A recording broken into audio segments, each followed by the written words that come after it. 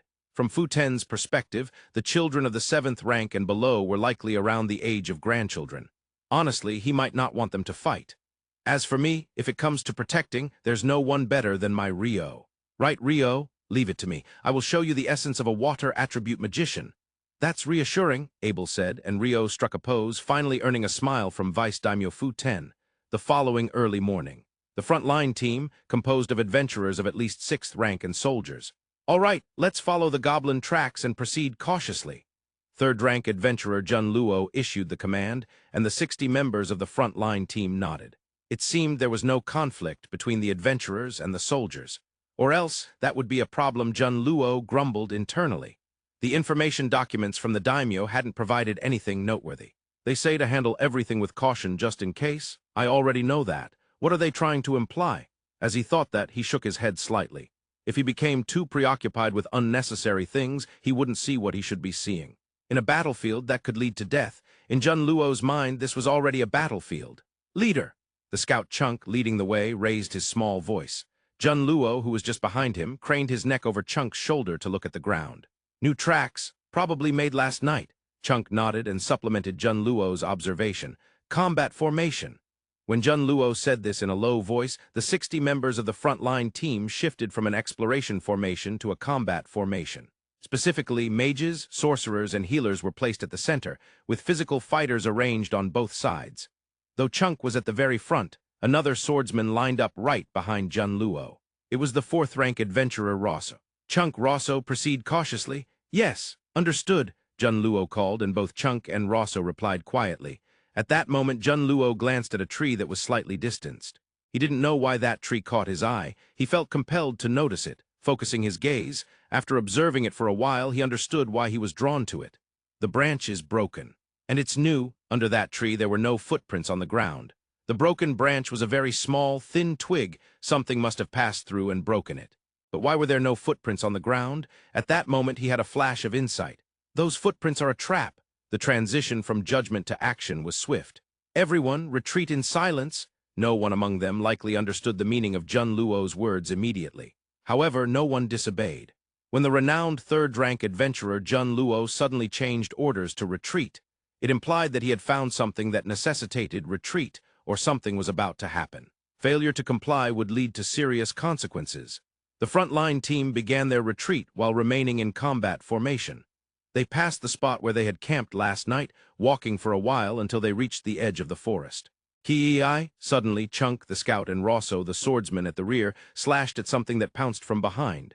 After the strike, he recognized it as a gray goblin. Of course, it wasn't just one. In fact, there were a considerable number of goblins at the edge of the forest. It was almost as if they were surrounding them. However, the number of goblins in front, towards Spring Village, was not significant. Since the group hadn't gone deep and had turned back, it seemed a complete encirclement hadn't been achieved. Break through with all your strength. Once we break through, run straight to the village, Jun Luo shouted. Even from here, it would still take over 15 minutes to reach the village. However, there were no other options for action besides heading to the village. Because while the goblins in front were still sparse, the number of goblins closing in from behind Jun Luo and the others had increased significantly, easily exceeding 100. A fierce retreat battle began with the 60 members of the front-line team. Jun Luo was retreating while engaging in combat at the rear. The gray goblins were swinging their clubs wildly. The goblins were about the height of a human's chest, so the clubs they wielded were not large. Thus, their power was not strong. However, the sheer number of them was overwhelming. Continuously fighting against multiple enemies was not easy, even for the experienced Jun Luo. Still, with the swordsman Roshu to his left and the scout Chunk to his right, they only needed to deal with the front. That was enough to manage the situation. At that moment, he caught a glimpse of a figure far away, beyond the horde of goblins. It felt like someone was there. Is that a person? Did Jun Luo's murmur reach anyone? As expected of a scout, Chunk also looked past the goblins. It looks like a person. After saying that, Chunk returned to the fight. Being a scout, combat was not his main profession. Therefore, he didn't have the luxury to observe while fighting. Nevertheless, the fact that he was handling a considerable number of goblins indicated that he was a top-tier adventurer. With Jun Luo, Chunk, and Roshu at the rear, the group advanced toward the village while fending off the goblins attacking from the sides. It's the last slope, Jun Luo said to Chunk and Roshu. The others had begun running down the slope. A glance revealed that a sturdy fence had been built around the village. Get in there, both of you, jump inside the fence. At Jun Luo's signal, Chunk and Roshu took off running. Seeing that, Jun Luo also dashed forward. The goblins, chasing after the three, began to run down the slope as well. Jun Luo regretted bringing the goblins to the village, but he had also come to terms with it. It was better to fight in the village than in the mountains. They had planned to build the fence before the goblins appeared, so the situation should be favorable for an ambush. Upon seeing the sturdy fence, he realized that his judgment had not been wrong. Moreover, there should be those below the 7th rank in the village too. He wasn't sure about their exact strength, though just then Jun Luo tripped over a stone. He immediately understood that he had twisted his right ankle. Crap, but it was too late. He tried to get back up quickly, but he couldn't put any weight on his right ankle. In that moment, he saw a goblin approaching. Ice Spike 64. An ice spear flew over Jun Luo and pierced through the goblins that were closing in on him. At the same time, a swordsman in a black cloak came up to him and effortlessly threw him over his shoulder. Without a word, he ran toward the village and entered the fence. Woo-wo! Cheers erupted. Those who weren't cheering were shedding tears. They were not only happy that Jun Luo had been saved, but also grateful that they themselves were safe. The calmest among them was the swordsman who had carried Jun Luo. After setting him down on the ground, he handed him a potion. "You're Jun Luo, right? From the looks of it, you don't seem to have any serious injuries aside from your ankle, but you do have some bruises. Must be from the goblins' clubs? Yeah, that was Abel, wasn't it? There were just too many of them. As for the others, a few have minor injuries, but everyone managed to return. It seems like you did a good job leading." Abel nodded in response to Jun Luo's inquiry. Indeed, all 60 members of the frontline team had successfully retreated to the village. Once Abel carried Jun Luo into the fence, the goblins came to a halt. They were not hesitating on whether to continue their pursuit. It was as if they were waiting for some command from someone or something. "What is that?" The one who murmured was Vice Daimyo Fu-ten. His gaze was directed toward the slope where Jun Luo and the others had descended. There was something there that was not a goblin. "Is that a person?" Abel murmured. Right next to Abel was Rio and Vice Daimyo Fu-ten. So the words reached both of their ears. "It looks like a person, but there's something mixed in," Rio replied to Abel's murmuring. "Mixed in? That sounds familiar." Abel tilted his head, trying to remember. Yes, it's Duke Helb. That's right, when we saw Duke Helb, Rio said something similar. Indeed, and the person on that slope resembles Duke Helb. It feels like a mix of human and something else." Rio nodded repeatedly. After listening to their conversation, Vice Daimyo Fu-ten asked with a glance, "Do you know what that is?" "I can't be sure, but I might have encountered a similar race, or rather, creature somewhere before." Rio responded, using a vague expression. It wasn't something he could be certain about. "It looks like they're controlling the gray goblins, but the one I saw before wasn't controlling them, right?" "No, they weren't controlling them." Rio shook his head in denial to Fu-ten's question. Then he suggested, "Should we ask and confirm? Can you do that?" "Probably. Go ahead." Vice Daimyo Fu-ten granted permission. Rio took a sharp breath. "Phantom being. Why do you attack us?" His loud voice echoed through the air. Rio unleashed a voice cultivated through kendo, resonating from his belly. It was clear that the figure on the slope was surprised. The term phantom being was how the demon Pastra described Duke Helb when they met on the Blue Island. Rio was interpreting it as a type associated with Duke Helb. "I ask once more, phantom being. Why do you attack us?" Rio's voice echoed again. The figure on the slope seemed to have understood that it was not a mishearing. Slowly, it began to descend the slope. The gray goblins in front of it parted to the sides like the sea splitting. The figure was probably around 180 centimeters tall, slightly taller than Rio, with a magnificent physique and long white hair reaching down to its waist. However, it looked very young, probably around 20 years old. Its face was handsome, likely to be called attractive regardless of the east or west of the world. However, it had an assertive vibe, like a good-looking individual. The white-haired handsome figure came down the slope, surpassed the front line of goblins, and stopped just 10 meters from the fence. "Hey, robe man, how did you know it was a phantom being?" The white-haired handsome figure interrogated Rio, looking down at him. Rio did not answer the question and instead gave a respectful bow to Fu-ten beside him, saying, "Phantom being, I submit." Fu-ten, suddenly reported to, accepted it with surprise. He realized that asking, "What is a phantom being?" in this situation would be a poor choice. After all, they were teasing the phantom being right in front of them. It's foolish to respond to a question with a question.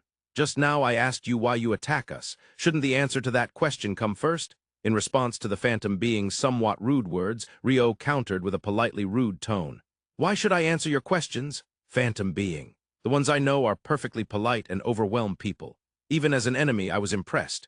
In contrast, are you really a phantom being? How unbecoming. You are truly lacking in elegance. If you are a phantom being, you should behave more gracefully." "You wait, do you know other phantom beings?" "I know them, which is how I realized you were a phantom being, right?" the phantom being asked in surprise, and Rio scoffed. "Others too? That damn leader, he's really sending others to Darway too. What's with this measuring the power of the Darway people nonsense? What a joke." It seemed the phantom being misunderstood something and was angry at the leader. Hearing that, Abel shook his head inside. Rio's leading questions weren't good at all, but is the phantom being in front of me surprisingly stupid? Probably, poor thing. Despite having drawn out useful information, Rio wasn't praised for it. How unfortunate.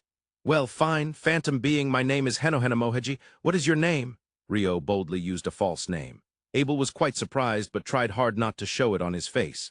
"All right, I'll introduce myself. My name is Garaibchi. Remember it, Henohena Moheji." "Let's remember, Garaibchi," the conversation concluded. Garaibchi led the gray goblins back to Tiger Mountain without answering the reason for the attack. When did Rio's name become Henohena Moheji? Abel said with a look of disbelief. It would be reckless to use a real name with someone who doesn't make any sense, right? It's a necessary risk management, Rio boldly asserted. The handling of personal information should be done with caution. Abel, you never praise anyone, do you? With that attitude, your subordinates won't grow. Are you talking about Rio? First of all, Rio isn't my subordinate, and I think I praise him quite a bit. Not nearly enough. Unless you treat them to dinner every day, I don't think it counts as praise. Even if I praised him, I wouldn't treat him to dinner. What tyranny! Rio lamented the absurdities of the world. However, there was someone present who justly evaluated Rio. Rio, you did well. Vice Daimyo Fu-ten properly praised him. No, I just did what any adventurer would do. The line suited his composed face, but his shy expression created a stark contrast. Right next to him, Abel shook his head, muttering something about unfamiliar words. Vice Daimyo Fu-ten praised Abel as well. Abel, you also bravely jumped out to save Jun Luo. That's not something just anyone can do. No, I just did what any decent person would do. As Abel replied, a voice interrupted from the side. You're copying me? It seemed Rio muttered something. Of course, Abel ignored it. Abel, you helped me earlier, thank you. Jun Luo came over to express his gratitude to Abel. No, I just did what anyone should do. The phrase, just did what anyone should do, was repeated once again. It seemed quite convenient to use. Jun Luo, if you can't answer, you don't have to. As he spoke, Vice Daimyo Fu-ten asked, Can you tell me how the documents from the daimyo specifically addressed this matter? Vice Daimyo. It just said to handle things carefully, as anything could happen. With that, Jun Luo handed over the documents. Fu-ten took them and read through them. His expression was grim. After reading it a few times, he sighed deeply. Why is the content like this? His murmur was one of disbelief that surpassed anger. After pondering for a while, he lifted his face. There was a certain determination in his expression. Originally, this isn't something I could share with everyone. Therefore, I want you to keep this between us. Jun Luo, Abel, and Rio present nodded. Rio understood that this was likely about restricted information that they had held back from Abel. Actually, in other regions of Darway, monsters have been coming down from the mountains and attacking villages since this month. Vice Daimyo Fu-ten spoke in a rather small voice, and he continued. There are even reports that soldiers from the city were sent to those villages, and they were defeated. I see. That's why you initially planned to prepare 3 times the fighting force. Abel nodded and said, That's right. However, as you know, we have the marriage procession of the 6th prince's bride right now. People from inland cities are coming to connect with the influential figures in the city as they will be visible.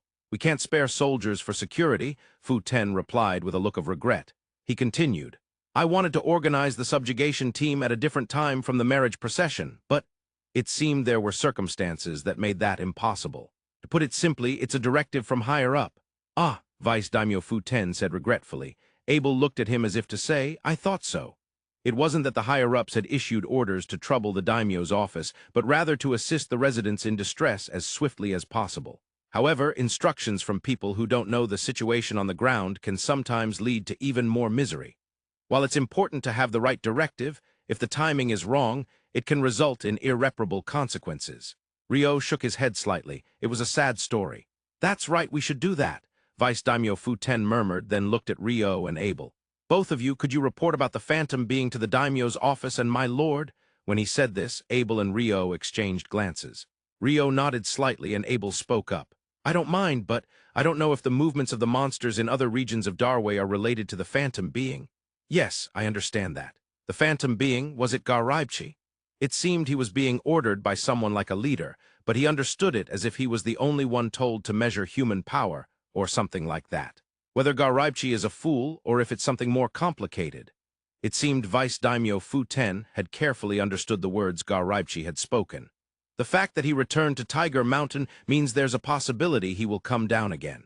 Therefore, Spring Village needs to strengthen its defenses and become a base. Once the marriage procession fleet leaves the city, we can allocate some soldiers here, so until then, I intend to have the adventurers help. First, I want you two to go to the daimyo's office together and persuade the daimyo. After that, I want you to report to my lord. I see. Abel nodded in agreement with Fu-ten's outlook. Rio also intended to nod, but there was a reaction from the passive sonar that he had left activated. A horse rider is coming from the direction of the city. A messenger, Fu-ten frowned at Rio's report. A messenger from the city at this timing could not have good news. Vice Daimyo, where are you, Vice Daimyo? The messenger yelled as he arrived. Over here. Vice Daimyo Fu-ten raised his hand and shouted. Then he whispered to Rio and Abel, It's a familiar face from the messenger. Indeed, it's from the city's daimyo's office." Hearing his whisper, Ryo and Abel nodded silently. The messenger knelt and reported, "Urgently, you must return to the daimyo's office. The daimyo has passed away." "What?"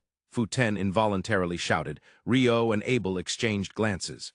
It seemed other adventurers and soldiers had also heard the report and began to speak in hushed tones. "Understood. I will return to the daimyo's office at once, but—" "Jun Luo?" "Yes, Vice Daimyo." Called upon, third-rank adventurer Jun Luo came running. "As we discussed earlier, lead the remaining ones to reinforce the barricades. Once the situation in the city is settled, I will send replacement soldiers immediately, so until then I entrust this to you. I give you command authority." "But I'm an adventurer." "That's fine. If the goblins come down again and it becomes impossible to defend, promptly abandon Spring Village and retreat." "Understood, understood." It seemed Fu-ten's words reached the soldiers as well, and everyone nodded. "I'll only borrow the horses for the carriage. By the way, Abel, Ryo, can you both ride horses?" "Yes, I can manage." "Well, I can ride as well." Abel and Ryo responded to Vice Daimyo Fu-ten's inquiry. Abel was, of course, skilled at riding.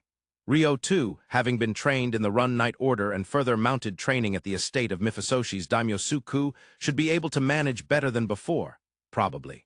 It's rare for an adventurer to be able to ride a horse, but that's convenient. Let's ride together to the daimyo's office. At a fast pace, it should take just over an hour. Why, yes, I'll do my best for an hour, Fu-ten said, and Abel calculated backward from the time it had taken on foot, while Ryo renewed his determination. An hour later, the three of them safely arrived at Bogo's daimyo's office. I've never seen Ryo look so exhausted before. "I'm not tired at all. I just used a surprising amount of stamina from riding at a speed I'm not used to. I could easily handle 20 hours of continuous combat right now." "Well, then why are you putting on a brave front? Normally, even in perfect condition, it's impossible to sustain 20 hours of combat." Ryo was being overly confident, and Abel was bewildered. The two were at Bogo Central Port. Due to the daimyo's death, Vice Daimyo Fu-ten came directly to this central port before entering the daimyo's office. Fu-ten had been listening to various people tell their stories. "Oh, I just had a good idea." When Ryo suddenly said this, Abel looked at him with a dubious expression. In situations like this, he knew it usually meant something ridiculous would follow. Yes, he knew from experience, but if we're going to travel to the Imperial capital by land, let's go by horse. Horse? Yes, let's buy 2 horses and ride them. Once we reach the Imperial capital, we can sell them. It will also be good practice for riding along the way. Ryo occasionally made decent proposals. "That's a surprisingly good suggestion for you." Abel's honest opinion came out too bluntly. "What do you mean by for you? I only make good suggestions." "Yeah, don't tell obvious lies." The two could also overhear the conversation of Vice Daimyo Fu-ten and others. To summarize, as soon as the princess's fleet set sail, the alchemy tools on the platform exploded. The timing coincided with when the princess would normally be on the platform, but she had left early in the morning, so she wasn't there. Instead, the daimyo who saw the ships off from the platform got caught up in it. "Yes, that's correct." The guard answered Fu-ten's confirmation. Apparently, he was responsible for the investigation. "Are the alchemy tools really that dangerous that they could kill someone if they exploded?" Abel asked Ryo in a very quiet voice.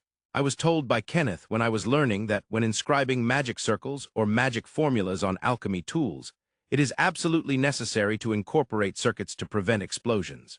By the way, the level of magic circles sold in stores is said to always have those circuits included. So normally, they shouldn't explode." "That's right, unless it's a severely defective tool. But if it's something meant to be used on such a grand stage, it should be a proper tool." "Could it be sabotage?" From Ryo's explanation, Abel came to a conclusion. "It's highly likely that this was sabotage aimed at the princess." Fu-ten muttered. It seemed Fu-ten had also reached the same conclusion after talking with the guard. "Continue the investigation." With that, Fu-ten approached the two. "Sorry to keep you waiting. Let's head to the daimyo's office." The Bogo daimyo's office was in disarray. However, when Vice Daimyo Fu-ten appeared, things quickly began to settle down. Fu-ten began issuing commands rapidly. From an outsider's perspective, they seemed extremely precise. "Wow, the Vice Daimyo is impressive." "Yeah." He grasped the chaotic situation and quickly brought it under control. "The instructions he gives are accurate. But why is he just the Vice Daimyo?" "Ah, did you think the same thing, Abel?" Ryo agreed with Abel's question. Fu-ten's movements and demeanor resembled someone used to leading an organization. If it were the daimyo, it would still make sense. But it was completely incomprehensible that such an exceptional person was just the Vice Daimyo. It's a waste to have such a talented person as the Vice Daimyo. That's true, but it's not something we can change. Besides, now that the daimyo has passed away, he is the top in this city. Could it be that the assassination of the princess was a facade to cover the true goal of the daimyo's murder, and that the city's volunteers orchestrated this to place Fu Ten at the top?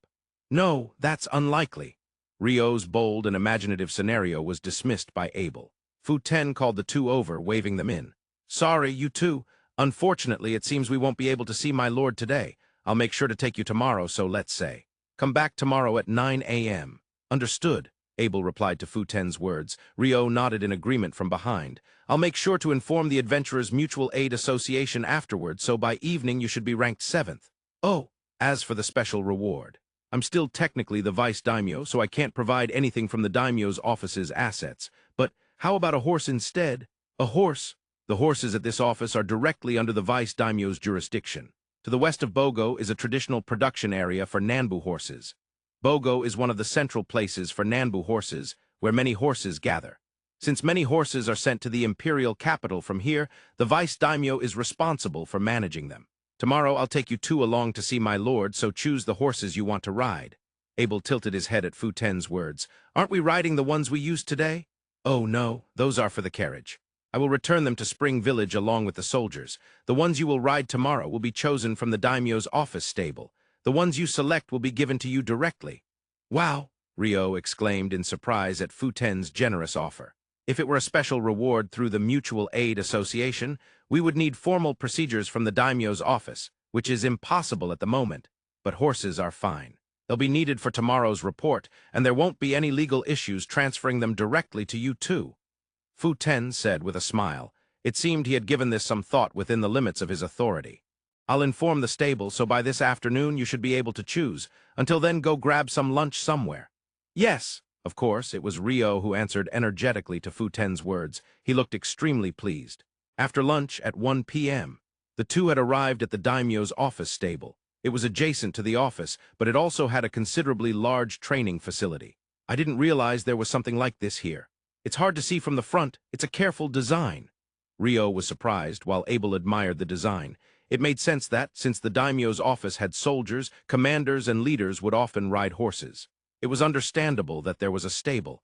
As Fu Ten had said, the arrangements had likely been made in advance. The two were warmly welcomed. The stable master who was in charge guided them. The vice daimyo instructed us to let you choose any horse you desire. There's a compatibility between people and horses, so it's best to look around and interact with them. Yes, the stable master said with a smile, and Rio responded with a beaming smile. Abel was shaking his head slightly. What's wrong, Abel? Are you saying that since you can ride any horse, compatibility doesn't matter? No, I didn't say that. I was just wondering if there's a horse suitable for Rio. That's rude. I rode all the way from Spring Village. Struggling all the way, I see. The stable master listened to their conversation with a smile while saying nothing. Then the two were led around the stable by the stable master. But, Rio crossed his arms, deep in thought. Were there no horses that caught your eye? There are candidates. I have candidates, but... Abel laughed and said, while Rio closed his eyes and tilted his head several times, thinking deeply. Suddenly Rio opened his eyes. In his line of sight was a vast turf. He spotted a horse galloping on that turf. That one, he exclaimed without thinking. Oh, we have a few horses running over there as well. Of course you can choose from those too. As soon as the stable master replied, Rio dashed off. He reached the fence. Right in front of him was the horse he had just seen galloping on the turf. A white horse. No, it's a gray horse, Rio muttered, and the gray horse turned towards him and approached. The gray horse was, in fact, close to being gray. Its skin was dark and the hair growing on it was white, giving it that appearance. Depending on the lighting, it could even look bluish. Rio was captivated by the sight of the gray horse. The gray horse came closer, looked into Rio's eyes, and then rubbed its head against his chest. Wow, surprised, Rio began to stroke the gray horse's head. The horse looked delighted. The decision was made quickly. I'll take this one, Rio announced to Abel and the stable master who had come closer. Rio, that horse is. Abel began to say something. Abel, this is the one I chose. You can pick another one. No, I don't really. To protect the gray horse from Abel, Rio positioned himself between Abel and the horse. At that moment, the stable master showed a somewhat troubled expression. Stable master, is there something wrong with this horse? Rio asked, looking quite anxious. For some reason, the gray horse also looked uneasy. Oh, no, that's not the case. With that one statement from the stable master, peace returned to Rio's world. It's just that this horse just arrived here yesterday. We haven't yet got to know its characteristics. Just arrived. No offense, but Rio's riding isn't that good. Is it going to be okay? That's rude. With this horse, I could reach even the depths of hell. As the stable master explained, Abel voiced his concerns and Rio made a reckless assertion. That's not an issue. Only horses that are judged to be able to be ridden without problems when sent from the training grounds to this stable are brought here. With the stable master's explanation, Rio smiled and stroked the gray horse's head again. The horse looked very pleased. Then Rio made another decision. All right, I'll name you Andalusia. Rio bestowed a name upon the gray horse. Andalusia responded by affectionately rubbing against him. Oh, you seem pleased. Andalusia, you are a good horse. Doesn't it already have a name? Rio said cheerfully while Abel expressed his concern. This horse's name is Andalusia. Right, Andalusia, Rio insisted stubbornly. Andalusia happily snuggled closer. Thus Andalusia became Rio's horse. A black horse approached Rio and Andalusia. Oh, this one looks splendid, Abel praised. As a king, Abel had seen hundreds, if not thousands, of horses, but this one pleased his discerning eye.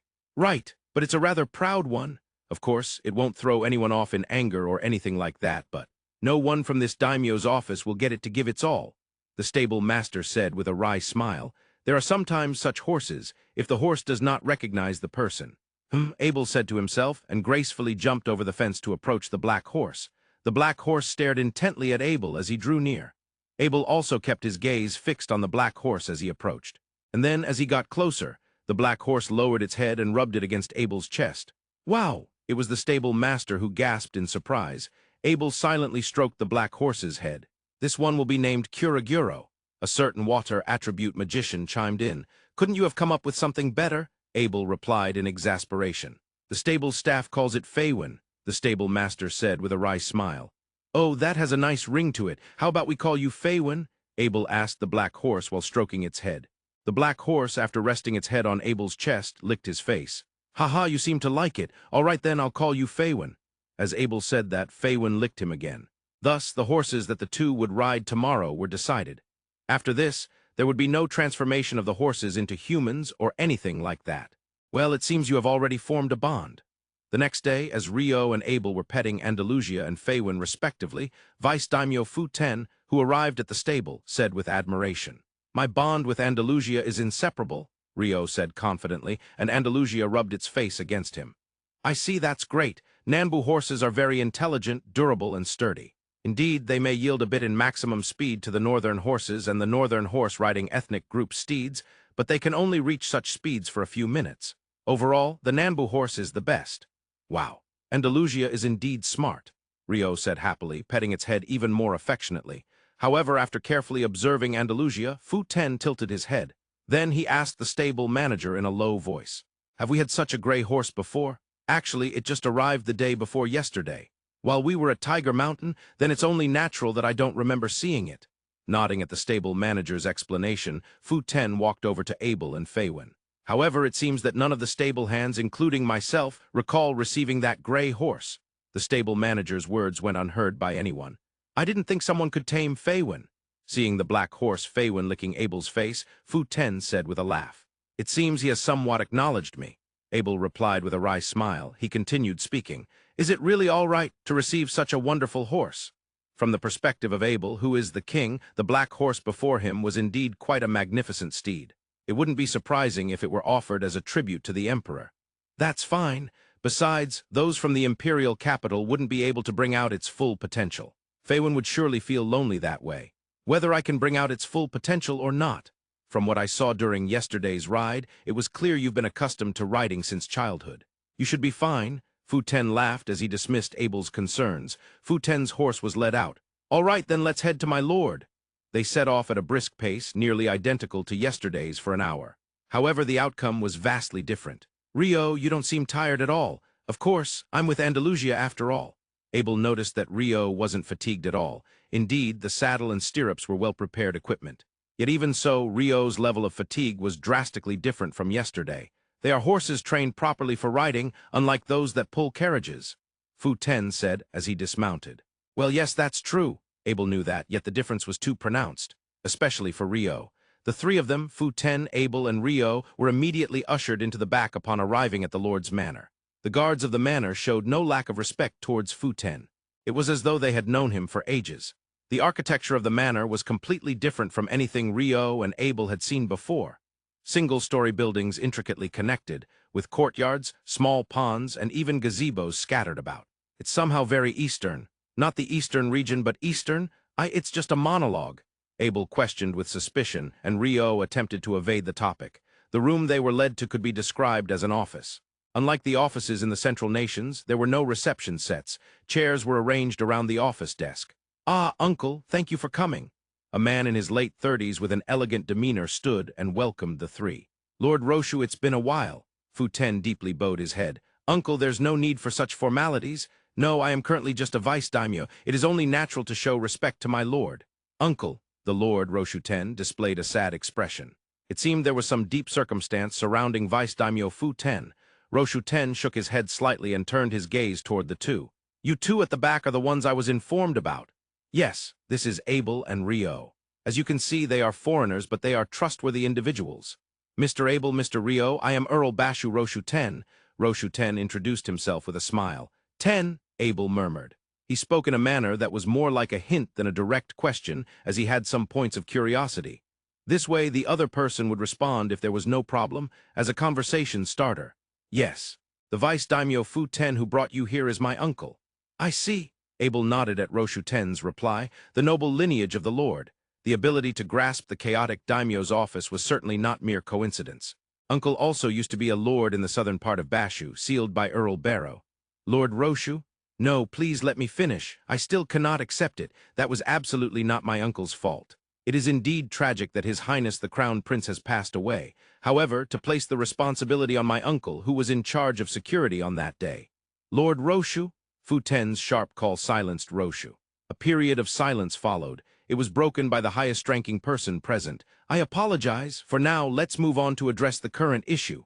Lord Roshu-Ten said that, then offered chairs to the three. He, too, sat down across the office desk and began to flip through the prepared documents. "I received a report yesterday, so I've gone through the materials. It seems that the matter at Tiger Mountain was addressed just before I returned from the Imperial capital by my chief retainer, Bozo. Perhaps he was concerned that I would be angry about the delay in handling the situation. I apologize. No, in principle, prompt action on issues should be commendable. However, this time the timing was unfortunate. Yes, it coincided with a marriage procession. Moreover, it was troubling that the daimyo got caught up in the disruption of the marriage procession." Roshu-Ten shook his head with a look of despair. "Lord Roshu, you are aware that monster attacks are occurring throughout the nation, right? I have heard rumors about it. Generally, it's still information that hasn't circulated at all, isn't it?" At that point, prompted by Fu-Ten, Rio recounted once more what had happened in Spring Village and everything he had discussed. After listening, Roshu-Ten fell into deep thought. After a while, Roshu-Ten spoke up. "Is it all right to ask who the phantom being that Rio and Abel met before is?" "Ah," Rio looked to Abel, uncertain. After a moment's thought, Abel replied, "Please keep this between us if that is promised." "Understood, I promise. The being we encountered is a person named Duke Helb. Do you know him?" "No, I don't know him either." At Abel's question, both Roshu-Ten and Fu-Ten shook their heads. Darway, being a superpower, may be somewhat uninformed about the situations in neighboring countries, even among its upper class. After all, that country is not adjacent and lies in the southern part of the continent. He is the younger brother of the Grand Duke of the Duchy of Atinjo, located in the southern part of the continent. The Duchy of Atinjo is even further south of the Basanta Kingdom. I definitely know about the Basanta Kingdom, even further south. Speaking of south of Basanta Kingdom, is there the free city of Cubavasa? In response to Abel's explanation, Roshu answered, and Fu-Ten further inquired. It is the very neighboring country of Cubavasa. Moreover, it recently annexed Cubavasa. I see. As Abel said that, Fu-Ten nodded. In the southern part of the continent, there is also a country called the Jejishlu Federation, and it is said that the Duchy of Atinjo will likely swallow it as well. Well, I don't know how that relates to Darway, but that's how it is. The younger brother of the lord of such a powerful country. Rio's gaze shifted at Roshu-Ten's, murmuring. "Rio, if we're talking about Duke Helb, I feel like it wouldn't be strange to mention his brother as well." "That's true." When Abel raised his voice slightly as if recalling something, both Roshu-Ten and Fu-Ten turned to look at him.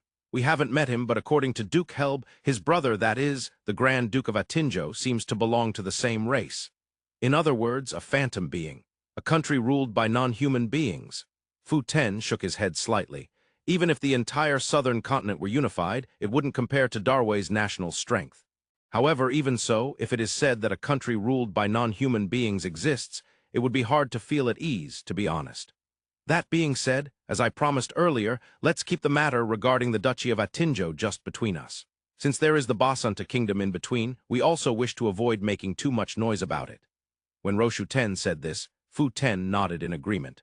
However, regarding the monster attacks occurring in various places, there is a possibility that someone is manipulating things from behind, so we need to find a way to address that. Normally, the central government's appropriate department, for instance, the military department, should take action, but I have no backing. I apologize. To Roshu Ten's complaint, Fu Ten lowered his head with a pained expression. No, it is not your fault, uncle. It was an unfortunate slip of the tongue. By the way, Inspector Li Wu, who is traveling around as an inspector, is coming to the neighboring city of Namen. How about consulting with him? I think that's a good idea. Unlike other inspectors, Inspector Li Wu is a person of strong character. He will likely be of assistance for the country and the people. Fu Ten nodded at Roshu Ten's words. Then let's do that. By the way, there's something I would like to consult about. Roshu Ten said this while looking at Ryo and Abel. After the meeting, Vice Daimyo Fu Ten quickly returned to the city of Bogo. With the daimyo absent, he could not be away from Bogo for too long, and then we ended up being invited to the city of Namen with my lord. It can't be helped. He promised to provide a reward after all, Ryo said, shaking his head slightly as Abel nodded nonchalantly. That's not Abel's goal? What do you mean by goal? When he said he would promote you to 6th rank adventurer through the authority of the Lord. Well, I can't deny that. It's unfair that one can easily rise in rank based on the authority of a powerful person. Accepting the accusation, Abel acknowledged it, while Ryo lamented from a fairness standpoint. Then Ryo should remain a 7th rank and just diligently complete requests. I refuse. It's unfair for only Abel to be promoted to 6th rank. Ryo, who accepted it, is equally guilty. Of course, having a powerful person's approval to rise in the ranks of adventurers isn't corruption. There are also restrictions set, limiting it up to the 5th rank, but naturally the two were unaware of such details. 3 days later, Lord Roshu set out towards the city of Namen with his attendants. The city of Namen is located to the north of the territory governed by Roshu Ten, under Earl Bashu, and is the center of the territory ruled by Earl Caro. Are the lords all earls? Yes, that's the impression I got. Also, if they're strong or closer to the Imperial family, there might be dukes among them. Ryo nodded in response to Abel's inquiry. All this information was provided by Bafo from the Censorate of the Basanta Kingdom. Ryo had previously requested various information about Darway, and Bafo had given it to him. Of course, there were no secrets among these details. They consisted mostly of general information, but for the two of them who had no prior knowledge, it was incredibly helpful. Unlike the Central nations and the Western nations, which had a hierarchy of nobility consisting of dukes, marquises, earls, viscounts, and barons, Darway did not have such a system. Therefore, there was no equivalent of the noble class in Darway. Instead, it seems that there are those who hold territories and belong to the nobility, like earls and dukes, or those who rise to high-ranking officials by passing the central examination. They are collectively referred to as the Sh-Taif layer. Since the Sh-Taif layer is different from ordinary common people, it might be considered a certain kind of noble class. In the end, people tend to create privileged and upper classes. What's with the sudden realization? Throughout history and across the world, such classes have always emerged. It's surely a product of human karma. That's not necessarily a bad thing, right? At Ryo's words, Abel tilted his head in question.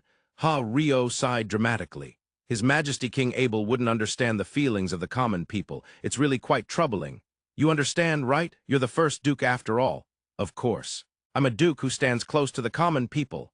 Ryo confidently stated this for some reason. As the duke who stands close to the common people, how can I understand their feelings? Naturally, you should just imitate me. So, when I'm in the royal capital, I should eat a cake set at Café de Chocolat, lounge on the sofa in the king's office while reading an alchemy book, and have cake and coffee for snacks, is that it? That's an expression filled with malice. I don't always do such things. Sometimes. Well, there might be days like that. Yeah, I definitely don't think you're close to the common people. By the way, while these two were joking, they were part of Lord Roshu Ten's attendants, following at the very back. Of course, both were riding their beloved horses. Because Andalusia and Fenmu were both intelligent, they followed the line without needing to be guided. Automatic following, cruise control, hooray. After that, the two were called by Lord Roshu Ten. Roshu Ten, too, was riding alone without using a carriage. When the two came alongside him, Roshu Ten opened his mouth. My uncle, Vice Daimyo Fu Ten, said that you two can be trusted. That's an honor, Abel replied. As you might have guessed from our previous conversation, my uncle was sealed as Baron Barrow. At that time, he was involved in the assassination of the Crown Prince and was demoted as a result. Therefore, he is currently serving as my vice daimyo in my territory. Is it all right for you to share that with us? Yes, it's fine. Many of those in my territory know this, and it's also known that my uncle bears no responsibility. Roshu said that with a look of grievance. Ryo listened in silence. He knew from experience that it was better to leave the conversation to Abel in situations like this. I've heard that 3 princes are currently fighting over the Imperial succession. Was the Crown Prince's assassination related to that? That's a bit different. Rather, it should be said that the struggle among the princes began because the Crown Prince was assassinated. Roshu shook his head slightly before answering Abel's question. The Crown Prince was a person of high caliber in every aspect, including character and insight. The current emperor prefers the arts over martial skills, and as a result, the entire Darway has taken on a cultural pursuit. In contrast, the Crown Prince was an excellent military commander who possessed a valorous spirit. Of course, he did not persecute the arts either, including that he was balanced at a high level. Although the current emperor favors a different spirit, he had immense trust in the Crown Prince. He often said in public that he wouldn't worry about Darway if the Crown Prince succeeded him. It seems the Crown Prince was highly anticipated. Abel nodded at Roshu explanation.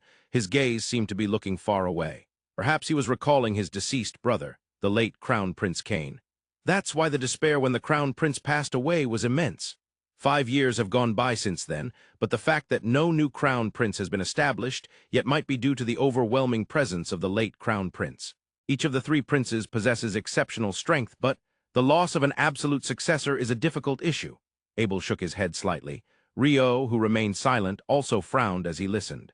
The one responsible for the night the Crown Prince died was Vice Daimyo Fu-ten, right? Was he held accountable? Yes, in fact, the security of the Eastern Palace, where the Crown Prince resided, is perfect.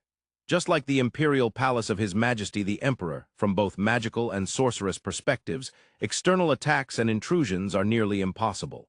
While it's not impossible for someone to break through those defenses and kill him by force, the assassination of the Crown Prince was carried out without anyone noticing.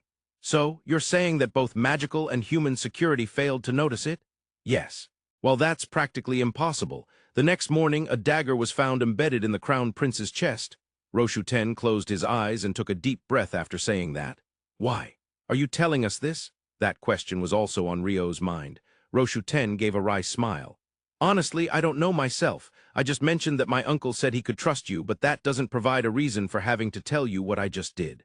I just felt that I should share it for some reason. Please don't think too much about it. Ryo and Abel exchanged glances. There was no clear answer written on either of their faces. While they were discussing such matters, they saw a large sign along the roadside. Is this Central Yellow? Ryo muttered. It seemed Roshu heard that mutter. He confirmed the sign. Central Yellow is the central area of Darway, where the Imperial capital is located. That said, it's quite vast. Currently, if Darway is divided into 9 administrative districts, the core of it is Central Yellow, Roshu explained. After explaining that, he seemed to recall something. You too are from an overseas country, the Central Nations, right? Then you probably haven't seen it before. Will we see something interesting? Yes. Roshu nodded with a smile at Abel's question. Then he called one of the guards standing beside him. Could you show us a little bit of flight? Understood. Ryo and Abel were surprised to hear such a conversation. A flight. The guard drew his sword with his right hand and pointed it forward. Then he flew diagonally upward. No, it wasn't just hopping or leaping. He flew. He took to the air. Moreover, he turned in midair and came back. He landed once on the ground and then flew forward, skimming just above the ground. Since he was pointing the sword straight ahead, it looked like a flying charge. The speed wasn't very fast. It was about 40 kilometers per hour, perhaps. So even in one-on-one combat to be effective, they would have to choose the right timing. However, if they charged in unison with their swords aligned. While Ryo watched in amazement, he also analyzed everything he saw, but standing beside him, Abel seemed completely captivated. No, he might even be entranced. In fact, he seemed to be trembling slightly. Abel? Oh, that's amazing. When Ryo asked, Abel snapped back to reality but couldn't take his eyes off the flying figure. From your expression, it seems this is your first time seeing this, isn't it? Roshu, pleased to have surprised them, said with a smile. Yes, it's incredible. As Abel continued to watch, Ryo took the opportunity to engage in conversation. This is not magic but alchemy, right? That bracelet you're wearing on your left arm? Indeed, that's correct. Ryo-san, do you have an interest in alchemy too? Yes, it's a hobby. He figured it out because the bracelet, resembling jade, emitted a faint light of alchemy. Still, the guard who flew probably wasn't a mage. He was a swordsman. So a swordsman can fly, limited to central yellow. It seems that by wearing that bracelet and doing a little training, anyone can learn to fly. Anyone? Ryo's voice inadvertently became louder at Roshu Ten's explanation.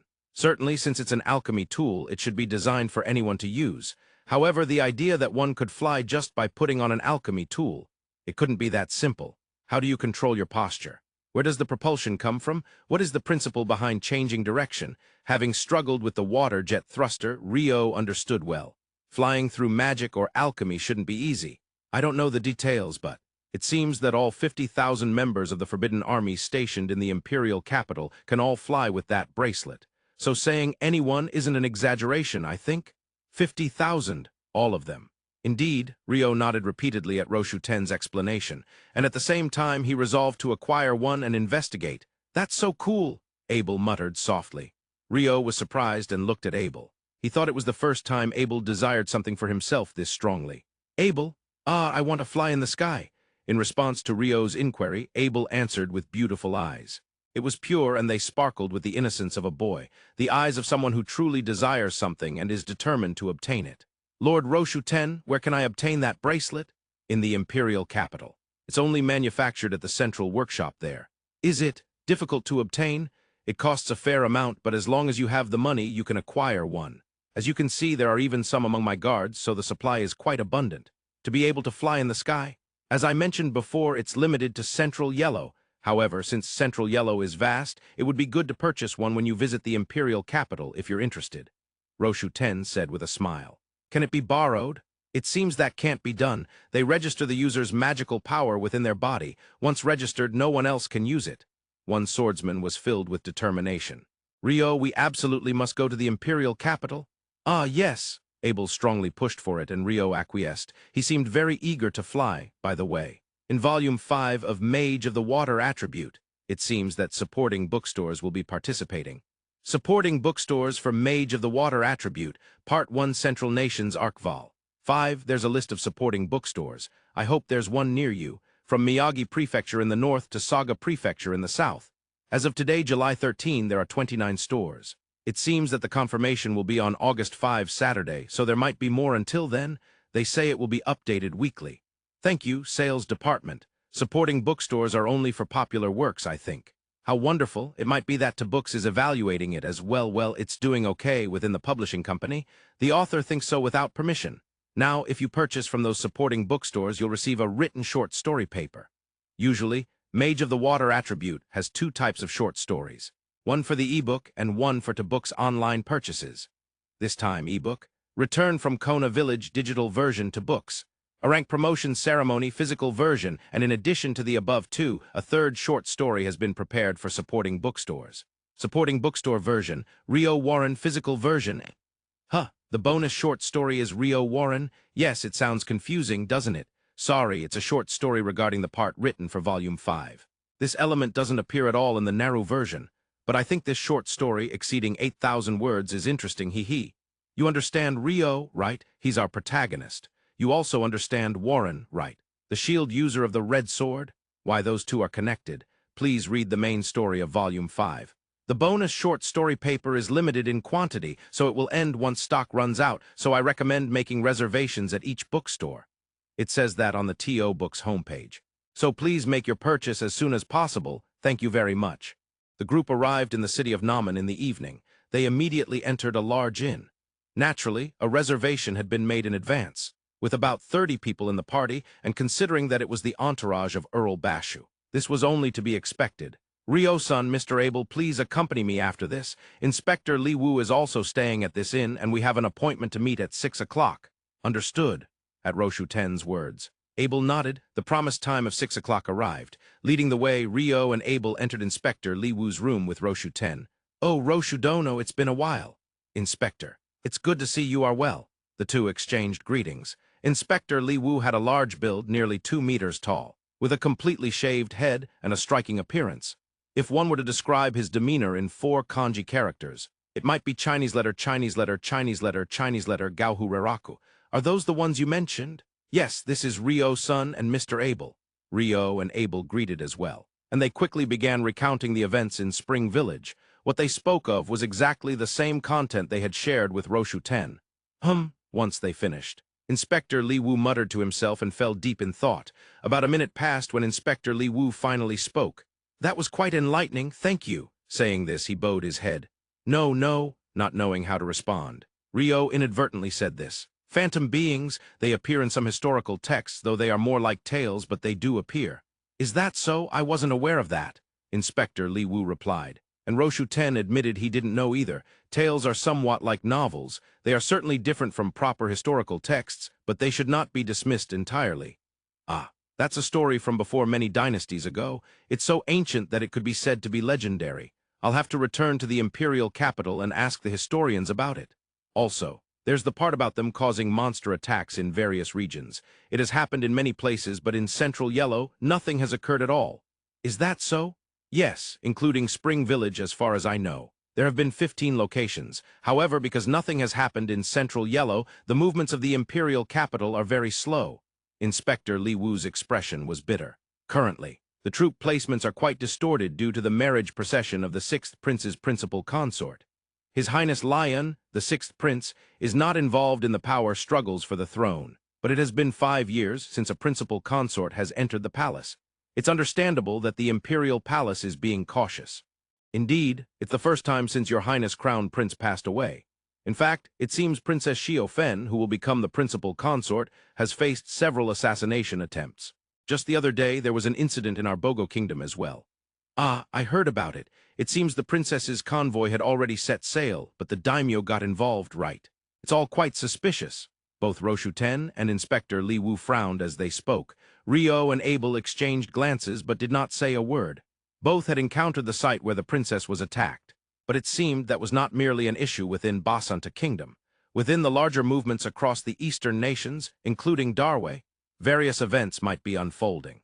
Oh, my apologies, it seems I was addressing you as Lord Rio and Mr. Abel. I've understood the discussion thoroughly. I will take this information back to the Imperial capital. I will continue to talk with the inspector a bit longer, so you too can head to your room. Feel free to have any meal you like. The attendants will guide you. With those words from Inspector Li Wu and Roshu 10, Rio and Abel were released. After all, this marriage procession of Princess Xiao Fen seems incredibly difficult. That's true. Even though Mifa is providing protection, preventing an attack can still be challenging. Rio and Abel spoke while eating dinner in the dining hall on the first floor. But with this, we will also become 6th-rank adventurers. We can enter the Imperial capital without any issues. It was initially said that only those of 7th rank or higher would be fine. Yes, suddenly being classified as 6th rank just yesterday. It feels quite chaotic. While Rio and Abel were meeting Inspector Li Wu along with Roshu 10, the attendants accompanying Roshu 10 had come to confirm details. According to them, the regulations around the Imperial capital had tightened, and adventurers could not enter unless they were at least 6th rank. We absolutely must get to the Imperial capital. Abel's unusual enthusiasm must be due to the flying bracelet. I won't deny that, Rio said with a small laugh, and for once Abel accepted it honestly. It seemed he was very eager to experience flying. After all, flying has always been one of the universal dreams humans have held throughout history. Well, we were brought here by Roshu 10 for reporting to the inspector as we tour various regions. So our work is finished for now, right?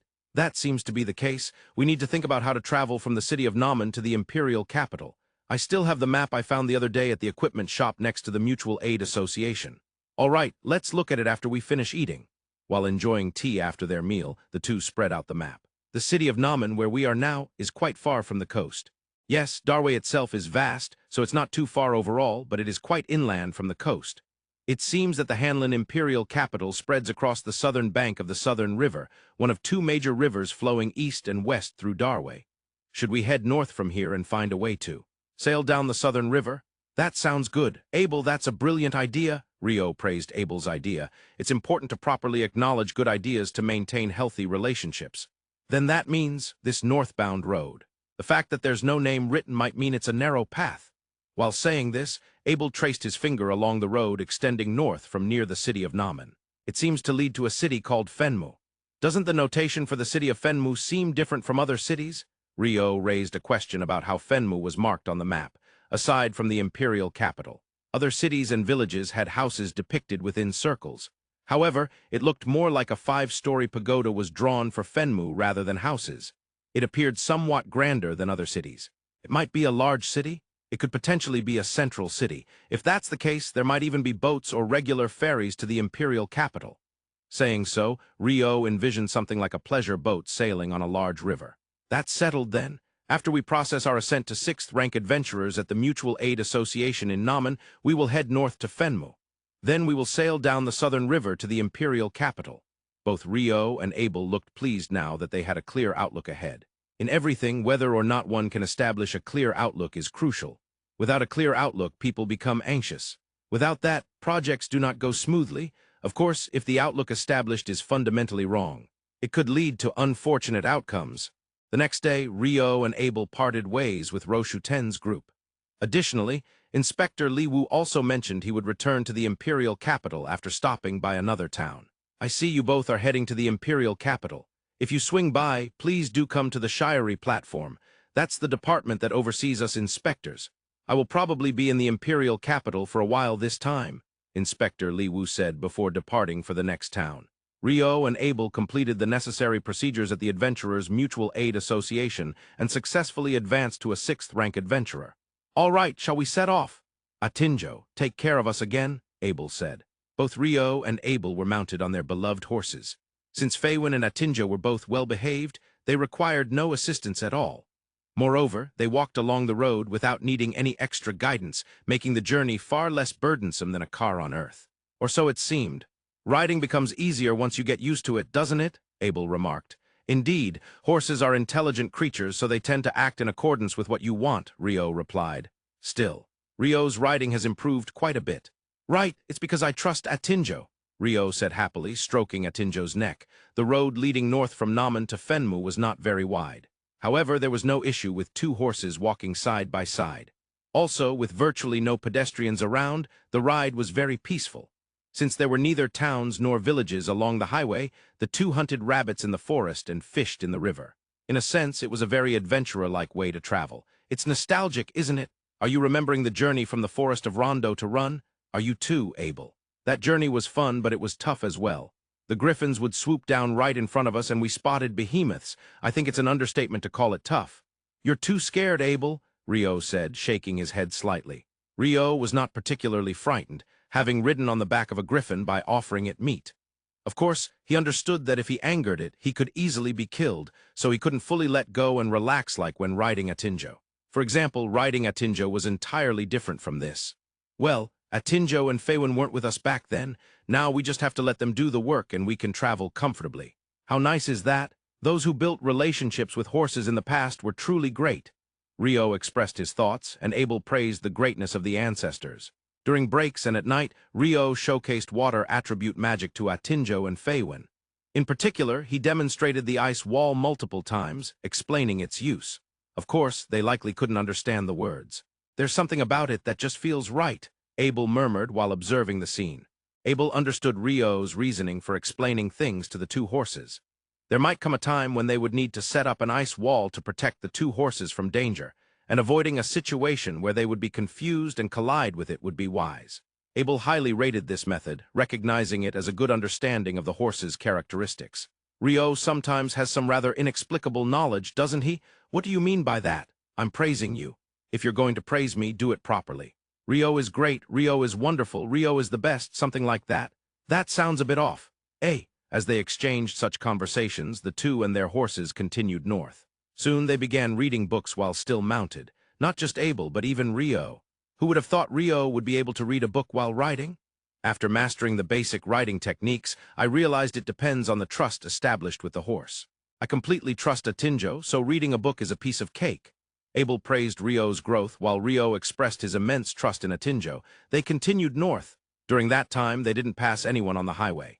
They also weren't overtaken by anyone on the road. Neither of them noticed this fact at all. And then the catastrophe struck suddenly. Rio involuntarily muttered, lifting his gaze from the book he was reading. Naturally, Abel noticed that movement as well. What's wrong? An ice wall layer 10. First, they needed to protect themselves. Regardless of the situation, they had to ensure that the 2 horses were safe. No, Atinjo had to be properly protected. Sorry, we've been surrounded without realizing it. Did Rio not notice? Was it because you were reading? That doesn't relate, probably, perhaps, I believe it should be. His lack of confidence led to a vague phrasing. However, it was clear that those surrounding them were not ordinary people. They were not your typical thieves or bandits. In actuality, they had never been attacked by thieves or bandits. We're dealing with about 50 trained and refined individuals, Abel said. They're not your run-of-the-mill thieves, then. What should we do? I don't want to forcefully break through. Rio glanced at Atinjo and Feiwen as he answered. Abel understood Rio's concerns. While it was indeed possible to protect themselves with an ice wall, he wasn't entirely sure if they could fully defend against it. It was the first time for both horses to fight alongside them. Though they had trained for various situations, this would be their first time dealing with a real ice wall. They wanted to avoid combat as much as possible. Shall we just wait it out? We'll show that the ones surrounding us recognize you too. However, we have no intention to fight. I see, understood. Following Abel's explanation, Rio nodded. Both dismounted, and they waited for the encircling individuals to reveal themselves as the surrounding ring constricted. To reassure them, Rio gently patted Atinjo and Feiwen's necks. Both horses rubbed their heads against him affectionately. They seemed entirely untroubled. Perhaps they believed they would be safe as long as their masters were with them. In fact, they might possess more courage than their masters Rio and Abel. As the two waited after dismounting, roughly 2 minutes later, those who had surrounded them finally revealed themselves. Rio and Abel were surprised. All of the encircling individuals were dressed in white. With red trimmings here and there, the contrast of white and red stood out vividly. Moreover, instead of clothing resembling that of ninjas or thieves, their attire was more akin to formal wear. Considering they galloped through the mountains in such clothing while orchestrating their encirclement, it suggested that they were quite knowledgeable about the local geography. All of them had neatly tied hair, adorned with small crowns on their heads. It resembled the style worn by Duke Helb of the Duchy of Atinjo. The combination of formal attire, styled hair, and small crowns felt almost religious in nature. We are the Imperial Tomb Guardians of Fenmu, the White Flame Army. I am Captain Li Chu. I ask you, why are you traveling this road? Tomb Guardians? Captain Li Chu inquired. However, within his introduction, Rio found something perplexing and involuntarily muttered. We're just adventurers heading to Fenmu, Abel responded honestly. Adventurers. What reason do you have for going to Fenmu? Compared to the previous intense questioning, Captain Li Chu lowered his voice somewhat, his expression skeptical. Even if you ask me why. We intend to board a ship from Fenmu and travel down the southern river to the Imperial capital. So that's why we're heading to Fenmu? A ship from Fenmu? What kind of joke is that? Though Abel answered seriously, Captain Li Chu's expression shifted from skeptical to a frown. It seemed he had taken offense at something Abel had said. Could it be? Fenmu is not a town? Rio posed the question that had crossed his mind. Captain Li Chu was surprised by this inquiry. His eyes widened as he looked at Rio. What are you talking about? Fenmu is the tomb of the previous emperors. There's no way someone from the continent wouldn't know that. Sorry, as you can see, we are foreigners. Interrupting Captain Li Chu, Rio spoke. At this, Captain Li Chu examined Abel's red hair and Rio's robe, which was rarely seen in Darway. If you put it that way, it does make sense. He appeared to be quite understanding. Rio let out a slight sigh of relief. Abel, it seems Fenmu is the tomb of the previous emperors. Tombs of the emperors, you mean their graves? Yes. No wonder the map's notation is different from others. I see. Rio and Abel exchanged whispers. However, their peril had not yet passed. However, once you enter the Fenmu Gayan, both of you will face the death penalty. Excuse me? This is sacred and inviolable ground. Even if you are foreigners, trespassing will lead to death. Wait a moment, please, Rio interjected, raising his hands in a panicked manner. Beside him, Abel had already placed his hand on his sword. Rio was desperately thinking. He wanted to avoid combat, for the sake of his beloved Atinjo. The individuals before them might be contemplating killing them, but it seemed to be merely fulfilling their roles.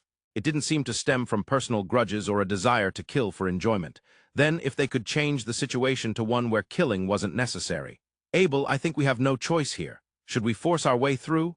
No, not like that. We should reveal our identities. Identities? Abel tilted his head at Rio's suggestion. However, he quickly understood. You mean as representatives of the kingdom? Exactly. I believe it's common in any culture for a king from a foreign land to pay respects at the tombs of past kings and emperors. That's true, even in the central nations. Right, if that's the case, they might not attack us. That's true. It might be a good idea. Abel agreed with Rio's suggestion. With that, Rio turned to Captain Li Chu. We shall not flee or hide, but could you grant us a little more time? That is commendable. Though Rio's words were assertive, Captain Li Chu nodded while glancing around. The surrounding subordinates also appeared skeptical. Rio once again engaged in a quiet conversation with Abel. Now that it's settled, Abel, shall we do this? What do you mean by that? I'm going to do my best impersonation of Mito Kuki. Huh. Rio's suggestion completely flew over Abel's head. Of course, I'll say, calm down, can you not see this crest before your eyes? And then, you know that necklace that proves you are King Abel of the Natore Kingdom. Just show that. Rio proposed his perfect Mito Mitsukuni plan, feeling pleased with himself, but Abel was unusually quiet. Not only that, but his eyes were darting around. Abel? Ah, no. I don't have it. Excuse me, I didn't bring it with me. What did you not bring? That, the necklace that proves I'm the king? Abel accidentally raised his voice slightly in confession. Rio froze upon hearing this. Taking a few seconds to gather his breath, he finally spoke. You were told to always wear it. I was told that by Marquis Heinlein when I received it initially, right? He even showed me that he wore it and said to always have it on, didn't he? Even Chancellor has it on all the time. Ah. And yet the king, who should be a model for everyone, isn't wearing it. Of course, I'm the king. I wore it when I went abroad, but it wasn't necessary in my own country. Both Rio and Abel had been transferred from a battlefield, so Abel apparently hadn't been wearing it. Abel is a great king, but sometimes he can be quite forgetful. My apologies. It's fine. It's the job of the first Duke to make up for such things. With that, Rio began to think of another reversal strategy. It can't be helped. I'll use mine. Yours? Yes. As the first Duke of the kingdom, I will visit the tomb of the previous emperors as King Abel's representative. Abel, you can be my guard as the first Duke, all right?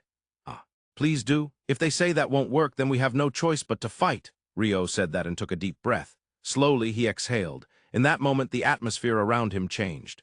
Even the surrounding white flame army instinctively found their hands reaching for their swords. Rio himself slightly thrust his chin forward, puffed out his chest, and clasped his hands behind his back. A smile was on his face. However, unlike usual, it radiated an intimidating aura. Having been taught by the Dragon King Ruin, and with the former King Robert Perlow's praise in his ears, Rio's presence exuded authority. Without uttering a single word, he made the members of the White Flame Army recognize him as an extraordinary being. While slowly walking forward and retrieving the necklace that proved his identity from his chest, Rio approached Captain Li Chu. Still smiling, but Captain Li Chu's face began to tense up as Rio drew closer. I stand here as Rondo's Duke, Rio Mihara, of the Natore Kingdom. This time, I would like to pay my respects on behalf of King Abel at the tombs of the previous emperors. With that, he thrust out the identity-confirming necklace. The Natore Kingdom. Having the necklace thrust before him, Captain Li Chu involuntarily muttered. Amid the mental pressure, he found himself hearing an unexpected term that his understanding couldn't keep up with. This is the necklace that proves my identity. Do you have any alchemy tools for verification on hand? Why, yes, please wait a moment. Rio's words snapped Captain Li Chu back to the present. Captain Li Chu's manner of speech even changed, which was understandable. Receiving the necklace from Rio, he held it up to the alchemy tool presented by his subordinate. This kind of alchemy tool, which could verify identities, existed in both the Central Nations and the Western Nations. It turned out it existed in the Eastern Nations too. Watching from behind, Abel found it curious. Why could an identity-confirming necklace made in the Central Nations be verified by an alchemy tool from the Eastern Nations? Of course, there was no one present to answer that question. I have confirmed it. Thank you very much, Captain Li Chu said and returned the necklace to Rio. Just as Rio took it back, the entire White Flame Army knelt on one knee. Even though it was for the purpose of ceremony, I apologize for the rudeness. Please forgive us. Don't worry about it. Captain Li Chu trembled as he apologized, and Rio nodded generously in response. He still exuded an overwhelming presence. Now then, may I proceed to greet the deceased emperors? Rio's way of speaking became completely that of someone in a superior position. He was subtly weaving the confirmed difference in status into even the slightest variation in his words. This was a kind of negotiation finesse. Of course, I will guide you. Captain Li Chu knelt on one knee and answered while looking down. Honestly, he didn't want to raise his face. Though it was a ceremonial role, he was the one who had just threatened to take their lives. He didn't have precise knowledge about the Natore Kingdom. However, he had heard that it was one of the major nations in the Central Nations, located far to the west, where bards sang tales about it. In a sense, it was a legendary country. In Darway, there wasn't a position called Duke, but he knew its status was at the apex of the privileged noble class. Moreover, the title first indicated it was the highest among the highest. Most likely the rank just below the king, serving alongside the king. At that moment, Captain Li Chu's body trembled slightly. He recalled the bard's song he had heard while in the Imperial capital. There was a mage who served King Abel. His magic could erase the heavens, shatter the earth, and freeze the world, great water magic. With a single strike, he could defeat 100,000 of the great army, which is no mere dream. People praise him as Icefall or Duke Silver. Yes, the song of Duke Rondo, wasn't the person standing right before him now labeled as Duke Rondo? Yes, indeed, Duke Rondo. The legendary mage sung of by bards, such a person stood before him, such a person stood before him, such a person stood before him. Why, your grace, Duke Rondo? Yes, now, may I ask you? Just once due to the ceremony? Of course, what is it? After paying my respects at the Emperor's tomb, where shall you go? Is it necessary for you to know that? I apologize, Captain Li Chu bowed even lower. Not metaphorically, beads of sweat were rolling down his head from multiple points. He instantly realized he had misspoken. While he had mentioned it was due to ceremony, he recognized he was merely a tomb guardian. While it was his duty to guard the tomb of the emperors, where the duke before him went afterward wasn't something he should concern himself with, even if it could lead to the downfall of the nation. Well, it's fine. As my escort mentioned earlier, I intend to head to the Imperial capital Hanlin. Yes. I had been thinking of taking a ship, but if that's not possible, yes, freezing the southern river completely, and traveling over it on horseback also sounds fun. Rio said with a smile. In that instant, not just Captain Li Chu, but the entire White Flame army felt an uncomfortable sweat forming on their backs. Only a few, including Captain Li Chu, realized that the first duke before them was the one sung about by the bards. But even those who were unaware or didn't know the song felt that this duke could freeze an entire river. Such was the overwhelming presence he exuded. Well, we can think about the rest later. Now please guide me to the Emperor's tomb. His choice of words returned to a polite tone. Thus, Rio, Abel, and the two horses escaped from their deadly predicament. The 5th volume paperback will be released on August 20 Saturday. If you order from To Books Online by July 18 Monday, it will arrive on the release day of August 20. It comes with the bonus short story, A-Rank Promotion Ceremony. Ryan released the pressure, and finally the White Flame army was able to stand up. Captain Li Chu took the lead and guided Ryan and Abel. The two of them passed through the gate, leaving Andalusia and Feywind behind. It was a vast area with numerous tombs lined up, resembling a sort of park. I see. This tomb is indeed fitting for the word majestic, Ryan murmured with a nod. He was no longer exuding any pressure. His manner of speaking was not that of a superior. Still, Captain Li Chu seemed to feel a sense of suffocation. Without saying a word, he deeply bowed his head. He continued to lead the way in front of the two. At that moment, in his line of sight, he saw a group of about 10 people gathered at one corner of the neatly arranged tombs. In the center of the group was a person dressed in blue, around 20 years old, with closed eyes, bowing his head in prayer. Captain Li Chu, why yes, your grace. Earlier you mistook us for commoners and attempted to take our lives, didn't you? I apologize. No, I am not blaming you anymore. In other words, according to Darway's law, commoners are not allowed to enter this tomb. Is that correct? As Ryan said this, Captain Li Chu finally understood what he was looking at. You are correct, your grace. That person who is offering prayers is His Highness Lyun, the 6th Prince. Oh, so that is... Ryan was surprised by Captain Li Chu's explanation. Abel, who was standing behind him, was also astonished. That was only natural. The person they both knew, Princess Xiaofen, was to be wed to the 6th Prince. To encounter such a person at the Imperial tomb was indeed beyond their imagination. The princes will remain in this tomb for 5 days and nights before the wedding with the principal consort to report to the emperors who have passed away. His Highness Lyun has also spent 5 days here and is scheduled to depart tomorrow morning. Ryan nodded silently at Captain Li Chu's explanation. He did not get a bad impression from the prince, dressed in a simple blue robe, praying earnestly.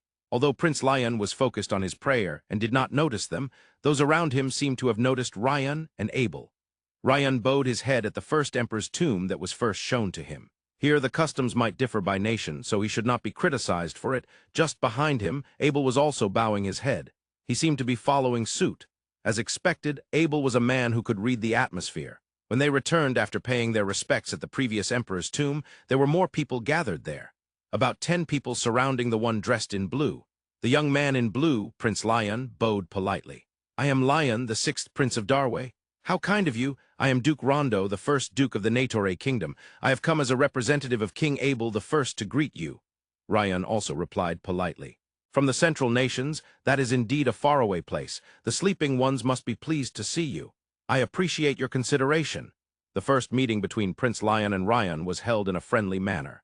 After keeping a sufficient distance, Lyun's entourage began to converse. From the Central Nations, is that possible? I have only heard of that place in legends or bard songs. But the fact that the White Flame Army is following them means they must have verified their identities, right? Is it really authentic? Stop it. The conversation among the entourage was cut short by Lyun's remark. That level of refined behavior, it is certain he is of noble status. Do not speak in a way that lacks courtesy. I apologize.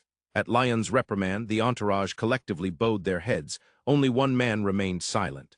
He appeared to be in his mid-20s. Considering that most of the entourage were the same age as Lyun, at 19, he was the oldest. Rinshun, what do you think? Prince Lyun asked the oldest, Rinshun, who was deep in thought and remained silent. I find it questionable why this is happening at this moment. Rinshun replied in a calm voice. Do you think someone among the princes summoned them? Lyun asked with suspicion.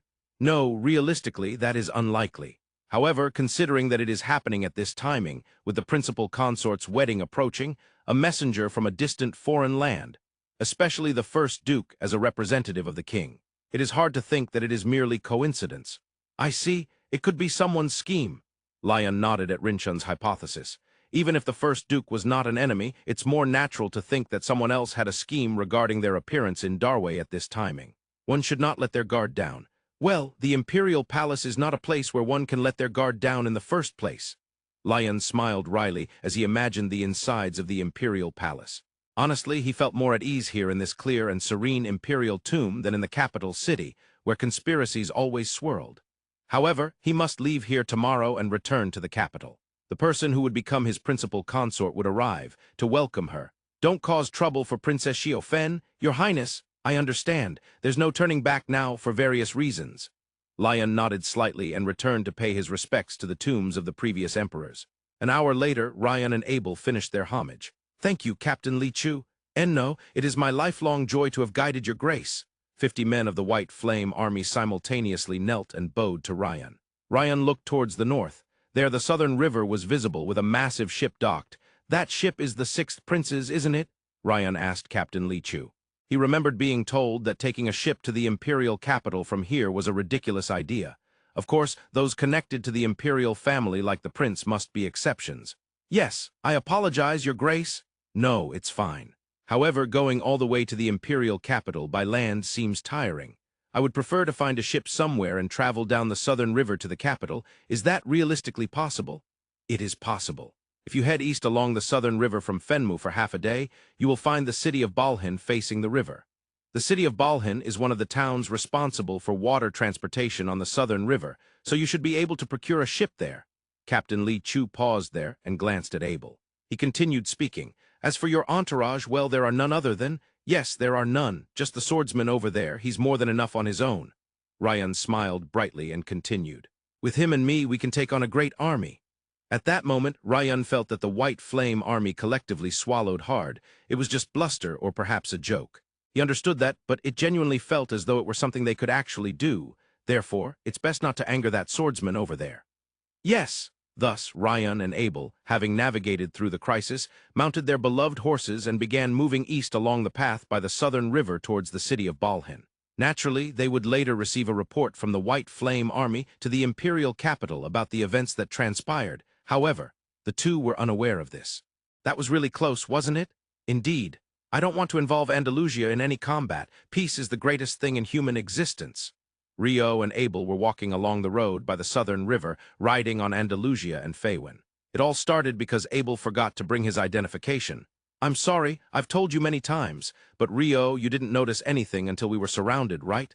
Are you blaming me? You were so engrossed in your book that you didn't notice anything either. The swordsman and the mage exchanged accusations. Both let out small sighs. When riding, let's not read books. We mustn't let our guard down. The two made a firm resolution. 10 minutes later, this bun is delicious. It's filled with minced meat and the juice is amazing too. The two were munching on what seemed to be meat buns they bought along the way. They weren't reading, they weren't letting their guard down. But still, they needed to enjoy their journey. And the joy of traveling is eating on the go. The road from the city of Namen to Fenmu had been quite barren, but along the road from Fenmu to Balhin, there were shops. This was likely because this road followed the Southern River. The Southern River was indeed a large river with widths of over a kilometer in various places. As a result, many boats, big and small, traversed it, and numerous shops lined up to cater to them. The two were benefiting from those shops. On the road from Namen, just getting close was punishable by death. Even on this road, it took more than an hour after leaving Fenmu for shops to appear. I suspect that even this road isn't safe for ordinary people near Fenmu. Not being able to visit a grave is tough. Rio responded to Abel's reasoning with a common person's thought. Sure, it's not just the royal family's tomb, but there are multiple burial goods as well. We can't allow tomb raiders to get close. Ah, I see. Throughout history, the tombs of kings and emperors contained valuable burial goods. This was sometimes due to the desire for the deceased to live comfortably in the afterlife. But for tomb raiders, it simply meant wasted opportunities. They won't be using it anyway. We'll put it to good use. That's certainly an audacious thought. Well, yes, Rio was indignant while Abel chuckled. Indeed, Abel was the king, and eventually he would be buried with those same burial goods. My golem will always protect your grave? I appreciate that. Of course, Rio had yet to create a golem capable of serving as a gravekeeper when he finally does. It feels like a sad tale of a golem that would guard the grave long after humanity has perished. I came up with an even better idea. For some reason, I feel like I shouldn't ask. What if we modified Abel's body so he wouldn't die? Yeah, definitely shouldn't have asked. Of course, Rio didn't have the technology to make Abel immortal. There are various methods, I think. We could turn Abel into a vampire or extract his soul and stick it onto a golem. Don't worry, technological progress is rapid. By the time Abel dies, there will definitely be developments. Give me a moment to think about this. Mad scientist Rio was born here. By the way, I felt Rio's pressure for the first time. It's incredible. Pressure? Oh. Former King Robert Perlo praised it too. Is that so? I learned it from the neighboring Dragon King while in the forest of Randa. After all, it's direct instruction from the real deal, so it must be exceptional. Rio answered with a pleased expression. Former King Robert Perlo was the predecessor king of a nation that constituted the Handalu Federation, and had praised Rio's presence when they traveled to the Western nations together. Dragon King Ruin was the king of dragons residing in Rio's territory, Duke Rondo's territory, and he occasionally brought seasoned meat or rice to Rio. To Rio, it felt like a year-end gift or offering. He felt it was quite a bargain since he could learn various things in return. But Abel, you exude pressure regularly, don't you? Regularly, is that so? Well, during ceremonies and such. Well, those are indeed official duties of the king, but compared to that, Rio's pressure was on another level. Not really, it's not that much. Rio blushed at the praise from Abel the king. In Fenmu, he was in the position of the first duke as the king's representative, so having his pressure acknowledged by the actual king was quite a delight. That evening, the two arrived at the city of Balhin. Captain Li Chu said the city of Balhin is responsible for the Southern River's water transportation, but it's quite large. I suppose this is what happens when the river is wide. If the river is at least a kilometer wide, even ocean-going vessels might be able to come up the river. This place holds great promise. We should find a good ship. That's not it. That's not what I came here for. Not what you came for. But isn't that why we're here? What we're looking for in the city of Balhin is delicious food. Well, yes, but be careful not to overindulge. The two checked into a nice inn and had dinner. The next morning, I'm fine, I can move. That's because you're riding on Andalusia. I'm definitely not overindulging. Your argument lacks any credibility. Rio looked like he was having a tough time. Of course, it was because he was full. It wasn't just because he had overeaten at dinner. While he did eat quite a bit at dinner, that was manageable after a night's rest. What was troubling now was having eaten too much at breakfast. I never expected such delicious white rice to be here. Oh, rice. Just like in the forest of Rondo, Rio really likes rice. Yes, the inn's breakfast included delicious white rice. Not the slightly dry rice he had eaten in the southern part of the continent, but the kind that Japanese people picture when they hear white rice. Rio, of course, didn't dislike bread, but he loved white rice. Having not stayed in an inn while passing through Fenmu, it had been a while since he enjoyed such rice. I let my guard down too much, overindulging in the morning. This is due to my trust in Abel and Andalusia. The rest is up to you. Hey, despite having a useless water attribute mage with him, Abel successfully arranged for a ship. It was shaped like a cargo ship, but seemed to have a movable roof for rainy weather. Of course, the 2 horses could board as well. To the Imperial capital, it'll take 4 days, and it's 4 gold coins for 2 people and 2 horses with meals included. That's cheap. Is that enough? Apparently, there were quite a few passengers headed to the Imperial capital a week ago.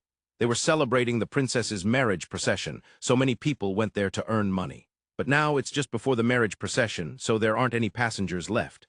Oh, so everyone who wanted to go has already left. We don't mind, so I guess that's lucky for us. The two had a decent sum of money deposited in the bank. From there, they withdrew the amount they needed in cash, with each having brought 20 gold coins. Considering that 4 gold coins for all of them was quite a bargain, there are other passengers besides us. Indeed, are those. Soldiers, Rio spotted about 10 men and women who had boarded ahead, and Abel agreed. It was a cargo ship, and the deck was quite spacious. It had a single deck, and below it was only the cargo hold. Since the cargo hold was filled with goods, it seemed passengers would spend their time on the deck. It's much nicer to be under the sunlight than in a cramped, dark space. It would have been tough in summer or winter. The two surrendered themselves to the river journey, enjoying the view of the riverbank from the deck. The voyage was peaceful. In addition to the two of them, there were about 10 soldiers on board, but the ship was quite spacious, so there were no particular collisions. Abel was reading a book while Rio was scratching something on a piece of ice. And on the afternoon of the 3rd day, heh, what's with that creepy laugh? Since I'm in a good mood, I'll forgive you for that comment today, Abel. I have finally completed it. Completed. What have you completed? The theory of magical power hypothesis? Huh, Rio was excited while Abel tilted his head in confusion. What is this theory of magical power? In a nutshell, it explains what magical power is. What exactly is magical power? Abel could sense Rio wanted him to ask, so he decided to inquire. Abel was a really good guy. Magical power is the gravitational force found in the excess dimension. Huh, Abel tilted his head. He had no idea what that meant. With this, I can explain all magical powers around the world. All the fantasy stories published so far, and all the novels, comics, and anime that have used the term magical power can be explained. The authors probably unknowingly utilized the gravitational force from the excess dimension as magical power. A fusion of fantasy and science fiction. We're creating a new field called SFF, Science Fiction Fantasy. Rio was talking excitedly, but Abel could not understand at all. There were many unfamiliar terms, but he understood the word magical power that was the focus of the discussion, so he decided to ask about it. Rio, what is magical power? Magical power is the gravitational force in the excess dimension. Yeah, I thought so. Both of those are unknown terms to me. Right, Rio was finally brought back to reality, and then he started to think. Explaining this to Abel, was it even possible? To understand Rio's thoughts, many prerequisite knowledge would be necessary, especially knowledge of physics, especially knowledge of theoretical physics, especially knowledge of string theory. In physics, the forces or interactions that exist in this world are categorized into 4 types: gravity, electromagnetic force, strong force, and weak force. All the forces that exist in this world fall into one of these 4 categories. Things like chemical reactions, for example, things burning, are all movements of electrons and thus fall under electromagnetic force. In physics, among these, the strong force and weak force can only operate at scales smaller than atoms, at the size of atomic nuclei. The force itself is strong, but since it only acts in a minuscule world that humans cannot perceive, it is generally not recognized in daily life. So we won't consider those here. Gravity is something everyone living on Earth knows. They have experienced it. They have experienced being pulled by the Earth. That is gravity. As for the gravity, strong force, and weak force, anything else is considered electromagnetic force. It seems like a reasonable way to think. Now, a question that physicists have pondered for years arises. Why is gravity so weak? For people living on Earth, the gravity that constantly pulls them down might not seem weak. No matter how strongly you throw a ball or kick it, it will not leave the Earth but will always return to the ground. That's because it's pulled by the Earth's gravity. There's no way that gravity is weak, but think about it. Even a very small magnet can lift a paperclip placed on a table against the force of gravity. The force that this magnet exerts is the electromagnetic force. The Earth, weighing approximately 5 sextillion, 972 quintillion, 400 quadrillion, 524,288 tons, is easily surpassed by a mere few dozen grams of a magnet's pulling strength. That illustrates the difference in power between gravity and electromagnetic force. What is the relationship between the 3 forces apart from gravity? If we assume strong force equals 1, then electromagnetic force equals 0.01, weak force equals 105. Is the weak force also quite weak? Then how does gravity compare when measured the same way? Gravity equals 0, that's how it roughly looks. Yes, it's too weak. Overwhelmingly, it's extremely weak. It's so weak that it's almost negligible. Thus, some physicists think like this. It's just a margin of error. It's just leaking from the main body. A margin of error, the main body, what does that even mean? They say that the main body of gravity does not exist in our three-dimensional space. At this point, remember string theory, which has appeared several times before. String theory or superstring theory, cutting-edge theoretical physics. The last time it was mentioned was when the Pope was frozen in ice. According to this theory, our world exists in more than 9 dimensions. Of course, what we can perceive is only 3 dimensions. The remaining 6 dimensions cannot be recognized. These 6 dimensions are referred to as excess dimensions. The crux of Ryo's theory of magical power lies in this excess dimension.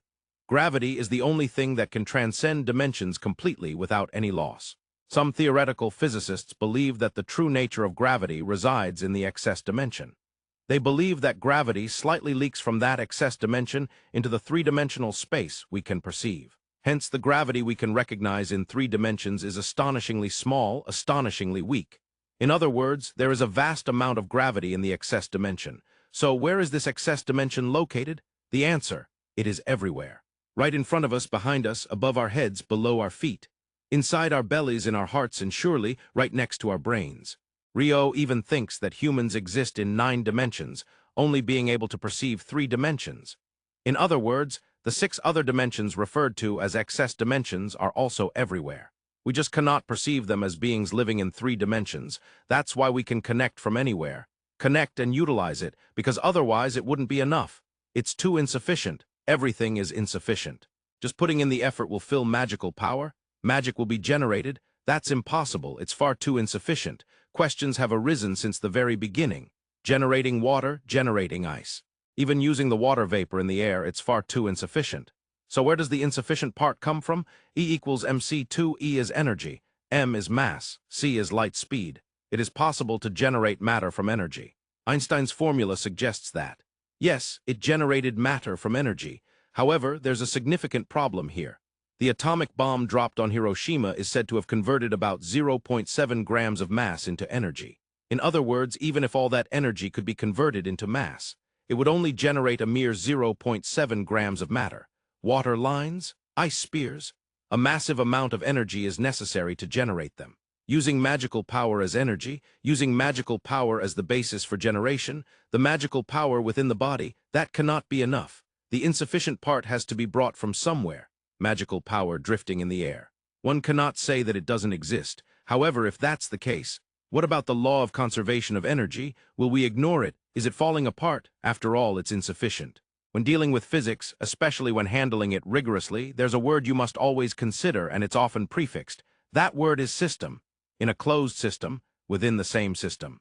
The law of conservation of energy also applies within the system, all and everything.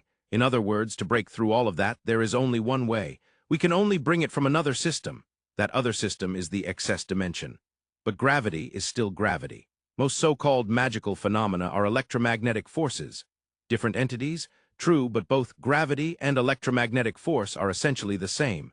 Ultimately, they are just the vibrations of strings. That's string theory. Originally, at the time of the creation of the universe, gravity, electromagnetic force, strong force, and weak force were all one. As time passed, temperatures fell, and pressure decreased, they split into 4 forces. Thinking this way, it feels possible to convert gravity into electromagnetic force, if it's magic. Miss Marlin and Garwin, the demons, manipulate gravity. Moreover, they can control 4 elemental magic types. But if we think of gravity as magical power itself, it also explains why they can wield elemental magic, at least it feels that way. Although Ryo was explaining, it was merely a monologue. Abel did not understand even a bit, nor did he intend to make Abel understand. Once magic is manifested, even if the distance increases, it feels like there's always something connecting it, like a magical power line supplying magical power. For example, the ice coffin, it can be maintained even from a considerable distance. But this is a very mysterious thing. Why does magical power continue to be supplied even when the distance increases? This question can also be resolved by considering magical power as gravity in the excess dimension. The excess dimension is not 3-dimensional. It is in 5 dimensions or 6 dimensions or more. The concept of what we call distance might be fundamentally different. Yes, since coming to Phi and starting to use magic, Ryo had perhaps held doubts and even approached a kind of answer. Now he thinks so. It must have been mostly unconscious. As a physical phenomenon where distance is ignored, there is a phenomenon called quantum entanglement. You create pairs of photons in a quantum-entangled state and separate them. But no matter how far apart they are, if one photon is affected, at that moment, the other photon is also affected. That is quantum entanglement. Yes, regardless of distance, at that moment. Of course, this phenomenon has been confirmed by experiments in the early 21st century. Rio vaguely thought that this phenomenon might involve excess dimensions. Yes, humanity in the 21st century was already trying to reach phenomena related to excess dimensions. Of course, I think there is magical power flowing within us. Perhaps it exists in the air as well.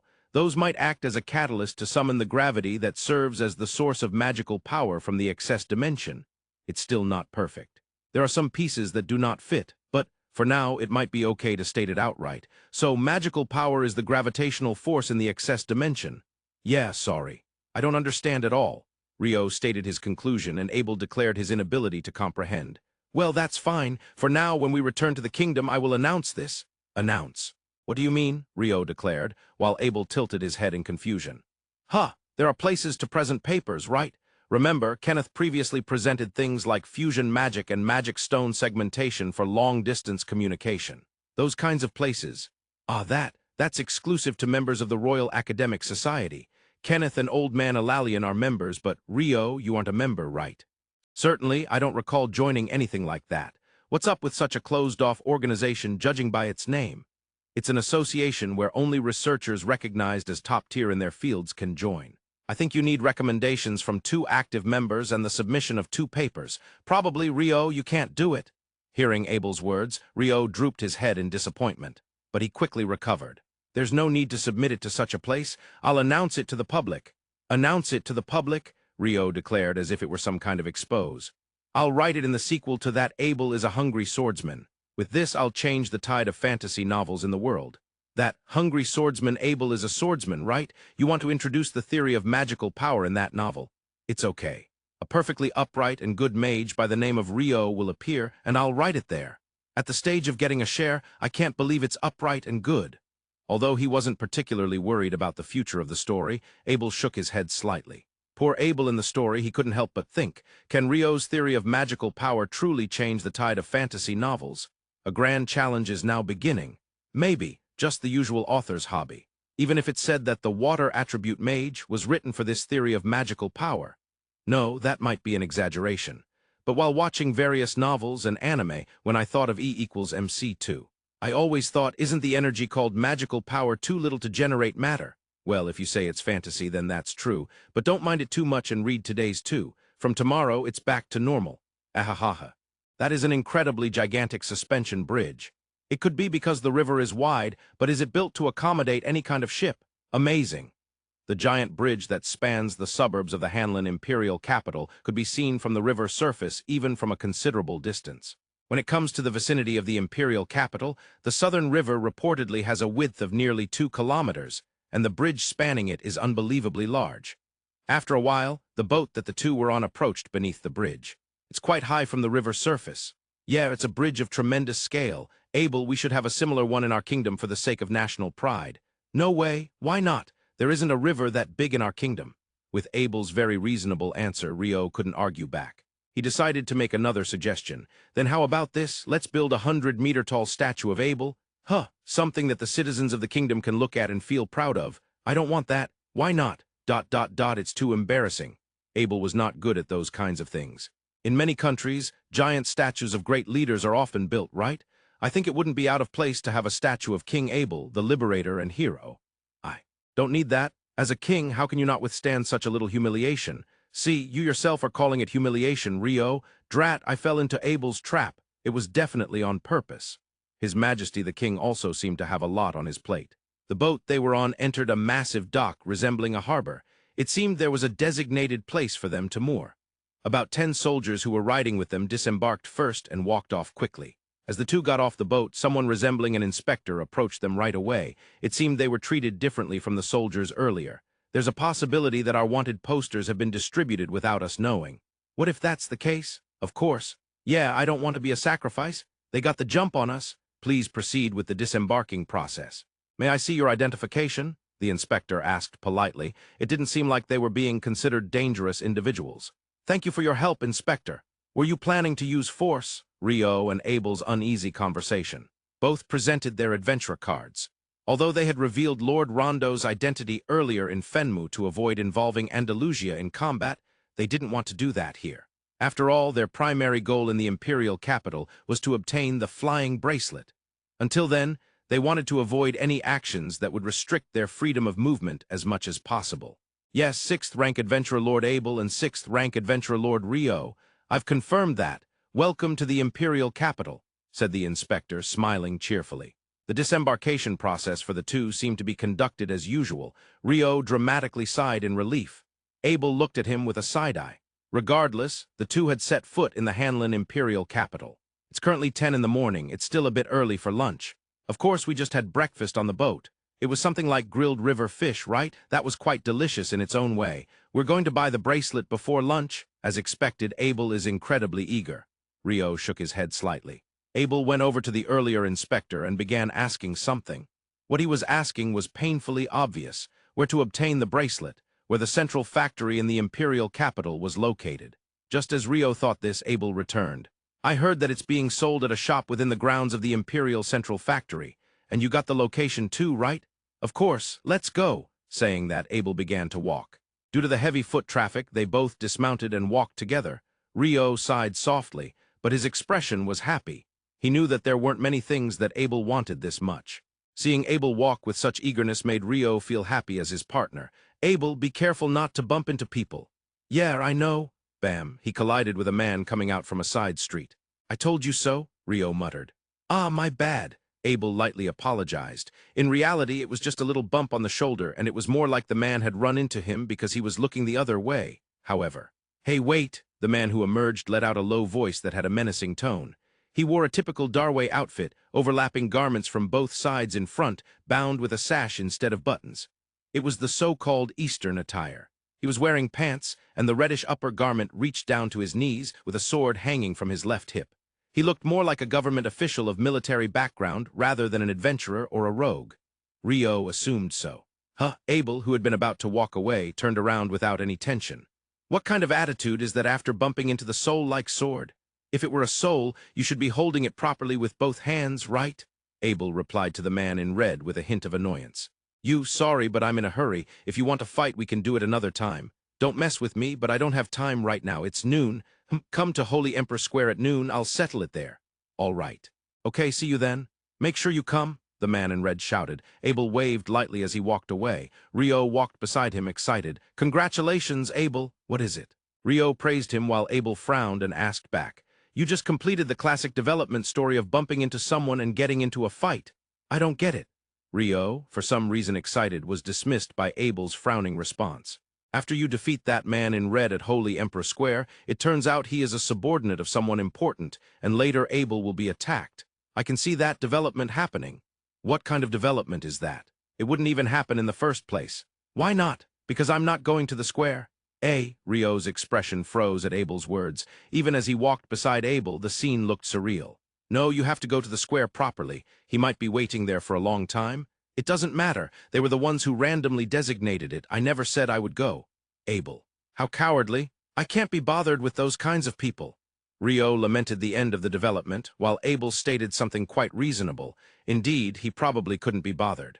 The two continued walking towards the Imperial Central Factory. They were crossing quite a large square. Right, I remember them saying to cross the square while looking to the left at the large clock tower. Indeed, there is a big clock tower. The diameter of the clock face was probably about 3 times Rio's size. The sight of it installed atop a building about 20 meters high was quite impressive. There are quite a few people around, just as Abel was about to speak. Out of the way, out of the way! A man holding a box the size of his head was running towards them while shouting. Swish, crash, he collided slightly with Abel and fell dramatically. The contents of the box were spilled everywhere. It seemed that there were chicken eggs inside. Ouch! Rio expressed his disappointment. Naturally, many eggs broke. Of course, Abel merely glanced at it and continued to walk away with Tsuin. Hey, wait! The fallen man shouted. Abel kept walking and Rio continued as well. Wait a minute! The fallen man ran in front of Abel, blocking his path. What is it, me? You bumped into me and ruined my eggs. It's obviously your fault. It's because you were running while holding eggs. Besides, I barely bumped into you. What did you say? I'm in a hurry right now. Don't mess with me. When Abel waved his hand dismissively, the fallen man became furious. The fallen man had a typical Darway outfit, overlapping garments from both sides in front, bound with a sash instead of buttons. It was the so-called Eastern attire. He was wearing pants, and the yellowish upper garment reached down to his knees with a sword hanging from his left hip. He looked more like a government official of military background than an adventurer or rogue. Well, I guess there's no helping it. If you want to fight, let's do so later. Hey. Oh right, come to Holy Emperor Square at noon, then I'll deal with you. Huh. When Abel said this, the man in yellow looked surprised. What, are you hesitant? If you don't want to, that's fine too. No. Okay, I understand. The man in yellow, tilting his head, accepted Abel's words. And so the two men and their horses left the scene. Abel noticed that Rio, walking beside him, was looking at him with incredibly sparkling eyes. What is it, Rio? Well, I'm moved. When Abel looked at him suspiciously, Rio expressed his emotion with sparkling eyes and a refreshing smile. Huh. To encounter a classic development story of bumping into someone and getting into a fight twice in a row. I've only heard of that kind of thing in novels. Abel, you're amazing. Yeah, I don't understand at all. Rio, who had been wanting to encounter such classic developments since his reincarnation, found it hard to come by. That's why he was moved by the difference Abel showcased. I must apologize to you, Abel. What's this about all of a sudden? When I said it was cowardly to escape from the challenge from that man in red, asking the man in yellow to come to Holy Emperor Square means you plan to take them both down there, right? As expected of you, Abel? No, I'm not going. Rio's expression froze again at Abel's words. Of course, he continued to walk in a surreal manner. Perhaps his lower half was under the control of a different consciousness. No, you really should go to the square. They might be waiting for a long time. It doesn't matter. Both of them barged in and caused trouble for me. Feywin was surprised too. When Abel said this, he stroked Feywin's neck, and his beloved horse happily licked Abel's face. How cowardly of you, Abel. I can't bother with people like that. Rio shook his head in disillusionment while Abel shrugged. I believe it should be around here. This area also has quite a few people. Abel and Rio were searching for their desired shop with their two beloved horses. Oh, there it is, Abel pointed out excitedly. Rio looked in that direction. Ahead of them stood a rather impressive entrance with a grand gate. At that moment, a man burst out from a side shop. Thud, he fell. He didn't touch Abel at all. When the man almost fell, he attempted to grab Abel, but Abel elegantly evaded him. He hadn't touched him at all, so it was natural for Abel to continue walking towards the store they aimed for, the Imperial Central Factory. The shop selling the bracelet he had dreamt of was right before him. He couldn't afford to be distracted by trifles. Though it didn't seem like it, his heart was racing. So, even when the fallen man shouted, "Hey, you! Wait a minute, come to Holy Emperor Square at noon." That was all he said, and he entered the workshop without looking back.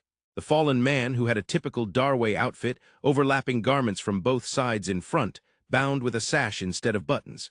It was the so-called Eastern attire. He was wearing pants, and the bluish upper garment reached down to his knees with a sword hanging from his left hip. He looked more like a government official of military background than an adventurer or rogue, and he was left speechless and abandoned. Successfully passing through the gates of the Imperial Central Factory, the two soon spotted a sign. The sales area is this way. While recognizing the large sign, Rio decided to say a word to Abel. Abel, 3 times in a row is abnormal. What is it? To have the classic development story of bumping into someone and getting into a fight happen 3 times. I'm worried that your life is going to run out. Well, as long as I can get the bracelet, I don't mind. Ah, yes, Rio realized. That it was meaningless to say anything to Abel now. He would respond, but his heart wasn't in it. The two tied their beloved horses in front of the shop and entered. Welcome! 3 elegantly dressed young ladies bowed simultaneously. Just that alone indicated that the clientele of this shop was from the upper class. Excuse me, I'd like a bracelet, specifically the flying bracelet. Yes, the flying ring, right? When Abel inquired, one of the ladies responded with a smile and pointed to the flying bracelets hanging on the wall. They were all in a light green color. It seemed there was only one color available. Ah, that's it, Abel replied happily. We only have one color available, but there are 24 designs to choose from. Please follow me. And so, Rio and Abel began the selection process for their bracelets. Well, that took quite some time. Yeah, it did. The two exited the shop with the flying bracelet, the flying ring in hand. Rio made this remark and Abel responded, though it was clear to Rio that his mind was elsewhere. In fact, anyone could tell just by looking at him. He was admiring the flying ring he wore on his left arm from various angles. He looked incredibly happy. Walking alongside them, Feywin curiously glanced back and forth between Abel's face and the flying ring. As expected from a beloved horse, it seemed interested in what its master liked. I'm glad it's easy to remove, but it took over an hour to adjust. Well, thanks to that, it seems others can't use it, so I'm grateful it won't get stolen. I'll tear apart anyone who tries to steal my flying ring. Oh, Abel's eyes are serious. This is scary. At that moment, Abel's expression turned frightening. Rio averted his gaze. It genuinely seemed like Abel might actually tear someone apart. Ding, ding, ding. The sound of bells echoed from a distance. Oh, it must be noon. It took a while to adjust. And paying 30 gold coins for one was surprising. I'm glad I could pay directly from the bank card. Darway is quite progressive. Rio nodded, impressed. By the way, didn't Rio buy 2 flying rings? Finally able to divert his attention from his own flying ring, Abel asked. Yes, of course. One was adjusted for me. The other one I bought as it was, without adjustments. Are you going to compare them? That's the plan initially. In the end, I'll disassemble them, though. The moment Rio said that, Abel's expression changed. If it were to be titled, it would be despair. Don't worry, I won't touch your flying ring. Is that so? That's good. With Rio's words, Abel's expression returned to normal, returning to his usual tone. I'd like to practice somewhere, but it would be difficult in this area. There are too many people. Indeed. The two were retracing the path they took in the morning. There wasn't a particular reason, but it seemed many stalls were about to open in the square with the clock tower. When they passed earlier, it was just past 10, so half of them were still preparing, but now it was noon. Many stalls had to be opened by now. I'm quite hungry. Well, it's lunchtime. Shall we eat somewhere? Let's do that. Oh, after lunch, how about checking into an inn early? A large inn should have a courtyard or a back garden, if we practice there. Rio, that's a great idea. Abel happily praised Rio's suggestion.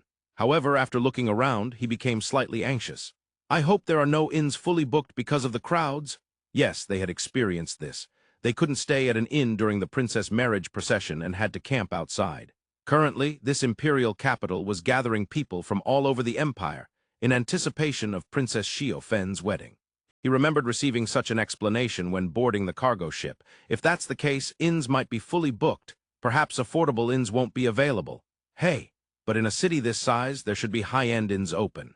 While we might not stay for an extended period, we could manage 1 or 2 nights, right? Moreover, if it's not a place like that, there won't be enough space for you to practice flying. That's true. It's rare for high-end inns to be fully booked. Abel was a king. Moreover, he was a former rank adventurer. He often stayed at high-end inns. He knew that high-end inns in large cities rarely ever become fully booked. There were almost no spontaneous guests like Rio and Abel.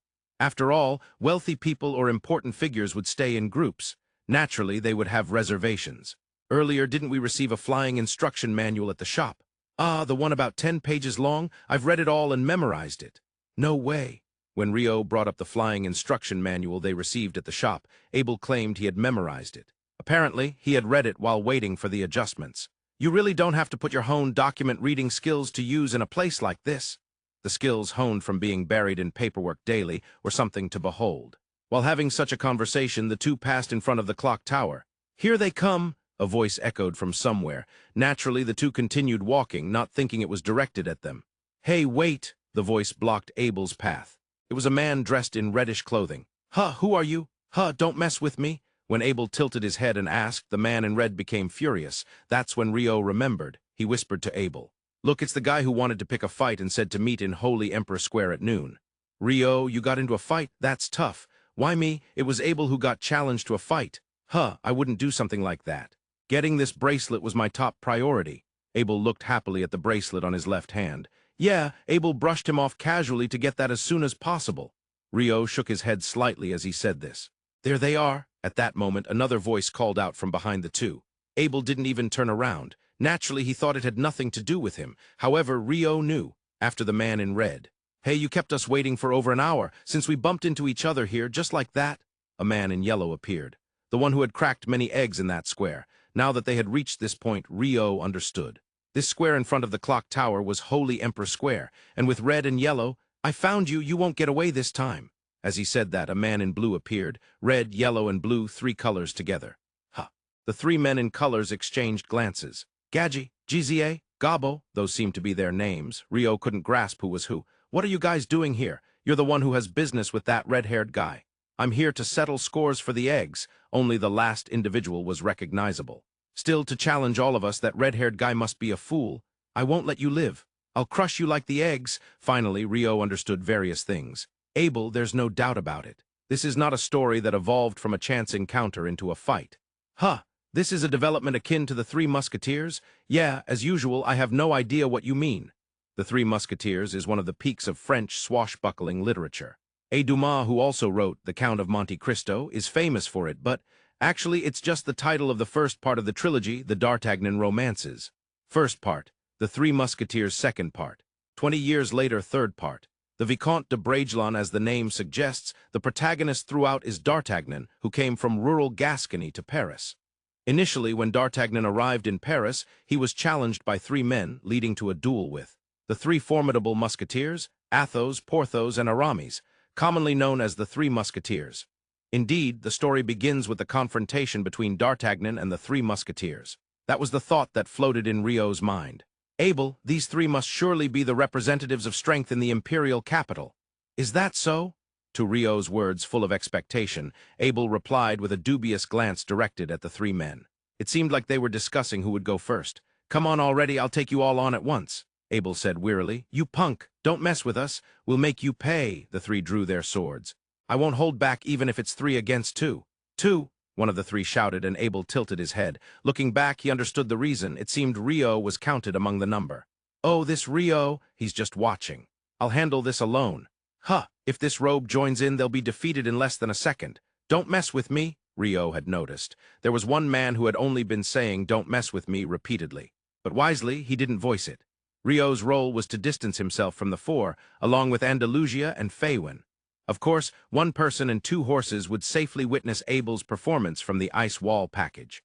Here we go, the three charged in. It truly happened in an instant. A red light flashed. The three collapsed. See, they weren't that tough after all, Abel muttered while shaking his head slightly. The ones sprawled on the ground were the red, yellow, and blue men. One held their stomach, another held their head, and the last lay flat on their back, seemingly unconscious. The surrounding bystanders might not have grasped what had happened. It was that swift, but Rio could see it clearly. All of them fell to the hilt of the sword. He struck the hilt into the solar plexus, slammed the hilt against the back of the head, and uppercutted with the hilt. What could this be? Abel's sword technique shone unnecessarily.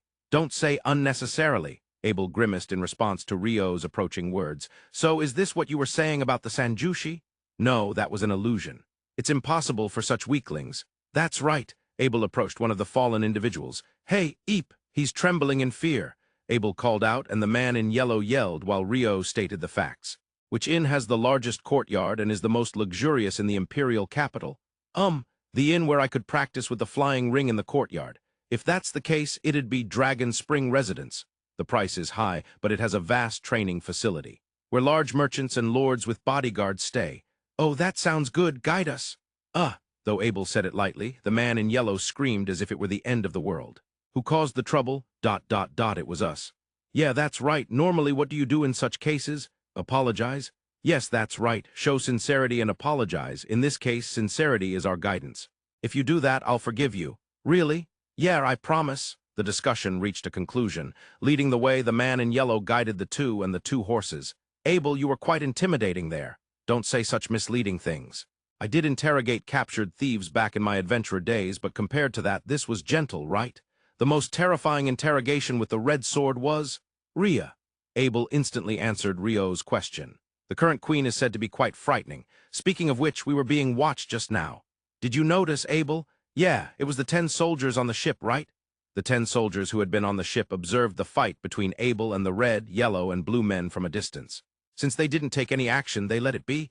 Those 10 are overwhelmingly stronger than the 3 colors. 3 colors, that's a terrible way to sum it up. Now, the man in yellow leading the way, along with the men in red and blue, were likely the 3 colors. The 3 and the 2 horses walked for about 15 minutes. We've walked quite a bit. Yeah, however, there are many people around here. As Abel said, there were many stores and many people. The Imperial capital itself must be quite vast with a large population. There it is. Finally, the man in yellow spoke. It became clear that a massive gate structure was visible in the far front. Oh, that definitely looks impressive. Looks good, Abel. Abel was impressed, and Rio nodded. Well, I'll take my leave then. Wait a moment. As the man in yellow hurried to leave, Abel stopped him. Then he took something out of his pocket and threw it to him. Here's a tip, thanks for the help. But don't go picking fights. Is this gold? Is it okay? Yeah, see you. Abel gave a coin as a tip for guiding them. Abel, you're too generous. Is that so? We might not have made it here on our own. Compared to Rio buying 2 flying rings, it's not a big deal, right? I think that's a completely different matter. Regardless, the two and the 2 horses were now able to enter an inn in the Imperial capital. The Dragon Spring residence has a vast training ground on its premises. You might understand it if I say it's equivalent to 2 400-meter tracks. This area is exclusive to guests, allowing them to use it freely. Due to the high accommodation fees, most of the people staying here are wealthy merchants and local lords. While they rarely use the training ground themselves, those who protect them never miss their daily training. It's a matter of professional pride, one could say. In recent days, several wealthy merchants and local lords have been staying at the Dragon Spring residence with their attendants. This is, of course, in preparation for the entrance of Princess Xiaofen, who is to become the principal consort of His Highness Lyun, the 6th Prince, and subsequently for wedding-related events. The Imperial Palace, where the wedding events will take place, is only about a 10-minute walk away. While this is not exactly a close distance, it can be considered just right in some respects. If it were too close, it would be easier for various matters to be pried into, making it more difficult to move around. Moreover, those staying at the Dragon Spring residence often bring many followers with them. For their relaxation, the training ground, large bathhouse, and other facilities are quite convenient. Having spent several days in the same inn, these followers generally come to recognize each other's faces. They had noticed that there were new guests since yesterday. One group consisted of 10 warriors. These appear to be new retainers of a certain local lord already staying here, but the other group, a pair of individuals. A man in a black cloak from a foreign land and a man in a robe. Who might these two be? Since morning, a swordsman has been practicing in a corner of the training ground. Although he is a swordsman, he is not swinging a sword. Humph, with a shout filled with spirit, his body lifts off the ground, and then he moves forward. Swoosh. Abel falls. That was close. I mean, you were floating and even flying. Rio cheers him on. Right. It felt good, didn't it?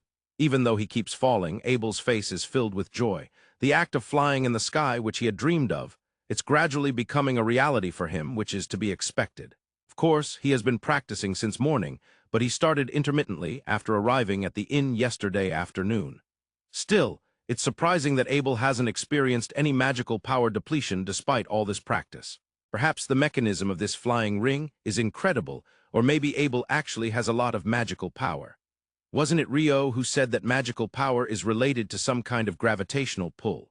Yeah, well, that's true, but I think the magical power used to draw in the gravity from the excess dimension comes from within his body. So I guess anyone who pushes themselves too hard could experience magical power depletion. I don't really get it. Saying this, Abel heads back to practice flying again, choosing to move his body instead of thinking about things he doesn't understand. It's a characteristic of a muscle-headed person. Rio, didn't you just think something rude? And no, I wasn't thinking anything. Come on, focus on your practice. Feeling flustered by Abel's sharp inquiry, Rio promptly returns to the practice session without paying too much attention to it. People can continue doing what they love and enjoy. No matter what others say about their lack of results or progress, it doesn't matter. They continue without regard, because they enjoy it, because it's fun. If they keep going, they will improve. Yes, they will improve if they keep at it. This is absolute. Even if it seems like they aren't improving at first glance, they are making progress. It's okay. They can continue with peace of mind. One day, suddenly, results will show up. For reasons unknown, humans are structured this way. This can't be helped. It can't be changed, so they should just continue. They will definitely improve. Those who say, I'm not improving, or no results are coming, are merely expressing their disappointment because they didn't get the results they wanted at a specific moment when they were hoping for improvement. During matches, during exams, during trials, yes, they may not be able to meet their desired timing. However, that does not mean they are not improving. It simply means that the speed of their improvement was not sufficient. They must not be mistaken. Absolutely, people improve if they continue. They are capable of doing so. In front of Rio stands the swordsman striving to grasp results. That evening, Abel finally succeeded in flying. Congratulations, Abel. Thanks, Rio applauds, and Abel beams with a big smile. He was about 10 centimeters above the ground. However, he managed to fly 50 meters at a steady speed without falling to the ground. According to the instruction manual, once he can do this consistently, he will be able to change direction, make sudden stops, or even fly at higher altitudes. In other words, Abel has finally taken the first step toward free flight. Let's celebrate today. Yeah, go ahead and eat whatever you want in the dining hall. Tonight's on me. Well, Abel, I know all the costs are included in the accommodation fees, so it won't really be your treat. You understood that well. I'm supposed to be the one making jokes. On a day of celebration, Abel stole my role. For now, the two of them decided to freshen up in the bath and head to the dining hall. At 6 in the evening, there aren't too many people yet. Although it's called a dining hall, it's closer to the main dining area of a luxury hotel rather than a casual eatery in town. While the guards of wealthy merchants and lords also use it, none of them seem to overindulge or cause a ruckus, as they likely possess proper etiquette. Somehow, it feels like there are only proper guards here. What do you mean by proper guards? I mean there aren't any ruffians like adventurers. Rio's subjective opinion bursts forth. We are adventurers, aren't we? Yeah, we need to be careful not to stand out. Both Abel and Rio are indeed adventurers, but they are also His Majesty the King and Your Grace the Duke. Thus, they can behave elegantly when necessary. Long live education. The two entered the dining hall of the Dragon Spring residence. Just like last night, a guiding man attempted to lead them to their seats. Rio inadvertently let a word slip from his mouth. "What's wrong?" Abel asked. Then he followed Rio's gaze. He was looking at a crooked black table with 3 legs located deep in the dining hall. However, the height of the table from the floor is slightly higher than a typical table. Could it be a grand piano? Rio's murmuring barely reached Abel's ears. However, it was an unfamiliar term. Excuse me," Rio called out to the guiding man. "I'd like a seat near that." He pointed at the crooked black table, which he had just referred to as a grand piano. "Certainly," the guiding man responded and led the two to a seat right next to that table. "Rio, Abel, was that thing there when we had dinner here last night?" "No, I didn't see it.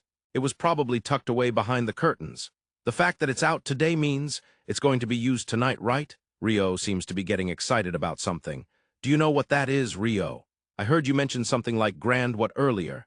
"Yes, it's probably a grand piano. It looks perfect, but since the lid is closed, I can't be certain." "A grand piano. What's that?" "It's a musical instrument."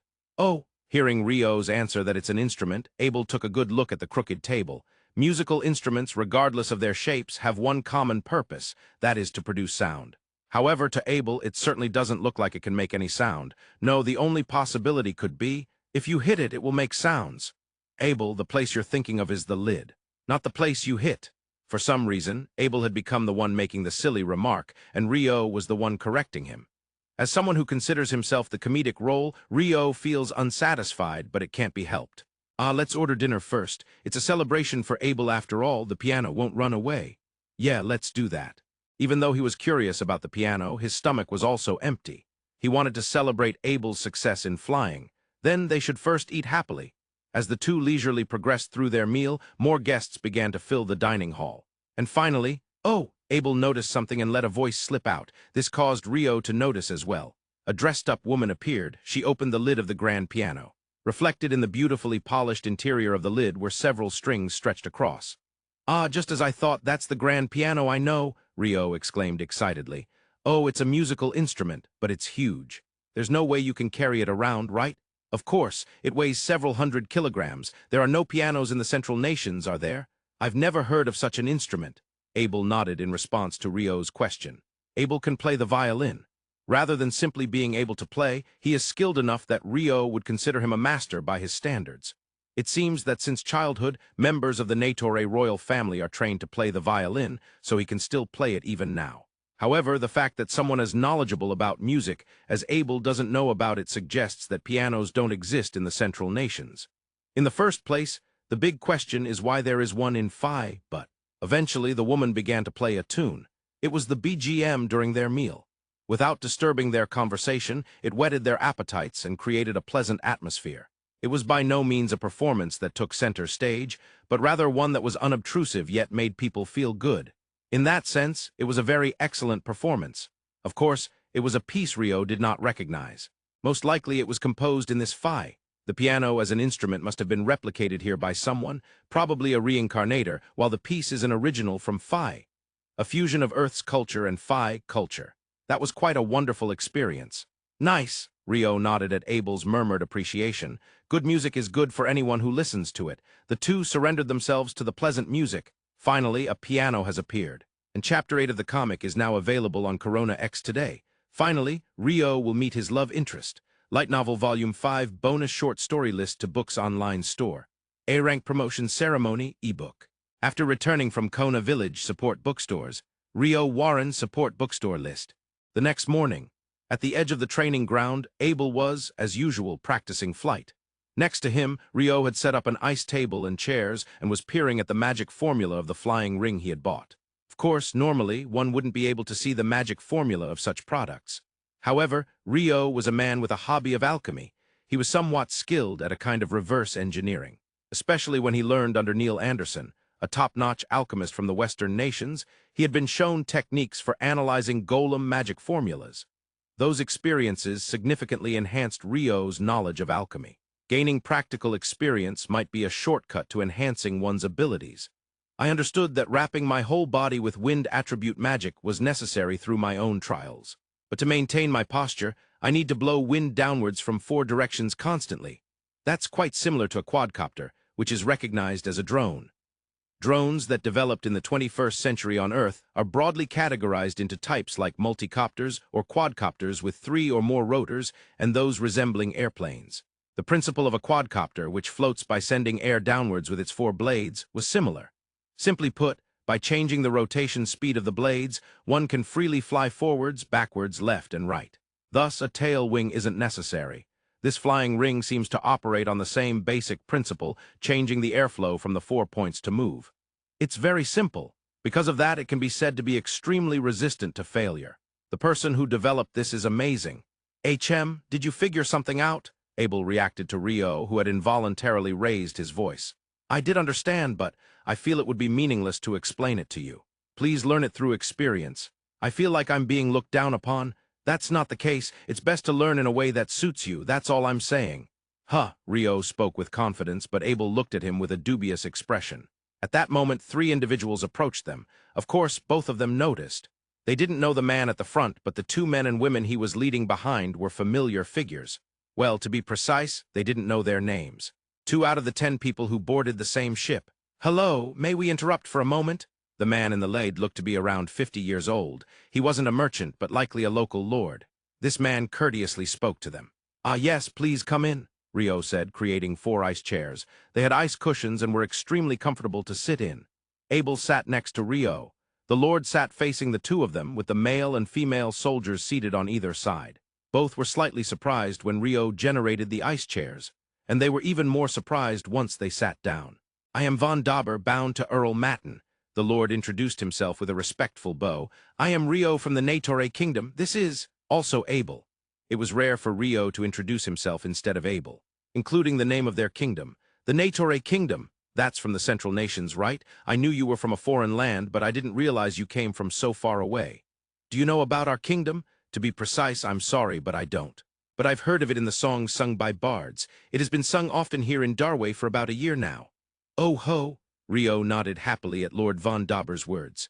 It felt somewhat nice to know that his country was known and gaining recognition. By the way, Abel was maintaining a poker face. I apologize, but I heard that you 2 are adventurers. Yes, that is true. I won't ask how you came to know that, Rio answered with a smile. Those in power can easily obtain personal information. I wish to employ you as adventurers, which is why I have come here. You want to hire us? Rio said, looking at the 2 sitting next to Lord Von Dauber. Naturally, that alone conveyed the message to Von Dauber. Yes, these 2 are also my guards, however there is more. To be embarrassed, I must admit, the other day we were attacked. What? Because of that, I hastily called for these soldiers from my territory. However, I was told that it wasn't enough. But it's difficult to hire in the Imperial capital. You never know who's backing whom. Lord Von Dauber spoke with a smile, despite the unsettling words. Is there anyone trustworthy? Everyone is uncertain. Oh, if everyone is uncertain, then let's just hire us. I'm not that straightforward, but... With a slight smile, Lord Von Dauber responded, trying to hide his embarrassment at Rio's words. You may know, but these 2 were on the same ship as you. Yes, I remember. I saw you in the square the other day. That's correct. I was told that I could fully vouch for your skills. But what if we were the attackers? Those who stay at this Dragon Spring residence are attackers. That seems rather unlikely. Lord Von Dauber answered with a wry smile to Rio's question. It seems that attackers are not wealthy. Perhaps there aren't any assassins like Galgo 13 in Darway. Furthermore, last night, you 2 were captivated by the sound of the piano. This is just my personal impression, but I felt you were well-educated individuals. I have confidence in my ability to judge character, Lord Von Dauber said clearly with a smile. Rio and Abel exchanged glances. It was indeed difficult to say, no, that's not the case. Honestly, Rio had various uncertainties. So he looked at Abel and subtly shook his head. Abel nodded slightly and continued the conversation. You want to hire us for protection, but we won't be in the Imperial capital for long. That is indeed a valid point. I would like you to provide protection for 10 days starting today. 5 days from now, the wedding ceremony for His Highness Lyun, the 6th Prince, will be held at the Imperial Palace. Then, 7 days from today, there will be a public presentation for the citizens of the Imperial capital. After that, we will leave the Imperial capital and return to the territory of Matin in 10 days. How about it during our time in the capital? Rio and Abel had no knowledge of the marriage procession or wedding schedule. Getting that information was invaluable. What are the terms? I will cover all the lodging expenses at this Dragon Spring residence. In addition, how about 10,000 Jan per person per day, which is 10 gold coins? Specifically, where and how should we provide protection? I would like you to guard within this Dragon Spring residence and during travels to and from the Imperial Palace. The main protection will be handled by Wei Feng and these soldiers. I would appreciate your assistance with that. Lord von Dauber glanced at the male soldier sitting on his right. It seemed his name was Wei Feng. He certainly exuded an aura of considerable skill. I understand the general idea, however, I would like to discuss it a bit more. Of course, please let me know once it's settled. Lord von Dauber said that and withdrew with his guards. Rio and Abel were left to discuss. Abel, our luck has finally turned around. For some reason, Rio was excited. Why are you excited? Abel had no idea why. It's a request for protection from an important person. Ah, well, that is true. He already mentioned they were attacked. Yeah, he did say that. It's strange that he would want to hire us in such a situation.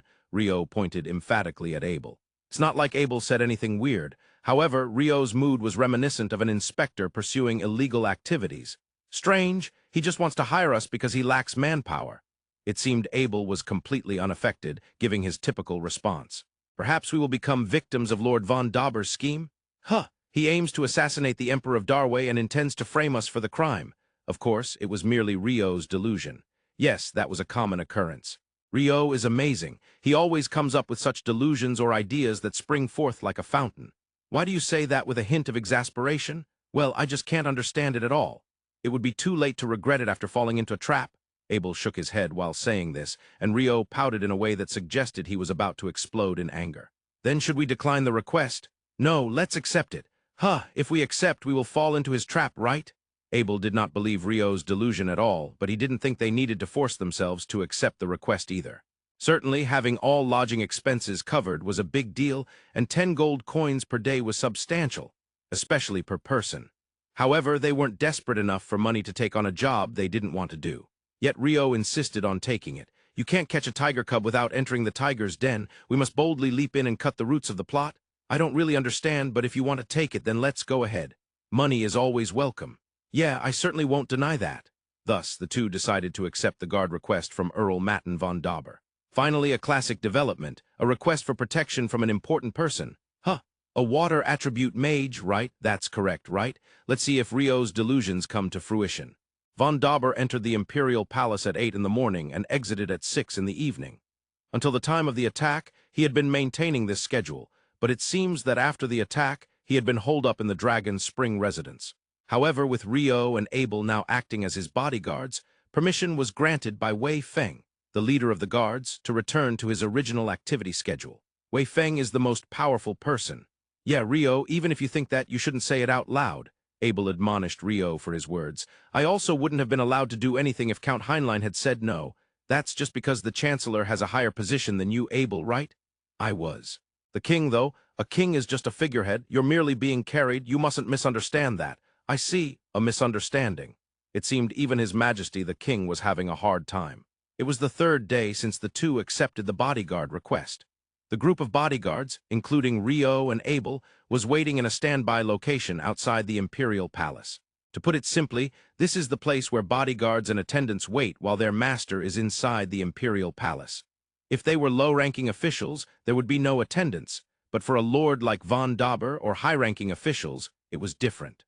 They are what could be referred to as the SH-Type layer. There are quite a number of people in the SH-Type layer, and the number of attendants is substantial as well. In cases like the wedding of the prince and the principal consort, the number of people stationed at the Imperial Palace significantly increases.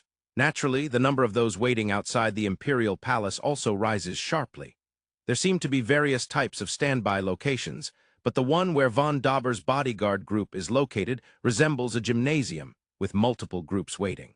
In Von Dauber's case, he had to wait for a long time since he entered the Imperial Palace in the morning and exited in the evening, while others did not stay for as long. Some even left in about 30 minutes. Rio was deliberately surveying his surroundings. Then he quickly seated himself next to Wei Feng, the leader.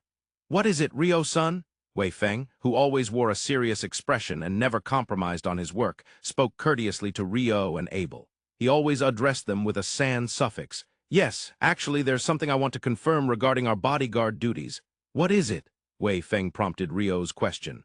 In the meantime, Abel had also come next to Rio. This was to stop Rio in case something happened. "I've heard there are 3 princes competing for the next throne, but which faction does Von Dauber belong to?" "Hey, Rio!" Abel raised his voice at Rio's excessively straightforward question.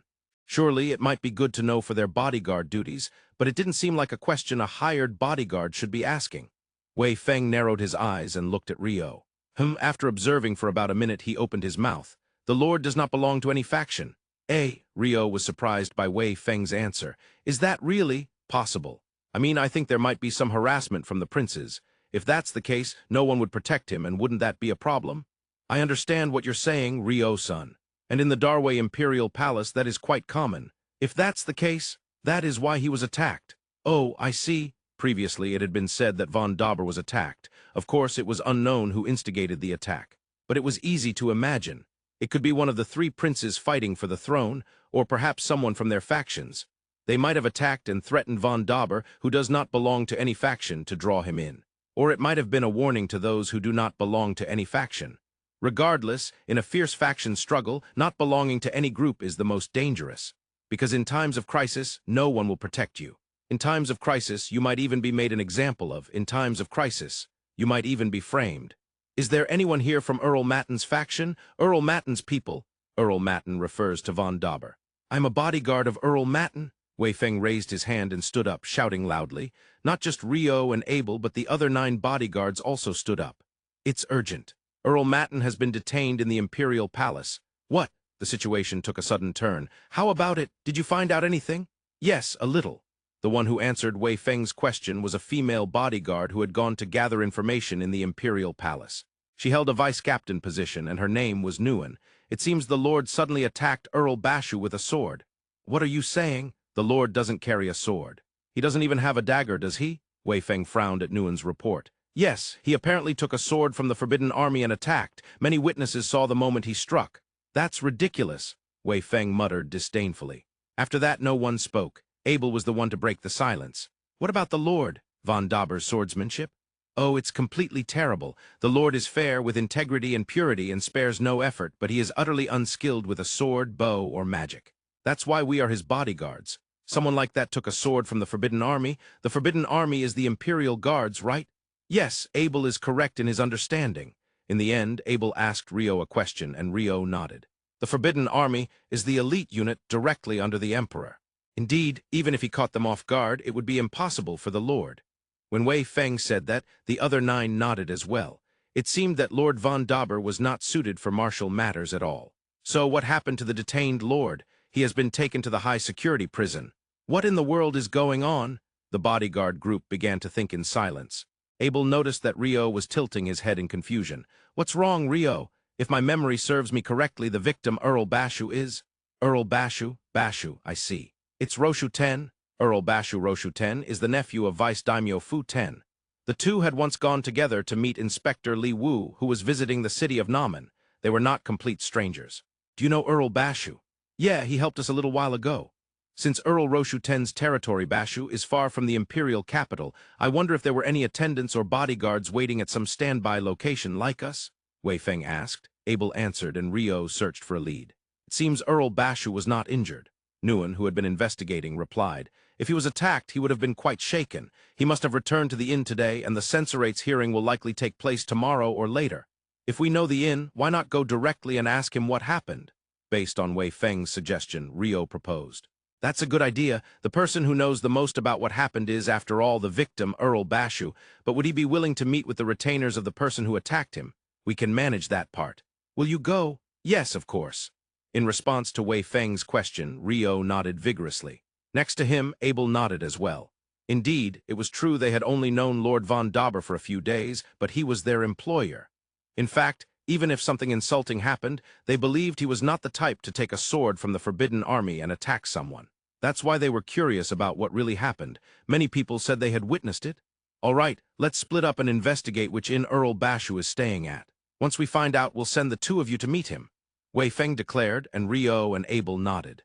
Abel, something serious has happened. Indeed.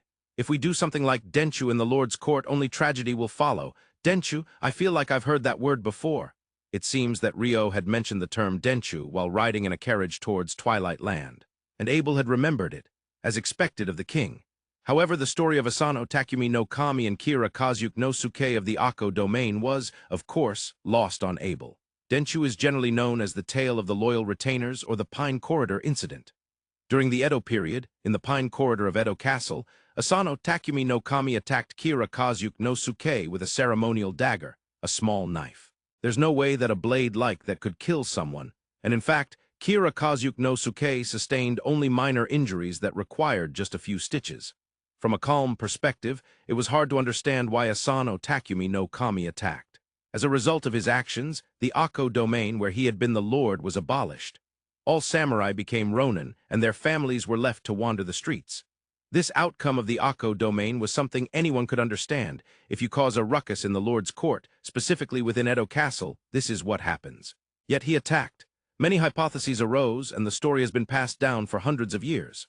By the way, the origin of Ryo's phrase, Denshu, is said to come from the scene where Kajiwara Yoritoru desperately tried to stop Asano Takumi no Kami from behind by holding him back and shouted, "Denshu. Takumi no Kami, this is Denshu." However, in Kajiwara Yoritoru's diary, there is no mention of such a shout. There is no record of him holding him back from behind. Perhaps the truth and facts can easily be swept away by the waves of history. Ryo thought about such things, but now he needed to explain Denshu to the swordsman in front of him, and it had to be concise. It is when you draw your sword in a place where you shouldn't, and even worse, you attack. But it's hard to believe that Lord von Dauber would do such a thing. That's true. Mr. von Dauber is a good person. Rio agreed with Abel's confusion. Didn't Rio say before that Lord von Dauber might become a victim of a plot, and that the assassination of His Majesty the Emperor was aimed at blaming us for the crime? What era are you talking about? Such concerns were dispelled long ago. Well, it was just 3 days ago. Rio, showing a frustrated expression, prompted a slightly exasperated look from Abel. It was the usual occurrence. Mr. von Dauber is a good person. Sometimes he even gives me pocket money. Come to think of it, he did give you money for snacks yesterday on the way back. Yesterday, while walking back from the Imperial Palace and gazing at a stall selling grilled beef skewers, von Dauber had given Rio some pocket money.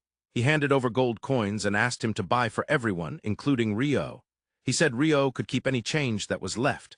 It goes without saying that Rio was delighted. Even after buying skewers for everyone, more than half of the change remained, so it seemed Rio received quite a bit of pocket money.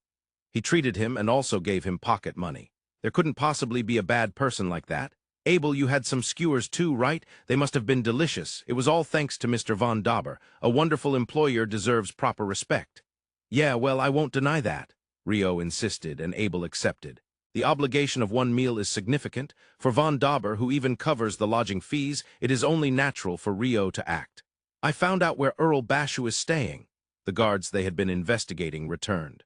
It's the moonlit banquet pavilion facing Holy Emperor Square, Nguyen reported.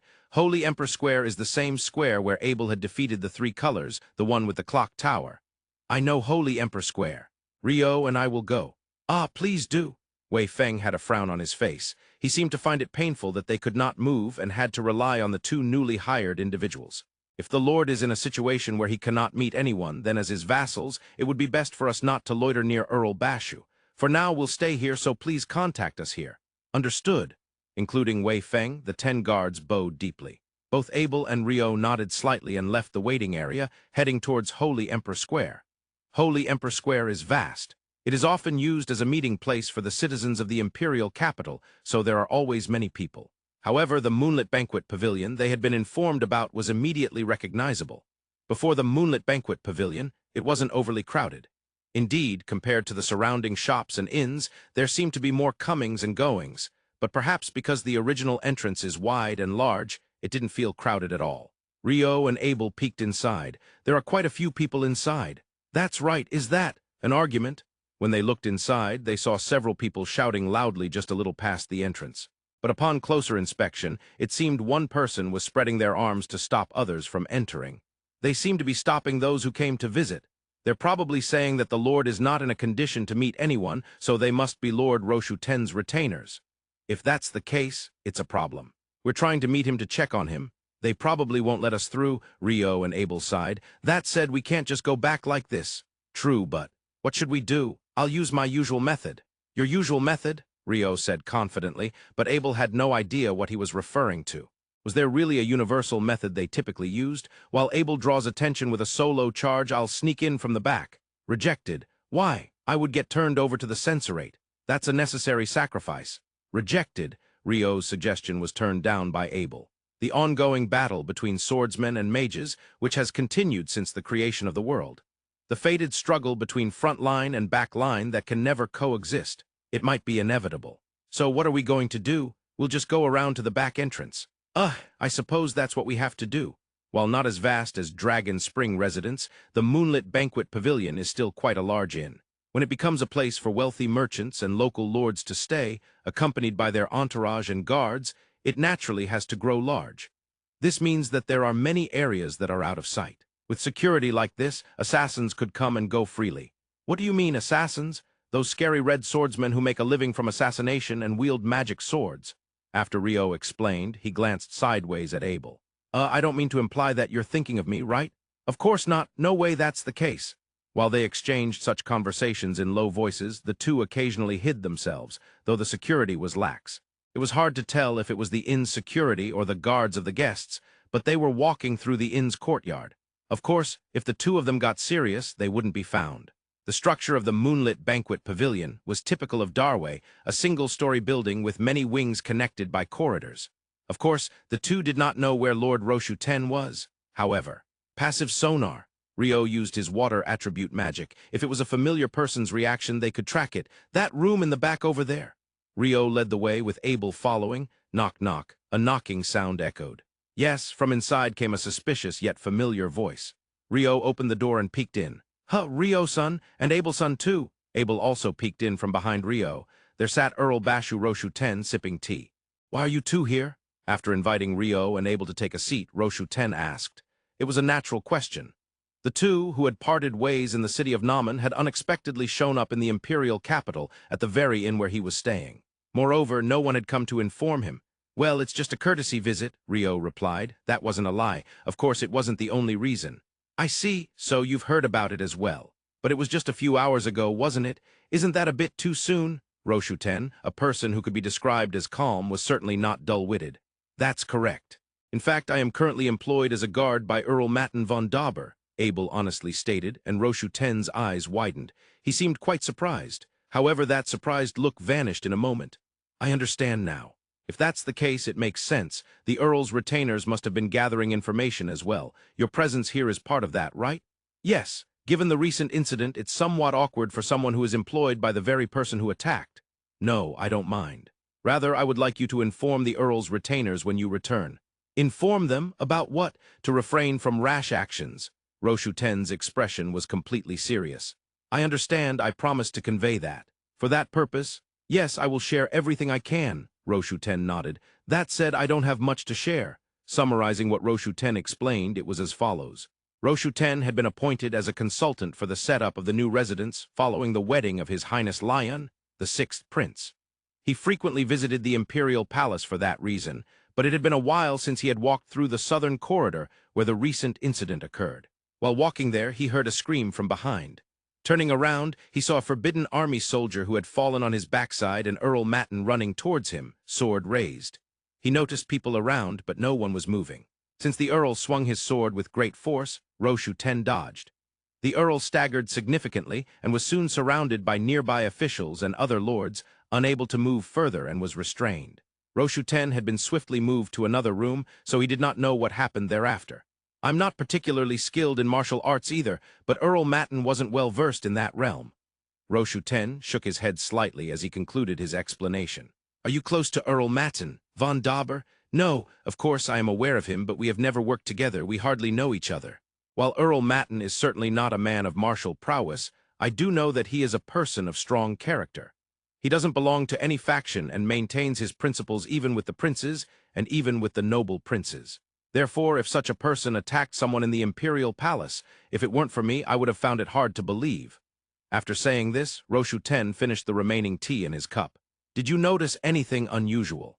Anything different from usual, or perhaps regarding Earl Matten's behavior? Well, frankly speaking, there were many things that were different from the usual. When I was attacked, I thought of two things. One was that Earl Matten had his eyes closed when he charged at me. He had his eyes closed when he charged?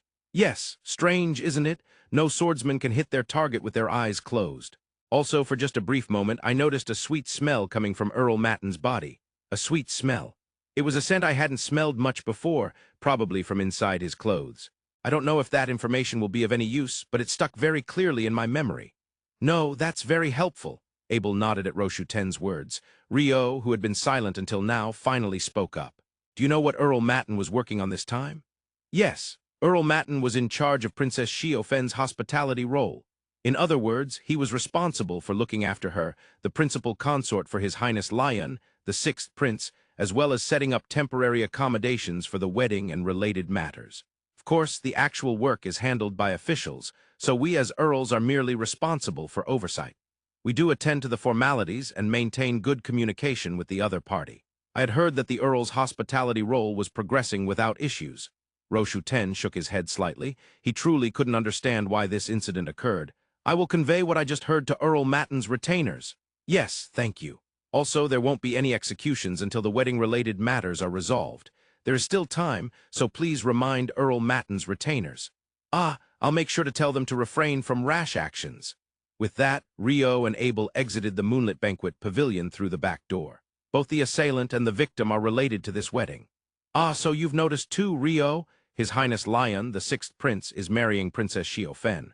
Earl Bashu Roshu 10 is the consultant for the new residence setup. Earl Matten von Dauber is the one in charge of Princess Xiaofen's hospitality. There's no way this is unrelated. That's true, Abel replied, then thought for a moment before continuing. For now, we need to report. The Darway Imperial family has already lost the first prince, who was the Crown Prince. Earl Bashu Roshu 10 was part of the so-called Crown Prince faction, but is now factionless.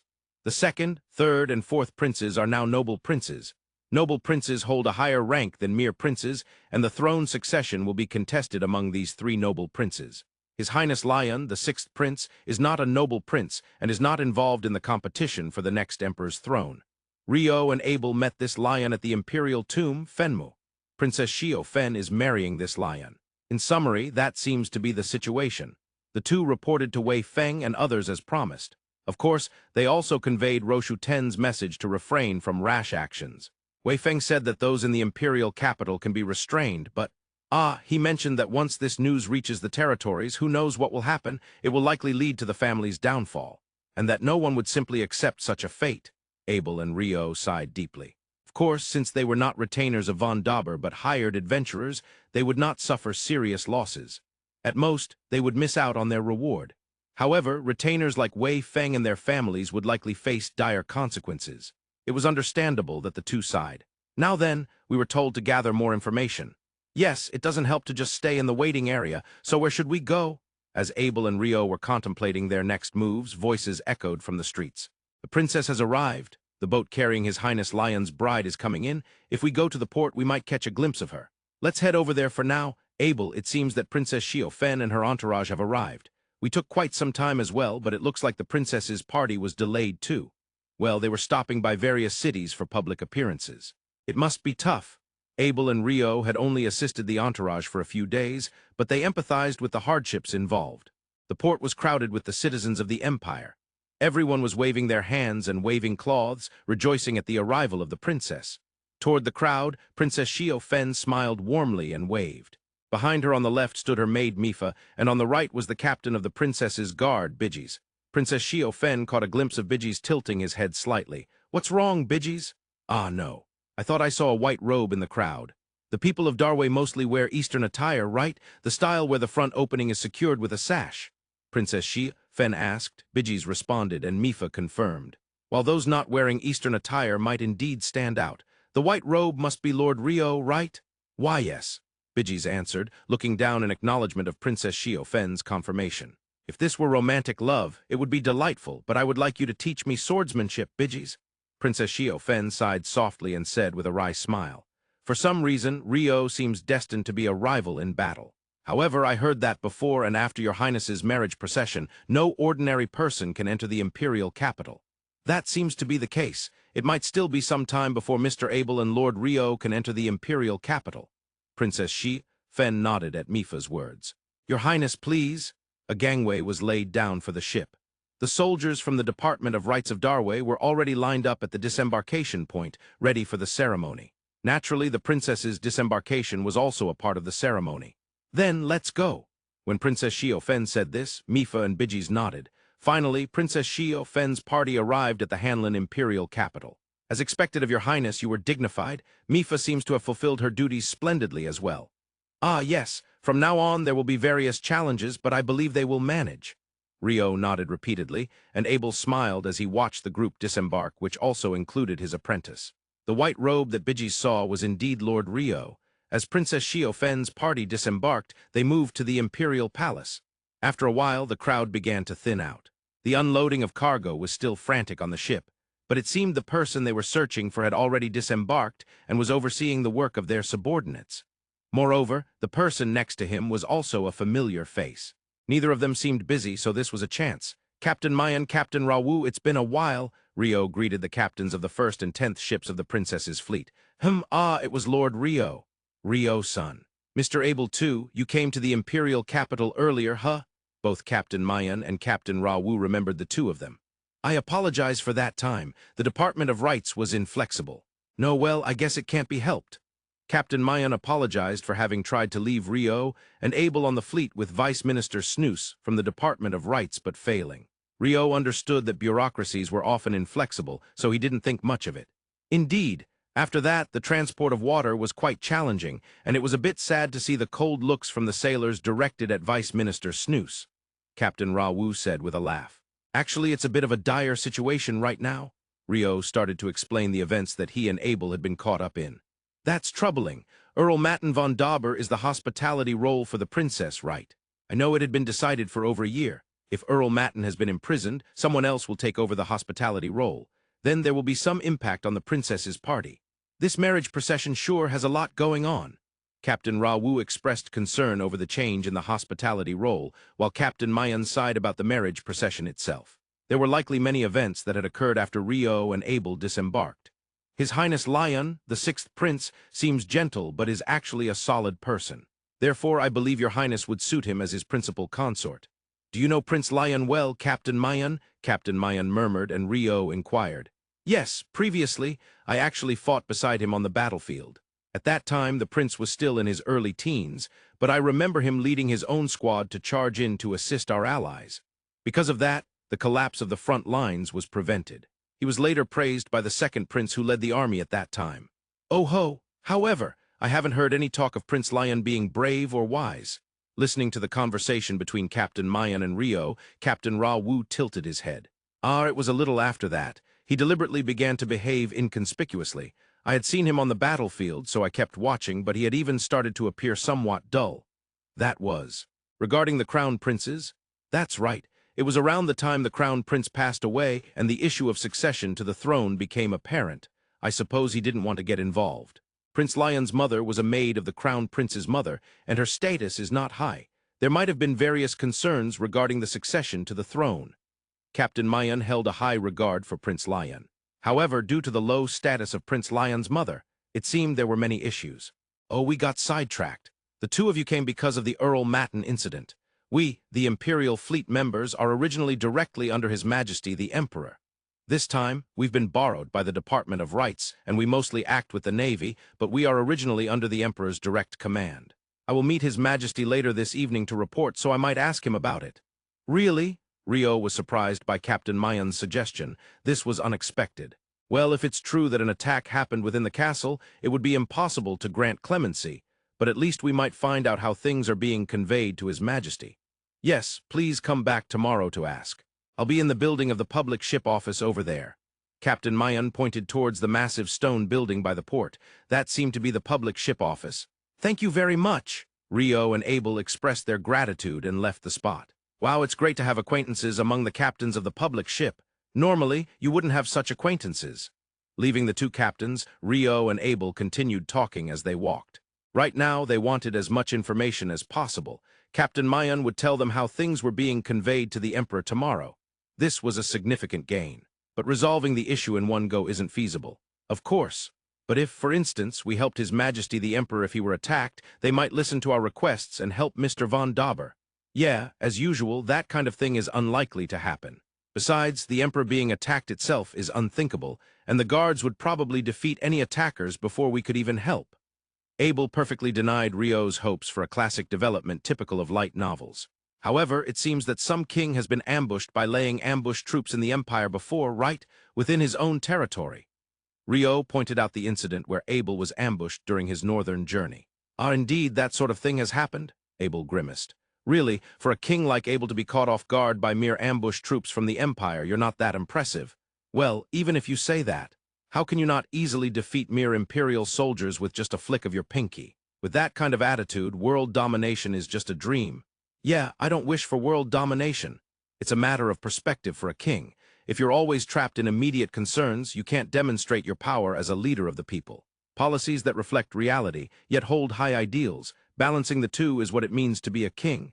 Oh, yes, I have high hopes for you, Abel. Precisely because I expect a lot, I also say harsh words. I hope you don't disappoint me. What is this vague and uncomfortable feeling? Rio didn't want to say it either. After all, Abel was the king. No one would straightforwardly express their concerns. That's why the first Duke, Rio, spoke up. Rio didn't want to say it. However, he felt compelled to speak for the sake of the country. It can't be helped. Why are you saying that while laughing? Ah, I messed up. That was just a figment of your imagination. Please forget about it. Even when trying to hide it, something inevitably slips out in this world. The two were about to return to the waiting area for their report. About 12 people are monitoring the waiting area. Weren't there none when we came out just now? Yes, there weren't. When Rio checked with his passive sonar, there were indeed watchers. They hadn't been present during the report after returning from the moonlit banquet pavilion, so it seemed that surveillance of the waiting area had begun while they were at the port. I can only detect up to 8 of them, Abel said regretfully. Yes, the 4 you can't sense are probably specialists in that field. Their breathing is completely different from the other 8. They are calm. In other words, several organizations are monitoring us. That seems likely. What should we do? Should we go in or not? If they're proper intelligence agencies, they must already know that we are hired by Mr. von Dauber. After all, we've been on guard duty for 3 days. Ah, indeed, it's futile to worry about it now. Abel and Rio reached an agreement and entered the waiting area. Inside the waiting area was only Wei Feng. Everyone else seemed to have gone out for information gathering. In reality, Wei Feng probably wanted to go as well, but someone in command couldn't move easily. Ah, both of you. Did you find out anything? Yes, a few things, Rio replied and explained what happened at the port. He also mentioned that the waiting area was under surveillance. Upon hearing this, Wei Feng nodded. He seemed to have sensed it as well. All the attendants of the other lords have left, and no new ones have entered. Indeed, there were only 3 people inside the waiting area. Perhaps they had been instructed to avoid this waiting area from somewhere. Or it might have been a judgment from each lord's unique information network. The more successful the information gathering, the higher the chance that this place will be attacked, right? Abel expressed his concerns. If they were merely guards or attendants, they would have been ignored, but if it became known that they were excellent and starting to yield results in information gathering, those who would prefer to keep it hidden might start to move. Indeed, not only the waiting area, but also many individuals are operating alone for information gathering. If they are attacked, it would be serious. Wei Feng began to consider the possibility of those out gathering information being attacked.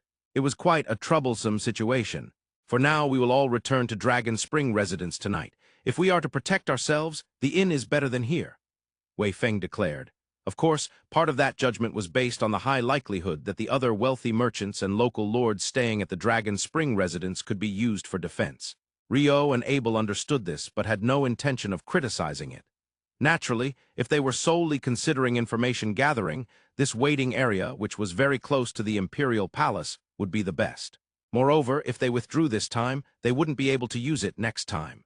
Since the main figure, Earl Matten von Dauber, was imprisoned in the high-security prison, the waiting area would likely not be permitted for use by Wei Feng and the others who served him. For now, it seemed that no orders had been given to evict them, so they remained. We will leave here by 5 in the evening before it gets dark. Understood. I will go out for information gathering again. I will return by then, but if I don't, please ignore me and return to the Dragon Spring residence. Rio replied to Wei Feng's words. Are you sure? We can handle ourselves, the two of us. When Abel said this, Rio nodded. Yes, these two were quite strong. Is there really no choice but to rely on Princess Xiaofen? That may be the case, but it feels a bit much to rely on a princess who just got married. Abel and Rio walked out of the waiting area discussing such matters. They didn't have a particular destination in mind. However, there wasn't much point in staying at the waiting area. Aside from the waiting area near the Imperial Palace and the Dragon Spring residence, their knowledge of the places around them was limited. The high-security prison, where Mr. Von Dauber is located, is at the Censorate, right? That's what they said. Places like the Censorate and other government facilities are adjacent to the Imperial Palace, right? We might as well check it out. Neither Abel nor Rio had any expectations of doing anything or finding any clues by going there. The Censorate faced a main street. There were quite a few people passing by, yet no one seemed to look towards the Censorate. It seemed as if they were deliberately avoiding looking in that direction. It looks like a terrifying place. Well, I suppose no one would want to get involved with it. Rio and Abel exchanged their impressions as they observed the situation. The Censorate itself wasn't tightly shut. On the contrary, the gates were wide open, and there was no one standing by the gate. There aren't even any guards. Abel nodded silently at Rio's words. Peering inside the gate, they could see another gate further in. It was firmly closed, and in between, there's an incredibly large drum. Are we supposed to hit that to call someone? A drum taller than a person was placed there. This building, or rather this department, has a really oppressive atmosphere. Even if we haven't committed any crimes, it feels suffocating. As Abel said this, Rio glanced at him with a look that suggested he had something to say. Don't say anything. Abel took the initiative. I was just about to list the 108 crimes you've committed. I haven't committed that many crimes. The fact that you acknowledge you've committed a number means you have at least 107 crimes in mind. I haven't, perhaps due to their banter. No, it was likely not that. A person approaching from the street called out. Lord Rondo? Yes. The person who called out appeared to be in his 40s at a robust age. He wore a long grass-colored Eastern attire that reached his shins. His hair was neatly tied up, held in place by a small crown. Though his belt wasn't flashy, it had an air of elegance. The sword he held in his left hand had very little decoration, but the discoloration on the grip indicated it was a well-used sword. Two young men, who looked like they had just come of age, followed behind him, carrying large bags. Rio looked at the man who had called out but couldn't recall who he was. However, he did call out Lord Rondo. The identity of Lord Rondo had only been revealed to him at the Imperial tomb in Fenmu. He had met with the 6th Prince Lyun and others there. Captain Li Chu of the White Flame Army? Ah, so it was indeed your grace, the Duke. Rio stopped Captain Li Chu, who hurriedly knelt to greet him. No, Captain Li Chu, you stand out too much. My apologies. Captain Li Chu stood firmly but lowered his head. He was the captain of the Imperial Tomb Guardians of the White Flame Army. As the Guardians of the Imperial Tomb, he should have been stationed there the last time they met. But why was he in the Imperial capital now? The guardianship of the Imperial Tomb is rotated among the 4 Guardian armies every 100 days. Our White Flame Army's guardianship ended 2 days after I met your grace. Therefore, I have returned to the Imperial capital. I see. Working for 100 days and resting for 300 days, it wasn't something to be envious of. During that 100 days, they had to concentrate on work to a terrifying degree. That was likely why there were 3 times as many days off. No one said that the 300 days in the Imperial capital were a vacation. Captain Li Chu and the members of the White Flame Army were clearly highly trained. Even though Rio had been focused on reading, he hadn't noticed their encirclement until it was too late.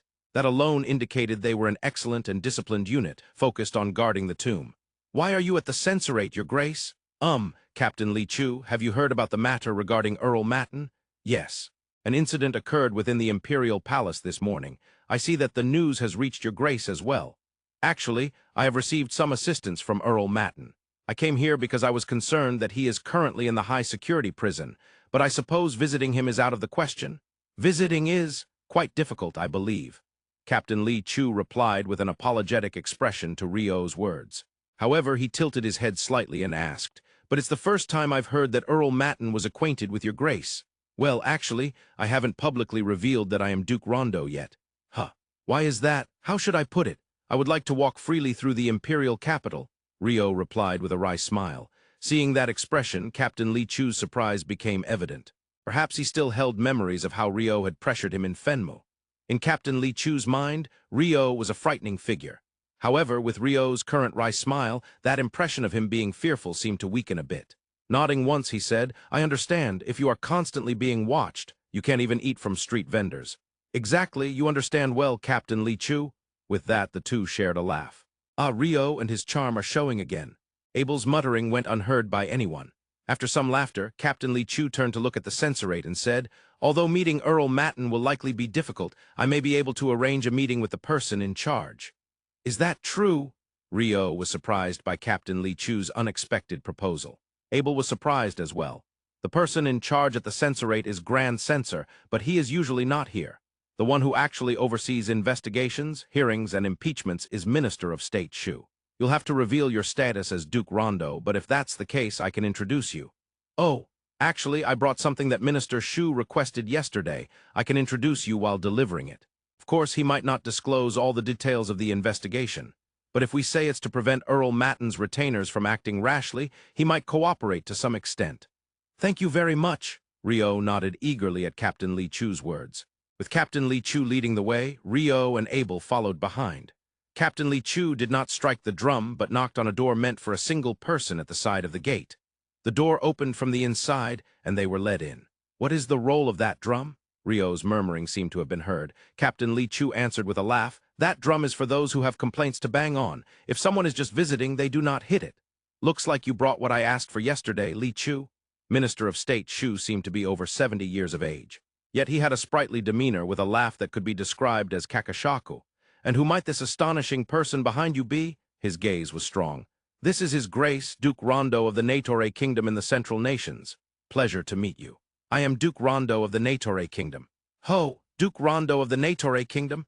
Upon receiving Rio's greeting, Minister of State Shu narrowed his eyes. "Your Grace, if you could please show me some form of identification. I apologize for the rudeness, but as someone who works at the Censorate, it's in my nature to check thoroughly." "Of course. Here you go." Rio handed over his necklace. Minister of State Shu presented the necklace to the alchemy tools that his subordinate brought. He confirmed the letters that floated up. "Thank you very much. Indeed, you are the first Duke of the Natore Kingdom. However, when it comes to Duke Rondo of the Natore Kingdom..." He paused, glancing at Captain Li Chu with a meaningful expression. Receiving that gaze, Captain Li Chu nodded and continued, "Yes, it is as Minister Shu imagines. How terrifying it is to meet someone of such stature, though if the songs are to be believed, it's only natural."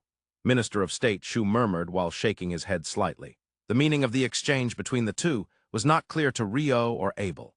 Neither of them were familiar with the bard's song. "So what brings such a noble person here?" "Actually, it's regarding Earl Matten."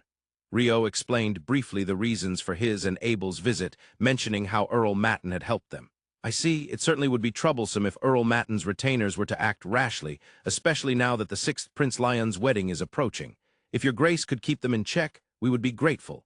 I would like to offer as much cooperation as possible. However, meeting with Earl Matten or being present for the hearing is out of the question. This is the Censorate. No illegal actions can be recognized, regardless of status." Minister of State Shu said this with a smile, but his eyes weren't smiling. "Of course. I just have 2 special requests for when the hearing occurs." "Please, go ahead."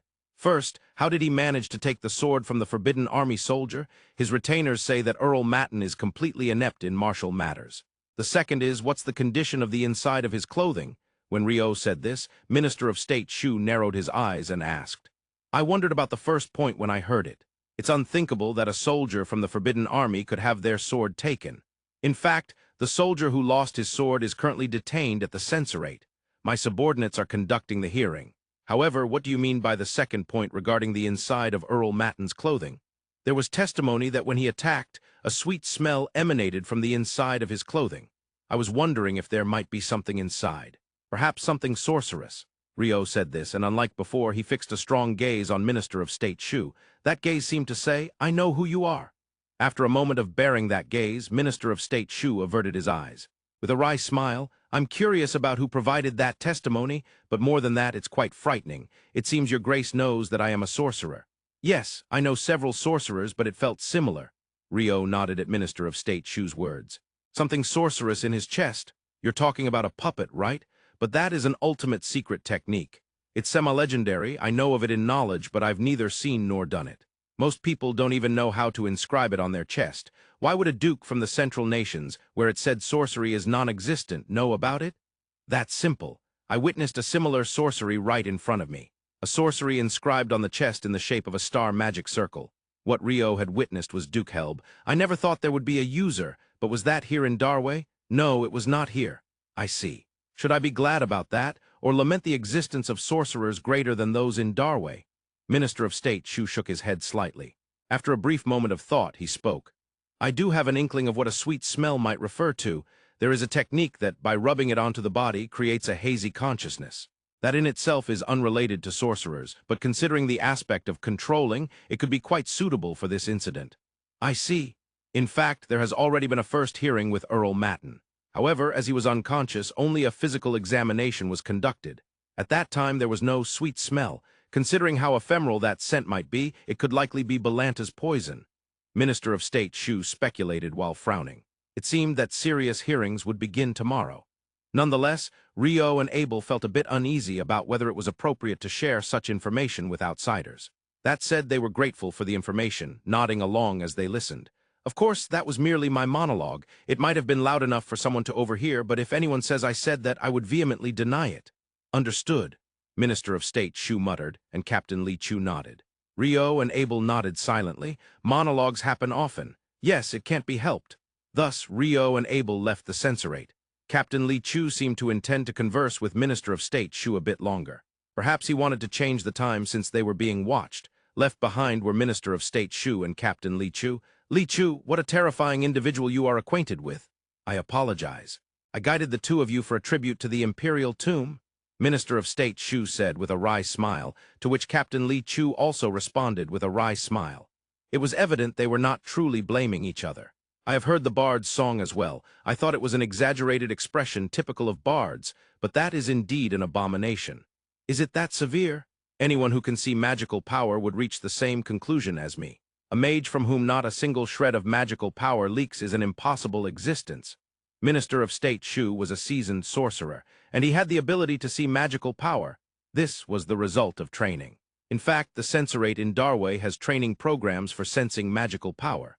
Thus, over several years, there are a number of individuals who can come to see magical power. As a matter of common sense, it is impossible for a mage not to leak magical power. So if such a person exists, they are an extraordinary being outside the norm. In other words, an abomination. Well, as for the investigation of Earl Matten, we have gained quite intriguing information. The fear I felt is a cheap price to pay. I suppose I can only think of it that way. To be honest, I didn't think it was that severe. The fear felt by Minister of State Chou was beyond Captain Li Chu's understanding. Seeing magical power is quite convenient. Even if the opponent is hiding, I can see them. Working at the Censorate brings immeasurable benefits. However, this time, there has never been a time when I was so frightened to see magical power. Honestly, you didn't seem that startled, Minister Chou. That goes without saying. To evoke ill feelings in someone of that caliber is a blunder of the highest order. Look, I am only now starting to break out in a cold sweat. As Minister of State Chou said this, he shook his head slightly. Still, this matter has become exceedingly troublesome. Minister of State Chou's murmur went unheard by Captain Li Chu. Rio, along with Abel and the party led by Wei Feng, returned to the Dragon Spring residence after clearing out their waiting area. I knew you were hiding and following us, Rio said. Yeah. The 4 people Rio mentioned before, I could sense them moving as they followed us, Abel replied. Abel, you figured that out even without using magic, Rio exclaimed in surprise. I was able to catch their presence among the 12, Abel said, nodding happily. It seemed he felt he wasn't to be underestimated. Seeing this, Rio looked somewhat frustrated for some reason. What kind of man are you, a swordsman encroaching on a mage's territory? Aren't you ashamed? Rio scolded. Not at all, Abel responded confidently. The Dragon Spring residents welcomed them just as it had before. Even though their master was detained, it seemed they wouldn't be persecuted or kicked out. As expected from a first-class inn, Rio praised. Well, it's only natural, right? Abel replied. What are you saying? A common pattern is to be told, pack your things and get out.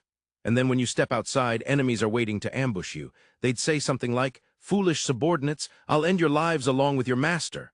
Rio spoke passionately about the classic development typical of light novels. Abel shook his head gently. I always think, Rio, you come up with story ideas one after another. Your imagination is amazing. Ah, it's nothing special, Rio replied modestly. Yeah, I'm not complimenting you, Abel pointed out, teasing Rio, who blushed at the misunderstanding. The world is made of miscommunications. The party returned to their rooms, took turns bathing, and then gathered again in front of the dining hall. Ah, the bath feels great. It washes away the fatigue of the day, Rio said. I agree, but it seems there's a fatigue that can't be washed away, Abel remarked, looking tired as he observed the faces of his companions.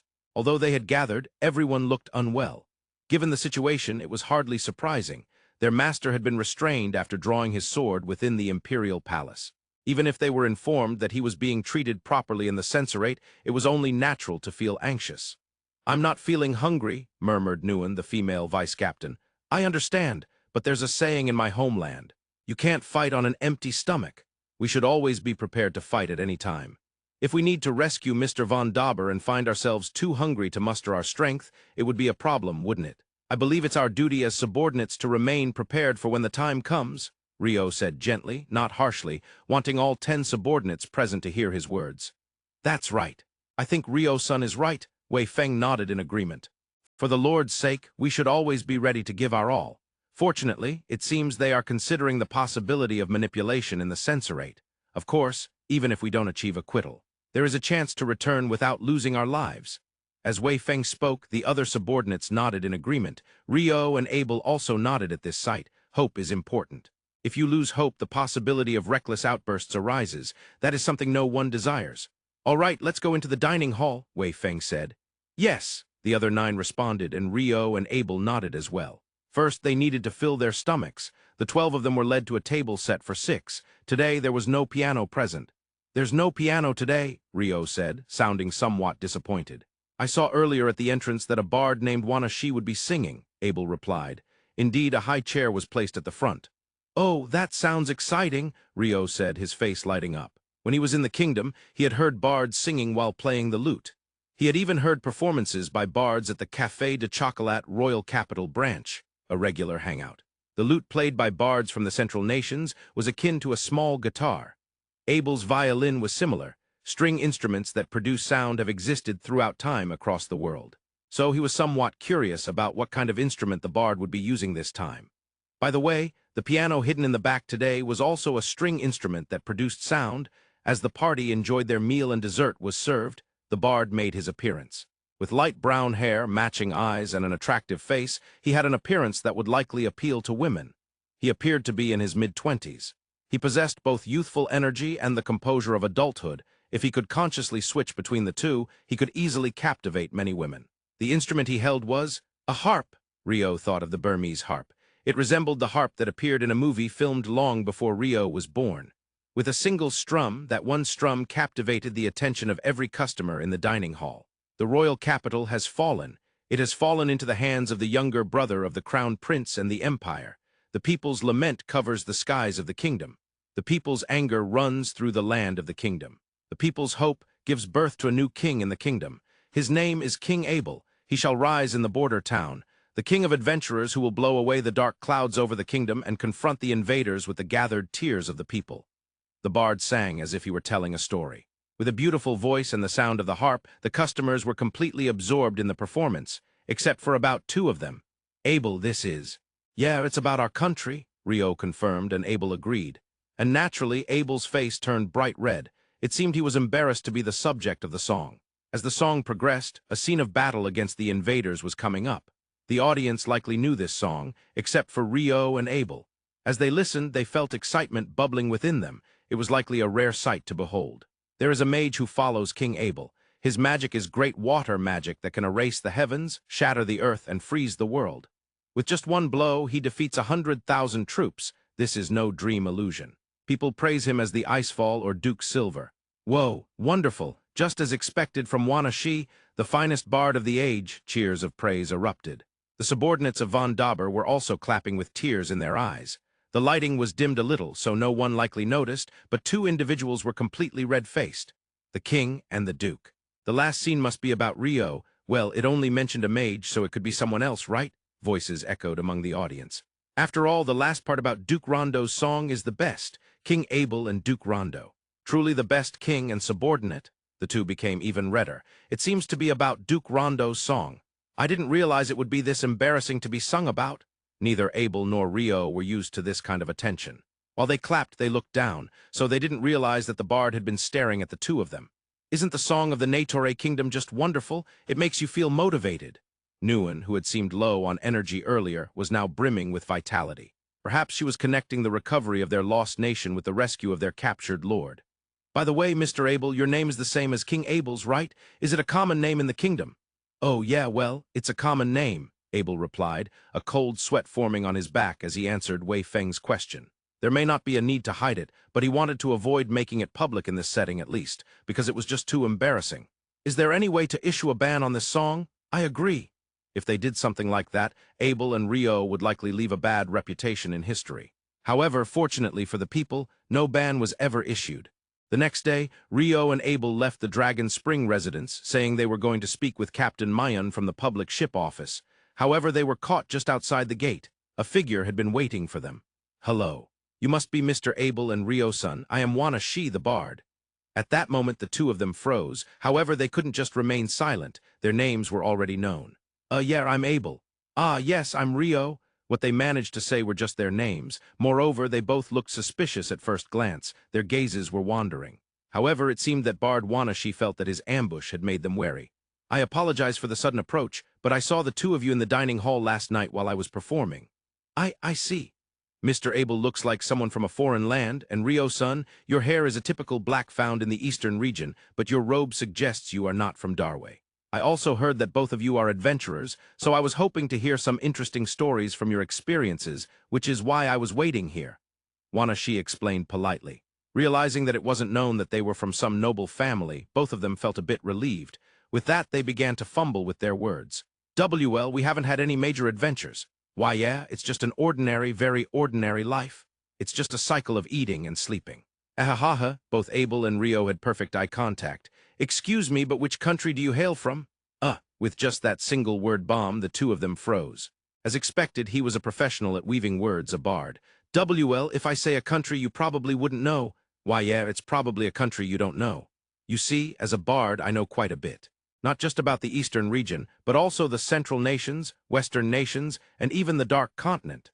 Abel and Rio's defenses were easily broken down by Wana Shi's smile and the words he spoke. The central nations? We're from the Natore Kingdom? Giving up, Abel and Rio answered. That answer seemed to be unexpected for Wana Shi. His eyes widened and he was speechless. The Natore Kingdom. The song I sang yesterday is the song of the Natore Kingdom? I see. How amazing that your homeland has become a song. Wana Shi's words left both Rio and Abel flustered. Furthermore, by the way, Mr. Abel, your name is the same as King Abel. Is it a common name over there? Why, yeah, it's a common name. How wonderful. This must be the guidance of the god of song. I'd love to hear your story. No, I would like to conduct an in-depth interview over a few days. That's a bit. Abel felt overwhelmed by Wana Shi's enthusiasm. However, he was a bard who traversed the world with just a harp and his voice, making him a tough negotiating opponent. I heard that the two of you are working for the imprisoned Earl Matin. Although I am a bard, I am sometimes summoned to the Darway Imperial Palace. Darway is a country that appreciates the arts quite well. I believe I could be of help in that aspect. Both of them exchanged glances at Wana Shi's proposal. Then they discussed quietly a bit behind. What should we do, Abel? If we play our cards right, this could be a powerful intelligence-gathering tool, right? Yeah, indeed. As for our plans today, we're just supposed to hear from Captain Mayan at the public ship office, and then Captain Li Chu will bring us information from the Censorate. Other than that, we might need some extra help in gathering information. That's true.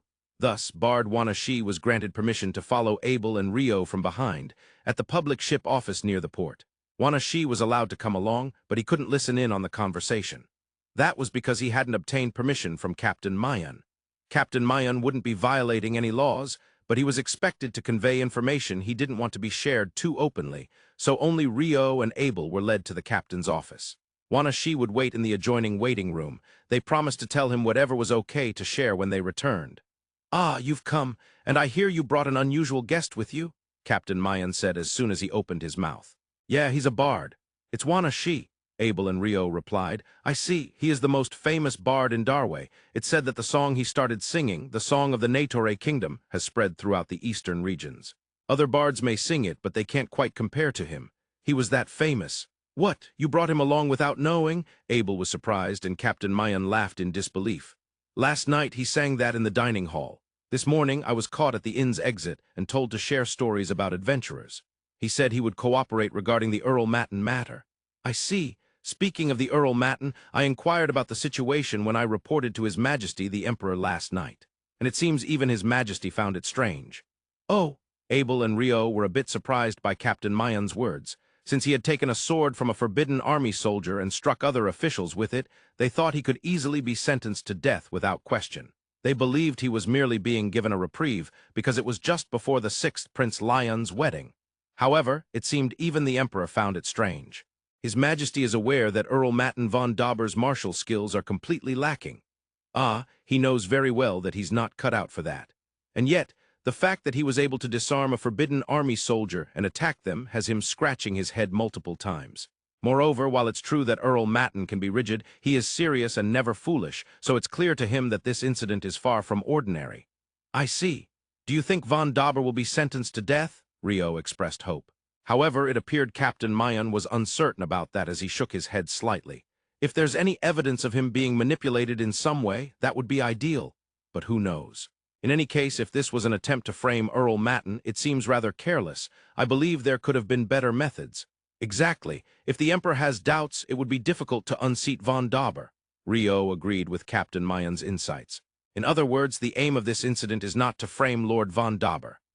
Then is the target Lord Roshu 10, but he wasn't injured, was he? Both Abel and Rio pondered as they reached that point. Not knowing the purpose felt unsettling. For now, the chances of Earl Matin von Dauber being sentenced to death seemed to be decreasing. Of course, evidence of manipulation was required, but the Censorate's Shu Shiku had mentioned it could be possible, so they felt there might be a way out. That's why they really wanted to know the mastermind's aim. Captain Mayan slowly began to articulate his thoughts, as if confirming something in his mind. Due to this commotion, for the time being, both Earl Bashu and Earl Matin will be relieved of their duties. Earl Bashu Roshu 10 is the advisor for the new residence setup for the 6th Prince Lyun. Earl Matin von Dauber is in charge of hospitality for Princess Xiaofen, and a new figure may come in to engage in sabotage. Abel listed the two roles to confirm, and Rio had an epiphany. That's possible. Captain Mayan nodded vigorously in agreement. Then he seemed to recall something. The replacement for Earl Bashu has not been appointed. However, a replacement for Earl Matin was appointed yesterday. Given that such an incident occurred, a thorough investigation will be necessary after all. The successor is Earl Mizo. He's from the 4th Prince's faction. Is there a possibility he'll do something? I don't know. But the wedding ceremony will be held tomorrow. Therefore, from tomorrow onward, the Department of Rites will proceed in accordance with traditional ceremonies, leaving little room for external interference. If something were to happen, it would have to be today. What's happening today? Captain Mayan couldn't provide an answer to Abel's question. It seemed he didn't have all that information. However, at that moment, I heard that Princess Xiaofen's schedule has changed today. Captain Rawu of the 10th ship entered as he spoke. The schedule has changed? Yes, it seems the successor Earl Mizo decided on it forcefully. Apparently they are planning a cherry blossom viewing at Plum Blossom Garden. Plum Blossom Garden is too open. It's easy for the public to access. Ensuring the safety of noble individuals there is extremely difficult. They said it was partly to present her to the public. Rio and Abel quietly listened to the conversation between Captain Mayan and Captain Rawu. However, both of their expressions were stern. They knew that Princess Xiaofen had been attacked multiple times. Simultaneously, the two of them stood up. First of all, let's go to this Plum Blossom Garden or whatever it's called, Abel declared, and Rio nodded as they exited the room. They quickly regrouped with Bard Wanashi, who had been in the adjacent room. Wanashi, you know about Plum Blossom Garden, right? Yes, of course. Is something going on? I don't know. But for now, would you like to join us on an adventure? Absolutely, Rio invited, and Wanashi eagerly accepted. The three of them hurried toward Plum Blossom Garden. The Plum Blossom Garden is a famous plum blossom spot located near the Imperial Palace. Originally, it was a park that anyone from the Imperial capital would use for leisure, but today, there were restrictions in place. However, since there were no fences to begin with, and the area is quite large, it wasn't possible to completely restrict people from coming and going. This was understood even by those around Princess Xiaofen. This place is too open. That's true. According to the plan set by Earl Matin, the cherry blossom viewing was supposed to take place within the palace.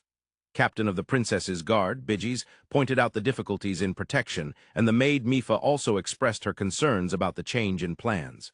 It can't be helped. It's decided by the hospitality role for the princess. After the wedding ceremony tomorrow, everything will proceed as per the traditional rituals, so there shouldn't be any last-minute changes like this. The only one who seemed to be at peace was Princess Fen herself. Her level of composure was hard to believe for someone who was only 17, but this was a result of many experiences from her childhood. Of course, those experiences were not all pleasant. In fact, they were often painful and sad.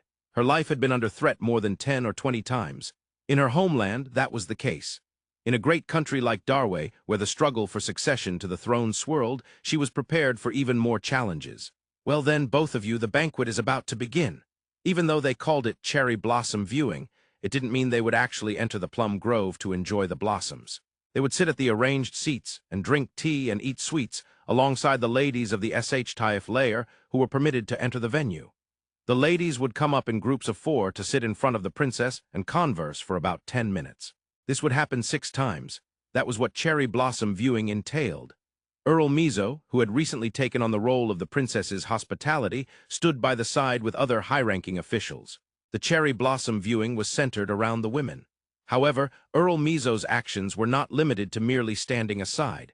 He moved to the back and spoke quietly with his subordinate. What about those individuals? The arrangements have been completed. Good. Once the signal is given, create confusion and swiftly poison the princess.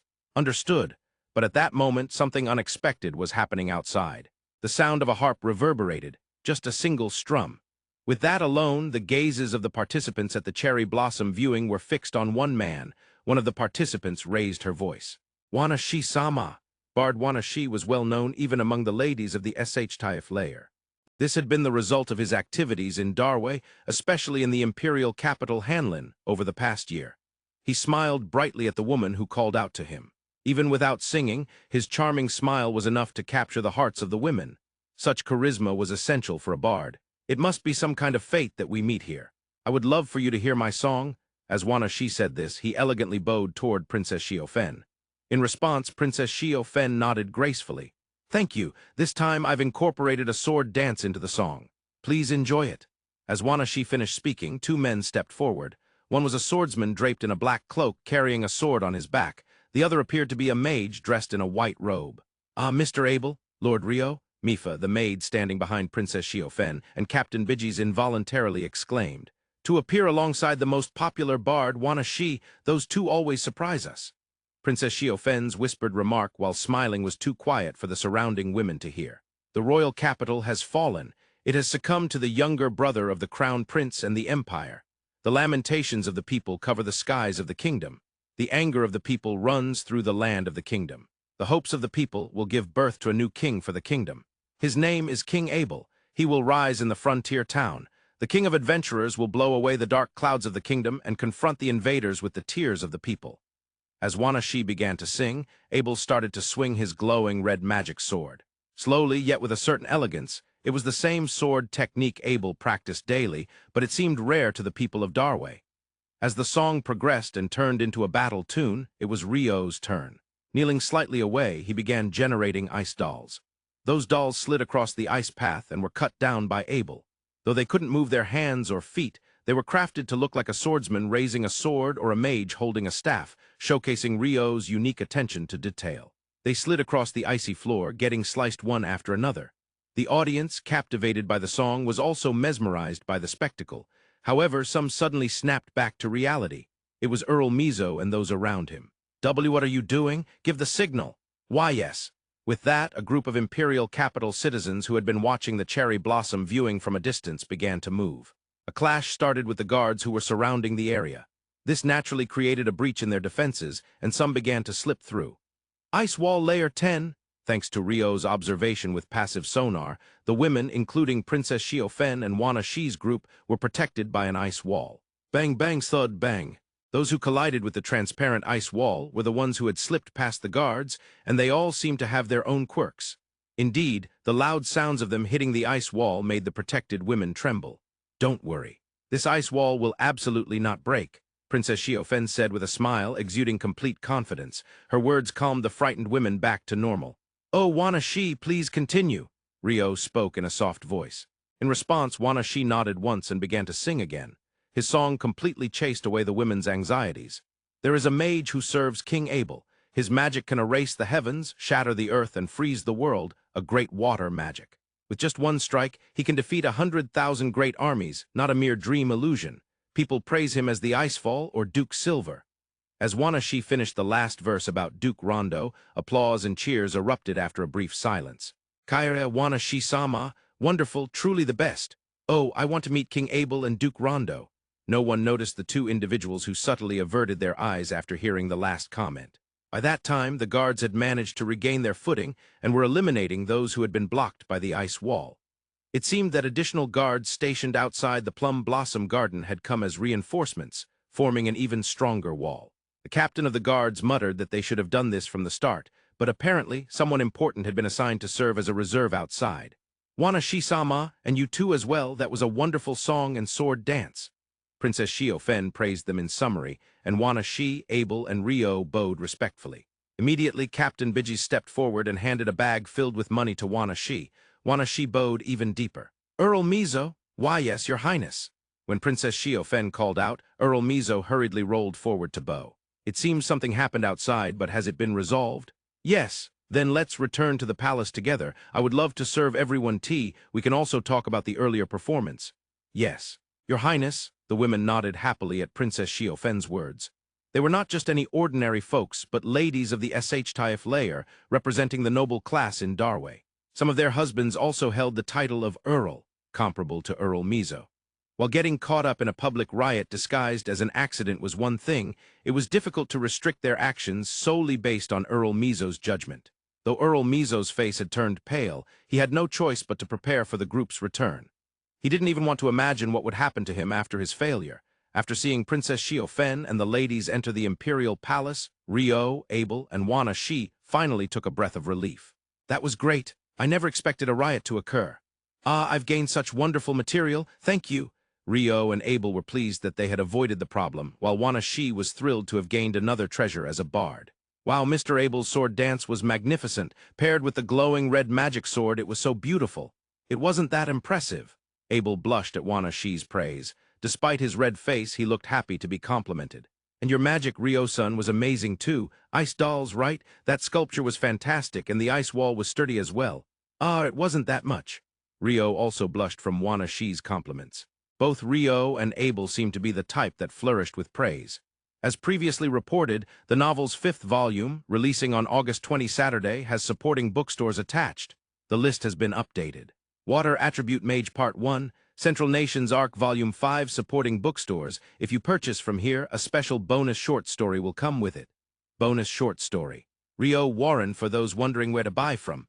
I strongly recommend purchasing from your nearest supporting bookstore. Rio, Abel, and Wanashi returned to the Dragon Spring residence. It was about time for Captain Li Chu to bring the report from the Censorate. As the three arrived, Captain Li Chu from the White Flame Army showed up immediately. Rio and Abel entered the room they were borrowing, along with Captain Li Chu. It was decided that Rio and Abel would convey the information to Wei Feng and the others. Of course, Wanashi couldn't join them. However, Wanashi happily secluded herself in a room provided by the Dragon Spring residence, wanting to compose a song inspired by her recent experience in the Plum Blossom Garden. Perhaps melodies were overflowing in her mind. To get straight to the point, Captain Shushiku's assessment is that it's undoubtedly true that Earl Matin was being manipulated, said Captain Li Chu. All right. When Captain Li Chu spoke, Rio made a small fist pump. With this, they had gained the support of the investigation leader. It was a fist pump born from that conviction. Regarding the evidence, a very small amount of Balanta's poison was detected from the inside of his clothing. That's the one for manipulation, right? Captain Li Chu's report made Abel nod this time. The investigation seemed to be heading in a positive direction. Also, it seems that Earl Matin had no memory of the incident when he was attacked and disarmed. This is one of the characteristics when Balanta's poison is used, so it can't be helped. Additionally, the soldier from the Forbidden Army who was disarmed during that time. Here, Captain Li Chu hesitated. Both Rio and Abel frowned. It seemed an unpleasant report was about to come. Last night he reportedly hanged himself in his cell. What? Seriously? Rio and Abel shook their heads slightly at Captain Li Chu's report. At that moment, Rio asked for confirmation. Was it really a suicide? Or could it have been a staged murder? Yes, that is a common tactic, silencing witnesses. To be honest, I can't say for sure. There didn't seem to be anything suspicious to doubt the suicide, but the soldier reportedly spoke quite actively during yesterday's interrogation. And now, suddenly, a suicide. I see. And how did he respond during yesterday's interrogation? Right before Earl Matten disarmed him, the soldier said he felt his limbs going numb. Then he collapsed to the floor, and that's when Earl Matten took the sword from him. Captain Li Chu's explanation left Rio with an indescribable expression. Logically, it makes sense to think that something like poison or a paralyzing agent caused the loss of strength. However, when considering all this, everything around Earl Matten seems to be methods that will eventually be exposed, Abel stated clearly. In other words, the aim isn't to frame Earl Matten and bring him down, but to temporarily remove him from the public eye and the marriage relations with the sixth Prince Lyun. Today, they likely intended to harm the princess, and that seems highly probable. Yeah, I think so too, Rio confirmed, and Abel nodded. Harm the princess? Captain Li Chu seemed unaware of what had happened today, so the two explained to him. I see, indeed, that seems quite likely, Captain Li Chu nodded. However, the fundamental problem remains. What is this fundamental problem? Abel tilted his head, and Rio asked. Why is Princess Xiaofen being targeted? Oh, indeed. To say it bluntly, even if the princess were to die, there wouldn't be any issues within Darway. The sixth Prince Lyun might be saddened, but that would be all right? Rio's merciless observation made Abel nod, though he frowned. What Rio said was indeed valid. Captain Li Chu continued speaking. Yes, I thought so too, but then I remembered Earl Bashu, and it made me wonder. Earl Bashu refers to Roshu 10. Though he was attacked by Earl Matten von Dauber this time, Earl Bashu is the advisor for setting up the new residence for the sixth Prince Lyun. Oh, I heard that. However, that's actually strange. What do you mean? Abel asked. Rio tilted his head as well. Generally, when princes welcome their principal consorts, they are given a separate residence within the Imperial Palace. It's a custom that indicates a prince, who had been living in a small room, is now considered fully matured. From there, as they achieve accomplishments to be promoted to princely status, they would establish a princely residence outside the Imperial Palace. For instance, the fourth prince, Prince Bin, has established Bin's residence. I see. However, this time, what is being set up by Earl Bashu is not a separate residence within the Imperial Palace, but a mansion on a vast piece of land outside the Imperial Palace. What? Rio was astonished by Captain Li Chu's explanation. A mansion outside the Imperial Palace means that the sixth Prince Lyun has the possibility of becoming a prince. Are there conditions for advancing a prince to princely status? There is only one requirement. That is, the presence of a principal consort. The final decision will be made by His Majesty the Emperor. Captain Li Chu answered clearly while tilting his head in thought at Abel's question. If he becomes a prince, he will then participate in the competition for the throne, right? Yes, that's how it will be. Captain Li Chu nodded in response to Rio's question. In other words, if Princess Xiaofen were to die before the wedding, the sixth Prince Lyun will not be able to become a prince. He will eventually take a new principal consort, but that will take some time. Captain Li Chu nodded again at Abel's confirmation. Are you starting to see things more clearly? I feel like I am. Finally, Rio and Abel began to understand the reasons behind the attack on Princess Xiaofen. The most certain way to confirm this is to directly ask His Majesty the Emperor, is it your intention to elevate the sixth Prince Lyun to princely status? That is true, but that is not realistic. Even if Captain Mayan were to ask, he likely wouldn't answer. Then, we can only ask Earl Bashu Roshu 10. Abel and Rio exchanged glances and nodded simultaneously. Excuse me, I'll go to Roshu 10's lodgings for a moment. Earl Bashu Roshu 10 was staying at the moonlit banquet pavilion, which faces Holy Emperor Square. Last time, they stealthily entered through the back, but there would be no need for that this time. They properly introduced themselves at the front entrance. Oh, hello to both of you. I just finished the interrogation at the Censorate, Roshu 10 said with a smile. His expression was completely different from the one he had yesterday when he was attacked. I'm glad to see that you're feeling better. I should be able to return to work soon.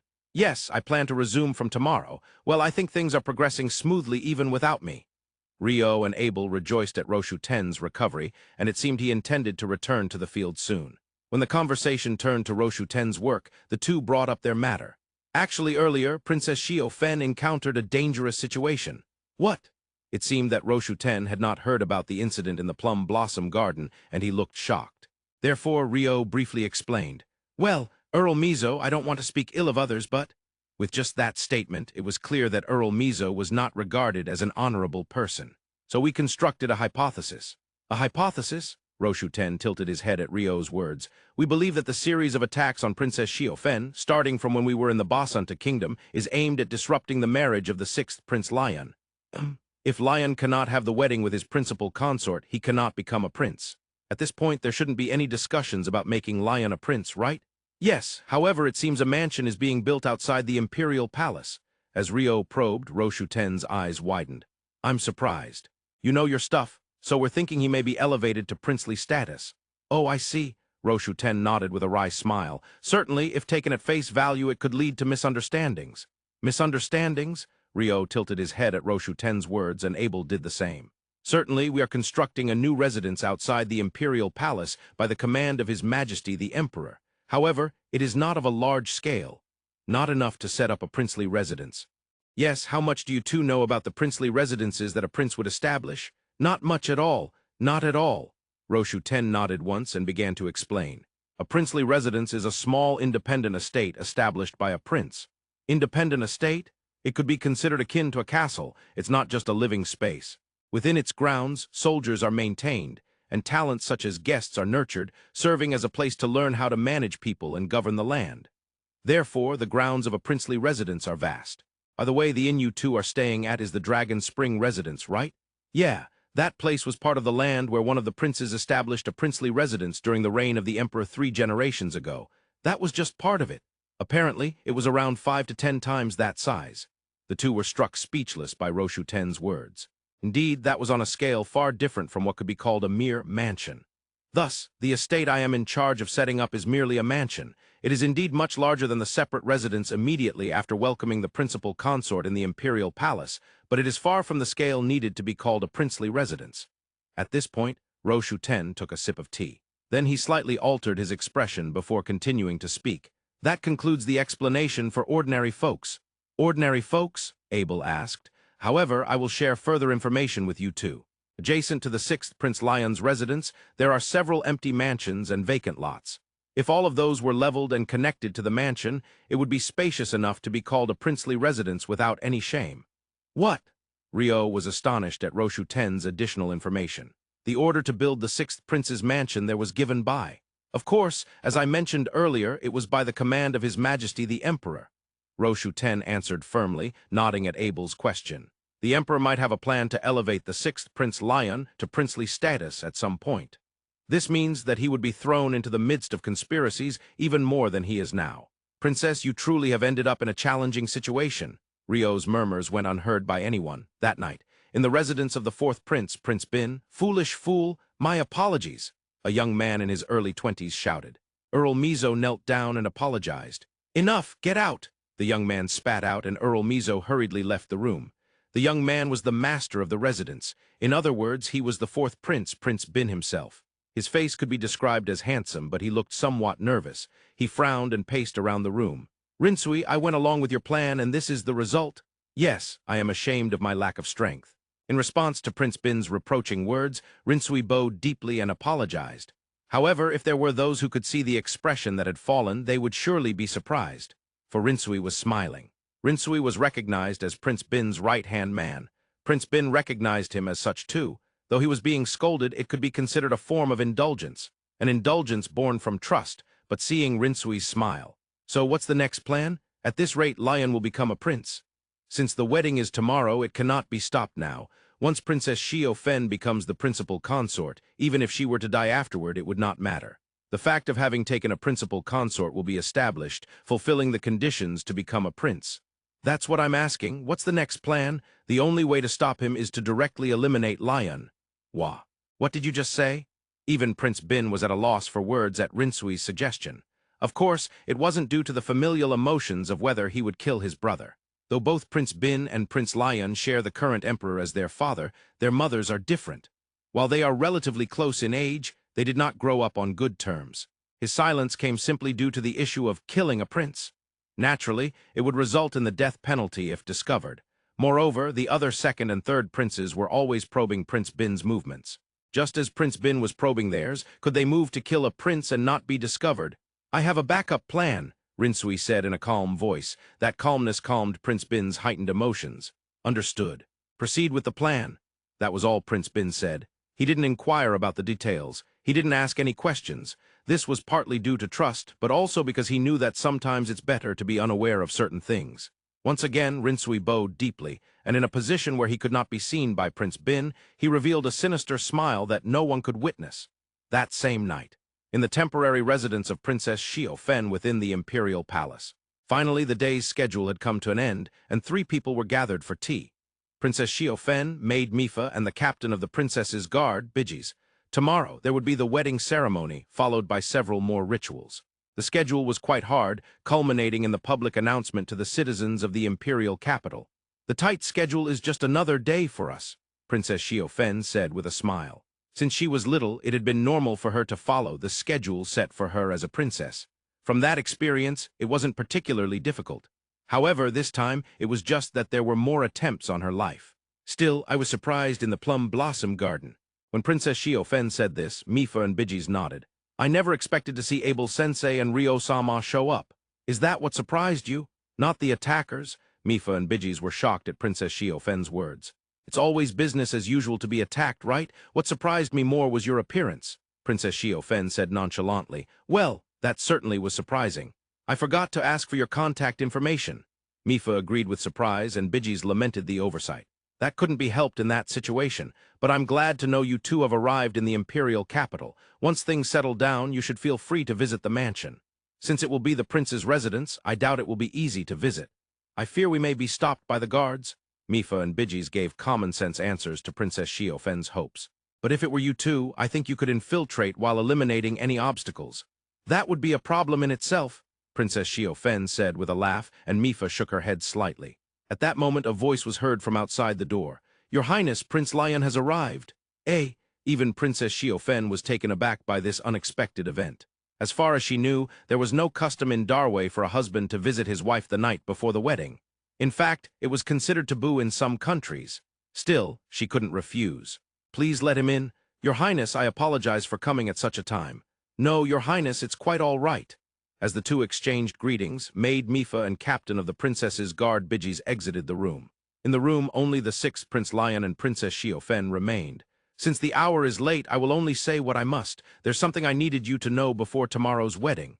"Yes." Prince Lyun took a deep breath and exhaled. He looked directly at Princess Xiao Fen. His expression was surprisingly composed.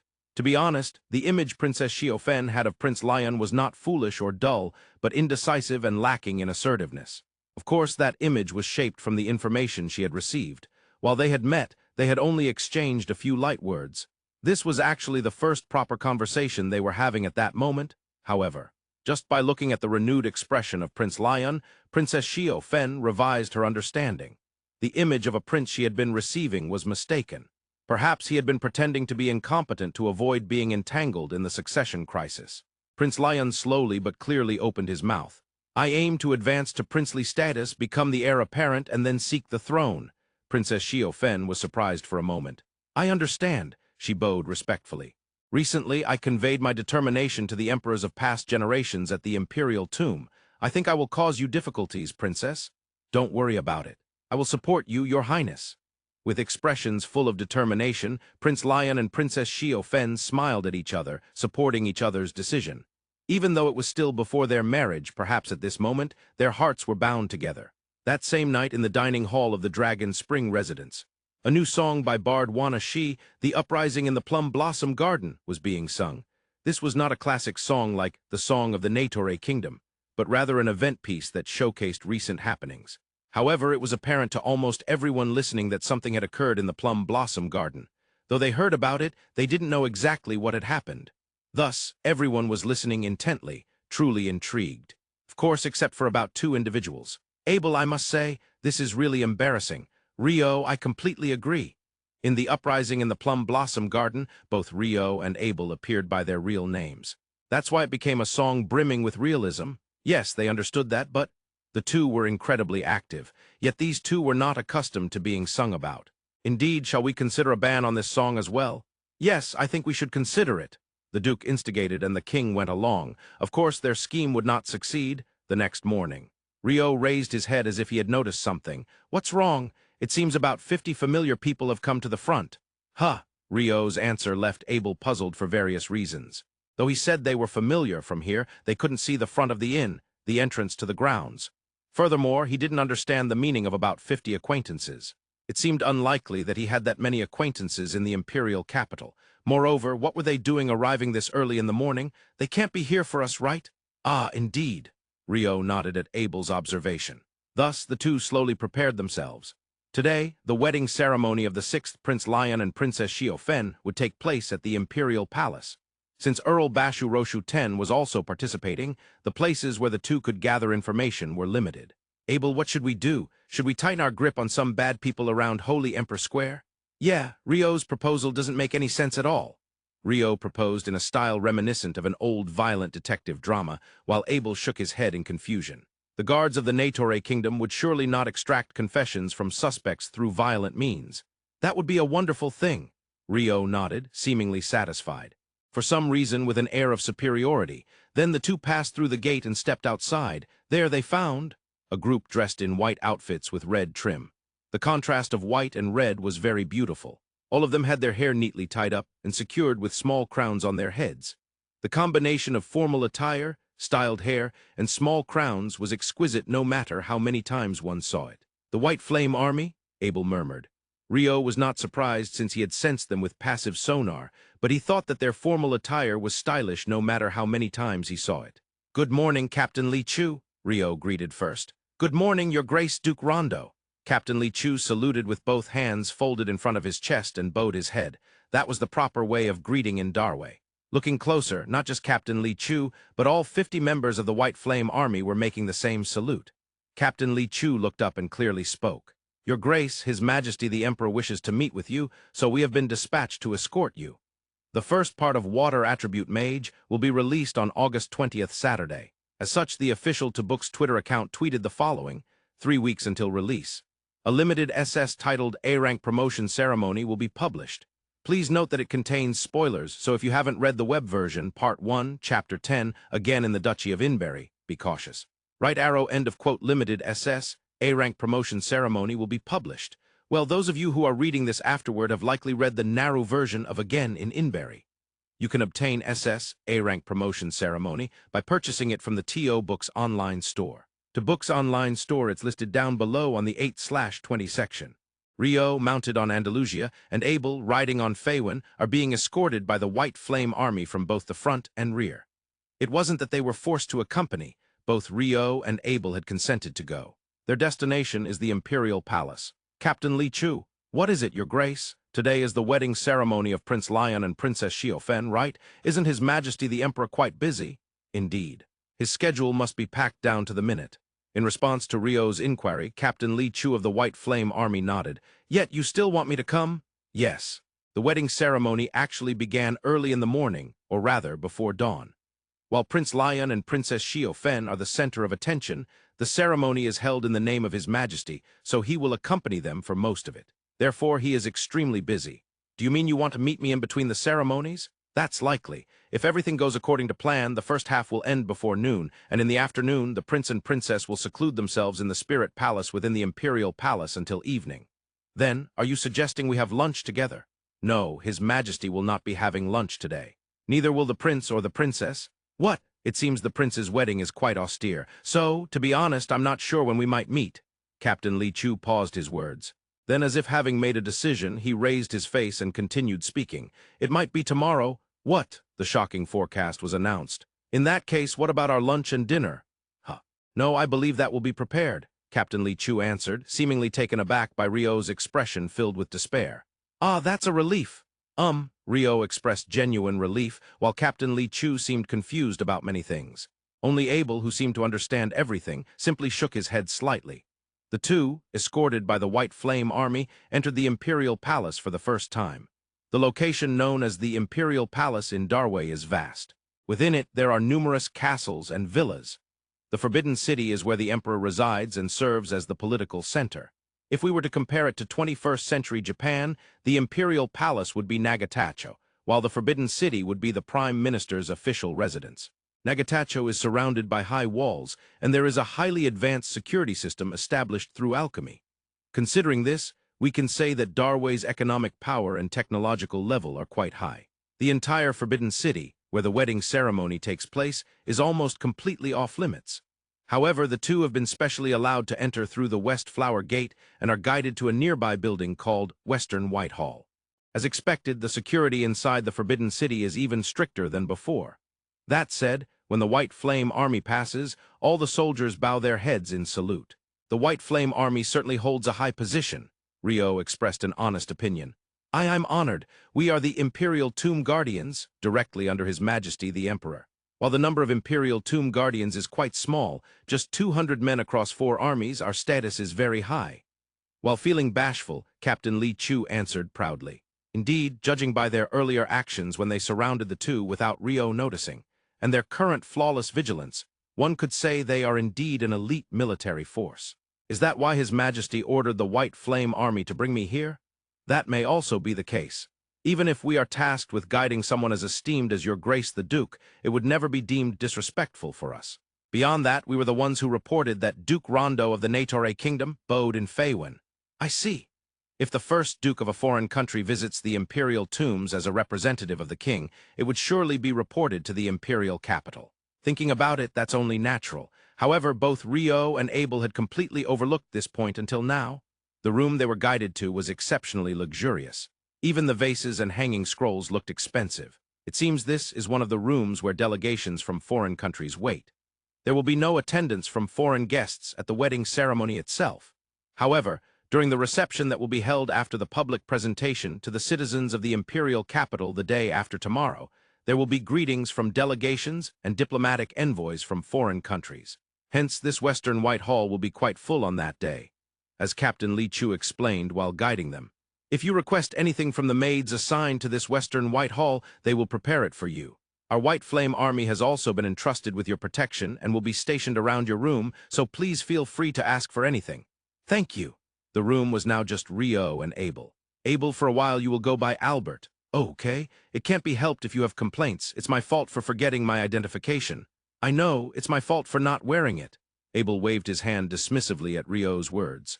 While you speak so humbly, what a careless attitude. Ryo, this tea is delicious.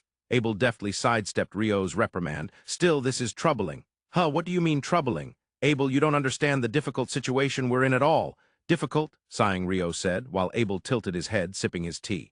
After this, we will be called by His Majesty the Emperor. But when we arrive, we will be surrounded by 50,000 Forbidden Army soldiers. Then the Emperor will declare, "Foolish Duke Rondo, you shall perish in this Imperial capital." Captain Li Chu and the White Flame Army will surely protect us to the end. However outnumbered, one by one we will be defeated. Then, as miserable captives, we will be brought before Prince Lyun and Princess Xiaofen to be executed. The Emperor will say, "Let these corpses befit the couple's new beginning," and we will have our heads cut off. Oh, what a situation. As expected of Ryo. Ryo shook his head in sadness. However, upon hearing the story, Abel rather nodded in admiration. Was there something impressive about what you just said? No, I was just impressed by your imagination. I mean your delusional skills. Delusional? How rude, Ryo retorted to Abel's honest impression. Anticipate the worst and do your best. I bestow upon you the words of the politician Disraeli that are even in textbooks. So, what you just mentioned is the worst-case scenario you envisioned. Huh. Why, yes, but isn't that different for you, Abel? Abel's attitude suggested that Ryo's worst-case scenario was too mild. The worst-case scenario for me would be the entire palace being obliterated by large-scale destructive magic. What? You know, that explosive flame mage from the Empire that you hate, that guy would suddenly attack with something like heaven and earth collapse, and we would all get caught in the palace's destruction before anyone even noticed. I would definitely notice such an attack. If there's an explosive flame attack, I'd pulverize it. It seems that interpretations of the worst vary by person. As they chatted, it was time for lunch. After a knock, Captain Li Chu entered. Your Grace, His Majesty would like to see you. Oh, His Majesty apologizes for not being able to spare much time and asked me to convey that beforehand. That's fine. Ryo paused for a moment before whispering just loud enough for Abel to hear. Even if they say that, I won't let my guard down. It seems the earlier delusions are still in effect for Ryo. Only Abel shook his head in disbelief. The two were taken to a building located quite far north within the Forbidden City. During the brief time between the morning and afternoon schedules, it seems the Emperor is resting. That timing appears to be when he wishes to meet Duke Rondo. Your Majesty, I have brought Duke Rondo. Let him in. Ryo and Abel were allowed to enter. Ryo led the way, with Abel following diagonally behind. It seems the conversation had been arranged, as the guards did not stop them. Ryo did not know the proper etiquette for addressing the emperor in Darway. Thus, he performed the highest bow customary in the Natore kingdom. I am Ryo Mihara, the Duke of Natore Kingdom. I am Tsuin Tizao, the Emperor of Darway. I have heard of you as the first Duke and a representative of the king. Please have a seat over there. Ryo sat in the chair he was offered. Abel stood a bit away. According to Bafo-san from the Censorate of Basanta Kingdom, one typically does not sit in front of the emperor unless it is a banquet or a very special meeting. Perhaps it is because he is a representative of the king of the Natore Kingdom. What Ryo first noticed about Emperor Tsuin was that he looked weary. It's not that he appears to be ill, but as the current emperor of a superpower, he seemed to lack vigor. He doesn't exude the strength like the former Emperor Rupert of the Debuhi Empire that Ryo met in the Central Nations, nor does he have the piercing gaze of the former King Robert Perlo from the Union.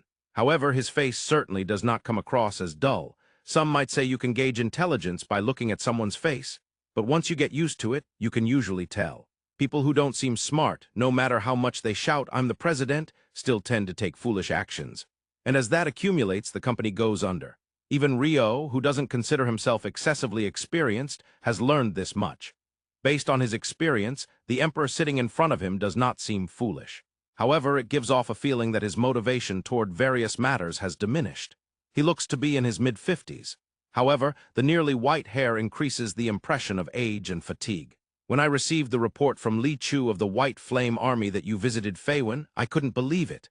You were sung about in that bard's song. Actually, I just heard it clearly for the first time the other day. It was embarrassingly surprising. I see, ahahaha. Ryo candidly expressed a rather public opinion. Hearing that, Emperor Tsuin laughed with delight. I understand that you are deliberately acting friendly. It must be due to your awareness of my schedule. I appreciate your consideration. Ah, not at all. Li Chu mentioned that he felt dizzy from the palpable pressure in Feiwen. That must be a coincidence. No, if you listen to the bard's song, it makes sense. In Feiwen, Ryo had intentionally exuded pressure.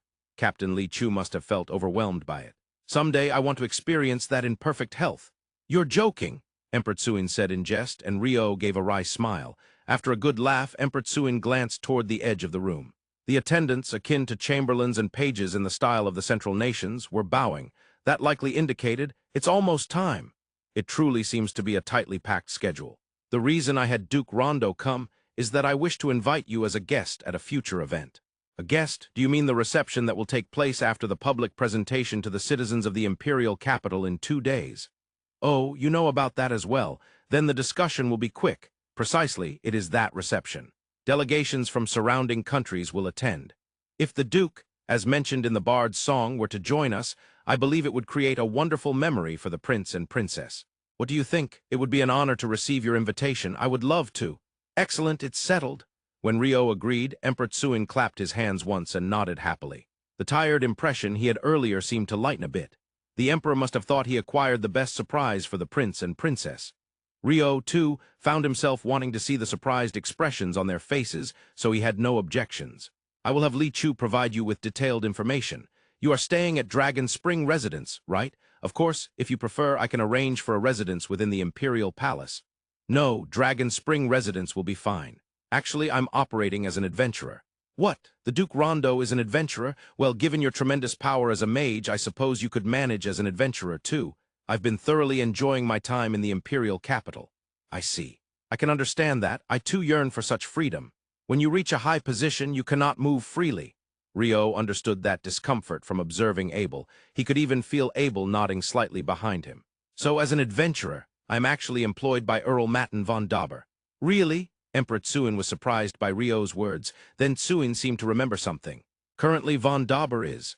Yes, he is in the high-security prison regarding the incident with Earl Bashu Roshu 10. That is indeed a baffling case. In front of Duke Rondo, I would like to release von Dauber here. But the law exists. I understand. However, do not worry. Due to the prince's marriage, a pardon will be issued, and von Dauber is expected to be included in that. Is that true? Ryo's voice rose in excitement. Yes. It will be announced tomorrow, and he will be released. You should inform von Dauber's retainers. Thank you. I will relay that immediately. The investigation itself will continue under the Censorate, as it seems there are various underlying matters. Emperor Tsuin's words were too low for the pleased Ryo to hear. But at the very least, it was good news. The day after the wedding ceremony of Prince Lyun and Princess Xiaofen, Today, there are no official events. However, the entire Imperial Palace is bustling with activity. Tomorrow, there will be a public presentation and banquet for the citizens of the Imperial capital, and preparations are underway. In front of a certain location adjacent to the palace, a crowd has gathered, eagerly waiting for the moment to arrive. That certain location is the Censorate. The crowd consists of Wei Feng and the vassals of Earl Matten von Dauber, along with Rio and Abel. Of course, today's pardon is not just for von Dauber. However, among those waiting for the pardon, the excitement of Wei Feng and the others is the most intense. And then, at 10 o'clock in the morning, the inner gate of the Censorate opens. The first to come out is, "My lord," the crowd kneels down in unison. Rio and Abel also bow their heads. "I apologize for worrying you." Although he looks a bit haggard, Earl Matten von Dauber walks with steady steps and a smile on his face. At the inner gate, Minister Shu and others are watching over the scene. Rio and Abel bow their heads towards Minister Shu. Minister Shu raises one hand lightly and offers a smile in return. There was happiness in the air. The group returns to the Dragon Spring residence. After taking a bath and having a light meal, they are called into the room by the composed von Dauber. "I've heard that you two have been very active in various matters." "Thank you very much." Von Dauber bows deeply. "Don't worry about it. We merely did what was expected of us as hired help."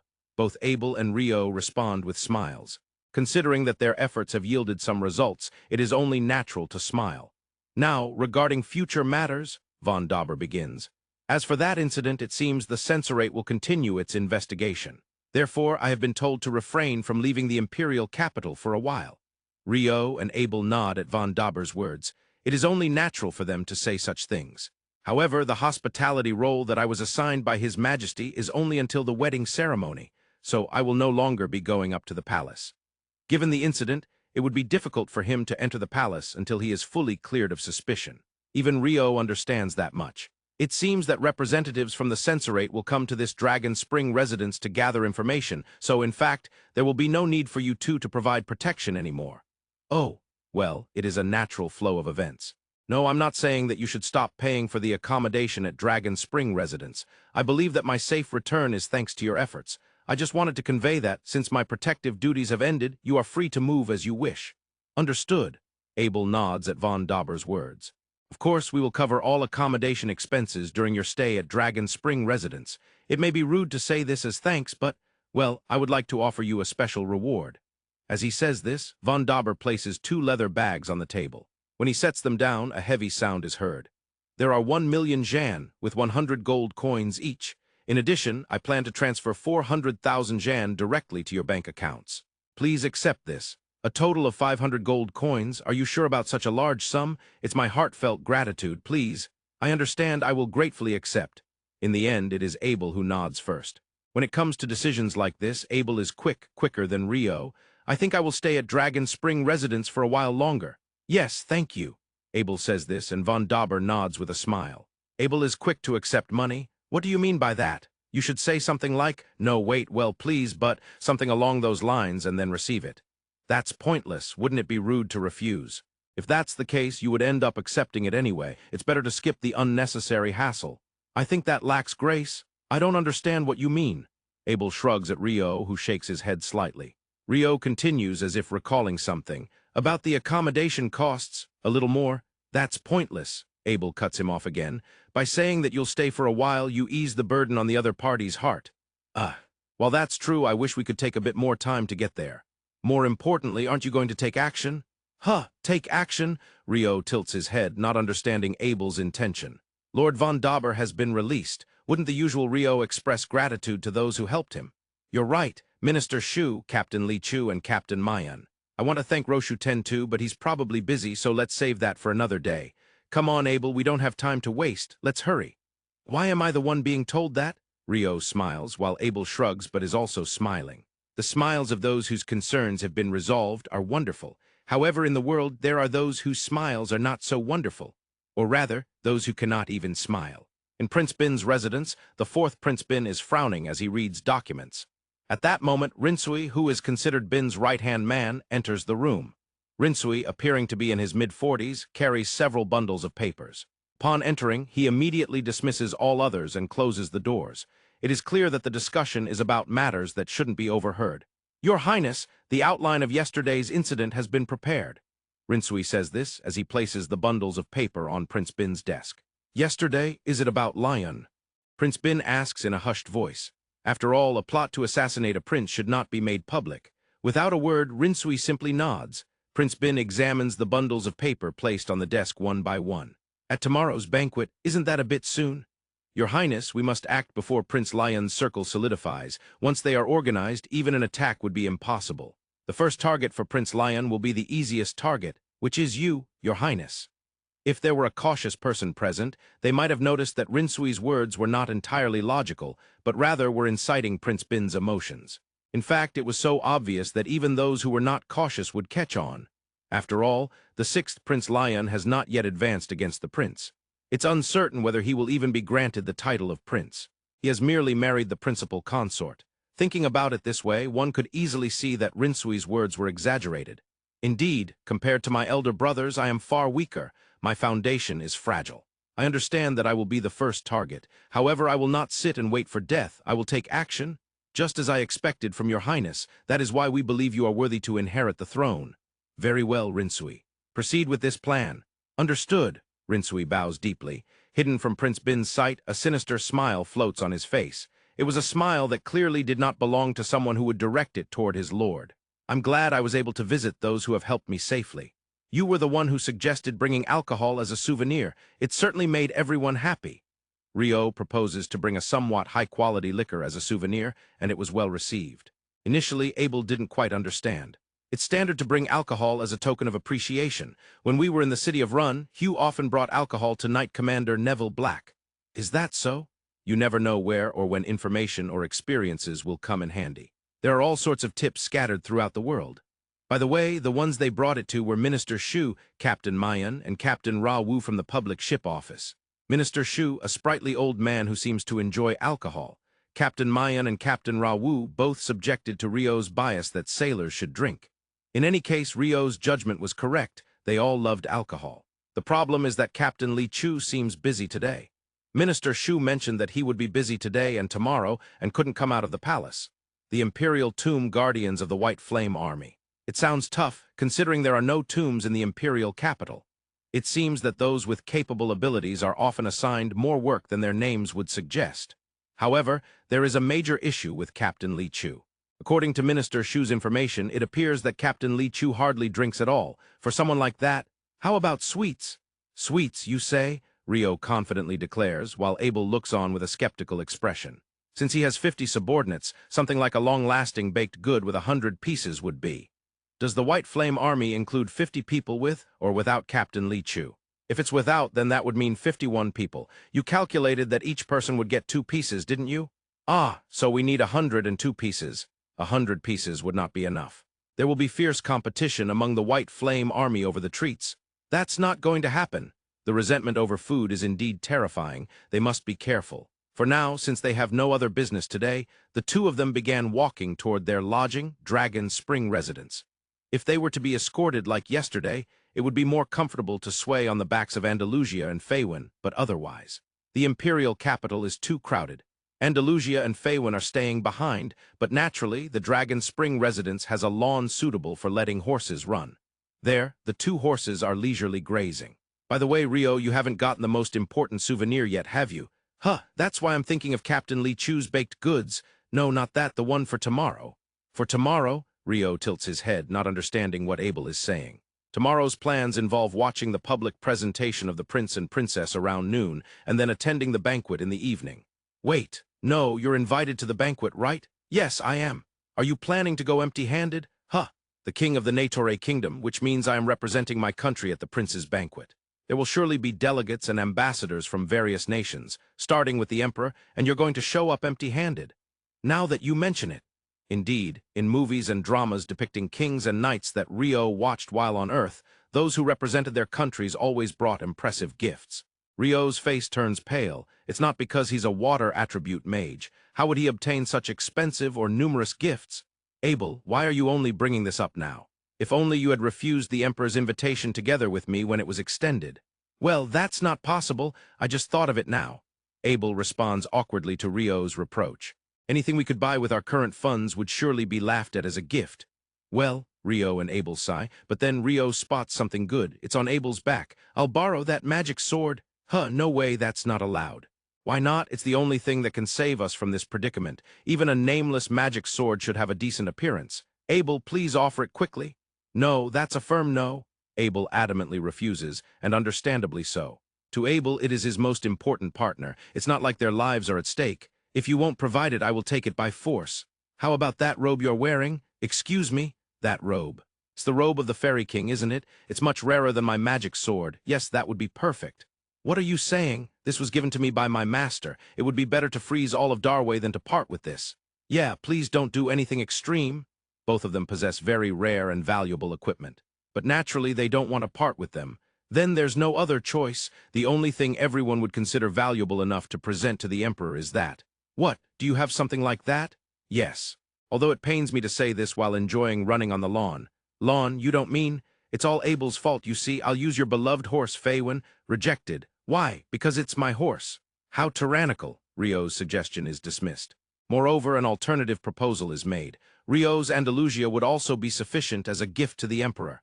Rejected? Hey, if I were to present Andalusia, I'd rather eliminate the Emperor and make everything a moot point. Yeah, definitely don't do that. The first Duke of the Kingdom assassinating the Emperor. It's too far-fetched to spark a war, but it's certainly something that shouldn't be done. This is troublesome. Yeah, it really is. Both Rio and Abel are quite troubled.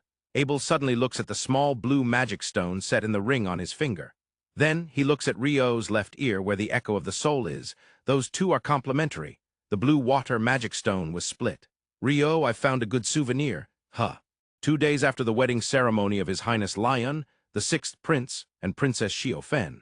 That day, there would be a public presentation of the couple for the citizens of the Imperial capital, followed by a banquet at the Imperial Palace in the evening.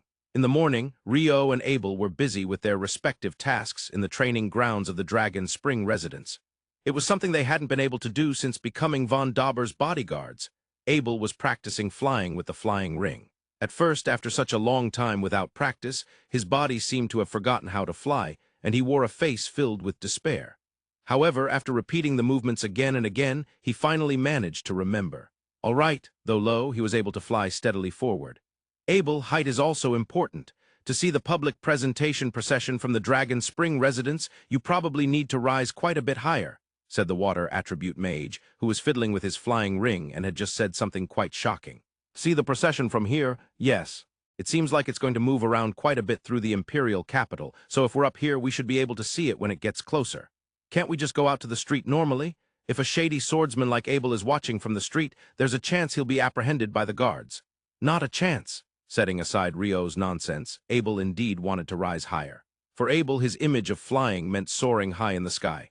After that, Abel practiced with single-minded determination. And finally, oh, you're flying higher than the roof of the Dragon Spring residence? I did it. Ah, Abel fell. However, just before he hit the ground, he was caught by Rio using the water jet thruster. Sorry. No, it was a bit dangerous. If you hit the ground wrong, you could die even from that height. I'll be more careful. I realized I suddenly tilted, but why did that happen? Probably a gust of wind. Rio responded to Abel's question. Previously, Rio had analyzed the magic formula of the flying ring, understanding that it could lift off by sending downward winds from 4 points like a multi-rotor drone, and that the strength of those winds controlled movement in all directions. But that meant that even a gust of wind could throw off the balance and cause instability. If it were a drone with almost perfect symmetry, it might not have been a problem, but flying with the flying ring is done by a person. Making a person hover in an upright position or move forward in a tilted position requires quite advanced calculations in the magic formula, but there are certainly limits. I think that once you get used to it, you'll be able to recover before falling even if your posture breaks once. True, I'll practice more, Abel said cheerfully. He genuinely seemed to enjoy being able to fly. Practice makes perfect. Surely he would soon be able to fly freely. Rio had no doubts about that. While they were having lunch in the dining hall of the Dragon Spring residence, Wei Feng arrived. It seems that the public presentation procession will reach the street in about 30 minutes. Oh, shall we go see it? However, perhaps because they took their time eating, by the time the two stepped outside the gate, the street was already crowded with people. It's because Abel is eating slowly. It's because Rio said the procession wouldn't run away and asked for seconds on dessert. The blame game between the mage and the swordsman was destined to happen. Oh, I can see it. A voice came from the right side of the street. Well, it can't be helped. You can't put your back against your stomach. Rio said this and returned to the grounds of the dragon's spring residence. Come on, Abel, over here. What are we doing? We're going to watch the procession from above. Ice bamboo shoot. As Rio cast the spell, a thick, quite large icicle with a diameter of about 4 meters emerged from beneath their feet, lifting them 3 meters into the air. From there they could see the street beyond the walls of the dragon's spring residence. Wow, this is nice. Right, I wanted to avoid being too conspicuous, but it couldn't be helped. I can't let Abel's face get squished. My face.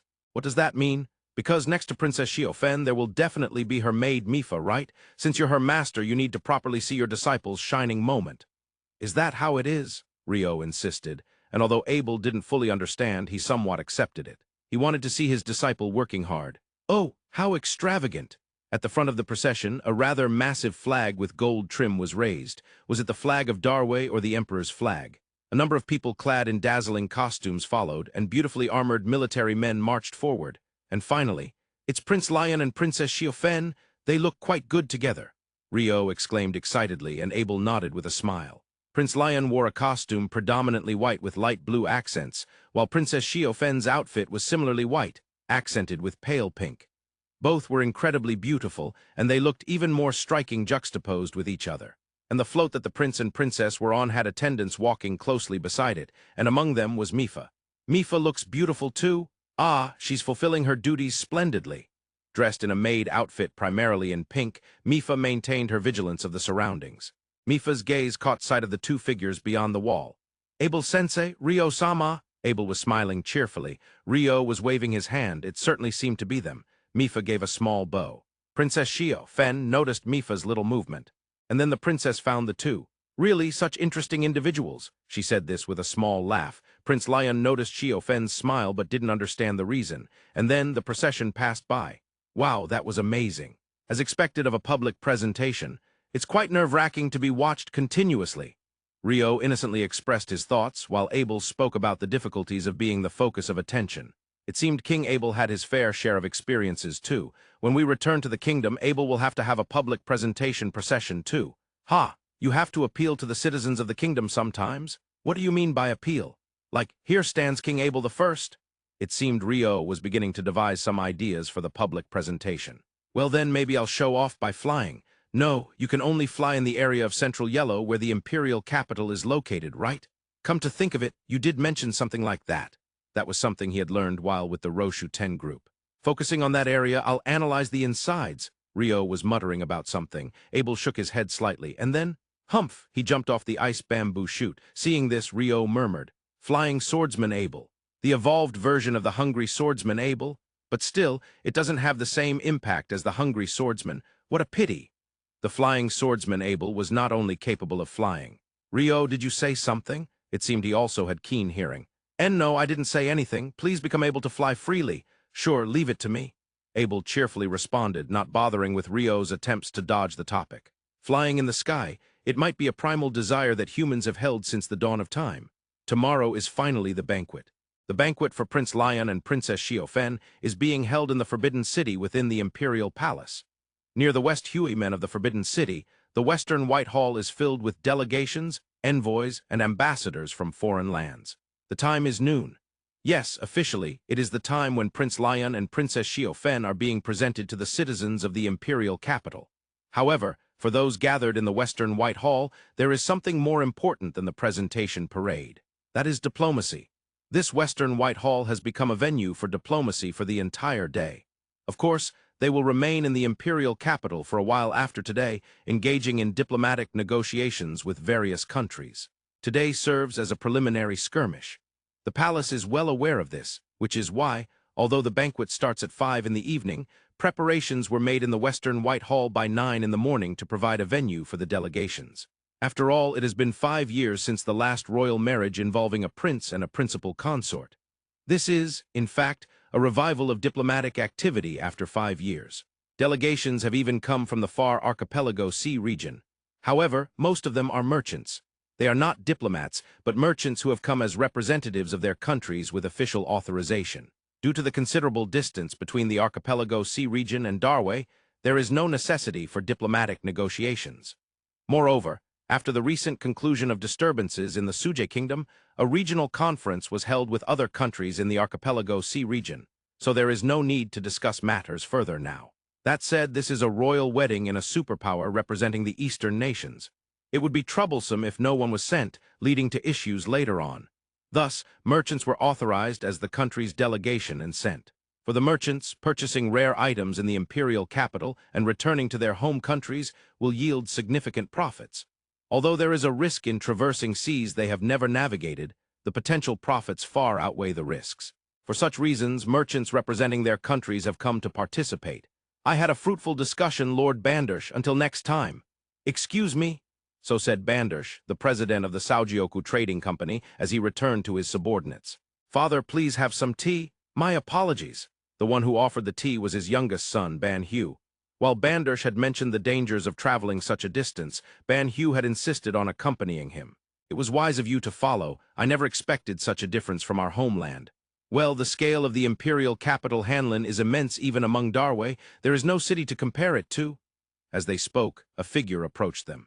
What in the world? Upon seeing the figure, even Bandersh was taken aback. This person was not a merchant. He was from the same Archipelago Sea region. Not from the Kamakuta feudal kingdom, but from the neighboring Suje kingdom. Lord Protector Kavui Samaru, I cannot believe you are in Darway. This is Bandersh from the Chouonkaku Trading Company of the Kamakuta feudal kingdom. It has been some time since the Archipelago Sea region conference, hasn't it? The two exchanged greetings. The Kamakuta feudal kingdom and Suje kingdom are the two major powers of the Archipelago Sea region. Naturally, relations between great powers of the same region are not always cordial. Historically, this has been unavoidable. Unless a common enemy or another great power emerges, that is simply how it is. That said, the relationship between the feudal kingdom and the kingdom currently is warmer than during the Cold War. At the very least, they are not on the brink of war. However, many countries in the Archipelago Sea region, including my feudal kingdom, have sent merchants. Yet I am surprised that Suje Kingdom has sent none other than the Lord Protector himself at the core of its government. Bandersh said this half-jokingly. However, the surprise is indeed genuine. Moreover, Lord Protector Kavui Samaru is the very backbone supporting the Suje Kingdom. To come to Darway means he would be away from his homeland for several months. Our country has unified well under Her Majesty the Queen, Lord Protector Kavui Samaru replied with a smile. This is entirely true. Since the ascension of Queen Illyriaja, the political situation, economy, and public order of the Suje Kingdom have rapidly stabilized. It has reached a point where the Lord Protector can afford to be absent from the country for months, as seen in this case. Of course, he did not come all the way to distant Darway solely for diplomatic matters surrounding the wedding. As such encounters occurred, time passed in the evening. The banquet for Prince Lyun and Princess Fen was about to commence. The venue was the Sarin Hall located within the Forbidden City. Honestly, it is a building that is seldom used for ceremonies, the reason being that it is too spacious. The central room is even larger than the Hall of Supreme Harmony, where morning councils and feasts with ministers are held. It is so vast that it becomes impractical to use for events unless many dukes, earls, and high-ranking officials gather, as is the case today. In fact, on regular days, Forbidden Army soldiers train there. One could think of it as a large sports hall that could fit 3 basketball courts. Voices from one end are difficult to hear at the other. It is only natural that it is not used as a political venue. However, for a banquet such as a royal wedding, the Sarin Hall has been utilized. When many from the Taif layer gather, the number can reach several hundred. Additionally, as it is a banquet, various entertainment will be presented. Furthermore, delegations from foreign countries will appear at this venue to greet the emperor and others. Thus, it requires considerable space. By the way, the foreign delegations will not remain in the hall after giving their greetings and offering gifts. They will retreat to the Western White Hall. That is the custom. The court officials took their seats, and Prince Lyun and Princess Fen sat in the front row. At last, the emperor entered. Naturally, everyone stood to greet him. However, some individuals noticed something. There was one seat vacant. From the entrance, looking at the prince and princess seated at the front, the right side was supposed to be the seat right next to the emperor. The seats on the left side of the entrance were occupied by the princes and their families. The seats on the right side were taken by high-ranking officials from the 6 ministries. The 6 ministries, namely the Ministry of Civil Affairs, Ministry of Revenue, Ministry of Rights, Ministry of War, Ministry of Justice, and Ministry of Works, are the heads of the governing offices known as the Shosh. In terms of the central nations, they would correspond to the ministers. When considering that, the empty seat must be the minister's seat, the highest ranking. Above even the prime minister who oversees the ministers, only the emperor himself holds a higher position. Of course, everyone present knows who the vacant seat is meant for. That seat belongs to the crown prince. The crown prince stands apart from the other princes and is responsible for overseeing the ministers. Thus, it becomes a higher-ranking seat than the ministers of the 6 ministries. However, in Darway, the crown prince has been vacant since 5 years ago. Currently, it remains unoccupied. Thus, many people wondered why the seat was prepared. It would be an exception if such a seat was prepared for kings from other countries, and not just any king. A lord of the realm on par with Emperor Tsuin, of course, there are no such lords among the eastern nations. While it is possible for a sufficiently large country, one whose lord has held the position for decades and is respected as a life veteran, to have such an individual, currently, there are none fitting that description. And then Emperor Tsuin entered and took his seat next to the vacant one. At that moment, some noticed the peculiar empty seat for the first time. However, of course, no one dared to ask. The fact that the emperor did not say anything means it is all according to his will, including the vacant seat. The banquet proceeded smoothly, transitioning to greetings from the foreign delegations. That said, for those present, it was not particularly entertaining. They ate from the dishes placed before them and drank alcohol. Those who could do so gradually felt better. However, some could not partake, and it was not permitted for others. First, the 2 main figures seated at the front, Prince Lyun and Princess Xiaofen. Although they are the main characters, they had not touched their meals or drinks. Is it something common to banquets in any world? Furthermore, the other princes, including the feudal lords, had only slightly touched their chopsticks, but were far from being able to eat their fill. Some princes had not touched alcohol at all. Then, there were the high-ranking officials, such as the Shosho, who understood that any foolish behavior at this occasion could cost them dearly. This was also true for those of lower rank. But such individuals were not likely to be suddenly addressed by the emperor. Allowing them to eat and drink as they pleased the world is quite unfair in various ways. And finally, it's time for the finale, a voice called from the entrance. At those words, Emperor Tsuin set down the cup he was holding, and he discreetly straightened his back. The finale is from the Natore kingdom. When that voice echoed, all conversation ceased. A moment later, a commotion arose. Did he say Natore? Is that the bard's kingdom? No, that's a legend, isn't it? Such voices were heard especially among those who were intoxicated. The voice continued. The Natore kingdom sends its representative, Lord Randa, on behalf of His Majesty King Abel I. When that voice resounded, complete silence fell over the hall. Yet moments later, an even greater commotion erupted. Hey, King Abel I, is that really him? No, it was mentioned that Lord Randa is the one. Isn't Lord Randa the bard?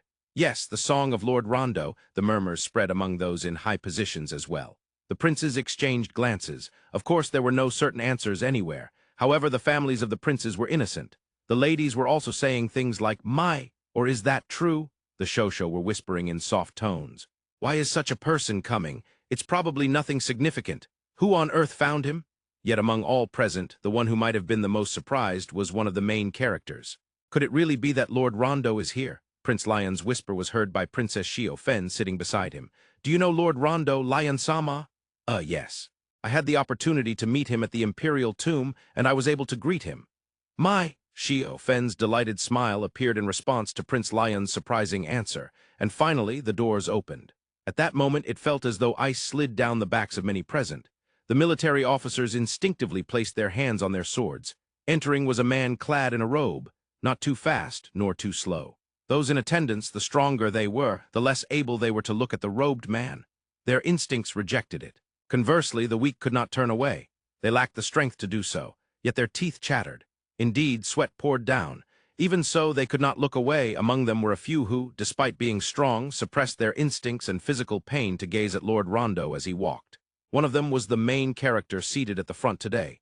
"I never imagined it would be like this," Prince Lyun murmured. The other main character seated beside him replied. "Ryo-sama?" Princess Xiaofen's whisper could be heard by Prince Lyun seated next to her. Prince Lyun heard her, but he could not voice any questions in this setting. Naturally, that would be impossible. His gaze could not shift. As Lord Randa walked down to the stairs, he elegantly bowed. He had been announced as the representative of the king. In this case, that position could even be considered equivalent to the king himself.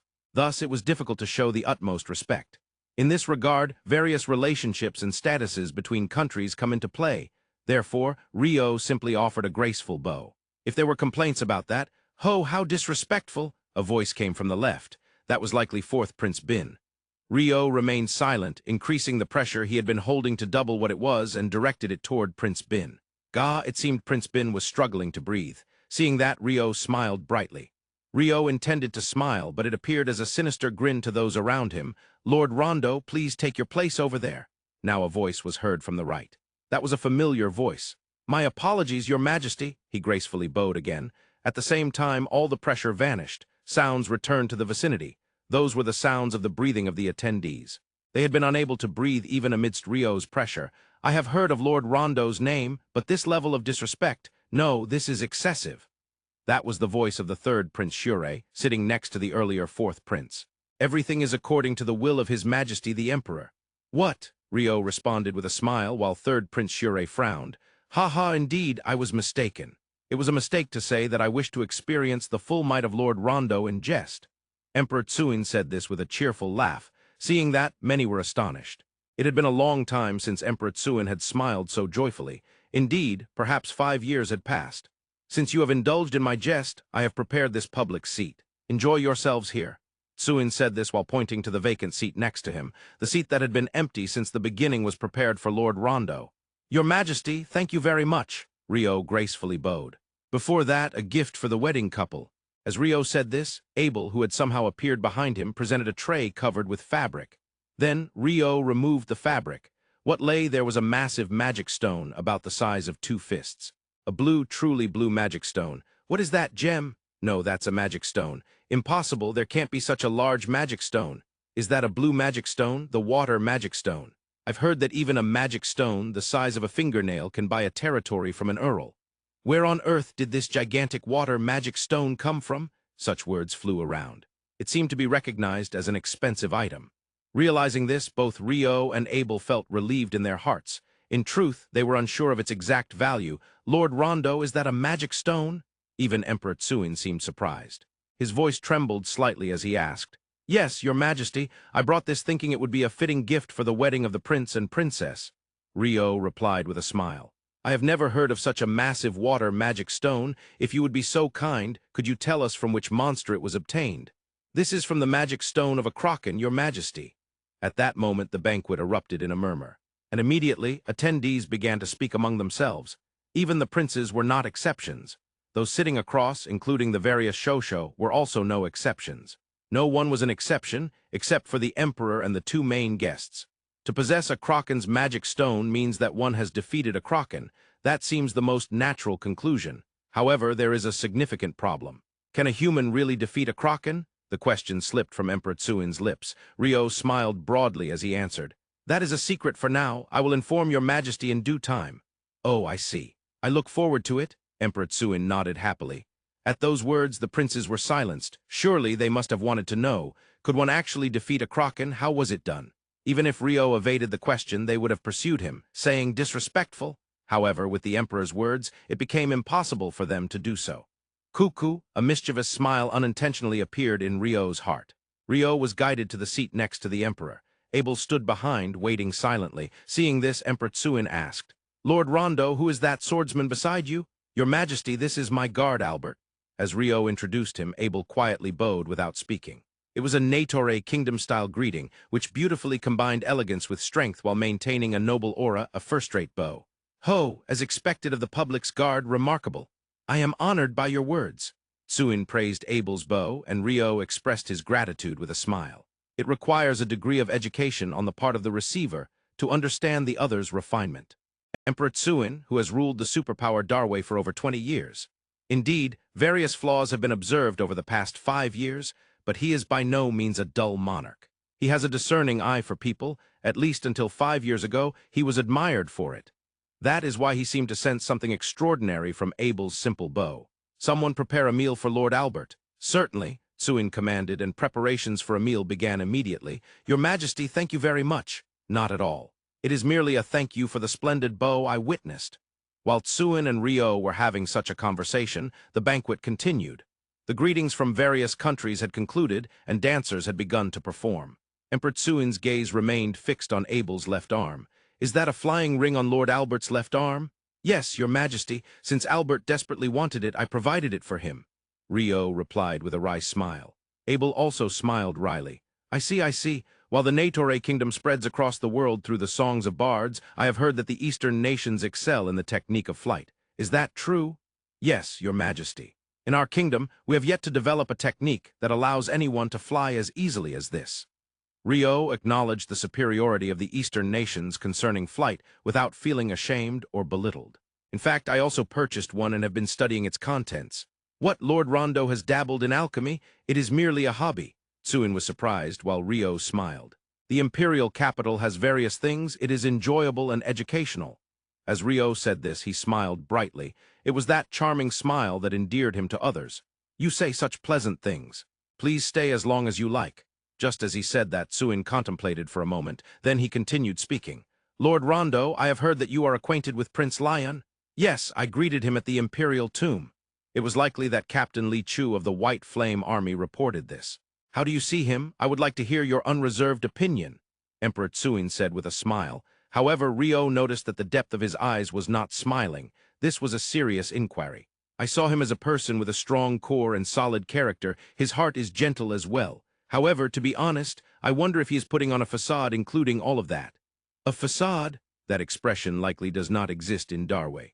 A tiger pretending to be a cat? I see. Tsuin chuckled at Rio's rephrasing. That is not a bad thing for a prince of a superpower. Additionally, I found his gentle heart to be quite favorable. It is sufficient to marry off an acquaintance. Marry off an acquaintance? Are you acquainted with Princess Xiaofen? Yes, I had the opportunity to interact with her in Basanta Kingdom. The princess's maid, Mifa, is also Albert's only disciple. As Rio said this, Abel bowed his head. What an astonishing connection. It seemed that the relationship with Princess Xiaofen was unexpected for Tsuin as well. He was momentarily at a loss for words. Well then, how convenient is that? Yes, Rio caught Tsuin's murmured words. I would like to gift something to Lord Rondo. A gift, you say? Rio was surprised by the abrupt offer. I would like you to accept a residence. Excuse me, the words exchanged were unexpected. That residence would be spacious enough for your guard's flight practice. Since it is a bit removed from the palace, I believe you would be able to spend your time there comfortably. No, that would be far too expensive as a gift. What are you saying? Compared to that water magic stone, 100 or 200 residences wouldn't be enough. That is a gift for the prince and princess. It is not strange for a parent to return something their child cannot repay. Rio's gaze instinctively turned toward Abel. Abel nodded slightly. I understand. I will graciously accept. Oh, thank you. In fact, that residence is located next to the one currently being completed for Lyun and the others. Oh, I see. It's because I am acquainted with the two of them, isn't it? Exactly. After pausing for a moment, Tsuin continued. Also, it is because I want you to protect Lyun. Emperor Tsuin's expression remained smiling. Yet the depths of his eyes were not smiling. Even others looking from afar would not perceive that the emperor was making a serious request. If possible, his life will likely be targeted even more than before. If that happens, I hope you will be nearby to assist him. What if I am not nearby and he loses his life? That is Lyun's fate. It would have been unavoidable to accept. The words spoken with a smile. Naturally, Rio maintained his own smile in response. To an outside observer, it would appear they were having a light-hearted conversation. Abel listened closely, but he did not direct his gaze at either of them. I won't be in Darway forever. I understand. You will likely return to the Central Nations. However, to go back from the Eastern Nations to the Central Nations, you must pass through the corridor located northwest of Darway. However, it is not always passable. Oh, this is something the common folk do not know. Even the SH-Taif layer knows little about it. The corridor sometimes becomes impassable due to an invisible wall. Right now is that time. I do not know exactly when it will open, but in a year it should be passable. Once that wall is opened, it stays open for a long time, correct? There are records from the previous dynasty that stated it opened for at least 5 years. Emperor Tsuin's words astonished Rio and Abel. It seems that leaving Darway will not be easy. Could it be that the lack of traffic between the Eastern Nations and the Central Nations is also due to? Indeed, that is because of that wall. I see, Rio nodded once. Seeing that, Emperor Tsuin continued speaking. How about this? Until then, I ask that you watch over Lyun, of course. I do not mean all the time, just in situations where he may need protection. What do you think? There was a very serious light in the depths of Tsuin's eyes, not reflecting his smile. It was as if he understood that Lyun would face significant problems. Perhaps it was something that the emperor himself would trigger. I understand. While I am there, yes, I suppose I can occasionally check in on my neighbor. Oh, thank you. Both continued to smile, only the depths of their eyes changed. By the way, about the part in Lord Rondo's song about defeating 100,000 in one blow, is that true? Rio struggled to keep up with Emperor Tsuin's sudden change of topic. He understood that it was likely a response to the gazes directed at them, but it was quite challenging. It was not a single blow. I fired the same magic multiple times. Ho ho. What kind of magic was that? Something like this. As Rio said this, he raised his right palm and generated an icicle lance about 10 centimeters long. I fired several of these, but larger. This is an ice spear. I see. Remarkable. Tsuin was about to conclude his sentence. Your Majesty? No, I apologize, Lord Rondo. How could you generate magic? Yes. Rio tilted his head, unable to comprehend the meaning of Tsuin's question. Within the palace, especially in this forbidden city, magic generation should not be possible. It is alchemically restricted, yet you are able to do it. Indeed, I can. Someone, Your Majesty, here. Tsuin called, and kneeling beside him was Captain Li Chu of the White Flame Army. Li Chu, quickly check if there is any anomaly in the magic systems protecting the entire palace, the celestial net. Understood. With that, Captain Li Chu hastily exited. Rio and Abel exchanged silent glances. It was clear that a significant problem was arising. There was nothing to do but wait. Meanwhile, the banquet continued. The entertainment progressed from dance to the performance of the kodo, and then to the sword dance. 5 minutes later, Captain Li Chu returned. What did you find? Yes, as Your Majesty said, an issue has been discovered in the celestial net that protects the entire palace. Alchemists are currently repairing it. They say it will be restored shortly. What, Emperor Tsuin shook his head slightly at Li Chu's report. Rio remained silent, watching the two. Noticing this, Tsuin said, Thanks to Lord Rondo, we were able to identify the problem before it escalated into something severe. I am grateful. No need to mind. Earlier you mentioned an issue with this celestial net. Does that protect the palace? Yes, thanks to that, magic cannot be used within the Forbidden City. There are other complex defense mechanisms as well, but the celestial net is the core. If it does not function properly, there will be gaps in the overall defense. However, why would this happen? In the next moment, the roof of the Sarin Hall burst open. Over 10,000 words without a battle scene. It's just a banquet, so it's inevitable. Ha ha ha, I apologize. And now something has occurred. Chapter text, Ice Wall Layer 10 package. The moment the ice wall was erected, hundreds of flames burst forth on its surface. Moreover, 2 strands of something descended from the open ceiling. They attacked the prince and princess. Clang. Clang, in front of them stood 2 swordsmen protecting them. They were master and disciple, Abel in front of the prince, Mifa in front of the princess. The figures clashing swords with them were black shadows. Indeed, it is most appropriate to describe them as shadows, with a physique resembling a human, 2 legs and 2 arms, but their faces were that of a faceless ghost. Why is a shadow stalker here? Abel muttered involuntarily. Yes, the 2 faced a shadow stalker. Mifa, this shadow stalker's sword is strong, be careful. Yes, master. Mifa nodded in response to Abel's words. Even Abel, with his long experience as an adventurer, had only a handful of combat experiences against shadow stalkers. The shadow stalkers, said to be monsters born from the forest, lurk deep within vast and dense forests that humans typically do not enter. Even if a person were to enter that forest, they wouldn't attack indiscriminately.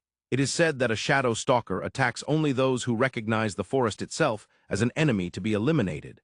Therefore, even seasoned adventurers have little combat experience against shadow stalkers. Given that, Abel offered advice knowing that the 16-year-old Mifa likely had no experience fighting against a shadow stalker.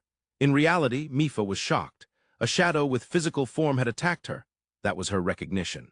As usual, she was poised to protect Princess Xiaofen. Since it was during a ceremony, she did not carry the longer dagger given to her by her master.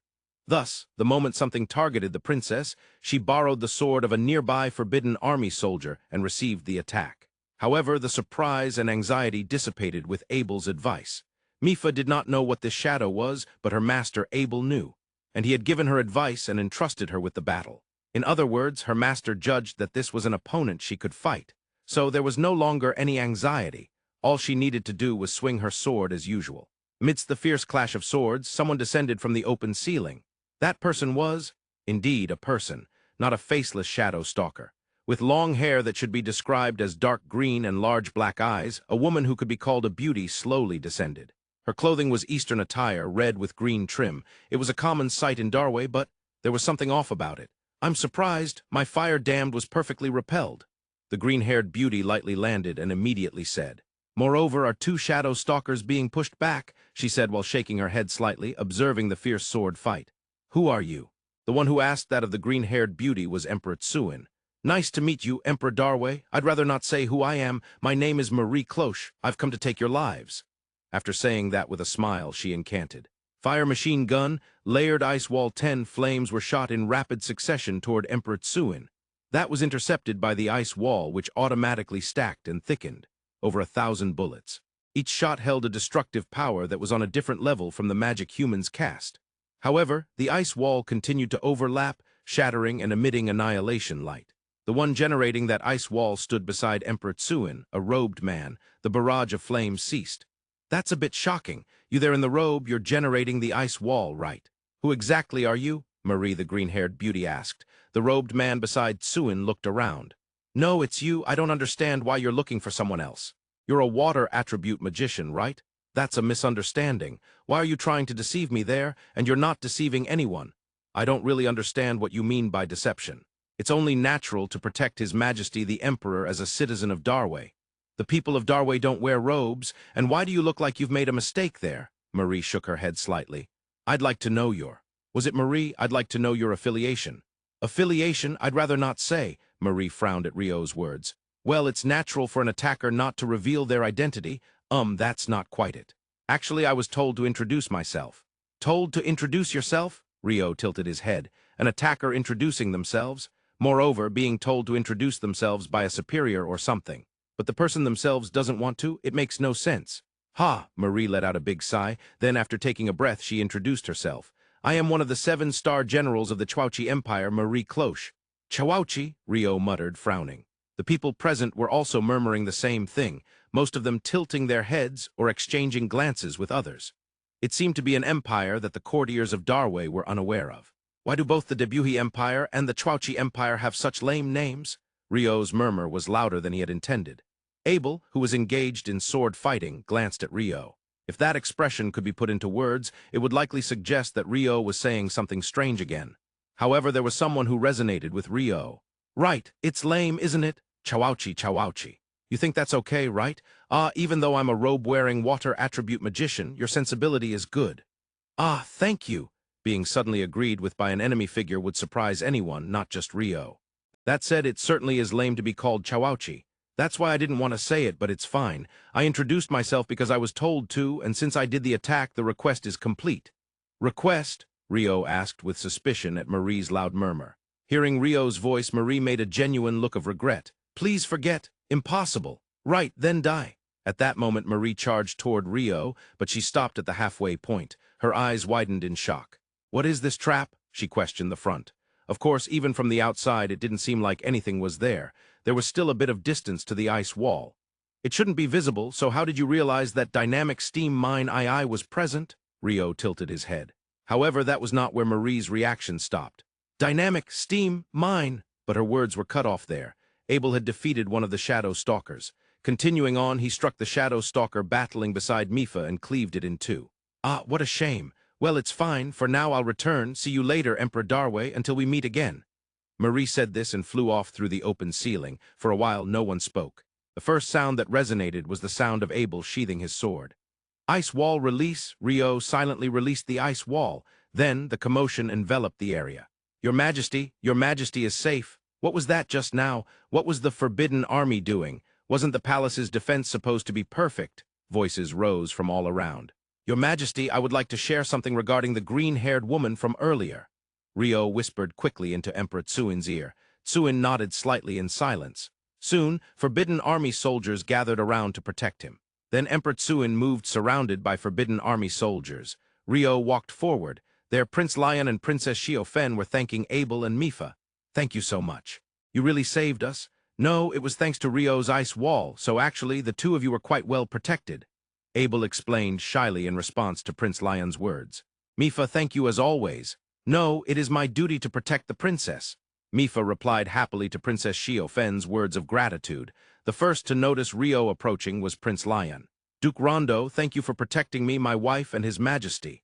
He said this while placing his palms together in front of his chest and bowing his head. Not at all, Your Highness. It was the only natural thing to do. Please lift your head, Rio said kindly. In reality, in that situation, there was no option to do nothing or protect no one. Thus, it was indeed a fact that he did what was natural. I didn't know Lord Rio was Duke Rondo, Princess Xiaofen next to the prince said while bowing her head. Oh, it's not that I was hiding it, Rio stammered. Then he glanced at the side and said, I was going to say so, but Abel told me to keep it a secret. Why do you tell a lie that will be found out immediately? Abel cut through Rio's deception. Lord Rondo was acquainted with the princess, huh? Yes, I was indebted to you in the Basanta kingdom. Prince Lyun nodded once and said, to which Rio answered, Mifa the maid is a disciple of Master Abel in swordsmanship. Princess Fen introduced with a smile. Mifa has grown into a wonderful guard. Abel praised Mifa. Mifa's face turned bright red from the praise. At that moment a man approached. Sorry to interrupt your conversation, both Highnesses and Duke Rondo. You are being summoned. It was Captain Li Chu who spoke. He intentionally did not say, who is summoning you? Well, considering he interrupted the conversation of the prince and duke to say they were being summoned, one could easily imagine who was calling them. Excuse me, I'll be off for a bit, Rio said, and Prince Lyun, Princess Xiaofen, and Mifa bowed their heads. Rio and Abel followed Captain Li Chu. Still, that was dangerous. Yeah, it was indeed a troublesome opponent. No, Abel. That's not what I'm talking about. Huh, Rio denied it, and Abel tilted his head, confused. If things had gone this way, His Majesty the Emperor could have perished. Huh. Rio's words were incomprehensible to Abel. The conversation was in a small voice so that Captain Li Chu, who was walking ahead, wouldn't hear. Well, perhaps he might hear, but wisely chose to walk forward without looking back. There was a high possibility that His Majesty the Emperor would have died, Rio repeated. What do you mean by that? Remember, just before the attack, His Majesty the Emperor said something like he wanted you, Prince Lyun, to be protected. That's it, I don't quite understand. People often die shortly after saying such things. Rio said confidently. Of course, Abel couldn't grasp the meaning. Is that the pathos of things you mentioned? Close. This is a classic development, or perhaps a flag. I see, there are various things. Rio's words were still not understandable to Abel. Listen, Abel, for example. I'm thinking of getting married when this war is over and I return to my country, or I plan to return to my village and take over my father's work. If someone says that, they will often lose their life in the war. That's what a flag is. That's terrifying. Abel understood the content of Rio's explanation, but he couldn't determine if it was true. That said, if such a thing were to happen in reality, it would indeed be terrifying. So he honestly said so. Abel is a good guy. Therefore, it's best to act without saying anything. Achieve it quietly without making a fuss. It's cooler that way. Please be careful too, Abel. Yeah. While they were talking about such matters, the two arrived at Emperor Tsuin's room. Inside were Tsuin and 4 men who were obviously military officers at first glance. As the 3 entered, Tsuin waved his hand, sending the 4 men out of the room. Ah, Duke Rondo, I was waiting for you. I was taken out without a moment to thank you earlier. No, Your Majesty, your safety is of utmost importance. It's only natural for those around you to act.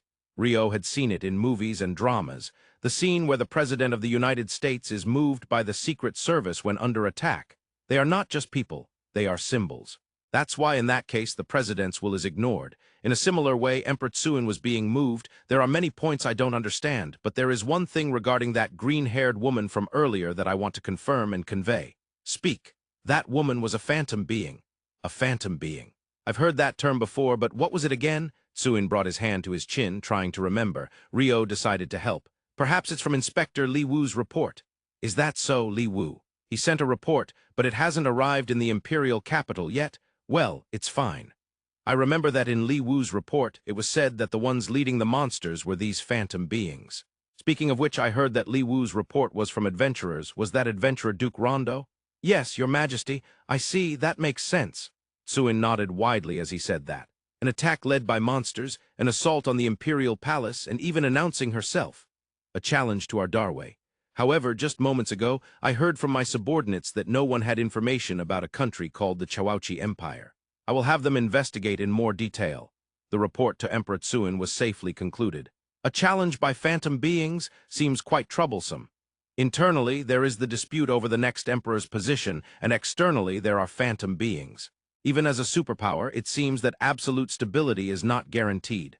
Both Rio and Abel shook their heads slightly, walking towards their lodging, the Dragon Spring residence. Our Natore kingdom should also shift towards military expansion? Huh! The first Duke provoked the king. We should possess overwhelming military strength so that neighboring countries wouldn't even think of challenging us. That in turn would surely prevent wars. I can't completely deny that. But doesn't the kingdom already have sufficient military power, and they can also be quite useful in peacetime? Are there really any of those? Yeah, adventurers. Ah, the kingdom is a land of adventurers. Abel had once left the royal family to become an adventurer, based on the idea that the influential adventurers would work as the strength of the country. Our comrades have become kings. That sense of camaraderie is extremely strong among adventurers. Thinking about it this way, Abel is a schemer. It's not really scheming. You're trying to manipulate the pure-hearted adventurers' hearts to do as you wish. How terrifying. Pure-hearted adventurers? Phelps and the Grandmaster McGrath, are they pure-hearted? Phelps is Phelps A. Heinlein, the legitimate son of Marquis Heinlein. The Grandmaster is Hugh McGrath, the Grandmaster. Indeed, both are adventurers or former adventurers. They are two extraordinary exceptions. Rio raised a voice of protest. The next Marquis and next Earl. They should be considered political figures rather than adventurers. They might be exceptions indeed. If I were to give an example, it would be Ra or the three from Room 10. Well, in that regard, they might be considered pure-hearted. The four Rio mentioned could indeed be considered pure-hearted. At least more than the adventurer and first Duke who was passionately speaking in front of them. Abel, did you just think of something strange? No, that's just your imagination. The adventurer and first Duke gracefully evaded the adventurer and king's remark. By the way, what could the characteristics of phantom beings be? Why are you bringing that up all of a sudden? Characteristics? Well, demons tend to excel in gravitational abilities or can survive having their heads chopped off. Devils can create pitch-black gates and appear anywhere. They also don't die when their heads are chopped off. Duke Atinjo's brother, Duke Helb, was a sorcerer, but just now, was it Marie? She didn't throw any talismans or anything. She was a mage. She seems like a mage. Both Abel and Rio were thinking, but alas, the information was far too scarce. Oh, by the way, Duke Helb didn't fly, but Marie was flying earlier. I wonder what that's about. If it's flying, I can also do it, Abel said a bit proudly. Oh, I see, it's possible that it's an alchemy tool. Rio answered, looking at the flying ring that Abel wore on his left hand. Indeed, that possibility should also be considered. It's intriguing how alchemy has developed in the eastern nations, including Darway. Abel, let's stay in the Imperial capital for a while longer. I don't mind. It seems that I can't return to the central nations until something called the corridor opens anyway. Yes. Also, I'm curious about what His Majesty the Emperor said about wanting you to protect Prince Lyun, and I'm also concerned about the movements of non-humans. Rio is already quite the non-human. I am an extremely ordinary human. I see, Rio boldly asserted, sticking his face forward. Abel was pressured by that and accepted it. In the activity report, I wrote out additional notes compared to volumes 1 to 5 of the Naru version. Also, I compiled the bonus short stories from each volume into a list. You can visit the bottom of the page, author my page, and view activity reports or click the address below. For 3 days after the palace assault, the two of them spent their time secluded in the Dragon Spring residence. Abel devoted himself to practicing the flying ring, while Rio focused on analyzing it. On the evening of the third day, they received a message from the palace. It seems we can move into the mansion starting tomorrow. Isn't that a bit soon? It's only been 3 days, right? Of course, the residence bestowed upon them by the Emperor was not a newly constructed one. Thus, it probably didn't take much time to prepare it. It seems that Prince Lyun and Princess Xiao Fen moved into their new residence the day after the palace assault. So they probably want us to move in quickly next door, right? Is that how it is? Well, it's fine for us to move in, but there is a very big problem. A problem. What is it? It's the moving in greeting. Abel froze, unable to comprehend Rio's words. This was typical. We have to say, we've moved in next door. This is just a small gift, but please accept it, to our neighbor. I don't quite understand. So we take something trivial. Well, that's just a common phrase. Humility, or was it modesty? Anyway, we need to bring a gift. I see. It sounds a bit complicated. Abel shook his head slightly. Why are you acting like it doesn't concern you, Abel? Does it concern me too? Of course, we're both responsible for the moving in greeting, so you'll end up embarrassed too. That's a bit over the top, Rio muttered while deep in thought. First of all, we can't use alcohol. We're both young, after all. Princess Xiao Fen is still a minor at 17, so I suppose traditional baked sweets might work. But we don't know which sweets are delicious. If we were in the royal capital, we could go to Café de Chocolat. Oh, but I've only had cake there. I wonder if they have cookies or something like that. Seeing this, Abel muttered, Rio, you're quite diligent. The two pondered for an entire night. Abel at least was humoring Rio. At 9 the next day, after finishing their greeting to Von Dauber, who was also staying at the Dragon Spring residence, Captain Li Chu and the White Flame Army came to greet them. It seemed that 50 members of the White Flame Army were there to help carry their luggage as well. However, the two didn't have much luggage. Is that all you need? Aside from the robes and cloaks they usually wore and their swords, Rio only had his usual bag. It contained a few books, but it wasn't heavy at all. Seeing the somewhat disappointed expression on Captain Li Chu's face, Rio decided to ask, I don't know about a moving-in gift, but there are trendy baked sweets that people in the SH-TIF layer exchange. Oh, I'll have my subordinates go buy some. Thank you. With Captain Li Chu's words, Rio's concerns were resolved. Rio was delighted. Abel watched him from the side and smiled wryly. For now, the two rode Andalusia and Fenmu, with the White Flame Army providing protection as they moved, just like last time. They were guided to a corner in the southeast of the Imperial capital. Prince Lyun's residence was newly constructed, but adjacent to it were several abandoned mansions. These had belonged to the Emperor, but one of them had just been granted to Duke Randa. Even though they were unused, it seemed that patrolling guards frequently surveyed the area to prevent thieves from using them as bases. The patrolling guards might be similar to the guards or defensive soldiers in the Central Nations. Since Prince Lyun's arrival, it seemed the patrolling guards had become even stricter in their security measures. Captain Li Chu, are the patrolling guards under the Ministry of Military Affairs or separate? The patrolling guards belong to the patrolling squad, but the patrolling squad operates independently from the Ministry of Military Affairs. The command authority lies with Count Hao Jin. Count, is that different from a duke or an earl? Another unfamiliar term. However, seeing Rio's confused expression, Captain Li Chu chuckled. It can be confusing. I've heard that the Darway system is less clear compared to the southern part of the continent. Dukes and earls refer to ranks, while titles like count belong to official ranks. For example, Earl Matten von Dauber is a second-rank marquis. Dukes and earls are inherited through generations, and they represent local nobility. But aside from that, think of ranks like counts as bureaucratic positions. So the highest rank is count? Yes. Counts, including Hao Jin, are just a handful.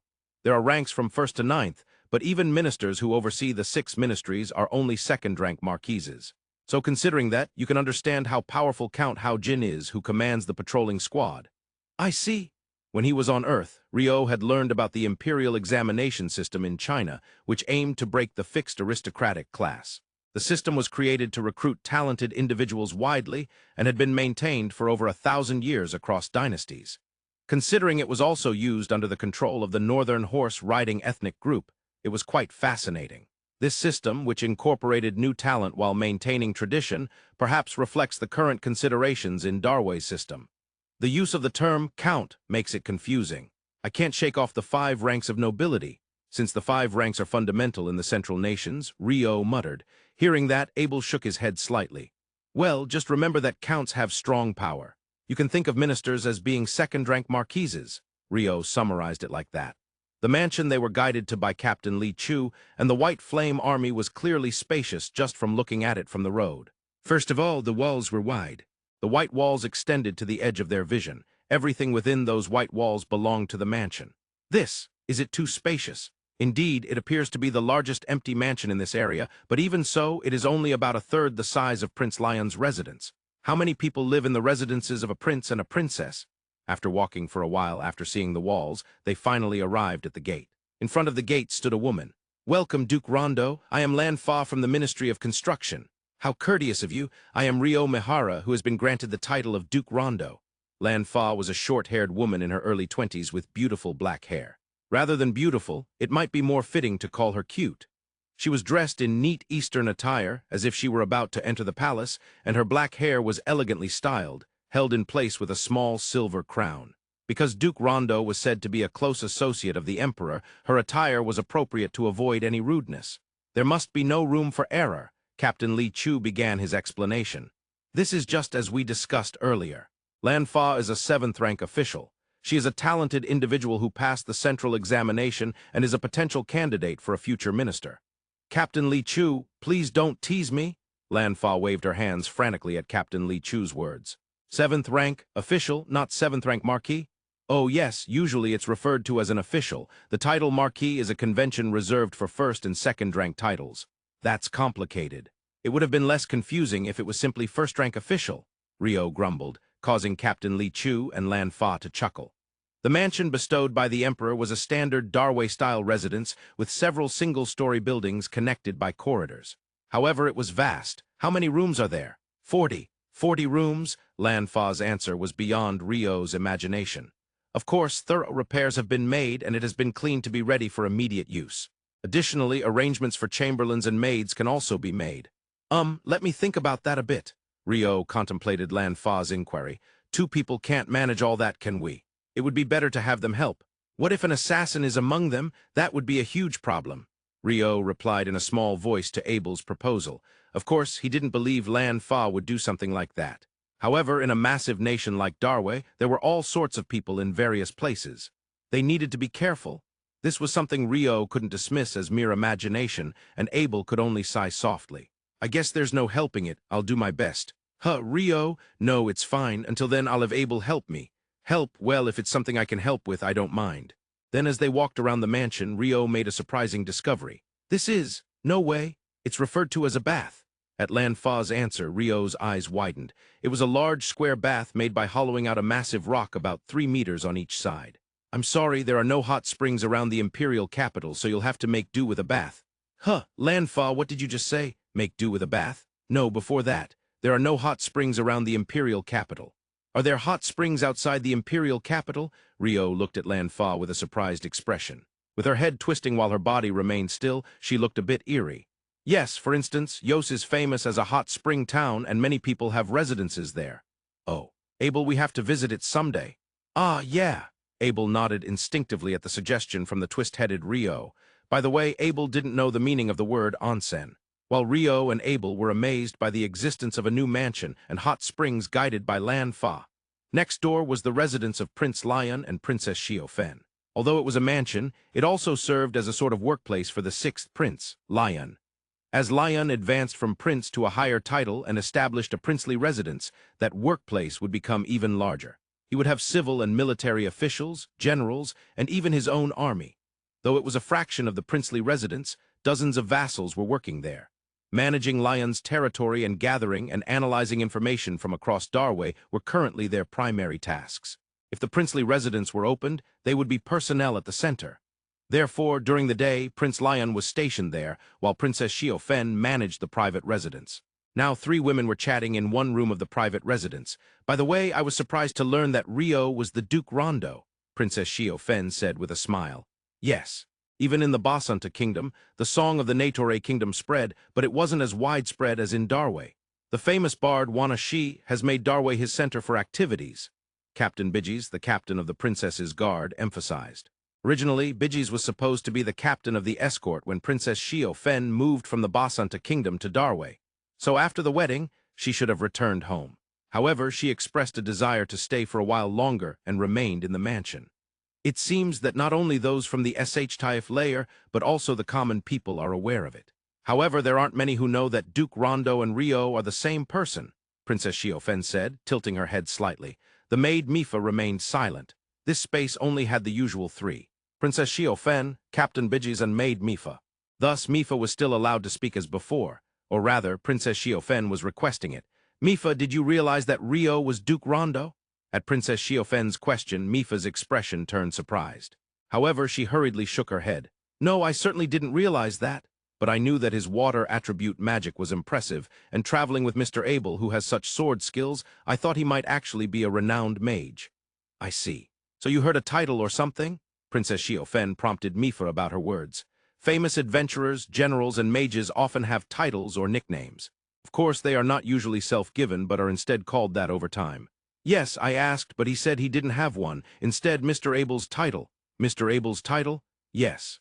The hungry swordsman or the unconventional swordsman. When Mifa answered, Princess Xiaofen chuckled. That sounds just like Rio. I'm sure he was scolded by Mr. Abel afterward. Hey, he said that in a scary tone? I can imagine. Princess Xiaofen laughed again. However, if Rio is indeed Duke Rondo, with sword skills like that, it means Duke Rondo is not only a master of magic, but also a top-notch swordsman, right? Captain Bidges, who had experienced receiving a full-force strike from Rio, tilted her head. That would seem to be the case. There's nothing in the Song of the Natore Kingdom about that, but the bard might just not know. The moment Princess Xiaofen said that, Mifa shivered slightly. It was so clear that the other 2 noticed it. Mifa, Princess Xiaofen asked. She noticed the color draining from Mifa's face. That was certainly abnormal. Mifa took a few deep breaths. She waved her hand to stop Captain Bidges from rubbing her back. After a full minute, she returned to her normal state. I apologize, Mifa bowed deeply. That's all right. Did something happen? Princess Xiaofen gently asked. Yes, I realized that Rio is Duke Rondo. If that's the case, then Mr. Abel. Huh, Mr. Abel is Mr. Abel, right? Captain Bidges looked puzzled by Mifa's question. However, Princess Xiaofen gently connected the conversation with a smile. Yes, Duke Rondo is mentioned in the Song of the Natore Kingdom. That song includes the name Abel as well. Yes, indeed, Princess Xiaofen had noticed. No, perhaps she hadn't fully convinced herself. However, the commonality was too significant. King Abel I and the swordsman Abel, both were represented by the character of Duke Rondo. Yes, perhaps Mr. Abel is His Majesty King Abel I of the Natore Kingdom. Even Mifa, who had already thought that, took a breath again, while Captain Bidges, who had never imagined it, stopped breathing. Cough. After a while, Bidges regained her breath. A strange sound escaped her, highlighting just how abnormal the situation had become. Mr. Abel is His Majesty Abel, the one who is Mifa's master. Stop it, Bidges. Don't say any more. Mifa interrupted Bidges, her tone suddenly serious. Just thinking back made her tremble. Such a legendary figure, sung by bards, to have asked for and received sword teachings from him. Moreover, just yesterday they had fought side by side. She felt as if she were being crushed by the overwhelming magnitude of it all. I'm so envious, Mifa. Your Highness, Princess Xiaofen, speaking normally while smiling, confused Mifa. You were fortunate enough to have such a wonderful person as your sword master. But someone like me? That's all right. No, precisely because it's you, Mifa. You are the first and only disciple of Mr. Abel. Once he decided to take you on as his disciple, it's no wonder he is a king sung by bards. His eye for talent is remarkable, Princess Xiaofen said with genuine happiness. Having grown up together since childhood, Mifa had mastered the sword for her sake, even becoming a maid to protect her. She felt genuine joy in her heart. Rather, she felt proud.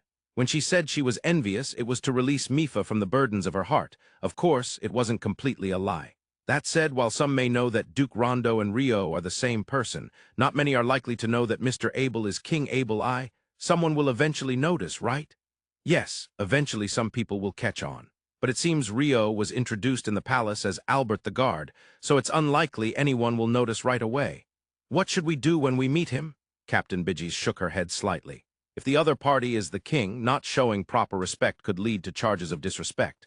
We should continue to treat him with respect as we have. Since he hasn't revealed that he is the king, we will treat him as Duke Rondo and as Mifa's sword master. Understood. And then they were notified of a visit. Your Highness, Duke Rondo wishes to come and report about moving in. Welcome, Duke Rondo. I apologize for my sudden visit, Princess. I have moved in next door and I came to greet you.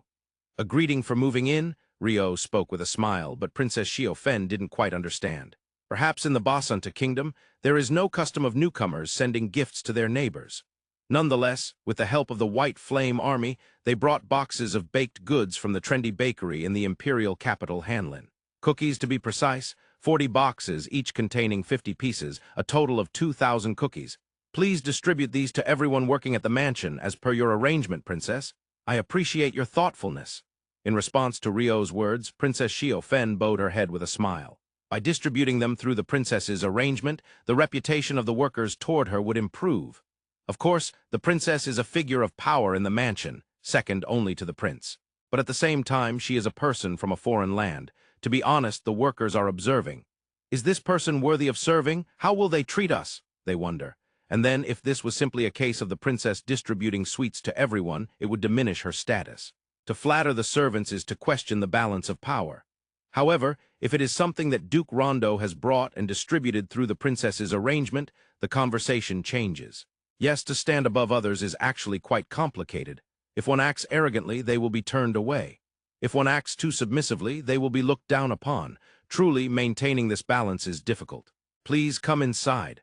Oh no, today is just a greeting for moving in. Please don't say that. If I send you home like this, I'll be scolded by Lord Lyun. The princess was unusually proactive in keeping them there. Rio tilted his head slightly but ultimately replied. Then just tea. Rio, Abel, Princess Xiaofen, and Captain Bidges, along with maid Mifa, sat together to drink tea and engage in light conversation. After a while, Princess Xiaofen brought up the topic. Lord Rio, I have something I'd like to confirm with Mr. Abel. Yes, me too. Princess Xiaofen smiled as she spoke. Rio and Abel tilted their heads in confusion. It's about Mr. Abel's true identity, or rather, his status. Ah, Rio nodded with a wry smile at Princess Xiaofen's words. Yes, the three present here knew that Abel was Abel and not Albert. Given how well known the Song of the Natore Kingdom is, even Rio could tell that eventually people would realize who Abel really is. As one would expect, Abel knew that too. I am an adventurer and a swordsman, and I am Mifa's sword master. At least for now, that's all I am, nothing more, nothing less. Is that all right? Yes, I understand. That was the entirety of the conversation between Abel and Princess Xiaofen. However, this confirmed that Abel was indeed King Abel I. For now, he would continue to act as an adventurer. Moreover, he wished to be treated as Duke Rondo's guard Albert. He might reveal that he is King Abel I someday, but that was not the time. However, I would like to convey this only to Prince Lyun. Oh, that is... As Rio looked toward Abel, he saw him nodding slightly. It seems he agrees. Thank you, and finally. Lord Rio, the neighboring mansion must feel spacious for just the two of you. Should I arrange for a chamberlain or maid? I can send someone from our side. Oh, right, I forgot about that. No, Princess, that's all right. We'll manage somehow. Manage somehow? Well then, it's about time I take my leave. Abel, let's go home. Thank you, Princess and Captain, and thank you, Mifa. I will come back later to visit. With that, Rio and Abel hurried back to their mansion. Once back, Rio said one thing before retreating to his room.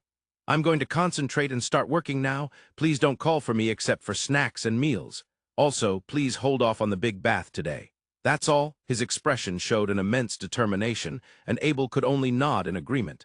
Abel had no particular issues. He had practice waiting for him to fly around the garden of the new mansion with the flying ring. Abel only called for Rio during dinner, as instructed. In fact, he received a stacked bento box delivered from the neighboring prince and princess's mansion. At that time, Rio came out of his room, but he was completely absent-minded. However, he did eat dinner properly, and then returned to his room. What he was doing remained a mystery to Abel. Abel learned the content of Rio's actions the following morning.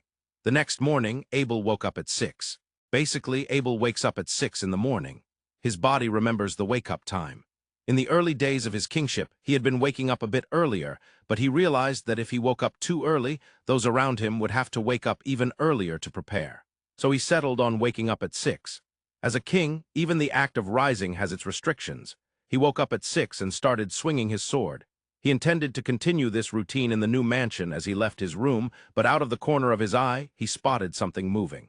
It wasn't an enemy. Something was opening the windows and doors. In the Darway mansion, there are no glass windows. You either leave them open or close them. This mansion has 40 rooms. Naturally, there are a vast number of windows.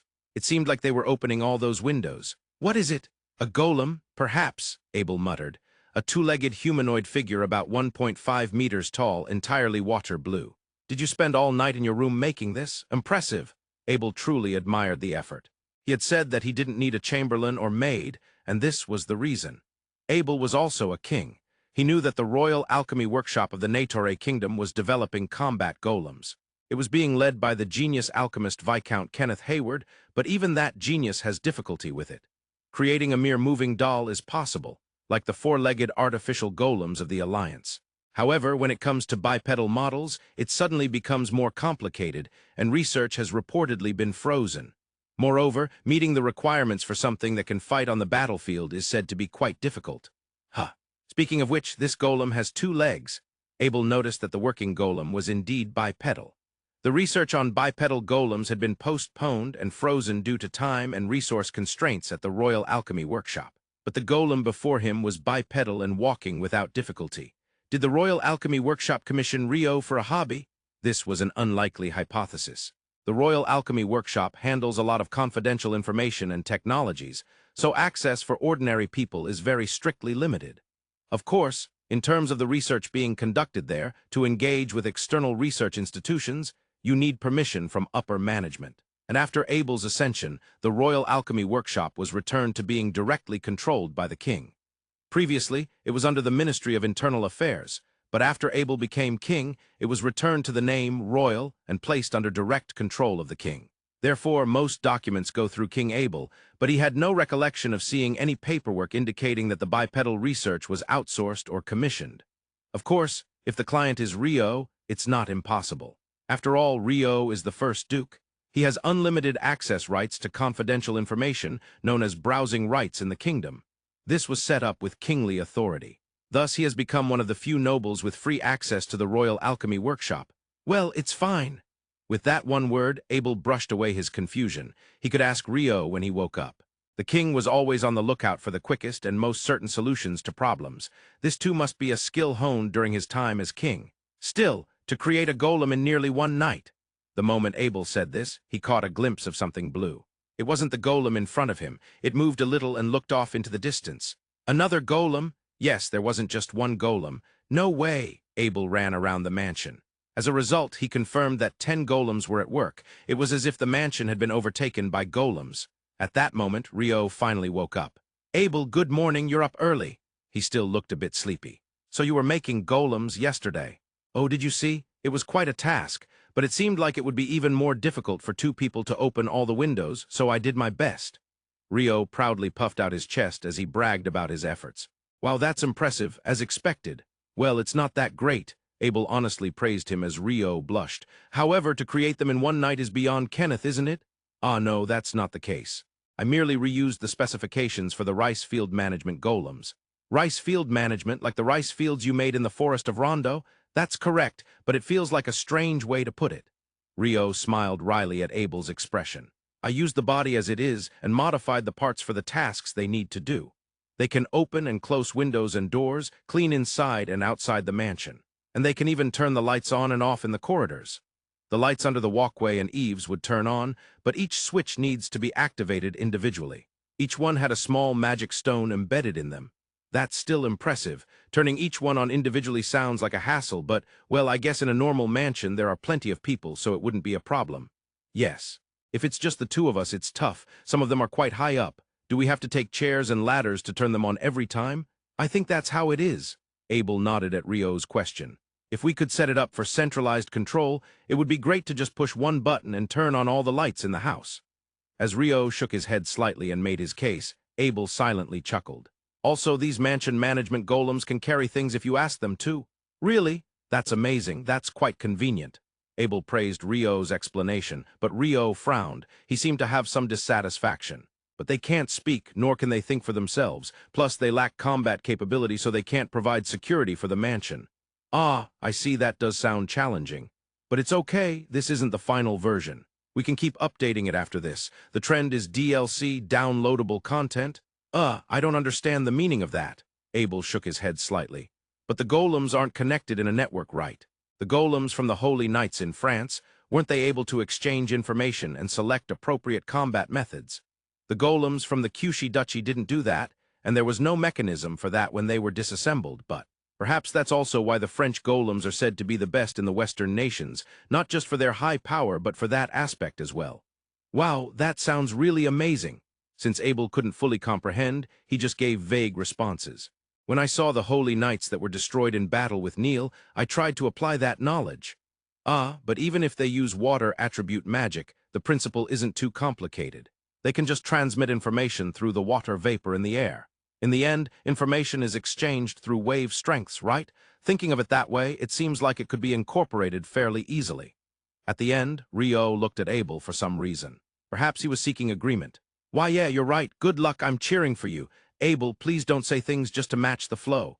I just went along with it because that's how the conversation was going. Rio shook his head slightly in exasperation, uncertain if he was right, while Abel ended up realizing he was wrong. But it took me 6 months to create the rice field management golem, yet this one was made in just 1 day. Indeed, reusing existing data is the way to shorten construction time. I don't really get it, but you mean to improve based on what already exists. That's definitely something done in various fields. Humans are amazing. Yeah, I won't deny that. Rio nodded with an air of authority, and Abel also nodded without contradicting him. Now, Abel, since we have the mansion management golems ready, let's go out today and search for some delicious shops near the mansion. That sounds great. Around this mansion, aside from the prince's mansion, there are many empty mansions without owners. However, it's not located at the corner of the Imperial capital. It feels like this area is strangely empty amidst the bustling city. Thus, just a short walk brings you to streets lined with many shops. By the way, these golems can't cook. That's right, I thought the same back in the forest of Randa, but for some reason, golems aren't good at cooking. Is that so? Rio tilted his head, and Abel was surprised. Cooking involves processing a certain amount of ingredients in a specific order. In words, that's what cooking is, doing it in a set amount with a set method. That's exactly it, but it doesn't taste good. Certainly golems can't taste, but since they should just follow the set amounts, I thought it should work even without tasting, but it didn't. That's strange. It is strange. Maybe it's because of the individual differences in each ingredient or the subtle differences that we human chefs unconsciously adjust for, but these ones can't do that. Is it like that? It's the route that past artificial intelligence and expert systems failed at. Well, I still don't know the exact reasons. Rio shrugged as he said that, and then he stated something important. Finding a good chef is crucial, that's for sure. The morning after the two searched for a restaurant, a herald arrived at the mansion. His Majesty the Emperor is here. Excuse me? Shortly after, a carriage guarded by about 20 horsemen stopped in front of the mansion. A man stepped out of the carriage. His attire resembled that of a high-ranking official from the SH-Taif layer. Welcome, Your Majesty the Emperor, Rio greeted as instructed by the herald, stepping forward. Abel lowered his head behind him. Lord Rondo, I apologize for the sudden visit. Emperor Tsuin greeted with a smile. We've just moved in and have nothing prepared, but please come in. Rio led the way as Tsuin followed. He was satisfied to see that the mansion he granted was well maintained. However, after a fleeting glance, he turned back again. It was a second look. In the direction his gaze returned to, it seemed a figure in blue clothing was cleaning.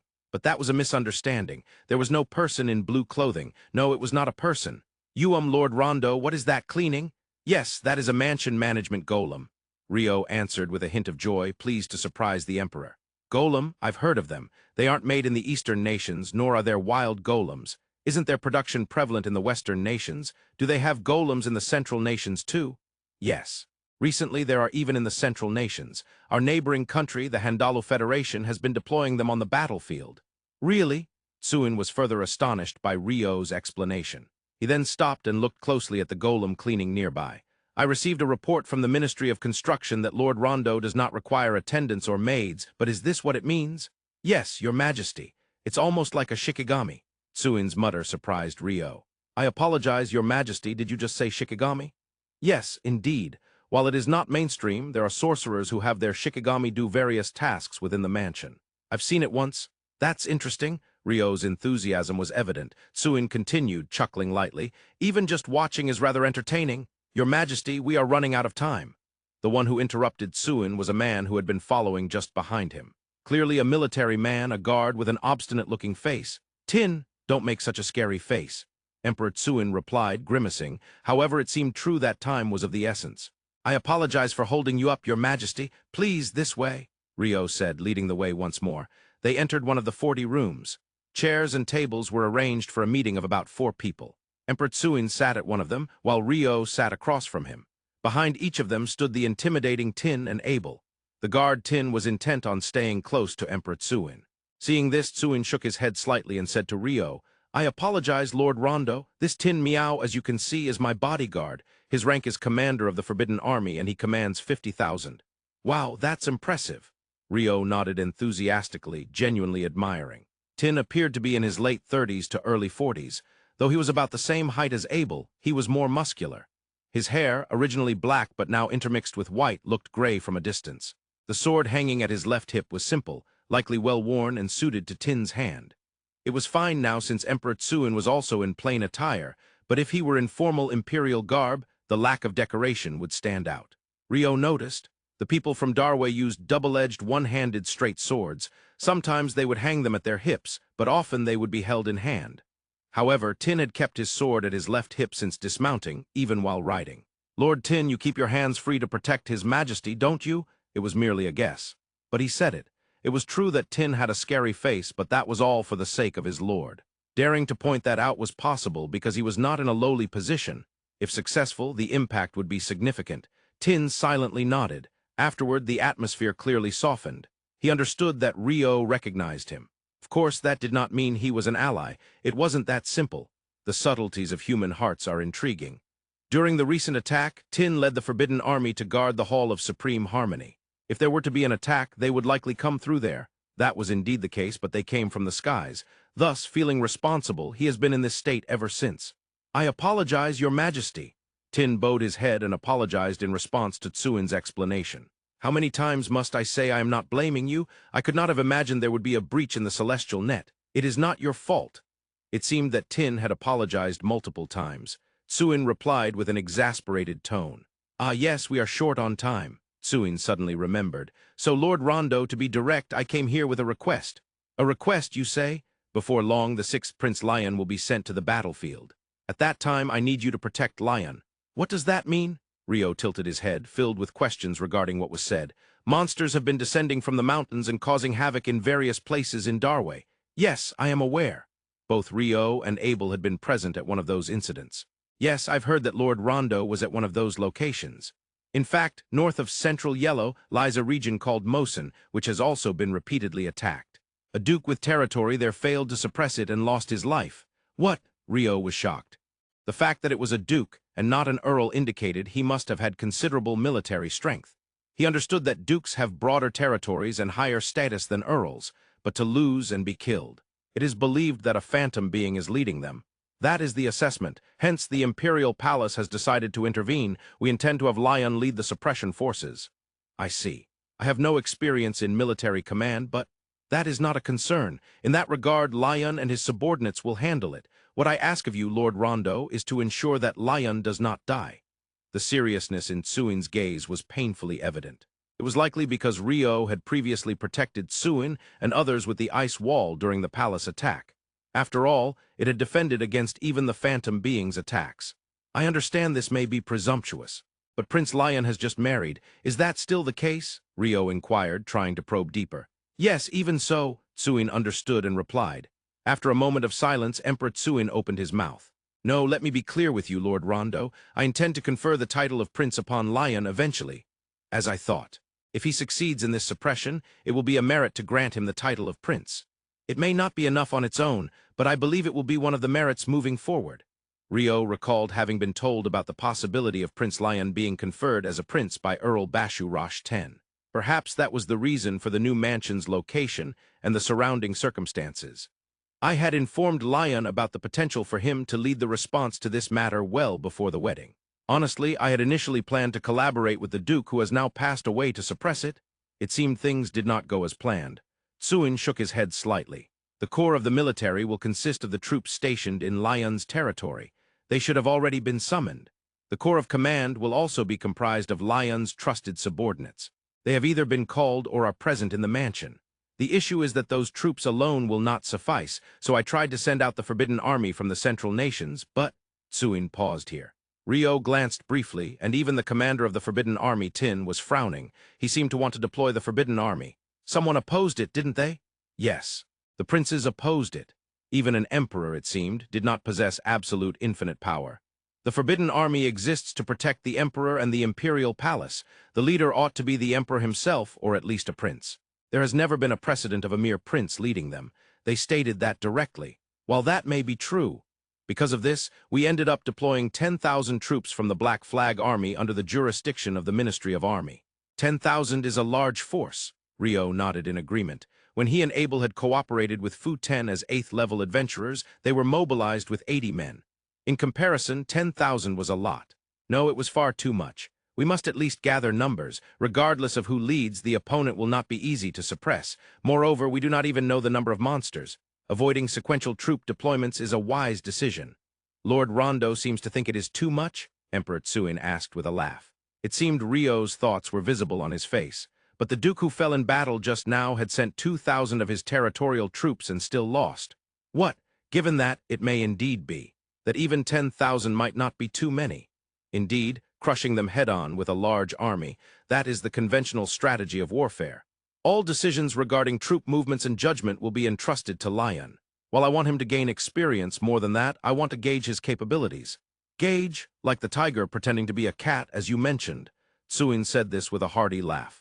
Tin, the commander of the Forbidden Army, watched with slightly squinted eyes, looking dazzled. Once the laughter died down, Rio spoke up. I will accept the duty of accompanying Prince Lyun's suppression forces. Oh, I am grateful. I feel as though I have gained 1,000,000 reinforcements. Tsuin said this as he clasped Rio's hands in both of his. Winning or losing is often a matter of luck. Even if we lose, I just want you to bring him back safely. Understood. I failed. After Emperor Tsuin left, Rio murmured. Abel perked up at his words. What's wrong? Did you say something unnecessary to the Emperor? No, that's not it. If it was going to turn out like this, I should have brought the long-distance dispersion Divine Mercy Panacea breath. No, that's impossible. The long-distance dispersion Divine Mercy is an alchemy tool developed by Rio and Viscount Kenneth Hayward that spreads heal across the entire battlefield. It's more of a device than just a tool, given its size. Indeed, there might not be anything as reassuring to take into battle. I got caught up in a demon's magic and was thrown away. Besides, that thing is just too big. Yes, it's about the size of a carriage from the Central Nations. Indeed, what we need is to miniaturize it, something that can fit in the palm of my hand. Yeah, from a carriage to the palm, that's quite an extreme change. Abel wasn't taking Rio's murmurs seriously at all. Of course, Rio's murmurs were also somewhat casual, so there was no issue. Anyway, it's about supporting Prince Lyun. Did the Emperor say consultant? Since we're in the Eastern Nations, it means that, right? That, a strategist? What's a gunshi? Rio stood up, happily declaring this, but Abel had never heard the term strategist. Rio looked at Abel with a stunned expression. What's with that face? It can't be helped if I don't know. A strategist. There's no such profession in the Central Nations. Or rather, is there a position like that? Doesn't exist? I've never heard of it. Abel tilted his head. If His Majesty the King doesn't know, then it probably doesn't exist. In battles, someone who doesn't stand on the front lines but gives advice to the commander and may even be given authority to move the army. That kind of person, you know, with a scholarly appearance. I don't get what you mean by a scholarly appearance on the battlefield, but there's no one like that. The closest might be old man Ilalian, right? Ilalian is. Kind of different. Ilalian Baraha is an indispensable figure who stands right next to Commander King Abel, delivering commands to the entire army using magic like voice transmission. However, he doesn't fit the image of a strategist. Right, when Rio imagines he's a strategist, he naturally thinks of Zhuge Liang or Sima Yi from the Romance of the Three Kingdoms. Or perhaps Zhou Yu or Lu Xun. Memories of the simulation game, multiple countries' history that he used to play come rushing back. Cao Cao is too strong and too versatile. I like him, though. Liu Bei seems weak, but that makes people want to help him, I guess. I don't really understand Sun Quan. Yeah, I don't understand anything you're saying. While Rio enthusiastically talks about the division of the world, Abel isn't getting it at all. Then Rio came up with an idea. Abel, we need a hat and a fan. Huh. A strategist has to wear a big cake-like hat and hold a white feather fan. I get the hat, but what's this Yusen? It's a fan made by gathering many feathers, or rather it might be more like a uchua. A fan. A uchua? It seems there are no fans or uchua in the Central Nations. Indeed, Rio also doesn't remember seeing one. Abel, let's go to the city to buy them right now. Rio might be the type to focus on appearances. Meanwhile, at the residence of Prince Lyun next door, I just received a letter. Lyun's most trusted right-hand man, Chief Chamberlain Rinshun, brought a piece of paper. Lyun opened the letter and read it. He read it again due to its surprising content. Indeed, it has the Emperor's seal written on it. It's rare for a letter to come from Emperor Tsuin on a single piece of paper. Right now, Commander of the Forbidden Army, Tin, brought it himself. He probably went to Lord Rondo's residence. I see. The letter instructed that the Suppression Army in the Mosin region should also accompany Lord Rondo. That means Commander Authority will be held by Lord Rondo, right? That can't be. Does the Emperor not trust Lord Lyun? Isn't this also the doing of the princes? Stop it. Lyun cut down the words of his surrounding subordinates with a single statement. The Emperor must have his own thoughts on the matter. At the very least, it does not say to stop the formation work. Don't worry about Lord Rondo. We'll continue preparations as before. Yes, that was all Lyun said. However, he understood the thoughts of Emperor Tsuin. It might have been because he witnessed the ice wall protecting them during the Imperial Palace raid. It may be to protect me in case of emergency, he muttered quietly, shaking his head. We must prepare so that emergencies do not happen. Rio and Abel ventured out into the city in search of a feather fan and a hat. Before they could get to that, they had a more unusual encounter. Ban Hu? Hey. Oh, Lord Rio, Lord Abel, long time no see. The two met Ban Hu, the younger brother of the Kamakuta feudal kingdom's Saugioku Trading Company. Why is Ban Hu here? Are you perhaps here to open a branch of the Saugioku Trading Company in the Imperial capital? No, Lord Rio, this place is just too far from the homeland. Continuous trading would be quite difficult. Yeah, it might be odd to question branch openings from the start, but answering so straightforwardly seems a bit odd too. Abel muttered quietly as he listened to their conversation. Abel, you won't become a good merchant with that attitude. No, I'm not going to become a merchant. If your current job goes south, you'll have to make a living as a merchant, you know. You need to hone the feeling of, if it were me, I would do this from a young age. Ah, yes, is that how it is? Abel, who had no intention of becoming a merchant even a millimeter, tilted his head. Actually, this time, I've been dispatched by the country as a diplomatic envoy for the wedding of the 6th Prince of Darway. By the country. So big trading companies do such things too? Ban Hu briefly explained the circumstances of this event and what had happened in Darway. I can't believe Lord Kavui Samaru, the Lord Protector of the Suje Kingdom, is here too. Is the country okay with all this distance? Yes. Since the ascension of Her Majesty Queen Illyriaja, the Suje Kingdom has been recovering rapidly in every aspect. Ban Hu said that much and then seemed to recall something. By the way, the book published in the Suje Kingdom titled That Hungry Swordsman Abel features you as the main character, doesn't it, Lord Abel? Yes, that's correct. It's even known in the neighboring country, Ban Hu asked. Rio responded happily, and Abel shook his head slightly in annoyance. Apparently, it's the most popular book since the founding of the Suje Kingdom. It's spreading as Her Majesty's favorite read. Oh, seriously? The popularity was beyond expectations. That's my heartfelt work.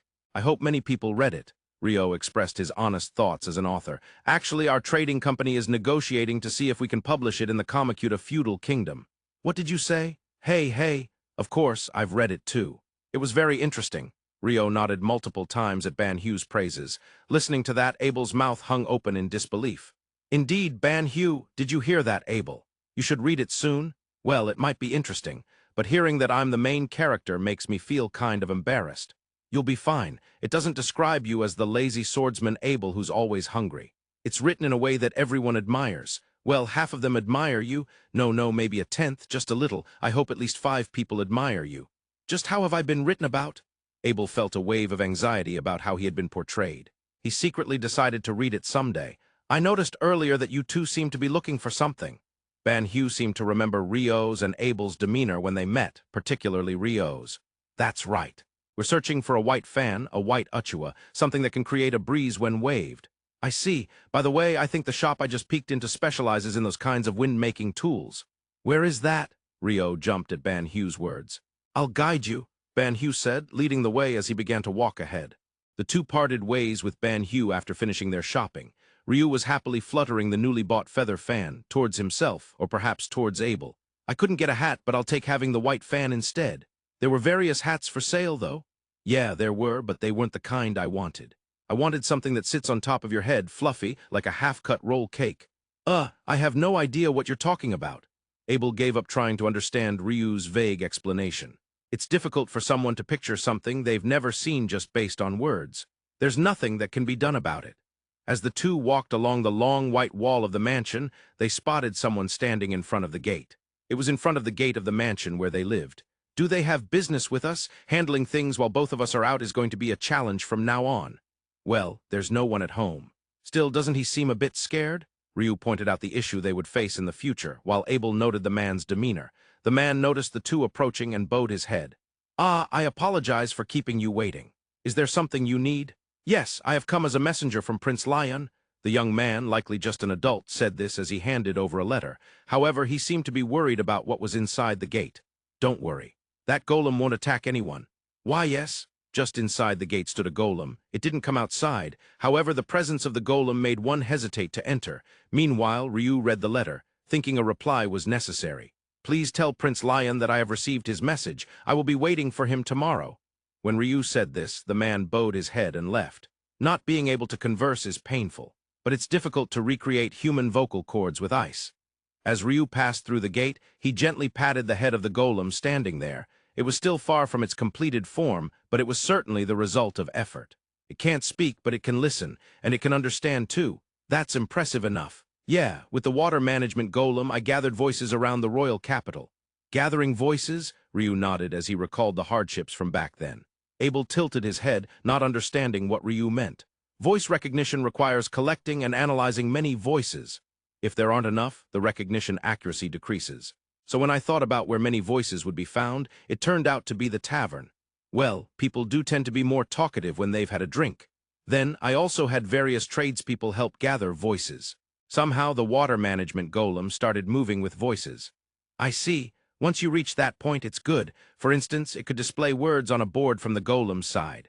Ryu's eyes widened at Abel's casual comment. What, did I say something weird? No, it's not weird, you're a genius. Sorry, I don't get it. You're right, displaying words on an ice board would be best. The other party can read it. Abel, that's wonderful. Oh, Abel blushed at Ryu's praise. With this, all the pending issues are resolved. Wait, don't you think there's a major problem? Yes, we speak the Central Nations language, so the voices we gathered at the tavern are fine, but we're in the Eastern Nations, right? Ah, if we don't gather voices in the Eastern Nations language, won't the recognition accuracy decrease? What a thing!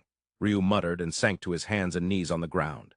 It was a pose of despair. How long did he stay like that? Perhaps about 30 seconds. Ha! He stood up with a strange shout. Then, with a determined expression, he declared, "We'll postpone that problem."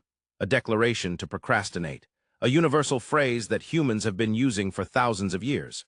Of course, the end result usually leads to a catastrophe when one can't procrastinate anymore.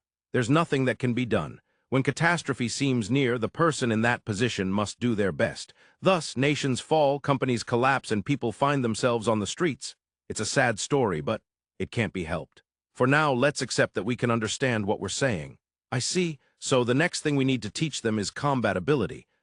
Because when bandits invade, we need to fight back and drive them away, Ryu proclaimed confidently. Is that really true? Abel wondered, but kept his voice small. After all, both Ryu, the master of this mansion, and Abel had decent combat skills. It seemed unnecessary for the golem to fight when it would be difficult for anyone to inflict harm on the two within this mansion. It's hard to overwhelm them with just size and strength like the 3-meter class golems of the Western nations, so we can only compete with techniques. Techniques? Yeah. What I'm thinking is to have these kids wield swords and imitate your sword skills, Abel. Imitate my sword skills? In time, those kids might start watching you swing your sword, so don't mind them and just swing your sword. They won't interfere. I'll keep that in mind. The golems surrounded Abel as he swung his sword, watching intently. It was a surreal and somewhat frightening sight. Abel shook his head, imagining that scene. That's right. Let's create a group that will imitate my sword skills. Then they'll fight against your group. It'll be a competition to see whose sword skills are superior. I don't know about fighting among allies. It'll be fine.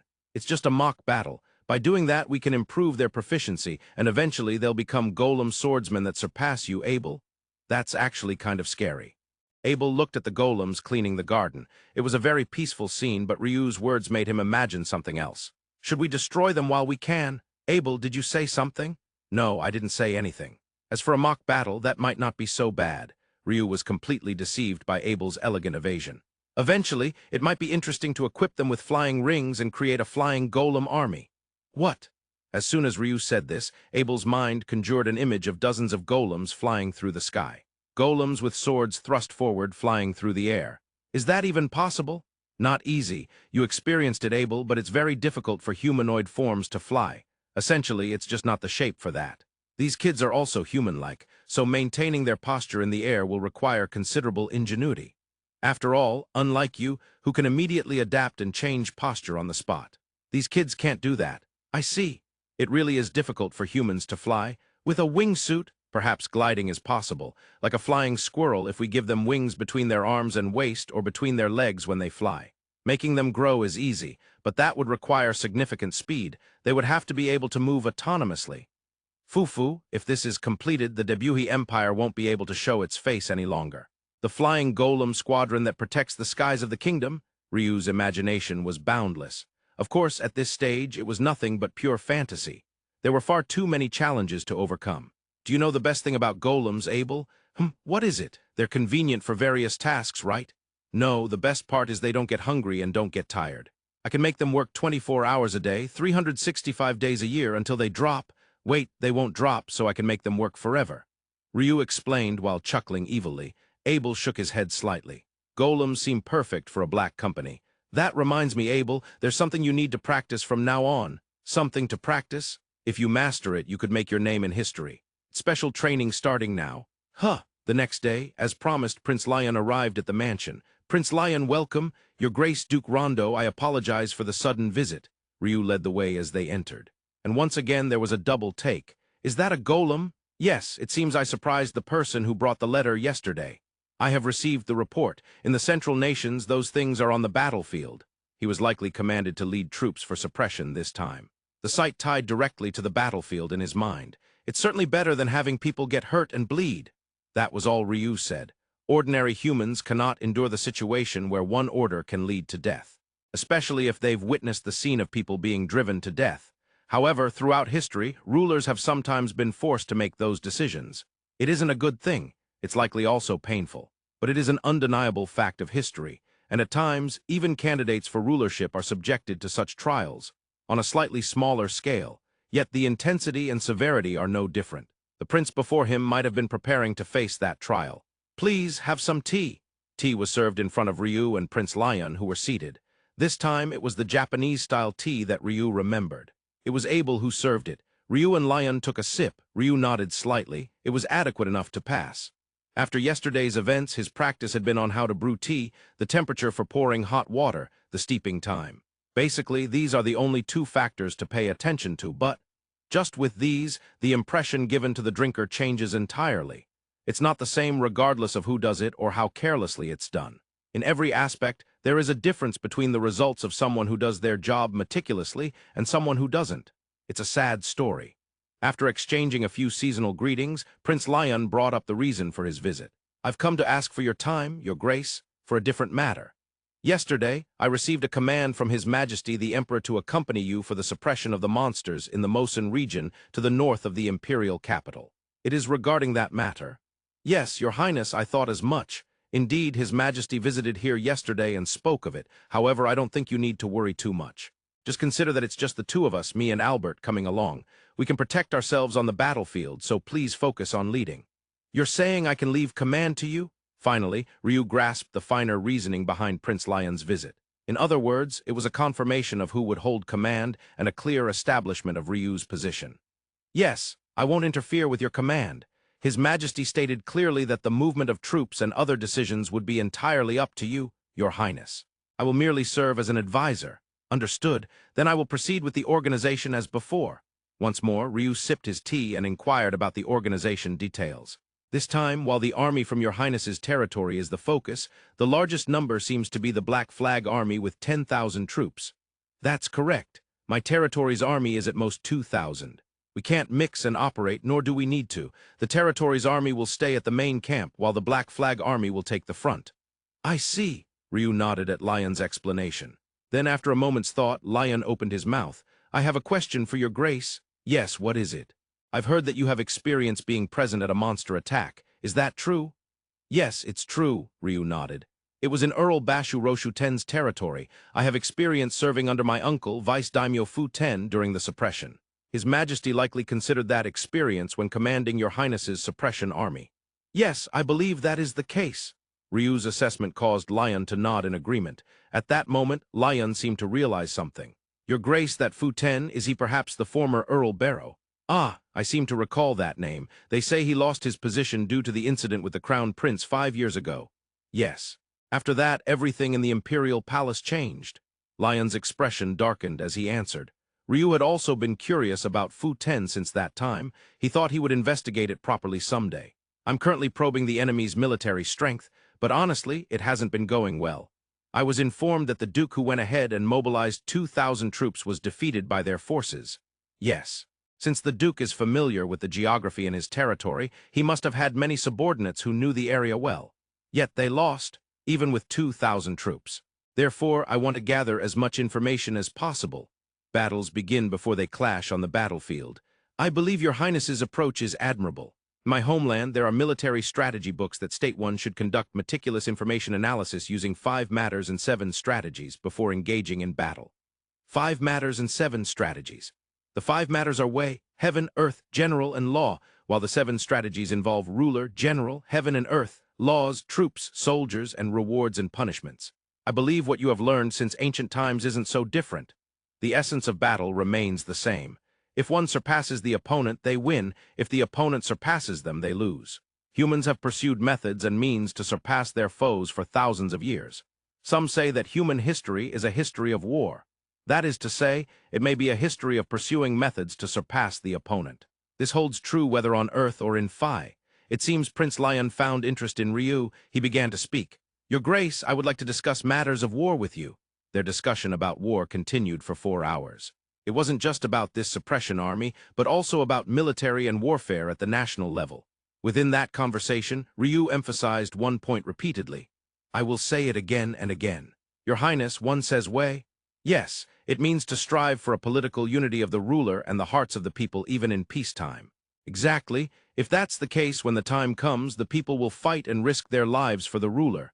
That is equivalent to risking their lives for the country. This applies to everything. Efforts made in everyday life yield good results in times of need. It's ineffective to only try hard in times of crisis. The essence of war being present in everyday life is truly fascinating. Everything is common in that it involves human actions. Having ended such a conversation, Prince Lyun departed. That was an interesting conversation. For Abel, who actually manages a country and leads troops in battle, that's probably nothing new. Even so, there were many points that should be remembered time and again.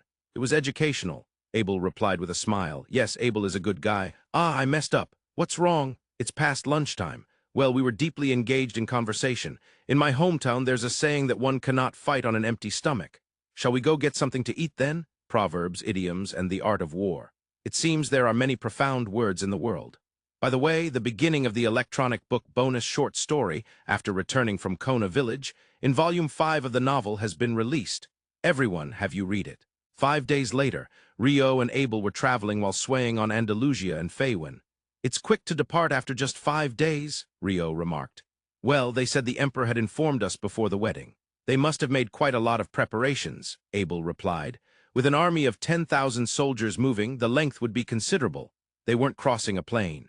Since it was a road leading from the Imperial capital, it was quite wide, but it wasn't overly spacious either, and what they were approaching was a bridge. Is this the Southern River Bridge? Rio asked. It's impressively large, Abel replied. The massive suspension bridge, Southern River Bridge, spans over the Southern River, one of the 2 major rivers flowing north of the Imperial capital, Darway.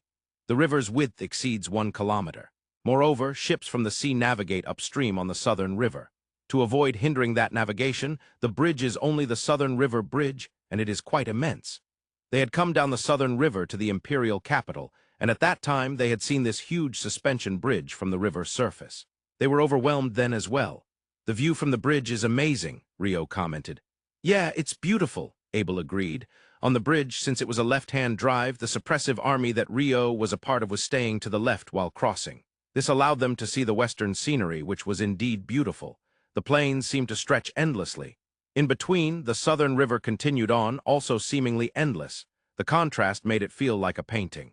Looking at this scenery makes everything seem trivial, Rio said. I understand what you mean, Abel replied. Both of them swayed on their horses while taking in the sight. Rio and Abel were positioned just behind the main unit where Prince Lyun was located. They weren't in the main unit because it seemed busy. While on the march, they were gathering various information, so messengers and scouts were coming in and out. They thought that being in such a place would just be a nuisance. Do you think we'll be targeted while marching, considering it's monsters? Rio asked. I wouldn't know. I heard that phantoms are leading them. Deceitful ambushes like yours are probably commonplace, Abel teased. Why am I the one who does deceitful ambushes so regularly? Rio retorted. Just a guess. Don't take it to heart, Abel said. I care. Such conversations wouldn't be possible if they were in the main unit.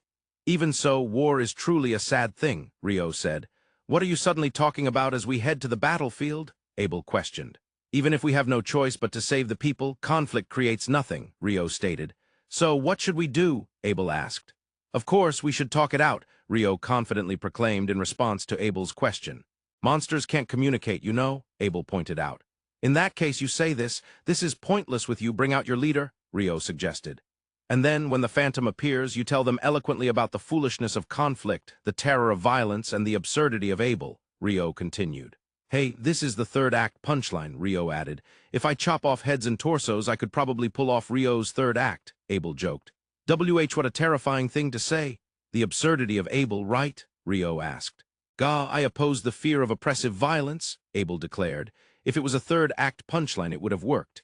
As they joked around, a messenger approached from the main unit ahead. Your Grace Duke Rondo, Prince Lyun is calling for you. Your Highness, I have come at your call, Rio replied. Ah, Duke Rondo, thank you for your presence, Prince Lyun responded. Both Rio and Prince Lyun greeted each other while on horseback. Slowly but surely, the entire main unit was gathering while moving on horseback. Originally, Rio would not be considered particularly skilled at riding. But that was not the case now. On Andalusia, he could completely entrust everything to it. Rio had that much faith in Andalusia. Thus, a meeting on horseback was no issue. Somehow, it felt like being part of a mounted tribe. The problem was rather the gaze of others. In particular, the way the attendants of Prince Lyun looked at Rio was certainly not warm. They were the same age as Prince Lyun, that is, 19 years old. They were likely still quite hot-blooded. The only exception was Lyun, who was said to be the oldest. Lyun looked calm and completely different from the other attendants. At 24 years old, he was only 5 years older than the others. According to what he heard, Lyun seemed to hold the position of chief chamberlain. Among the attendants, he was clearly at the top of the hierarchy, and he was probably the person Prince Lyun trusted the most. On the other hand, unlike the attendants of Prince Lyun, Ryo did not feel any particularly cold gazes from those leading the Black Flag Army. The 40-year-old General Bijin Lu, who commanded the Black Flag Army this time, was particularly kind. Perhaps he had heard something directly from Emperor Tsuin. While it might not be the same as the Emperor's personal guards, the Forbidden Army, being a general of a division of the Central Army, wouldn't mean he could just lead troops without consideration. To maintain that position, a good relationship with the Emperor and the Imperial family would be necessary. Thinking that way, it was likely that Emperor Tsuin favored Ryo, that is, Duke Randa, as anyone would guess from the talk of the banquet, and he might want to keep things friendly. Duke Randa, you have been summoned for another reason. We have received information about the Mosun region. Oh, monsters are descending from the mountains and setting up camp on the plains, General Bijin Lu explained. Huh, monsters setting up camp, Ryo exclaimed, surprised by Prince Lyun's explanation. He had never heard of monsters forming a camp. Glancing at Abel, he saw Abel also shaking his head slightly. Even Abel, who was experienced as an adventurer, seemed to have never encountered such an occurrence. That alone signifies that something is off, Ryo said, trying to make sense of it. Yes, they are likely being led by phantoms, and that person can manipulate the monsters at will, Prince Lyun nodded in agreement. Your Highness, we should proceed with utmost caution, Ryo advised. The information gathering is thorough, replied one of the attendants instead of Prince Lyun. It was likely Wenshu, if he recalled correctly. He seemed to be the third son of some noble. The monsters are camped in a place known locally as the Green Villa Plain, which has almost no obstructions and is well known for its visibility. Approximately 10,000 monsters are camped there. Attendant Wenshu spoke sharply, almost confrontationally. It was as if he were bordering on an aggressive tone. Enough, Wenshu, Prince Lyun intervened, having sensed the tension. He then apologized to Ryo. I apologize, Your Grace. The Mosun region is Wenshu's hometown. Could it be that the noble who passed away that His Majesty the Emperor mentioned is? Ryo ventured. Yes, Lord Montier is Wenshu's father, Prince Lyun explained. In response, Wenshu looked as if he were desperately holding back tears. My condolences, Ryo said, bowing his head. In return, Wenshu bowed his head silently. After the explanation, a woman approached Ryo, who had left the main unit with Abel. Your Grace, may I have a moment? She asked. Yes, you are from the Territorial Army's Magic Cannon Firing Squad, if I remember correctly, Ryo replied. I am Captain Ryo of the Magic Cannon Firing Squad, she introduced herself. Captain Ryo had long, shiny black hair that fit the description of Neblak, and her eyes were very strong. She should be called beautiful rather than cute. She was also one of Prince Lyun's attendants, and was the same age as Prince Lyun and Wenshu, 19 years old. And yet she's a completely accomplished beauty, Ryo muttered in his heart. But she seems to have a very strong personality. He made sure that his extra thought remained only in his heart. I've been training in the prince's territory for a while, so I apologize for the late introduction, she explained. Ryo had been introduced to Ryo an hour earlier during the departure ceremony. After all, since the prince's residence wasn't a princely residence, there wasn't enough space to keep his own territorial army, even if it were 3 times the size of Ryo's residence.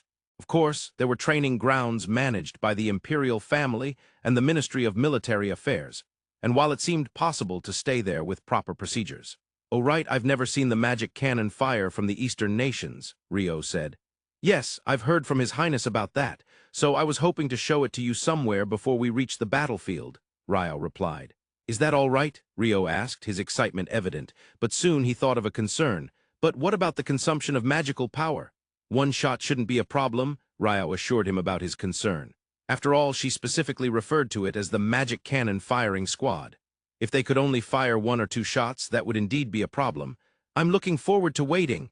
At that moment, Ryo's world flipped upside down. Yes, Ryo's world flipped upside down implies, tomorrow, occasionally combat scenes appear due to the author's impulse. My apologies. Why does it always happen so suddenly? Ryo grumbled. He understood the reason for the reversal. It was because he had been enveloped in the sealed corridor. Being caught in the sealed corridor meant that a demon was involved. Yeah, just as I planned, I've captured you, as expected of me. Saying that, the person who referred to himself as me, no, the demon made an appearance. The woman had light blue hair cut to her shoulders, wore something resembling glasses, and donned a white outfit that from a distance looked like a lab coat. And she was a demon who used the first-person pronoun me. "I'm sure your name is Pastra, right? Did you remember me? That's intriguing. Let's dissect you. Please refrain from that." The demon, Pastra, who seemed eager to dissect Rio, was someone he fought during the Death Dragon subjugation. Losing his magical control was a sad memory, but Rio had noticed something. In this sealed corridor, there was one more person aside from him and Pastra. That person made their appearance. A woman with silver hair tied into two bunches, her eye color the same shimmering silver. She wasn't particularly tall, taller than Lyun, the Red Sword's mage, but probably not even 160 centimeters. "So this is the Rio, huh?" The silver-haired woman was staring at Rio from head to toe, as if evaluating him. "I told you, didn't I? Rio would be easy to capture in the sealed corridor." "That's true." Pastra puffed out her chest and said, while the silver-haired woman nodded. "Excuse me, but we have our own circumstances here. I'd like you to return me immediately." "Oh, it's fine, it's fine. Once the sealed corridor dissolves, you'll return to the same time as before. To be precise, about 0.1 seconds later, but humans usually don't mind such a short time." "That's not the issue here." Rio's suggestion was dismissed. The ground beneath him was the very ground they had been walking on. He should have been swaying on Andalusia's back, but now he was standing on the ground. Of course, Andalusia was nowhere to be found. Neither were Captain Rio and Abel, who should have been right in front of him. "Actually, I'm measuring the durability values of the sealed corridor in combat, and I need Rio's cooperation." "Why me?" "Because Jean-Jacques believes Rio would cooperate." "Jean-Jacques. I'll make him regret it the next time we meet." The demon who fought alongside Rio in the Western nations was Jean-Jacques. Come to think of it, he remembered boarding a ship with the same demon Lyun before. This is just acting without considering the other party's circumstances. Is that really how a person should behave? Well, we're demons after all. Oh, then I suppose that can't be helped. Is that really true? So could you please tell me the name of your silver-haired companion? "My name is Argenta Alda Morentinos. Nice to meet you, Rio." "Yes, nice to meet you too." Rio paused for a moment, then he looked back at Pastra. "You said you want to measure the sealed corridor's combat durability. Couldn't you just have demons fight each other? For example, like that Argenta and Lyun. We've already measured demons fighting each other. We've also measured demons versus elves. As for demons against dragons, that's a bit a pass. So that just leaves demons versus humans." Pastra adjusted her glasses as if to say, "Well, what do you think?" "No, there are plenty of other species that can fight besides humans, right? Like devils or vampires. Devils won't yield significant values. It's the same whether we do it or not. Vampires probably can't even enter this sealed corridor." "Can't enter? Is that something that varies by species?" "Yes, it is. Normally, humans will disappear after several dozen seconds." "What?" Just now, Rio heard something unsettling. "Excuse me, did you just say humans disappear?" "Humans will disappear after several dozen seconds." "In that case, You haven't disappeared, right? That's why I chose Rio. Why am I safe? Who knows, maybe it's because of those overflowing fairy droplets?" Pastra's answer was surprisingly casual and careless for a researcher of magic and magical power. "Are you talking about the fairy droplets or the fairy factor? Someone should really study those properly." "I'll take that on, so I'll dissect Rio's body." "Rejected. Demons are certainly peculiar." Rio's conviction remained unshaken. "By the way, is it okay with Lyun? If that Argenta kills me, won't Lyun get angry?" Rio's words were a desperate move, an expression of his desire to avoid combat. But it had an unexpectedly effective result. Argenta widened her eyes and turned to Pastra. "It would be troublesome if Lyun got angry." "Yeah, that would trouble me too. What can we do to avoid her anger? If we don't tell her, she won't find out. If she doesn't find out, she won't get angry. Then it's fine." "Wait, why is that okay?" Rio couldn't help but interject into Pastra and Argenta's conversation, and then he let out a big sigh. "Somehow, when talking with demons, I end up playing the straight man. I was supposed to be the funny one. What an absurdity." Rio lamented the absurdities of the world. "Really, if we don't kill Rio, Lyun won't get angry. That might be the case. Can I hold back?" "That's a no, we won't get accurate data." Pastra and Argenta were conversing. He thought he heard something sinister about killing Rio, but it must be his imagination. "If I go all out, you're a human, right? I might pierce your heart." "Oh, that's fine." It seems Rio didn't die even after having his heart pierced. "No way, that's amazing. I've never heard of a human like that." He thought he heard something ominous again, but he wanted to ask just a bit more. "Pierced through the heart. Remember that time with Spellno? Or is it called demon in human terms? When I fought against that demon, I got my heart pierced but continued to fight normally." "How do you know that?" "Lyun and Jean-Jacques witnessed it and told me afterward." Pastra answered while nodding repeatedly. Those two were watching.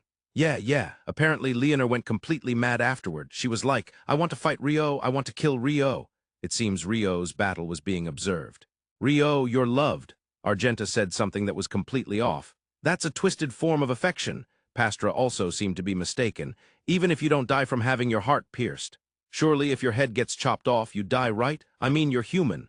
I wouldn't know since it's never happened to me, and I don't want it to happen either. Rio grimaced as he answered Argenta's question. If I were to accidentally chop off your head and kill you, don't worry, I'll keep your head and body connected. Leonor won't find out. Is that so? Then I can relax. That's not how it works, Rio once again interjected. It seemed difficult to reclaim his role as the funny one. Anyway, I need you to go all out. Understood. Suddenly, Pastra and Argenta shifted to a serious conversation. It seemed that avoiding combat was impossible. Well then, Rio, let's go. I suppose there's no choice. Thus, the battle between Argenta and Rio in the sealed corridor began. Clang, the sound of swords clashing echoed loudly. With a dive like the wind, Argenta launched a downward strike. Rio received it with Murakumo. Argenta's sword emitted a faint green light. The demons Rio had faced until now, Leonor, Jean-Jacques, and Pastra, had never used glowing swords. The glowing swords Rio knew were the magic sword used by Abel and the holy sword used by Hugh McGrath, although the holy sword generally doesn't glow. But among those, there was no sword that emitted a green light. When he thought of green, Sira came to mind, but her sword didn't glow either. It was an exquisite piece that was clearly a masterwork, but it didn't seem to be a magic sword. So he couldn't help but be intrigued by Argenta's green glowing sword right in front of him. However, there was hardly time to be curious. He was immediately bombarded with a series of rapid strikes. What in the world is this consecutive barrage? Rio was managing to withstand Argenta's ultra-fast strikes. But inside he was on edge, because her flurry wasn't just fast. Each strike is not only heavy but fast. Moreover, unlike Leonor, who overwhelms with sheer strength, her sword movements are meticulous. She swings her sword to the point where her body has memorized it, resulting in a refined technique. This level of refinement makes this opponent far too troublesome. But that impression was shared by more than just Rio. To withstand my barrage, Rio is no ordinary human. No, I am human, Rio clearly countered Argenta's words. I was praising you, you know. To withstand my barrage, there are only a handful of beings among demons. Setting aside Leonor, who relies solely on instinct, the others are all those who have mastered the art of the sword. You're on par with them. Indeed, it seems Leonor relies entirely on instinct. This mysterious acceptance of Argenta's words. That's because she's an abomination. Yes, a genuine abomination. A demon calling another demon an abomination, that's quite a perspective. Rio made a light-hearted remark, but inside he was in a panic. A strength on par with Sira, or perhaps even stronger than Sira. Yeah, this is nice. I'm gathering good data. Pastra, looking at the alchemy tools in her hand, spoke happily. It seemed she had no interest in anything else. Suddenly she lifted her gaze, and then observed the two in their sword fight. Oh! Her gaze was glued to the sword fight. It was that intense and beautiful. Neither of the two fighting had the sense to regard it as beautiful, especially Rio. There was no sense of beauty at all. His heart was still in turmoil. The fact that the magic combat had started abruptly with a sword fight confirmed that Argenta was a demon focused on sword fights. As proof, she was overwhelmingly strong. In terms of strength, speed, technique, and likely endurance as well, she surpassed Rio. Moreover, she showed no intention of finishing the fight quickly and seemed quite composed. How could Rio win against such an opponent? He had no idea. He didn't know, but he had no choice but to defend and wait for a gap. Rio had absolute confidence in his defense from the beginning. However, Argenta was eroding that absolute confidence. It was her thrusts with one hand. With her sword held in her right hand like in fencing, she approached with a half-turned stance, executing a series of jabs. Moreover, they traced smooth, curved trajectories. This was astonishingly difficult to evade. Normally, this kind of consecutive attack is light. One-handed thrusts mean the weight of each strike is only from that one hand's strength. In other words, they lack the weight of a proper stance, meaning there's no weight transfer. Thus, even if a thrust pierced a shoulder, it couldn't penetrate the shoulder's muscles. But the woman in front of him was a demon, and Rio was a human. The very basis of power was completely different. Most likely with this high-speed thrust, even a single strike could easily pierce Rio's shoulder. What an absurdity! But battles, in essence, are inherently absurd. Let's match all conditions and fight is something only sports talk about. In the face of such overwhelming thrusts, Rio's confidence began to waver. Uh-oh! It was already too late. With a supple movement of her wrist, a thrust changed its trajectory and stabbed into Ryo's left side, piercing through the robe of the Fairy King. "Why?" Ryo muttered involuntarily. "I'm aware that the robe of the Fairy King repels attribute-laden attacks, so I simply nullified the attribute at the moment of impact," Argenta said nonchalantly. She withdrew her sword and took a slight distance. "I was the fool," a small whisper escaped Ryo's lips. "First, one must not be defeated, so one must wait for the enemy to falter." Ryo muttered a line from The Art of War.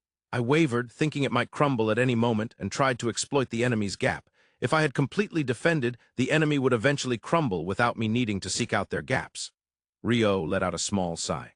"I realized that only after suffering an injury, but now the tasks ahead are clear." Ryo, should I cast heal or use a potion? That's unnecessary." Ryo rejected Argenta's proposal. He formed an icy membrane to forcibly stop the bleeding. Of course, he had only stopped the bleeding, so the wound wasn't healed, but for now, that was acceptable. "Thanks to that, my mind has cleared a bit." That was as far as Ryo's words went. He took a slight step forward with his right foot, both heels lifted.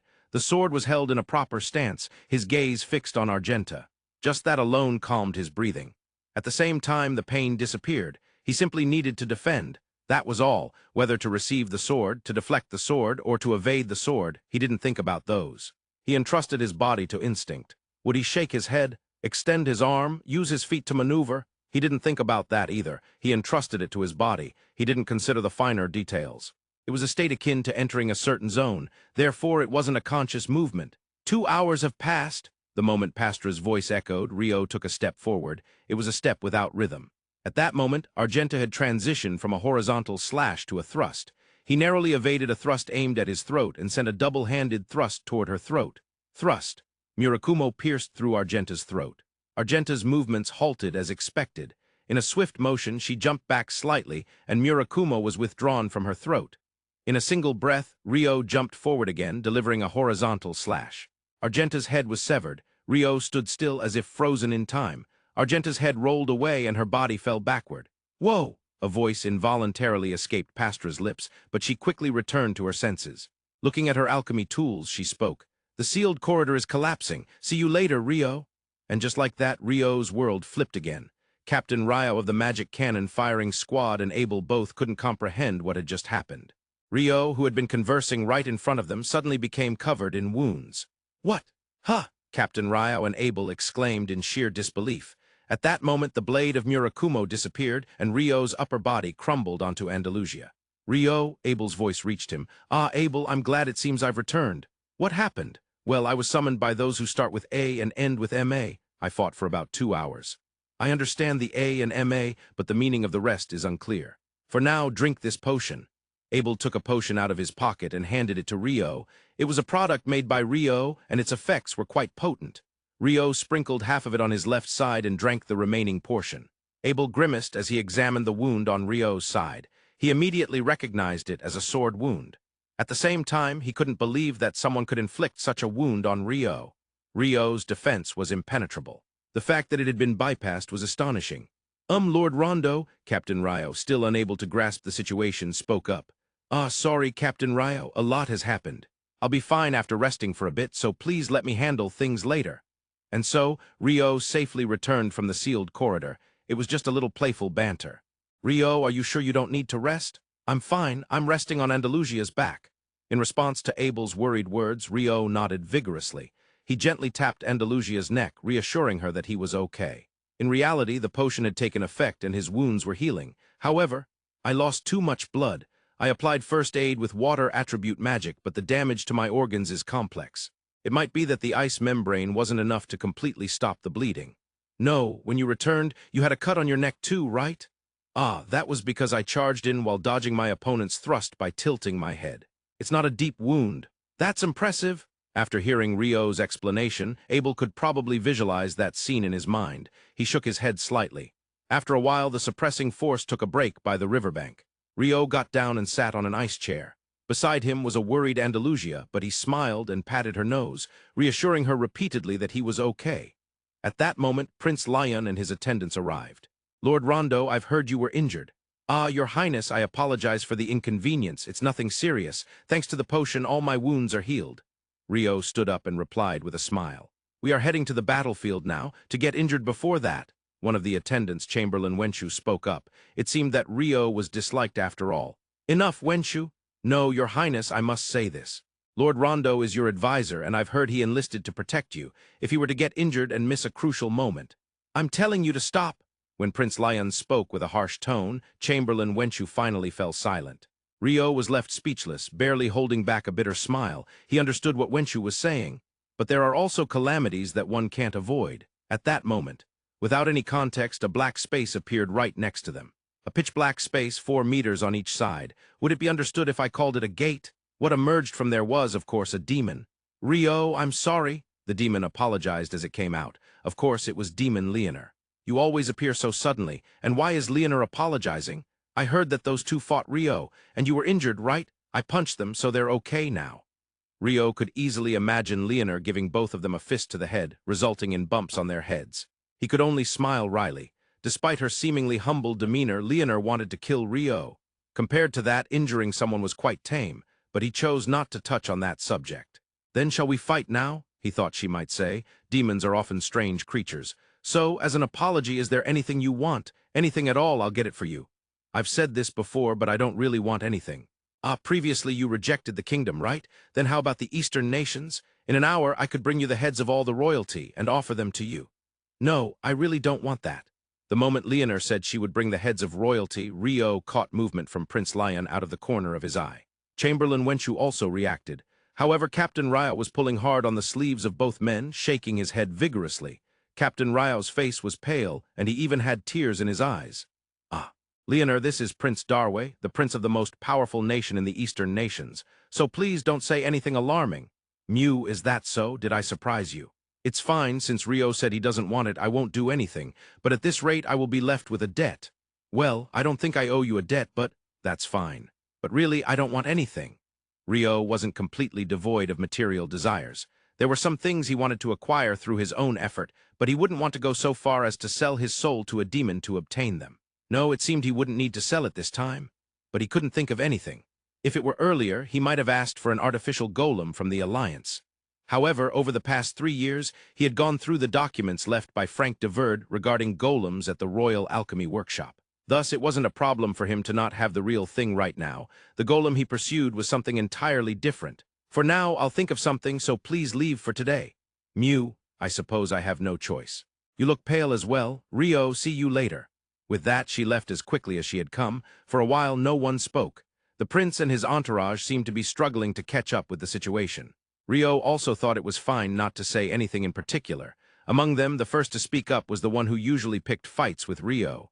Lord Rondo, that disrespectful one just now? Are you an idiot? Be quiet. It was Captain Ryo of the Magic Cannon firing squad who berated Chamberlain Wenshu.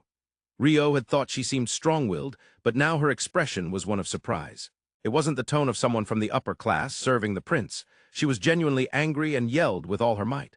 Chamberlain Wenshu seemed to be astonished, unable to continue speaking. Not only him, but no one could find the words to continue. However, it seemed that even Prince Lyun directed his gaze toward Ryo, who felt she should explain. The entity we encountered earlier is not something one should involve themselves with. It is something we should forget completely.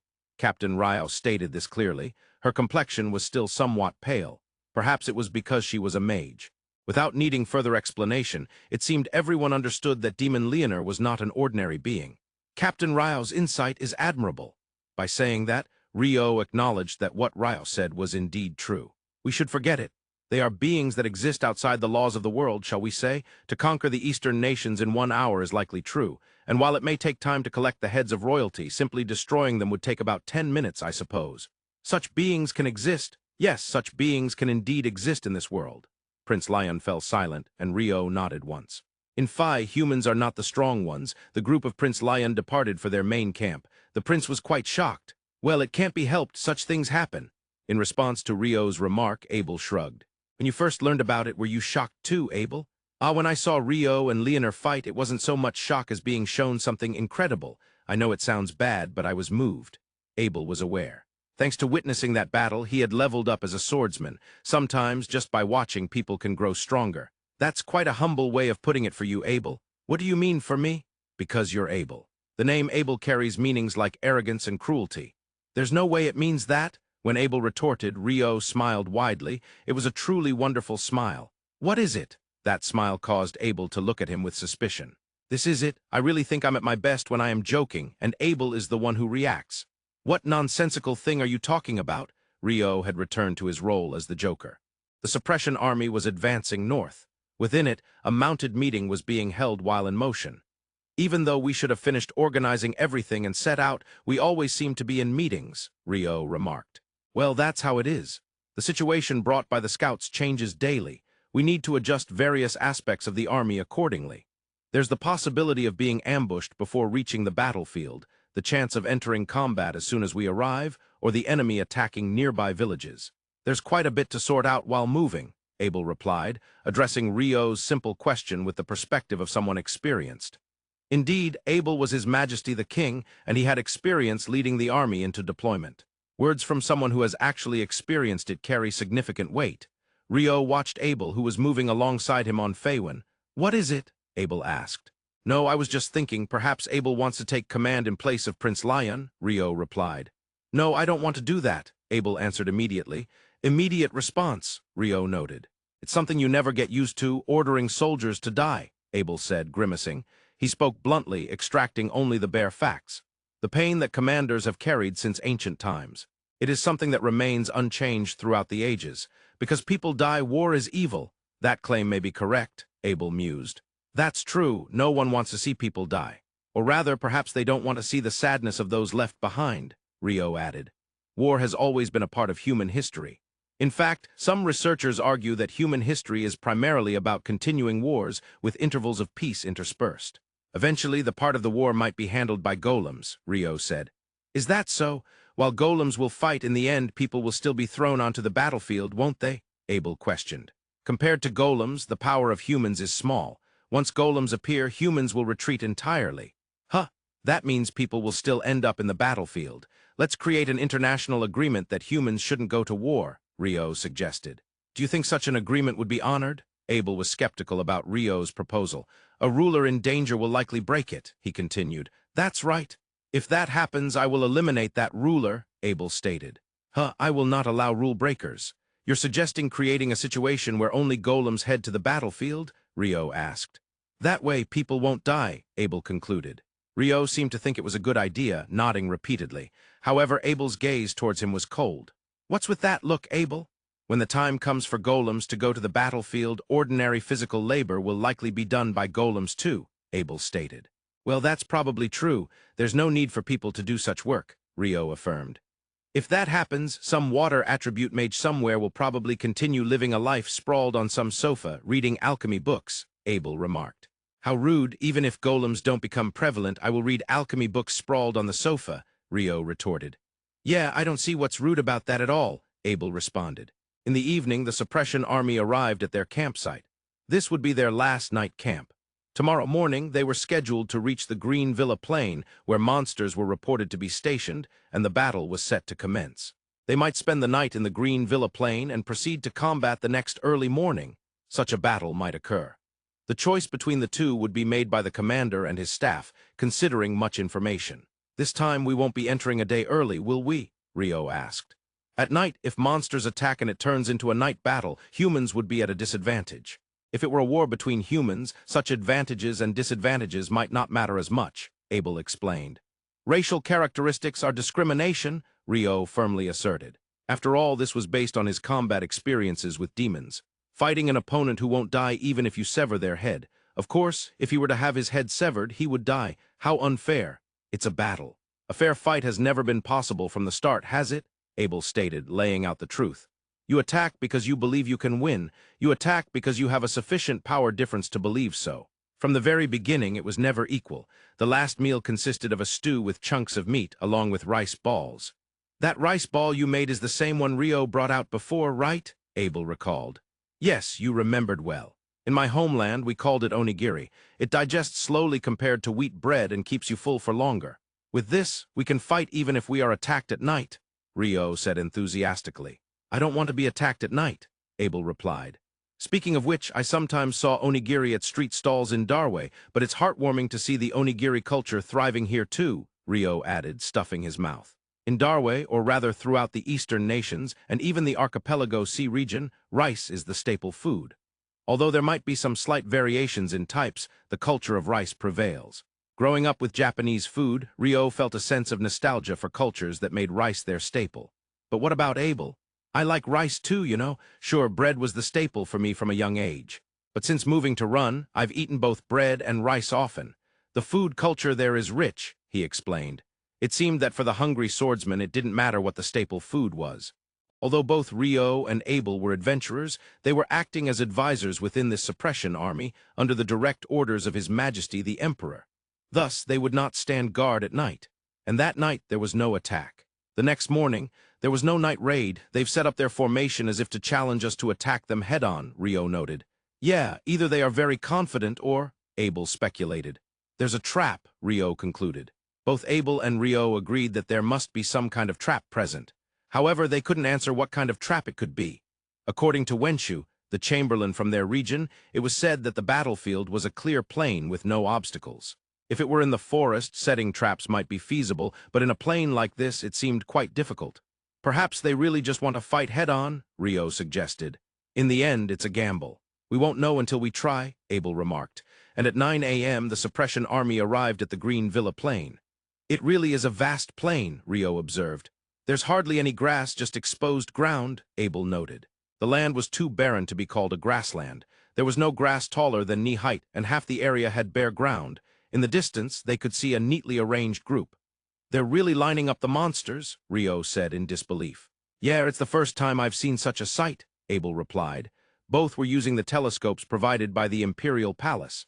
These telescopes were not just for them. Military leaders and even those of captain rank had them. Most of those with telescopes were peering in, astonished by the orderly lined-up monsters. Our soldiers are completely overwhelmed by that formation. That must have been their intention. How devious, Ryo exclaimed. What do you mean by devious? Well, it is rare for monsters to line up so orderly. It's only natural to feel differently seeing that scene, Abel remarked. Ryo was indignant while Abel resigned. Those are orcs, right? Ryo asked. Yeah, they are orcs, Abel confirmed as a former rank adventurer. Orcs are monsters about 1.5 meters tall, bipedal with pig-like heads and 2 arms. They are stronger than goblins, but weaker compared to ogres, which can grow up to 2.5 meters. However, they seem to be somewhat smarter than those creatures, capable of wielding weapons. In fact, the lined-up orcs were holding swords in their right hands and round shields in their left. It's like the Roman gladiator style, Ryo commented. What's that? Abel asked. Well, the people from Darway also use one-handed swords but don't carry shields, Ryo explained. It looks like they do have shields, Abel pointed out, indicating the shields carried by the infantry of the Black Flag Army. Ah, really? Ryo was surprised, having assumed their left hands were empty. The reason was, well, the first person who flew with the flying ring only had a sword in their right hand. That person had their left hand empty, raising 2 fingers. Their index and middle fingers were together, forming a circle with the remaining 3 fingers. In modern Earth, it could be referred to as a sword gesture. Ryo had never seen this in the Central Nations. Well, this is a battlefield after all. The enemy isn't just in front of us, and we need to move in sync with the others in the unit. If we're forming lines with many people, having shields would likely result in less damage, right? Abel explained. I see, so it's like that, Ryo said, though still not fully understanding. It was likely because he was raised in Japan, where there was no culture of using shields. Even during the Sengoku period, shields weren't used on the battlefield. However, it was also a lack of understanding on Ryo's part. Before the Kamakura period, during the Genpei War, there were indeed one-handed shields known as machidate commonly used. There are descriptions of charging while holding shields in the Teiheki, which spans from the fall of the Kamakura shogunate to the early Muromachi period. It is said that as the Japanese sword became fully two-handed and weapons requiring both hands, like spears and naginatas, became mainstream, shields began to fall out of use. Now in the Green Villa Plain. Since orcs do not cast magic, they would likely engage in close combat. What kind of battle would it turn out to be? It was something neither the experienced Abel nor the inexperienced Ryo could imagine. Suddenly pulling away from the telescope, Ryo noticed a group in their own ranks that weren't looking through telescopes at all. They were busily assembling something. Supervising and directing them was Captain Ryo of the Magic Cannon firing squad. It seemed each member of the Magic Cannon squad was using one. Abel, the Captain Ryo and her squad are building something, Ryo pointed out. That's true, that's what was mounted behind the artillery squad's horses, Abel recalled. Indeed, they were unloading tools from the horses the cannon squad members had ridden. If they had been on horses, the tools probably weren't that heavy. Something wooden, there's nothing like that in the kingdom, right? Rio asked. Not that I know of, that must be why they're called the Magic Cannon Firing Squad rather than just Magic Unit, Abel explained. I see. You're sharp, Abel, Rio complimented him. Indeed, sometimes Abel made sharp observations. Yes, sometimes. Hey, Rio, while I appreciate the compliment, are you thinking of anything unnecessary? Abel asked. And no, there's no way that could be, Rio panicked in response to Abel's questioning. As expected, even if it was sometimes, that was a sharp observation. He needed to be careful. The two were currently within the main body of the suppression army. It seemed to be referred to as the main camp, although they were in a corner of the main camp. As per Emperor Tsuin's direct order to protect Prince Lyun, Rio needed to be somewhat close to respond if anything happened. However, being too close made the gazes of the attendants uncomfortable, so he stayed in a corner of the main camp. Of course, since they were not marching, everyone had dismounted. The horses ridden by the main body of the army were gathered in one place, but Rio had something on his mind. Those horses were surrounding Andalusia and Fenmu. They weren't being bullied. Rather, they seemed to be fawning over them. Of course, it was probably just his imagination.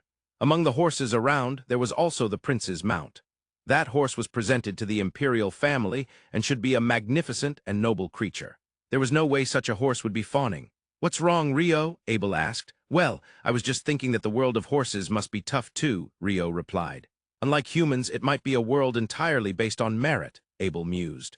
That sounds incredibly tough, Rio agreed. There wouldn't be any time to lounge around on a sofa reading books.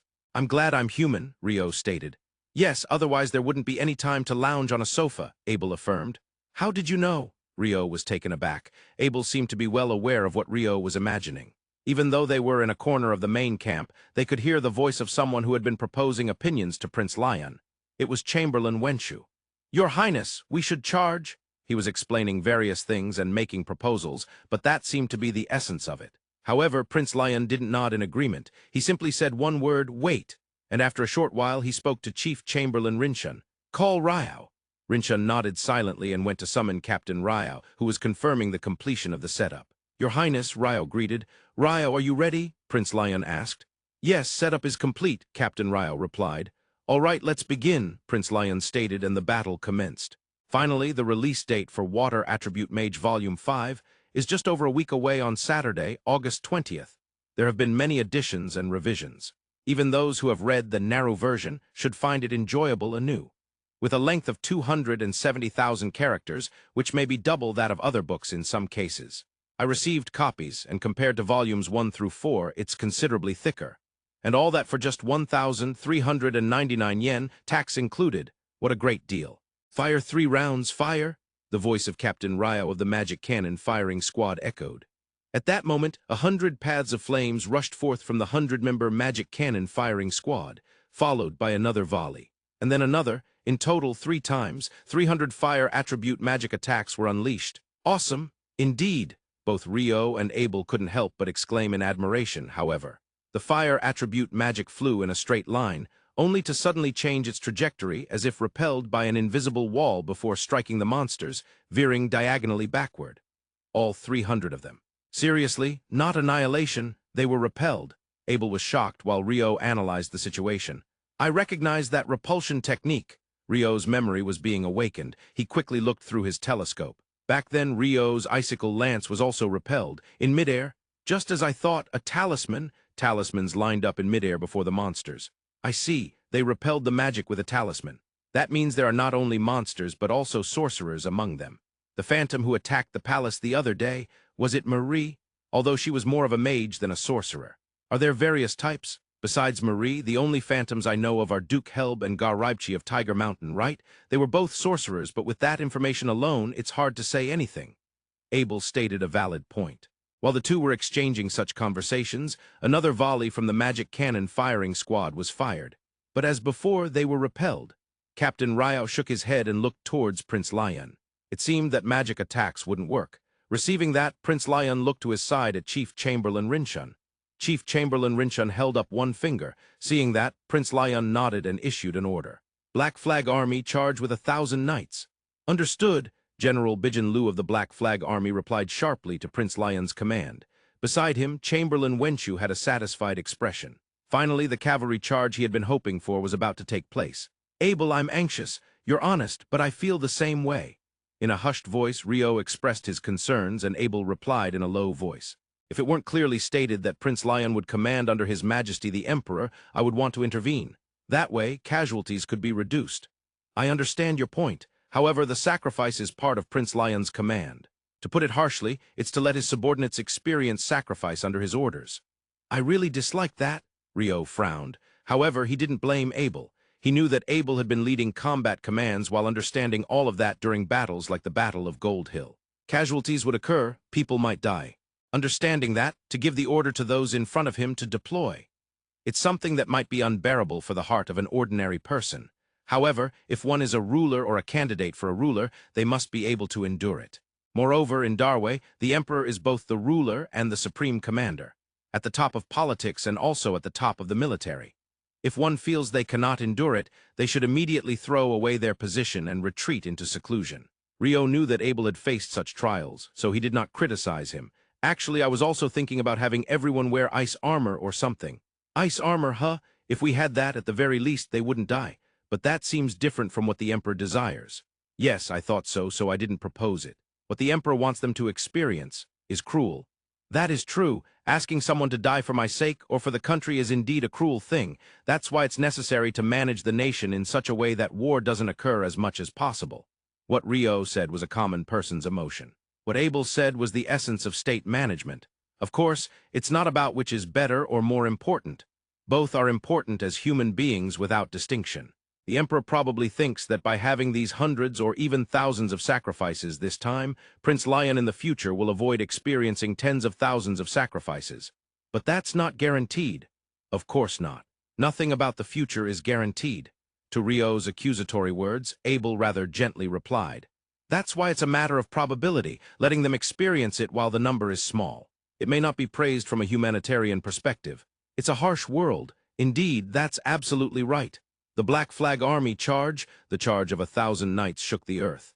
It even uplifted Rio's previously downcast feelings. Awesome, this will wipe out the monsters in an instant. If it reaches them, that is. Abel, you're too pessimistic. Rio understood that Abel's merciless words were predictions he did not want to believe, but they were quite possible. So he didn't take his eyes off the telescope. When the 1,000 knights of the Black Flag Army were about to reach halfway between the Suppression Army and the monsters, the entire army vanished. Rio couldn't comprehend what had happened. They fell into a pit, Abel explained concisely, but his explanation was too concise for Rio to understand. A pit. In a place like this, where the ground is flat and visible, it's impossible to have a pit. You would notice it, right? Even so, the fact is they fell. Rio looked closely at the ground where the Black Flag Army had disappeared. Indeed, there's something like a crack in the ground. But you said the green villa plain was flat, right? If there was something like that, the locals would know, even if it was created by magic. It wasn't there just a moment ago, so was it created instantaneously? It would be difficult to create it instantaneously. If it were to dig a hole of that scale using earth magic, it would require 30 magicians, 3 hours, and a large magic circle. I'm not sure if even that could do it. More realistically, it would be alchemy. Alchemy? Rio was surprised by Abel's words. Just before they fell, I saw the ground shine softly in 4 places. Those shining spots are the tops of that pit. Corner, it looks like something like a stake is stuck in. It's barely sticking out of the ground, so you wouldn't notice unless you were told. Could that be an alchemy tool? When alchemy activates, it would glow softly. I think that was the light. Indeed, that's how alchemy works, but Abel, you knew that well. I too, after 3 years of being a king, have experienced various things. Honestly, before becoming king, Abel didn't seem to know much about alchemy. But he must have learned a lot after becoming king. You learned it from Kenneth, didn't you? Yeah, he took the time to teach me various things.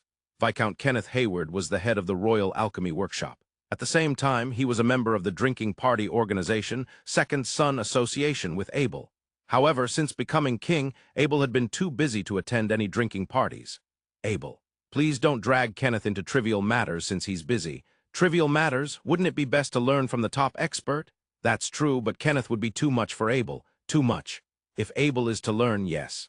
Someone lower would be fine. Someone lower, like Rio, for example. I am indeed lower than Kenneth, but While the two were talking, there was movement. Did the floating talisman move? It's heading towards the pit. No way. It must be a magic attack by the talisman. Both remembered seeing something similar during Queen Illyriage's ascension ceremony. An attack directed into a pit from which there was no escape. The two could do nothing but watch. Those at the main camp, including Prince Lyun, probably had no idea what was happening. However, Ryo could read the expression on Prince Lyun's face, which showed bitterness and resignation. When he issued the charge order, he must have known some kind of trap existed.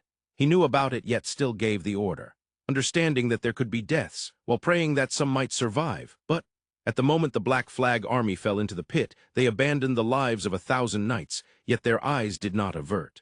To take responsibility for the orders they had issued. Whatever happens next, to take responsibility. Ice wall. Clang, clang, the sound of something hard striking against each other faintly reached the main camp. The people at the main camp could not understand what was happening in the pit, but Abel was an exception. Ryo, his tone was not accusatory, nor was it one of praise. It was almost a tone of sighing. Abel accurately understood that it was the sound of Ryo creating an ice wall to defend against the attack from the talismans. Just after confirming that he would not intervene. "It was impossible for me," Ryo replied with a grim expression. Perhaps Ryo's intervention had hindered Prince Lyun's growth. He understood that. However, he couldn't bear to see thousands of lives end right before him. Ryo was not a ruler. He was a duke with the sensibilities of an ordinary, good-natured citizen. He wanted to save lives, even if it interfered with Prince Lyun's growth, and he put that into action.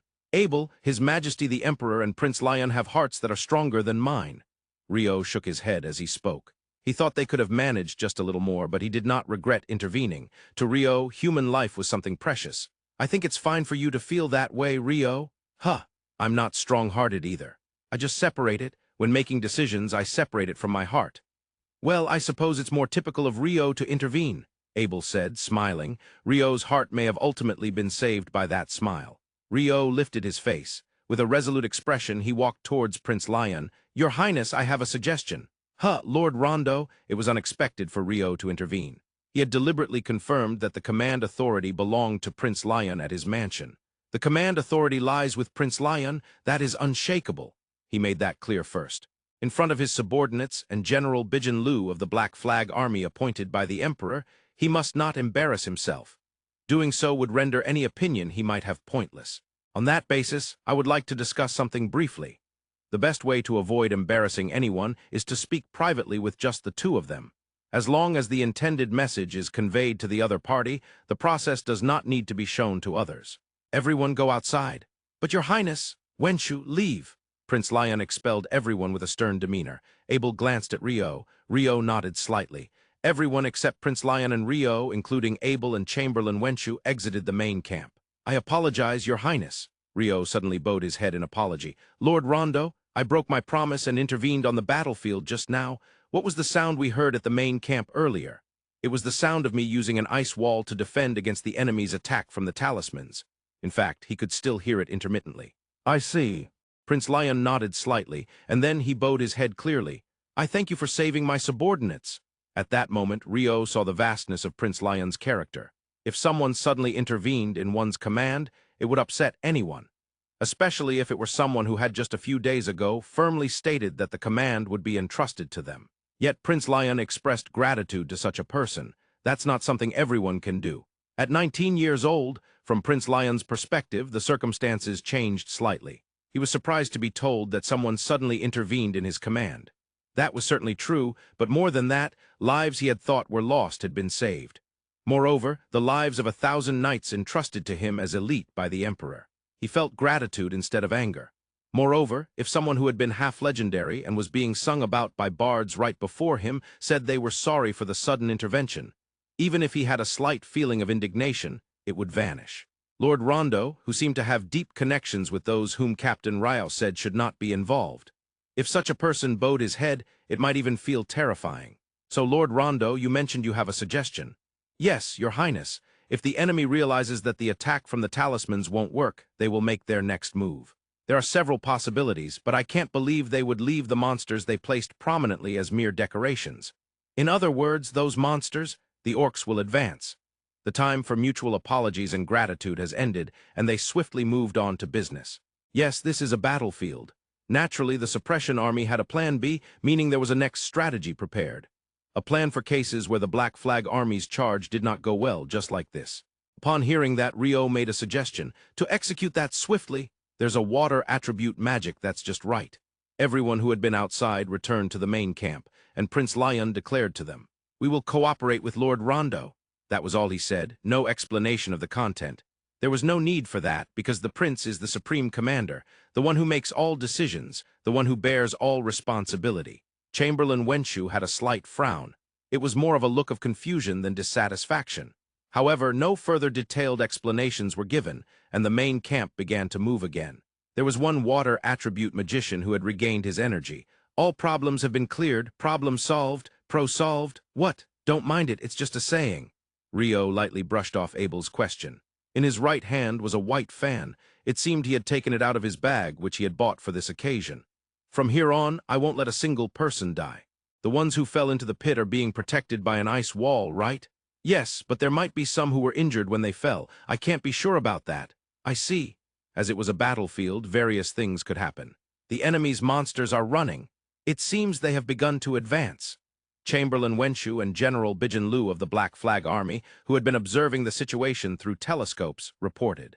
Hearing those words, Prince Lyun looked at Rio and nodded. Rio nodded back. The Supreme Commander's permission was granted. We will strike back. With that, Rio swung the white fan he held once. Then he chanted, "Water field," but nothing happened. Wenshu and General Bijanlu, who had been watching through the telescope, looked away from it towards Rio and then back to the battlefield. But nothing had changed. However, only Abel and Prince Lyun continued to observe the battlefield through their telescopes. Rio had used magic. Something was bound to happen. The monsters began to run all at once. There were about 1,000 of them, half the number. Suddenly, the height of those monsters was halved. Even Abel, who had been observing closely through the telescope, took a few seconds to understand what had happened. "Quagmire," he muttered what he was thinking. "Know the terror of a marsh." When Rio said that, Abel understood that his interpretation was correct. But why had a quagmire suddenly appeared? "I created a rice field." "A rice field." "Ah, a field for rice," Rio said, and Abel reinterpreted it in his own way. It seemed the term rice field did not exist in the Natore kingdom, and Abel always referred to it as a field for rice. In the southern part of the kingdom, rice farming exists, and rice is grown in rice fields. That is what he meant by a field for rice. "Could it be that you created that field in an instant? I have progressed as well," Rio replied proudly to Abel's surprise. In the forest of Rondo, he had created rice fields multiple times. At first, he had shot icicle lance for several minutes and used water jet to finally crush the soil. To an onlooker, it was a surprisingly spectacular sight. But now that was unnecessary. By increasing the water underground and using tiny, brief water jets to also crush the soil underground. Moreover, with overwhelming numbers, he formed the rice field in an instant with tens of thousands of water jets. In places where the ground was exposed, there was no better method to halt a large army. Indeed, a water attribute magician's glory was shining brightly. "Your Highness, we've succeeded in halting them." "Well done, Lord Rondo." He made sure to report and show appreciation to the others. By doing so, it showed that Prince Lyun was the supreme commander, and Rio respected that. It was a simple yet important procedure. General Bijanlu advanced 2,000 infantry from the Black Flag Army from both flanks. "Understood." With that command, the infantry of the Black Flag Army advanced, passing the pit and the rice field toward the enemy lines, 2,000 at a time. They passed by allies who had fallen into the pit and enemy monsters stuck in the rice field. The infantry was accompanied by scouting units, advancing while checking to see if the alchemy tools from the pit, where 1,000 cavalry had fallen, were buried in the ground. The march of a total of 4,000 infantry was impressive, and its pressure was equivalent to that of the cavalry charge of 1,000 knights. However, the enemy had sorcerers. They could send talismans flying and unleash magic attacks from them. The infantry advanced cautiously, holding up their shields. At that moment, fire attribute magic was unleashed from a flying talisman. The shield deflected the magic attack. That shield, that wasn't Rio's water attribute magic, was it? No, it wasn't. The Black Flag Army's shields are embedded with magic stones, and a barrier of attributeless magic seems to be laid over the surface. "Oh, just like Warren's shield." Abel nodded in understanding to Rio's explanation. But conversely, Rio was surprised. "Ha! Warren's shield has embedded magic stones?" Warren was the shield wielder of the Red Sword led by Abel. He bore the title of Unyielding and currently governs the second largest city in the north, Carlisle, located north of the royal capital. Ryo had never heard that such a mechanism existed in Warren's shield. What? You didn't know? Without it, he wouldn't be able to deflect all kinds of magic, right? A top-notch shield wielder like Warren must have been generating them only at the moment of impact. Thanks to that, he's never experienced mana depletion of his magic stones during battles. I didn't know. Thinking back, Ryo realized he had never seen Warren using his shield to defend against magic. Probably it was natural that he wouldn't know, but preparing magic stones is not easy. To do that for all the shields in the army is amazing. Yes, it must be because they're a superpower. By the way, there is no military in the Natore kingdom that does that. The infantry continued to advance without being hindered by the attacks from the talismans. Perhaps it was because they were professional soldiers whose job was to fight, not conscripted farmers. Their march was perfectly coordinated. Moreover, perhaps they finally became impatient. The remaining 1,000 orcs began to advance and clashed with the infantry. This is going as expected, right? If they get cornered, they will surely come out, Abel murmured. Those words were based on the assumption that the current situation was what the suppression army had anticipated. He hadn't heard any specific plans, but having some degree of battlefield experience as a king allowed him to discern whether things were progressing as expected or not. Yes, they will probably come out. The phantoms, Ryo replied, echoing Abel's murmur. In fact, it was only the beginning when the phantoms appeared. And then, one flew out from the enemy's formation and landed right before the main camp of the suppression army. The foreshadowing of 23 field development has been resolved. Good. Yes, it's Chamberlain Wenshu, but surely he will grow in time as well. In front of the main camp, a single man landed. He had chestnut brown hair and matching eyes. While his face could be considered handsome, he bore a somewhat displeased expression. "Stop there, enemy general," Ryo's voice echoed. The chestnut brown man came to a halt. "Your Highness, please leave this to me," Ryo promptly said to Prince Lyun, who nodded in silence. "Enemy general, my name is Henohenemoheji. You may also introduce yourself." Ryo's dignified voice resonated. However, from Abel's perspective, who knew Ryo's usual tone and demeanor, it all seemed quite exaggerated. Perhaps the strategist, whatever that is, behaves like that. Abel concluded, and was not far from the truth, although it was just the image of Ryo as a strategist. "You have no need to introduce yourselves," the chestnut brown man declared. He attempted to step forward, but stopped in his tracks. It seemed he noticed the dynamic steam mine Ai. "A trap. I would not summon a phantom being into my fold without any preparation," Ryo responded. "What did you say?" The chestnut brown man's eyes widened in surprise at Ryo's words. "I said phantom being. Did you not hear me?" Ryo reiterated clearly. The contrast in expressions between the chestnut brown man and Ryo reflected the difference in the information they possessed. "Still you refuse to introduce yourself? Surely you were told to come and measure Darway's strength? The leader is quite a terrible person."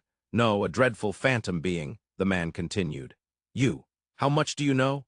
"I know quite a bit," Ryo replied. The information slipped from the phantom being Garibchi, whom they had met at Tiger Mountain. In moments like this, Ryo's memory was sharp. Sometimes it's quite irritating when he flaps his white fan like that. That was merely Abel's personal opinion. Ryo decided to deliver the decisive blow. "By the way, is Marie Cloche's your colleague?" The chestnut brown man was rendered speechless at the mention of the proper noun by Ryo. "That's not surprising. She appeared at Darway Imperial Palace recently and introduced herself as one of the 7-star generals of the Chouonkaku Empire, Marie Cloche. Moreover, she was told to report to the higher-ups, you know. I wouldn't want to say I'm a citizen of the Chouonkaku Empire either. They should consider a name that sounds a bit cooler." "What do you mean? You weren't informed, were you? Could it be that you're ranked lower than a 7-star general? Don't be ridiculous. I am also a 7-star general." At that moment, Ryo smirked inwardly. It was the kind of smile that Abel and Nils occasionally pointed out, one that hinted at ill intentions. Of course, it was a misunderstanding. A harmless mage could not possibly be thinking such things. "Then let's introduce ourselves again. I am Henohenemoheji, and your name?" "I am Yun Chen, one of the 7-star generals of the Chouonkaku Empire. It is indeed my duty to measure your strength, and the person over there is probably a member of the royal family. Won't the master introduce himself instead of just saying Henohenemoheji?" The chestnut brown man, Yun Chen, looked toward Prince Lyun. "Very well, I am the 6th Prince Lyun, truly a member of the royal family. And a prince at that. Finally, my duty is to measure your strength, but I have another task as well. That is to lure out and kill the royalty," Yun Chen declared and then began to chant. Flame chain break in that instant. Hundreds of flames were unleashed from Yun Chen, aimed at Prince Lyun. However, there was already a trap in front of Yun Chen. He recognized it merely as a trap, but the name of that trap was Dynamic Steam Mine II, a magic that freezes all physical and magical attacks that enter its vicinity with steam. If the magic's power is too strong to be frozen, it will disappear in an annihilation effect along with the attack. The Dynamic Steam Mine II performed its role perfectly. The thickly spread mines emitted a light of annihilation while vanishing along with the attack magic. No magic managed to break through Dynamic Steam Mine II. Issuing a frustrated sound, Yun Chen leaped. Ice wall package, contract. At the moment Ryo chanted, the ice wall that had been generated in a half-spherical shape with a radius of 500 meters around the center of the area rapidly shrank. With a loud bang, the shrinking ice wall package collided with Yun Chen, who had attempted to fly away. Downpour coffin of ice, multi-layered ice, Ryo trapped Yun Chen, who was about to lose consciousness from the unexpected collision, in an ice coffin. Considering the possibility of casting magic without incantation, he used a coffin made of multi-layered ice that is difficult to penetrate with magic. "This is a phantom being's pickled version," Ryo said, tapping the completed ice coffin with satisfaction. Yes. Prince Lyun was at a loss for words in surprise. Ryo had suggested capturing him if possible, but he hadn't really expected to succeed. Thus, the incident in the Mosun region came to a close. The group proceeded toward the Imperial capital. When they arrived, Ryo and Abel had followed from behind, but now they moved encircled by the Black Flag Army from a distance. The reason for this was behind Ryo. Abel glanced at the reason, the ice coffin placed on the cart created by Ryo's magic. The ice coffin was a bit foggy, making the contents difficult to see. The fact that it's deliberately obscured it's unavoidable that it takes this form. It is, in a sense, a war prisoner. He is not an exhibit, so we are making every effort for humanitarian consideration. Ryo replied seriously to Abel's question. That expression alone seemed quite admirable. However, when considering it in contrast with the object on the cart following Ryo, it felt very surreal. Also, unlike the usual coffin of ice, this multi-layered ice coffin of ice does not transmit sound inside. So even if we talk nearby, he won't hear us, making it quite safe. He is currently unconscious, though, Ryo explained. If that weren't the case, all the information discussed nearby could be overheard. But still, wasn't it a bit too simple? Too simple? Yeah, about the battle earlier. You don't mean... This person, did he deliberately get caught? Ryo's expression turned to shock at Abel's suggestion. It's understandable to be shocked upon realizing that he, who was acting like a strategist, had been played on the opponent's palm. Does this mean he is superior to me? I cannot accept that. Someone like him should just be crushed under ice and made to disappear. Hey, stop it, you idiot! Abel hurriedly interrupted Ryo's muttering. The massacre of prisoners was averted. Of course I had no intention of doing such a thing. Is that true? Look into my eyes. It seems like you were just about to say something around your mouth. That's a baseless accusation. It seems that confessing would leave one in a weak position, no matter the time or world. Well, this man does not appear particularly clever. That's a discriminatory comment from Abel. I just thought that the truly bad ones have yet to show themselves. I see, a schemer. In Eastern terms, what you call a strategist. Ryo nodded in agreement. This man, he will be taken to the Imperial Palace, right? That might be the case, or perhaps to the high-security prison located adjacent to the Censorate. You know, where Von Dauber was placed. Magic cannot be used within the Imperial Palace, but can it also not be used in the adjacent Censorate? If so, that would mean it's safe for him to be confined there. Prince Lyun mentioned that magic cannot be used within the Imperial Palace. Last time the celestial net was broken and Marie flew in. Yes, that, I remember now. Abel seemed to recall something. Did the man in the ice, Yun Chen, not have something like a flying ring on his hands and feet? You caught that well. He indeed wears something that resembles it. Ryo seemed to have known, nodding at Abel's confirmation. How did Ryo notice that? I didn't notice at first. I realized it while investigating various things after putting him in the ice coffin. But I should mention that the flying rings we bought are a bit different. Oh, what can I say? They seem peakier. They have enhanced performance but are extremely difficult to handle. It seemed similar to the difference between an phone car and a normal car. An phone car can go fast and is easy to steer, but it can also lose control easily. Thus, it is difficult to handle. Well, I'll let you know once I have a clearer understanding. I look forward to it. At Ryo's words, Abel smiled and nodded. That was only natural. These phantom beings were believed to be able to fly not only in the center of Darway, central yellow. In reality, more than half of the Mosun region was not central yellow. However, if they could fly there, they might be able to fly anywhere in the world. Abel thought about that and smiled. Of course, Ryo understood as well. Therefore, even as they moved now, he was investigating various things through the coffin of ice. Naturally, this would also contribute to his mastery of magic, making it a meaningful study for Ryo as well. After spending a night, the suppressing army returned to the Imperial capital.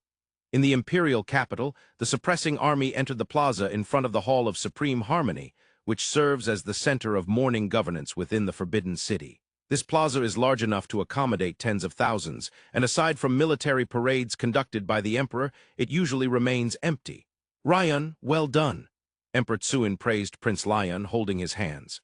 This seemed to be a rare occurrence, and the court officials were also surprised. Your Majesty, I am humbled by your words, Prince Lyun responded, feeling bashful. What are you saying? With minimal losses and having captured the enemy leader, there can be no greater achievement than this. Ha ha! In response to Emperor Tsuin's enthusiastic praise, Prince Lyun appeared to have something to say, but he said nothing. He had been instructed beforehand by Ryo, everything is the commander's merit.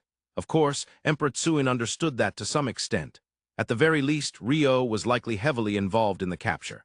After all, the phantom being was confined in an ice coffin. Wasn't it mentioned in Duke Rondo's title, the Icefall or Duke Silver? The ice coffin was fitting for the title of the frozen waterfall. Once the reports were concluded, Ryo requested to speak regarding the confinement of the phantom being. What is it, Duke Rondo? Actually, I have a request for His Majesty the Emperor. Would it be possible for this phantom being to remain in an ice coffin and be kept at my residence? Emperor Tsuin considered Ryo's words. There may be other phantom beings who could come to reclaim him. Is this for that preparation? Yes, it is merely a possibility, though. That would be fine. Indeed, keeping him at Duke Rondo's residence may be the safest option. However, there are various things I wish to ask this person. I believe those from the Censorate will go, but... Of course, we will cooperate with the Censorate's investigation as well. Thanks to your Majesty, our home is spacious. Please feel free to use it as much as you wish. Thus, the phantom being Yun Chen was placed in the garden of Ryo's estate. Of course, it remained in the ice coffin.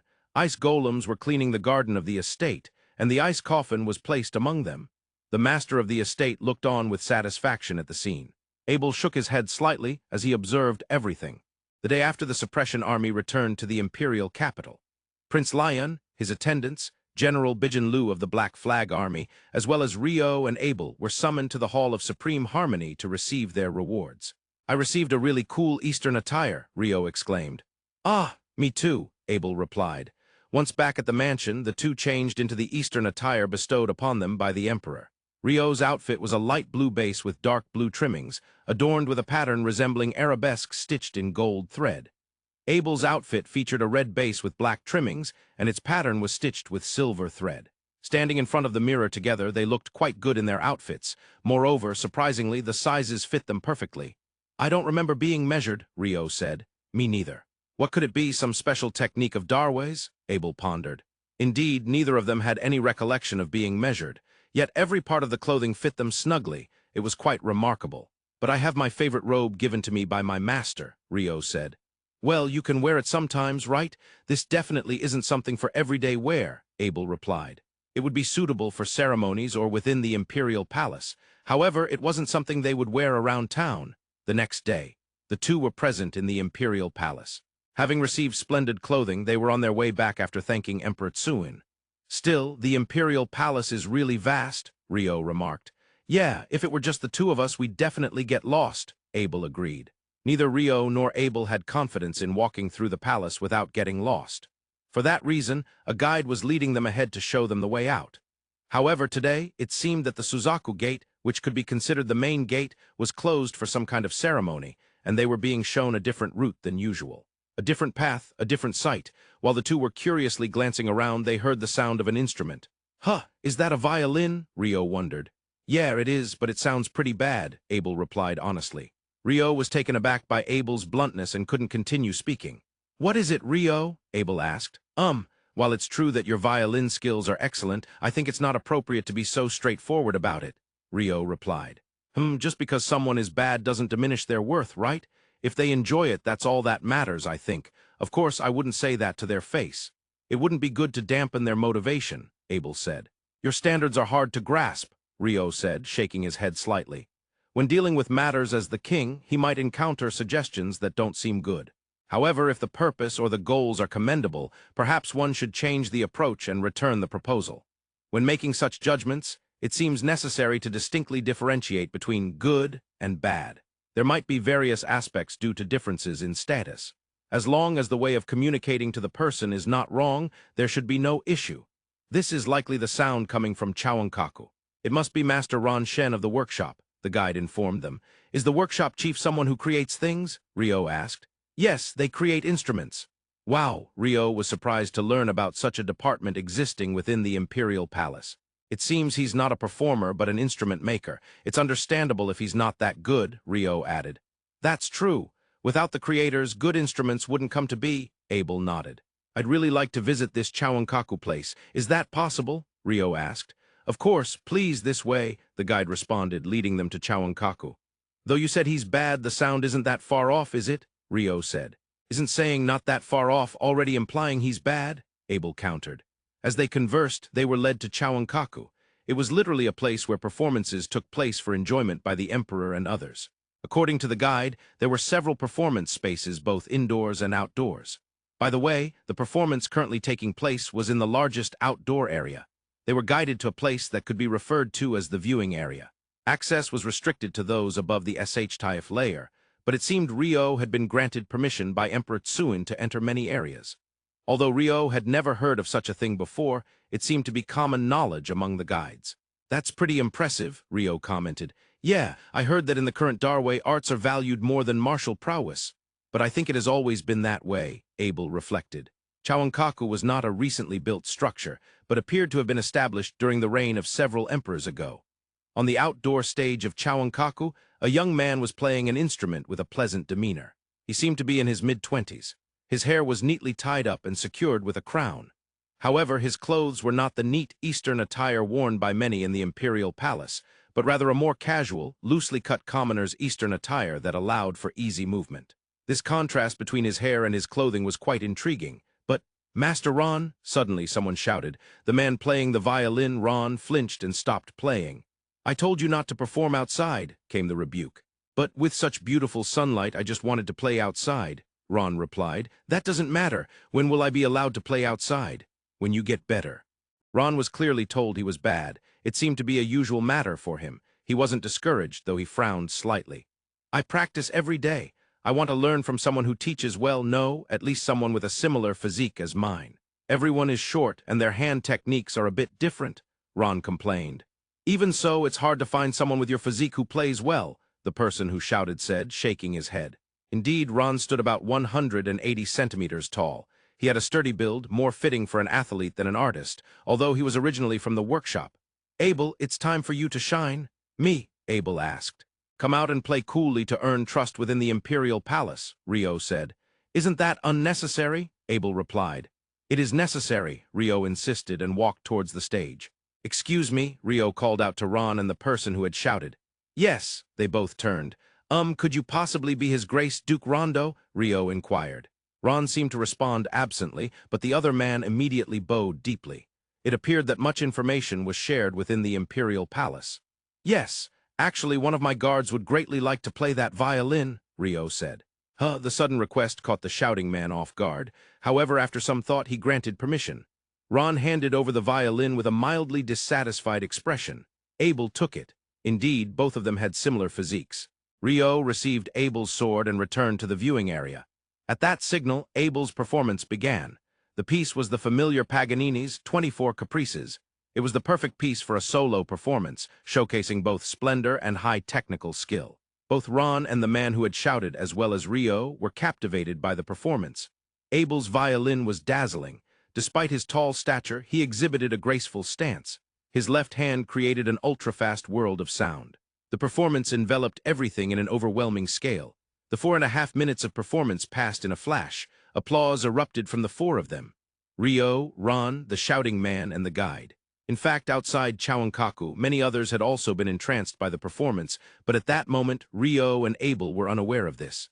That was amazing, as expected from the guard of Duke Rondo, the shouting man praised.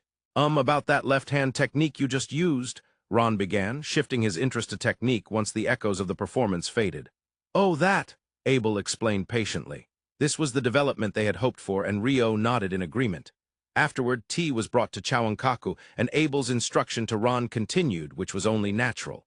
Please, do come again tomorrow, Ron urged. Yeah, I got it, Abel replied as they prepared to leave the palace, securing a promise for the next day. Looks like we successfully ingratiated ourselves, Rio said with a mischievous smile, while Abel seemed reminiscent of old times.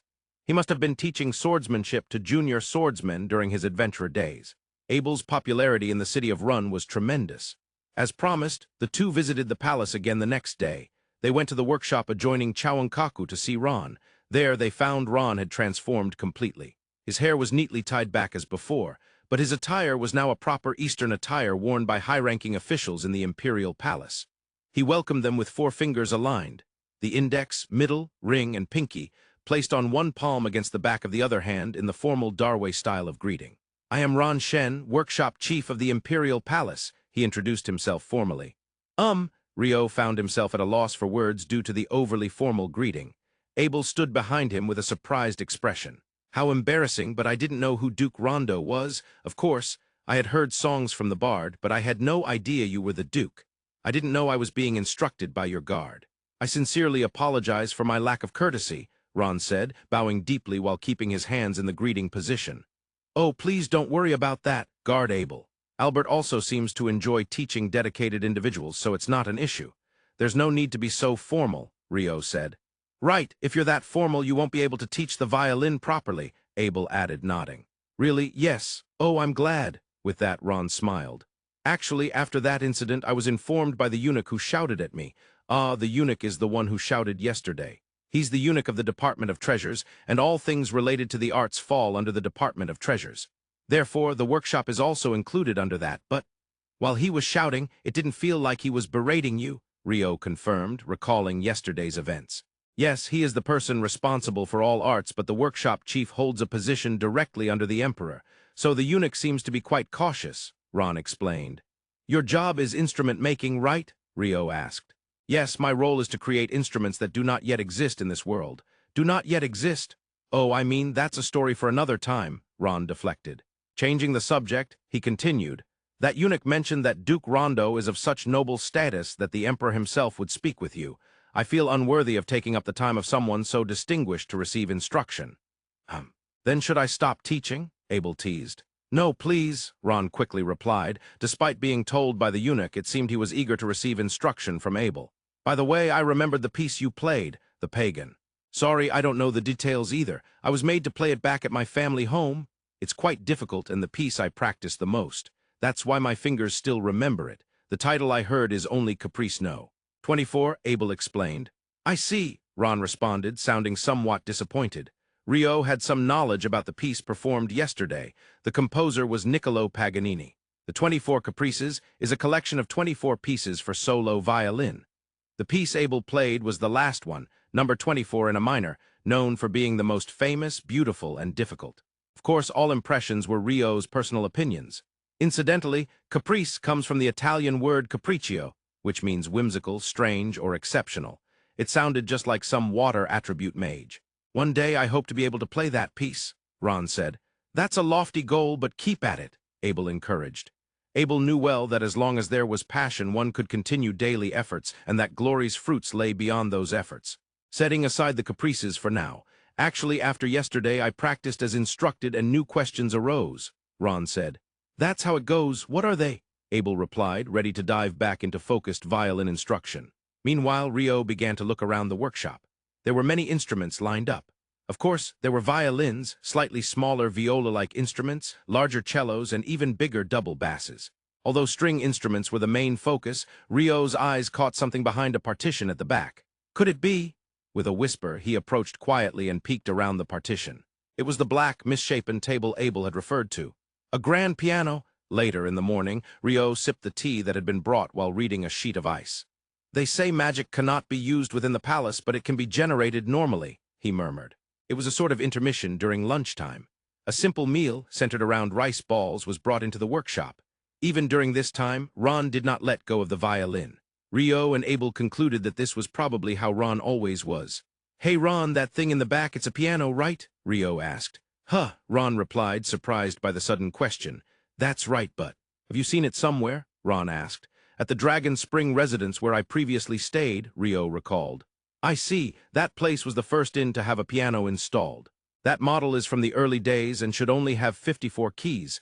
However, the structure of the keys is quite refined, Ron went on passionately.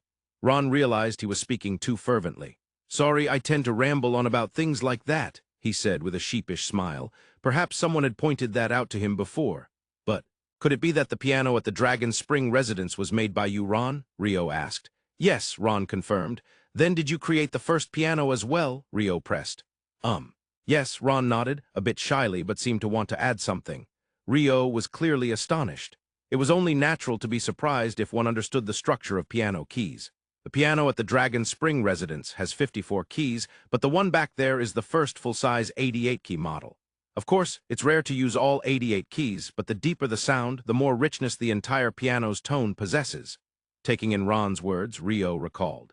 Now that he thought about it, the piano at the Dragon Spring residence did seem a bit narrower, but with 88 keys, many songs could be played. Is that piano in the back already finished? Rio asked. It's complete as an instrument. There are 3 other completed ones. However, they just haven't had their names engraved yet, Ron explained. Engraved names, like the maker's name on swords and such? Rio queried. Yes, the Emperor ordered that they be engraved. If they are to be completed, then they should be spread across all of Darway and even the world, Ron elaborated. Truly, the Emperor is said to have a love for the arts. Rio nodded at Ron's words. Violins existed in the Central Nations. They also existed in the Eastern Nations. In this way, perhaps pianos would spread across the world too. Rio wiped his hands clean and stood up, moving closer to the piano beyond the partition. Indeed, it was larger than the one at the Dragon Spring residence. It was shaped like the grand pianos he had seen for many years. He opened the lid of the keyboard. Their white and black keys were beautifully aligned. Oh, Rio couldn't help but let out an admiring sound. Then he pressed a key. See, the familiar sound of a piano rang out. Oh! Another sound escaped him. My, fa, my, do, my. He pressed the keys consecutively. The notes sounded proper. My, fa, my, do, my. Once more, he continued, this time with a bit more continuity, focusing on the connections of the sounds. He played instead of just pressed. It felt quite good. Huh, that sound. Where have I heard it? Ron mused aloud, but his words didn't reach Rio's ears. Rio, what's with that dark, melancholic sequence of notes? Abel asked. This represents the cold, lonely feeling of winter.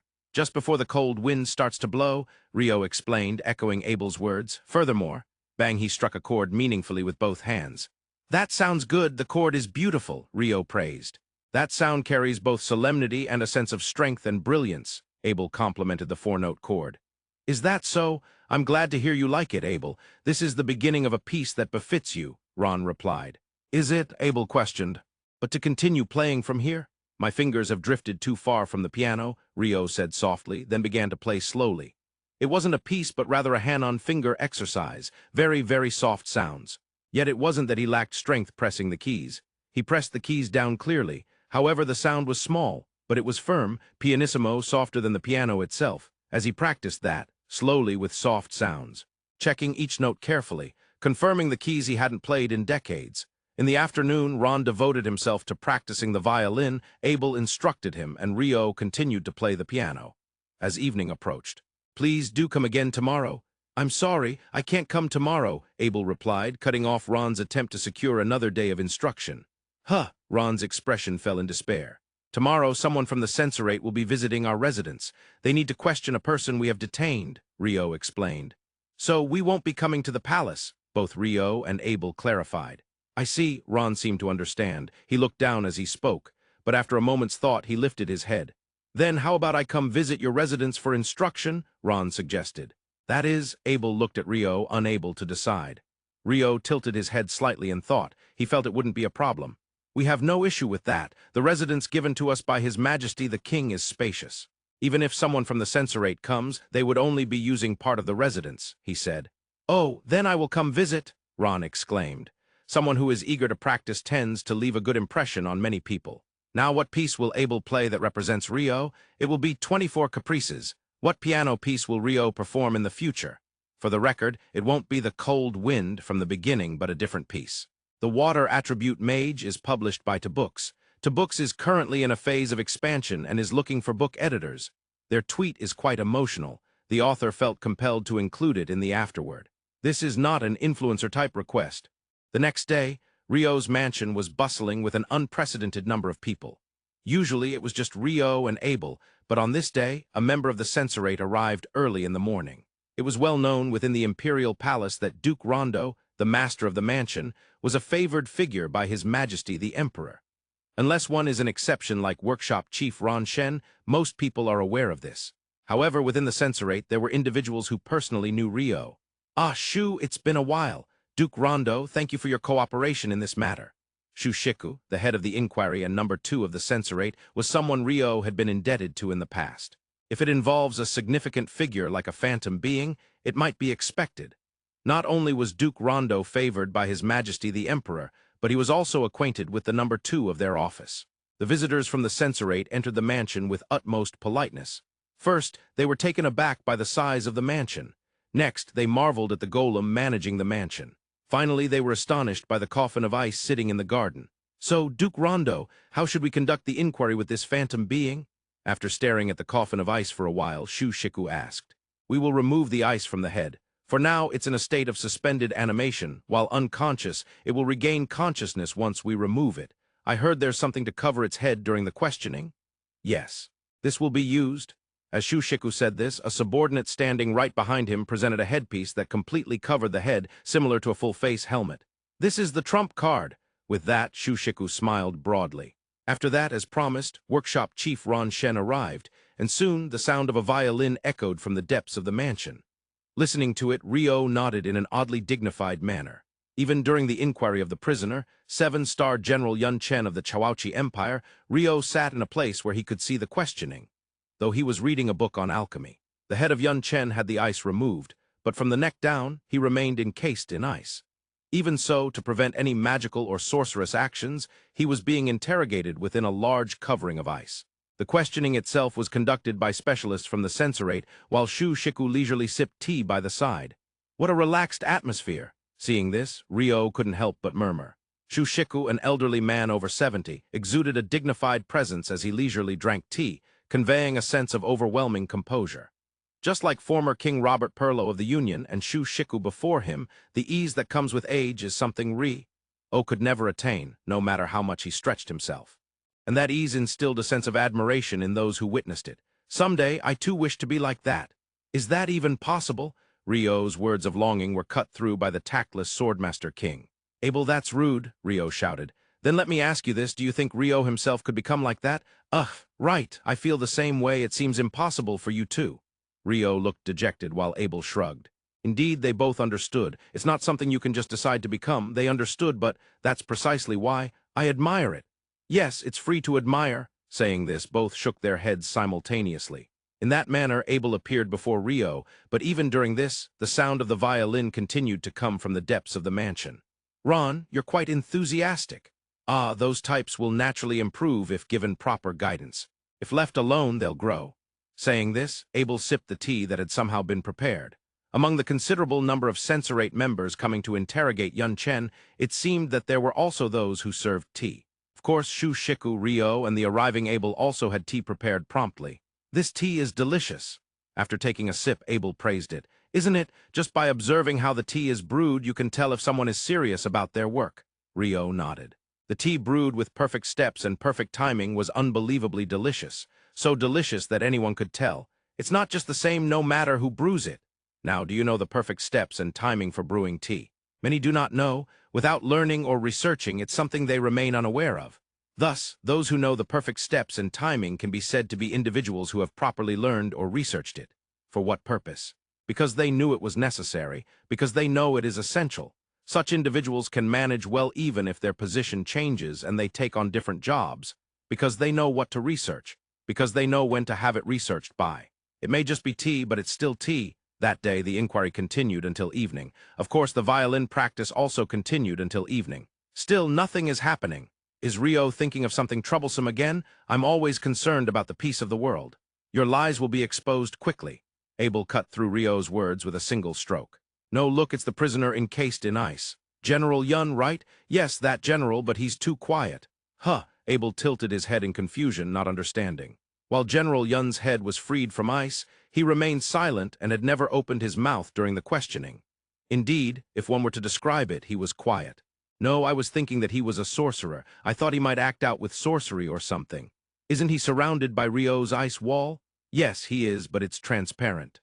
No, shouldn't he at least try to attack once with sorcery? Rio spoke with a face that clearly showed disappointment. If Abel were captured, wouldn't you try to escape?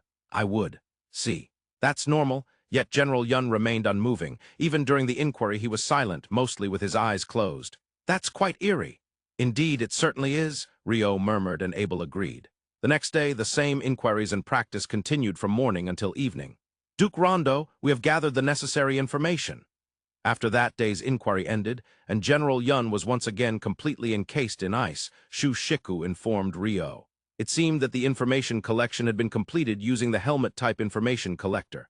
That's terrifying, to have information extracted from one's mind without knowing. Rio expressed his honest thoughts, shaking his head lightly. It means one can't commit bad deeds, Chouonkaku said with a laugh, and he continued speaking. That said, while we've extracted the information, it hasn't yet been formed into a comprehensible format for us. It will take a few days for analysis before we can read it. Well, that prisoner is no longer needed, though. Does that mean he will no longer be in the mansion? Thank you for your efforts. No, I apologize for the trouble caused. Rio bowed respectfully, and Chouonkaku returned the gesture with both hands together.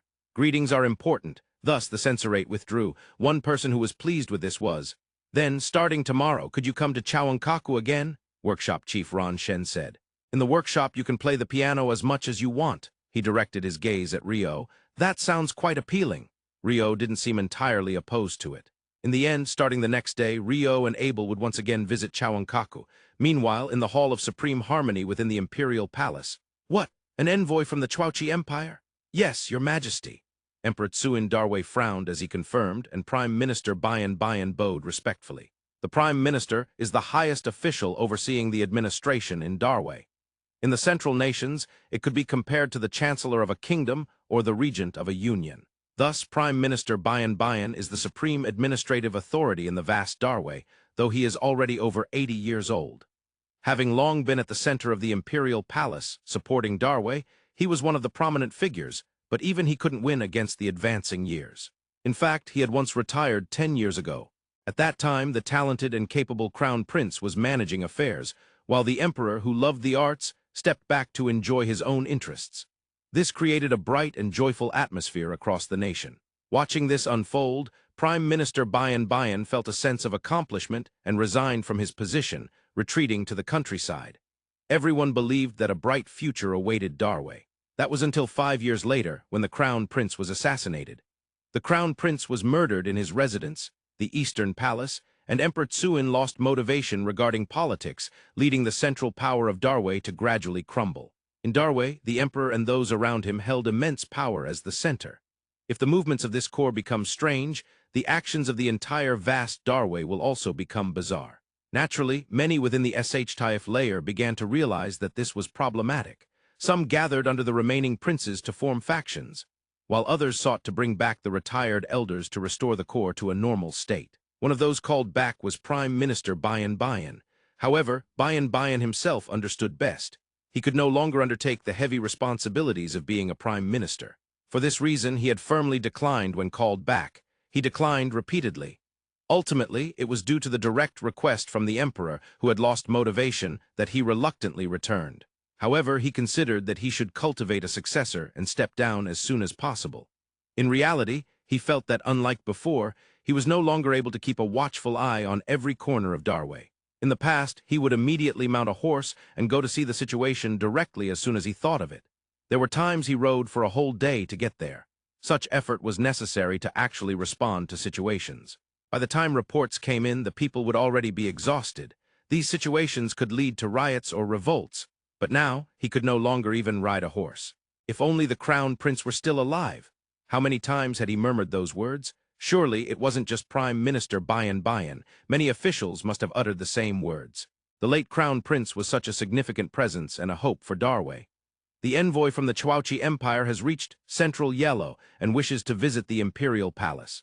However, I have not heard reports of such individuals crossing the northern border. Yes, Your Majesty, no reports have come to our Prime Minister's office either, so the administration is not functioning properly. I apologize. While Emperor Tsuin shook his head with a frown, Prime Minister Bayan offered his apology. The Prime Minister is the highest responsible individual for the administration. No, it is not your responsibility, Prime Minister Bayan. Since then I have been lost in thought, and this is the consequence. I have caused trouble for many, Emperor Tsuin sighed. He was aware that since the Crown Prince's death, he had neglected his duties as emperor. As a result, he understood that factions among the princes had formed, causing division in the SHTIF layer and inconvenience to the people. If they are a formal envoy, then I shall accept and listen to their words. Speaking of which, information from the Chouchi Empire had arrived. Yes, it is said to be a newly established nation further north of the Peiyu nation, with which we share a border. Ah, I understand what Prime Minister Bayan is trying to say. Emperor Tsuin frowned and nodded as he continued speaking. Most of the year it is covered in snow. Naturally, crops cannot grow there. It should be a place where people cannot live. On that day, the sounds of the violin and a small piano echoed within the Chouonkaku of the Imperial Palace.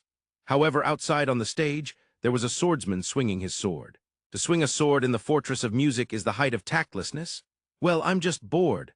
A water attribute mage, who had been practicing the piano a moment ago, admonished him, and the swordsman lightly brushed it off. Basically, Workshop Chief Ron was practicing with unwavering focus. When he had questions or was confused about something, he would go to Abel for answers, but other than that, he was alone. Rio was also alone, playing the piano or reading the alchemy books he had brought. As a result, Abel ended up with nothing to do, so it seemed he had started swinging his sword. Chouonkaku has numerous performance stages, both indoors and outdoors. The outdoor stage, being the most spacious, is large enough to hold an outdoor concert, so Abel swinging a sword by himself was no issue at all. Well, Abel's swordsmanship looks impressive. It doesn't look bad at all. Rio, who had just called it tactless, immediately reversed his stance. Ah, really? Abel blushed. Yes, Abel was quite shy. Why don't you practice an instrument too? There are plenty of violins here, you know. As Rio pointed out, there were several violins made by Ron in the workshop. There were even slightly smaller violas, larger cellos, and even bigger double basses. It seemed they had a full set of string instruments. In fact, there was even a piano, which Rio whimsically considered a type of string instrument. Yes, a piano is a string instrument. It produces sound by pressing keys with fingers, but inside, hammers strike the stretched strings. That's how sound is created. Therefore, it is indeed a string instrument. However, some people recognize it as a percussion instrument because it strikes the strings with hammers. According to the dictionary, the precise classification is keyed string percussion instrument, meaning it belongs to both categories. A piano is simply a piano. I don't really want to play to that extent. When Abel said that, he had a slightly lonely expression. Not fully understanding, Rio tilted his head. I practiced the violin because of elder brother. Elder brother? Crown Prince Cain? Elder brother was perfect at the violin. That's what you call a genius, I suppose. Looking at something that no longer existed, Abel's gaze turned distant. I think your current performance is quite incredible, too. I can't compare to him at all. Rio praised Abel's performance, but Abel shook his head gently in denial. I practiced to get a little closer to that elder brother. So you admired him, huh? Admired, that's certainly true, but after a brief wry smile, he continued. I despaired when I understood that I could never reach him. Surprised by Abel's words, Rio was left speechless. It was hard to imagine the diligent Abel understanding that he could never reach someone and falling into despair. So, what did you do, Abel? Elder brother told me. He wanted me to support Albert with my sword. I see. Of course, I liked the sword before that, but that was when I decided to dedicate all my swordsmanship to elder brother. With a gaze filled with sadness and nostalgia, Abel looked far away. When a person becomes fervently dedicated to someone, they can unleash unbelievable strength. But what happens when that someone passes away? Can they continue that dedication even so? Elder brother always cared about the country and its citizens. The last time I saw him, he could no longer stand from his bed, but even then... Rio listened silently as Abel continued speaking. Abel smiled just a little and added, So now, the sword I dedicated to elder brother is dedicated to the country and its citizens. The expression on Abel's face, having declared this, was filled with determination, devoid of sadness or nostalgia, an expression befitting a king. My sword is dedicated to Abel. I will support you with all my might. Yeah, I'm counting on you. With that, Rio and Abel shared a laugh. For 5 days, Rio and Abel visited Chouonkaku. During that time, the Imperial capital was peaceful and the Imperial palace was calm. However, the envoy from the Chouchi Empire, are they really coming tomorrow? Yes, that's what I've heard.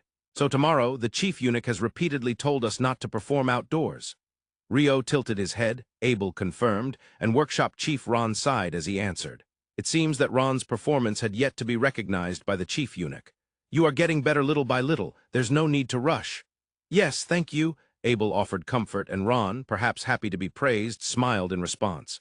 The Chouonkaku Empire is the country of General Lyun, who is frozen, right? After causing such an uproar, how can they come here with a straight face? Rio said angrily. To retrieve their prisoners. Even normal soldiers, once they realize they are captives, the country will try to negotiate for their release. Especially if they are a general, that would be natural, wouldn't it? That's discrimination. Is Rio's assertion that everyone should be treated equally regardless of status? Of course, Abel confirmed, and Rio nodded vigorously. The kingdom should engage in negotiations for the release of captives, even if the first duke is one of them. That's a different matter. Does everyone flip their stance when it concerns their own situation? Rio said in a flustered manner. The kingdom will function just fine even without Rio. How can you say that? I'm also contributing to the kingdom. Oh, really? For example, yes. I eat a lot of rice and cake, reducing the kingdom's food waste. What is this food waste? Rio's earnest retort apparently didn't resonate with Abel. The best thing is to avoid war altogether and not create captives. Well, that's true. However, there are times when regular citizens or traders visiting the kingdom are captured and used as negotiation tools.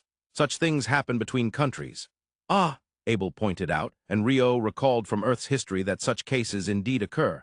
When countries have differing ideologies, such situations can frequently arise. Though it's a bothersome matter for the citizens, it's also an unavoidable reality. That's one aspect of sovereign nations. The world is not simple.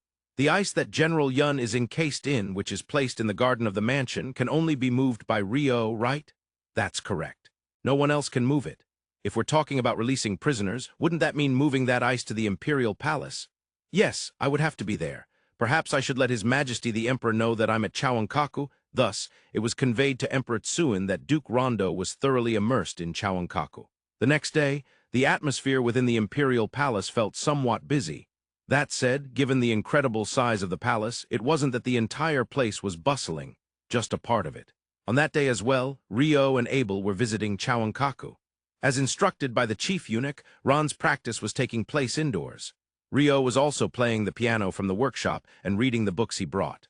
The surroundings of Chouonkaku continued to flow in a relaxed manner, just as they always did. Art slows the flow of time, the water attribute mage murmured while sipping tea with a knowing look. The envoy from the Chouonkaku Empire is supposed to arrive at noon, right? Seems like it. To interrupt such a beautiful time of art is the height of tactlessness. Yeah, I don't get it. For some reason, Rio seemed angry, and Abel couldn't grasp why art was considered a beautiful time. Poor Abel being subjected to such complaints. And then at noon, as scheduled, the envoy arrived at the Imperial Palace. The audience took place in the Hall of Supreme Harmony. The envoy from the Chouonkaku Empire, Envoy Burke Holland of the Erdenet family. As the herald announced, a man led 5 men and women into the hall. The man in front had an imposing physique, standing over 180 centimeters tall. However, what drew the attention of the assembled court nobles was not just that. His black Eastern attire, bordered with gold thread, and his long white hair cascading down his back stood out. His face seemed to be around 30 years old. With a demeanor that instantly conveyed his high status in the empire, he exuded a strong presence. Some of the officials felt a sense of suffocation and instinctively averted their gazes. Envoy, it is a great honor, Emperor Tsuin spoke briefly. In response, Envoy Burke clasped his hands in front of his body and bowed. Currently, in the Eastern nations, an envoy is literally a special envoy dispatched with full authority delegated by the Lord of the Realm. He can be considered a representative of his nation. As such, he is not treated with any disrespect by the host nation, and it is only natural for the envoy to act with that representation in mind. We have come due to a great misunderstanding that led to an unfortunate conflict. As a result, one of our generals has become a captive. I have come to verify this matter and discuss the ensuing diplomatic negotiations. Envoy Burke stated.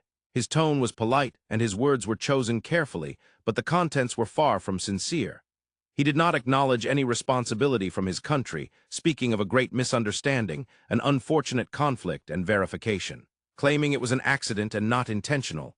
Don't be ridiculous, one of the court nobles shouted, a young individual, probably around 20 years old, not a minister but. Prince Bin, even if you say that, Envoy Burke replied, even smiling faintly. At that moment, several people's expressions shifted. They were surprised that the envoy, who had just arrived from the far northern region, could precisely understand who had spoken out. However, some remained expressionless but felt surprise. That was Emperor Tsuin. Envoy, I believe you mentioned diplomatic negotiations in your earlier statement. Yes, Your Majesty. Our country wishes to establish formal diplomatic relations with Darway. I have been granted authority to negotiate for the conclusion of a trade treaty and the establishment of an embassy thereafter. A murmur spread through the hall. Many of the court nobles did not know much about the Chouonkaku Empire. Emperor Tsuin and Prime Minister Byung had researched it, but still, they only knew the general location. They were unaware of the nation's population, special products, and even where its capital was or its name. If we are to conclude a treaty, we will need to prepare quite a bit. Understanding the lack of information, Emperor Tsuin spoke. I understand, Your Majesty. I am also aware that it will take considerable time. Envoy Burke replied respectfully while bowing his head. Then I would like the envoy's party to remain in the Imperial capital for a while. Yes, thank you, Prime Minister. Emperor Tsuin called out to Prime Minister Byung. Yes, Your Majesty, I believe Dragon Spring residence would be suitable for lodging. Understood, do it that way. Yes, Your Majesty. Prime Minister Byung quickly responded without hesitation, and the lodging was decided. The Emperor understood that a place neither too close to the palace nor too far, yet perfectly suited for hospitality, would be the most appropriate. While details would be discussed from the next day onward, the atmosphere suggested that the envoy's party would be dismissed, but Envoy Burke spoke up. I humbly have a request of Your Majesty. Speak. I would like to request to provide treatment for our General Lyun, who is being held captive. Envoy Burke maintained his expression, still wearing a slight smile. The content of his request and that smile seemed to have offended some. Voices rose again. How can you expect that to be accepted? The voice that spoke up was young, just like before, Prince Bin. As a mere prince, he would not be able to stand here. However, in Darway, a prince was considered of equal rank to each minister. Thus, he was naturally allowed to attend occasions where foreign envoys were welcomed and even daily morning assemblies. Being a candidate for the emperor's successor, experiencing the realities of politics on-site was important. However, be quiet, Prince Bin, a voice not particularly loud or fierce. But the voice of a long-serving prime minister struck young Prince Bin. Struck by Prime Minister Byung's words, Prince Bin turned away with a pout. Minister of Justice, what do you have to say? Emperor Tsuin inquired of the minister overseeing justice. If they do not leave the imperial capital, there is no issue. The Minister of Justice replied. Then Emperor Tsuin glanced at an elderly man standing at the edge of the court nobles. That was Chouonkaku, the second-in-command of the Censorate, who wielded powers similar to police authority, conducting on-site enforcement and questioning. When Chouonkaku caught the emperor's gaze, he nodded slightly. All information had been collected, and analysis was currently ongoing. This meant there was no issue in returning the suspect. It was not merely about strict laws, but a highly political issue involving diplomacy, which Chouonkaku understood. For the sake of future diplomatic negotiations, there was a need to showcase the nation's magnanimity. Very well, I will have him delivered to Dragon Spring residence later. Your Majesty's mercy is greatly appreciated. With that, the greeting of the envoy from the Chouonkaku Empire concluded. Finally, tomorrow, August 20th, Saturday, is the release date for Volume 5 of the Water Attribute Mage.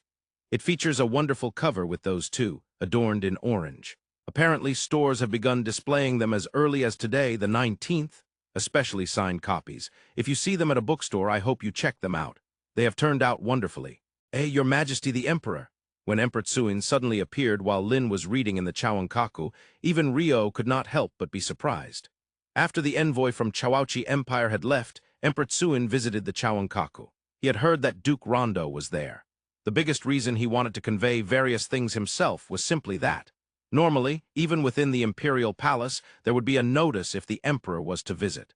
In other words, it would be communicated through the eunuchs that the Emperor was coming. However, this time there was none of that, and he appeared suddenly in the Chouonkaku. It wasn't just Rio who was surprised. Your Majesty, immediately stopping his violin practice, workshop chief Ron Shen bowed respectfully. It seemed that the Censorate eunuch, who had not been informed of the visit, hurriedly arrived and also bowed. I heard that Duke Rondo is here. I came to convey that we will be returning the captured general, but then I heard the sound of the violin. Emperor Tsuin said this while clearly looking at Ron. Was it you who was playing just now, Ron? Yes, I was practicing under Lord Albert's guidance. I see, a mentor with a physique similar to yours that I have wanted for a long time. Tsuin compared Ron, who was bowing, with Abel standing next to Rio and said. Then he chuckled and suggested, Ron, could you play for me a little? Why, yes, with pleasure. Ron nodded happily. An impromptu concert by workshop chief Ron began. There were 3 pieces. All 3 pieces were songs that Rio originally did not know. However, over the past few days, he had memorized them by hearing Ron practice repeatedly every day. None of them were technically advanced pieces. Rather, they were slow and relaxing songs. In any case, what was very impressive was Ron's expression while performing. He played with such joy and pleasure. He truly loved that piece. He truly loved the violin. He truly loved music. The difference is night and day from before receiving Abel's guidance. It's amazing how much one can change in just a few days. Rio whispered to Abel, who was standing next to him. The results are because Ron practiced for weeks and months before I taught him. He has continued without losing heart even when he didn't see visible results every day. Abel smiled as he continued. You must have thought about it, trying various things. It's that accumulation that allowed my guidance to become the catalyst for breaking through the wall. Breaking through the wall? That was an expression often heard in sports. With just a little push, something that had been impossible suddenly became possible. But that only happens due to the accumulation of experience and thought leading up to that point. It doesn't just happen suddenly one day without doing anything. Continue to make an effort, continue to think, continue to challenge. But then sometimes you fail and are pushed back. Even when desired results do not come, repeating that over and over leads to the result. One day you leap over it.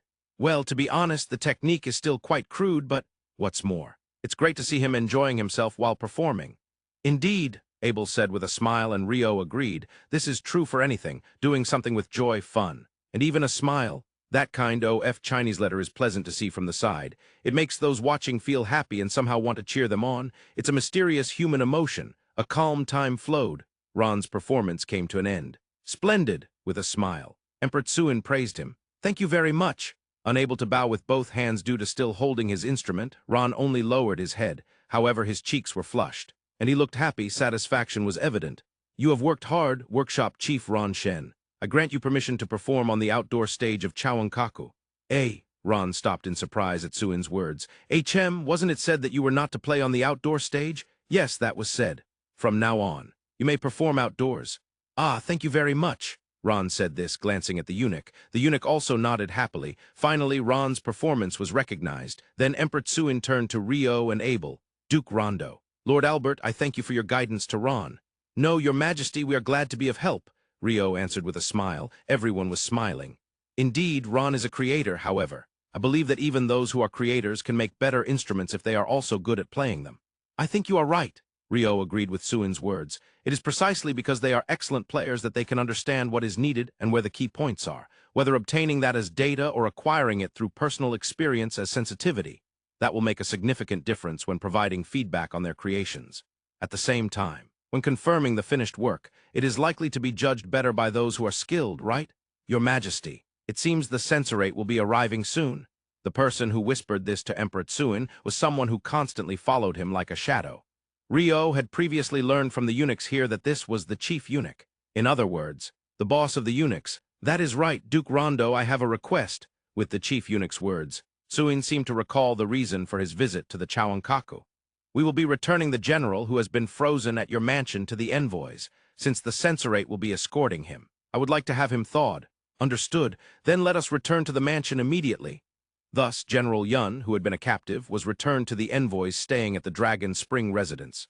The next day at the Dragon Spring residence. What is the meaning of this? Yes, this is all the information we could extract from General Lyun.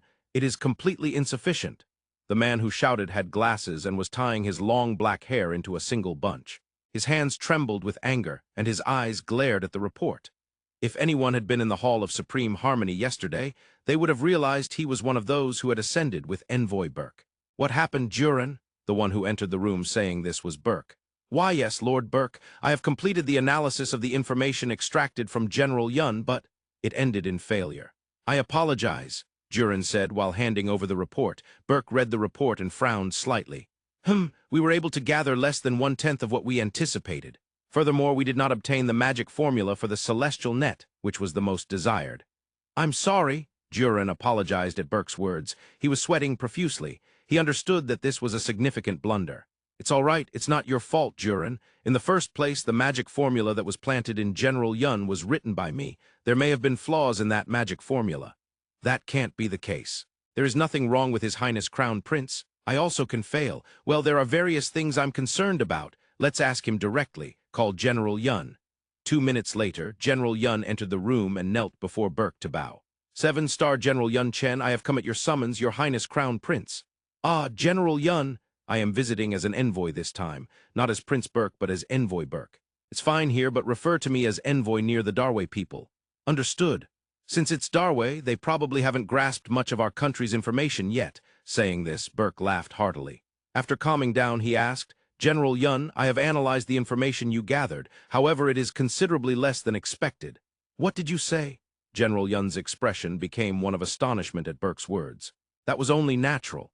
This mission was literally a life-and-death infiltration task, to make them recognize it as a challenge against the Darway by storming the Imperial Palace. If General Lyun caused a stir within Darway and was captured by the Darway army, he would naturally be imprisoned in the high-security prison in the Censorate adjacent to the Imperial Palace. While being held there, the magic formula engraved within General Yun's body would activate, allowing him to gather information about the celestial net and other alchemy tools believed to protect the Imperial Palace.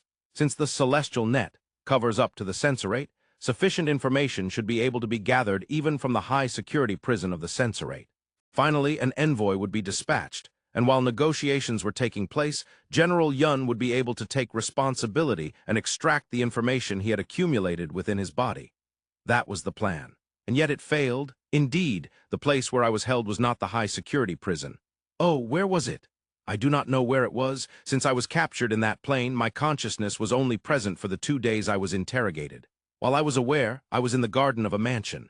However, I kept hearing the sound of music during the interrogation, so I think it was a mansion somewhere within the Imperial Palace. Burke was tilting his head at General Yun's explanation. However, due to the lack of information, he understood that a proper conclusion could not be reached. General Lyun, do you remember how you were captured? While being captured was the mission, at the same time, it must have been part of the mission to kill any royals appearing on the battlefield. Yes.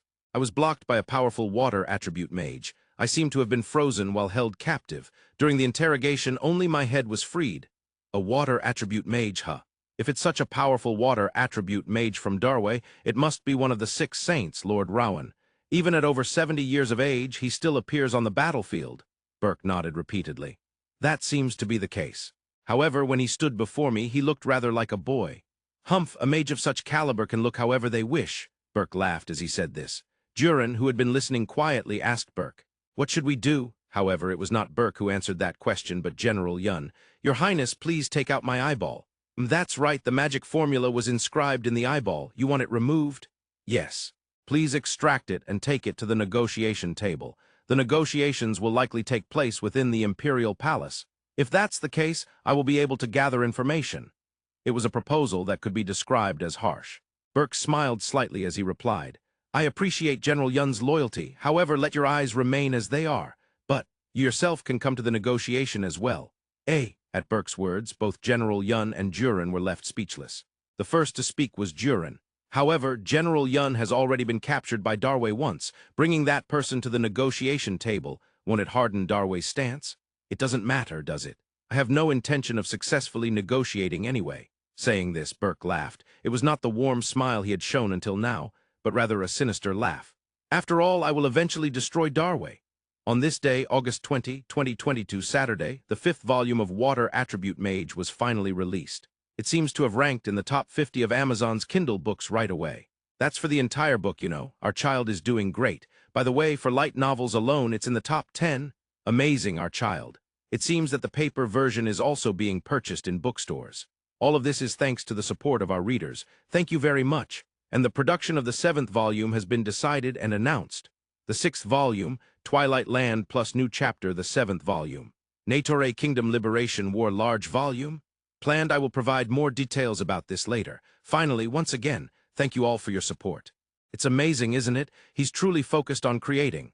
Yeah, that must be the true form of Ron. Rio and Abel were quietly peeking into the workshop adjacent to Chouonkaku. In fact, the concentrated violin course led by workshop Chief Ron had finished the day after he received permission to perform on the outdoor stage. That was yesterday. Starting tomorrow, I'll dive into instrument making. Ron said that and bowed his head to Abel. He was grateful for the long practice sessions they had together. Of course, he would practice every day, so that his fingers wouldn't forget.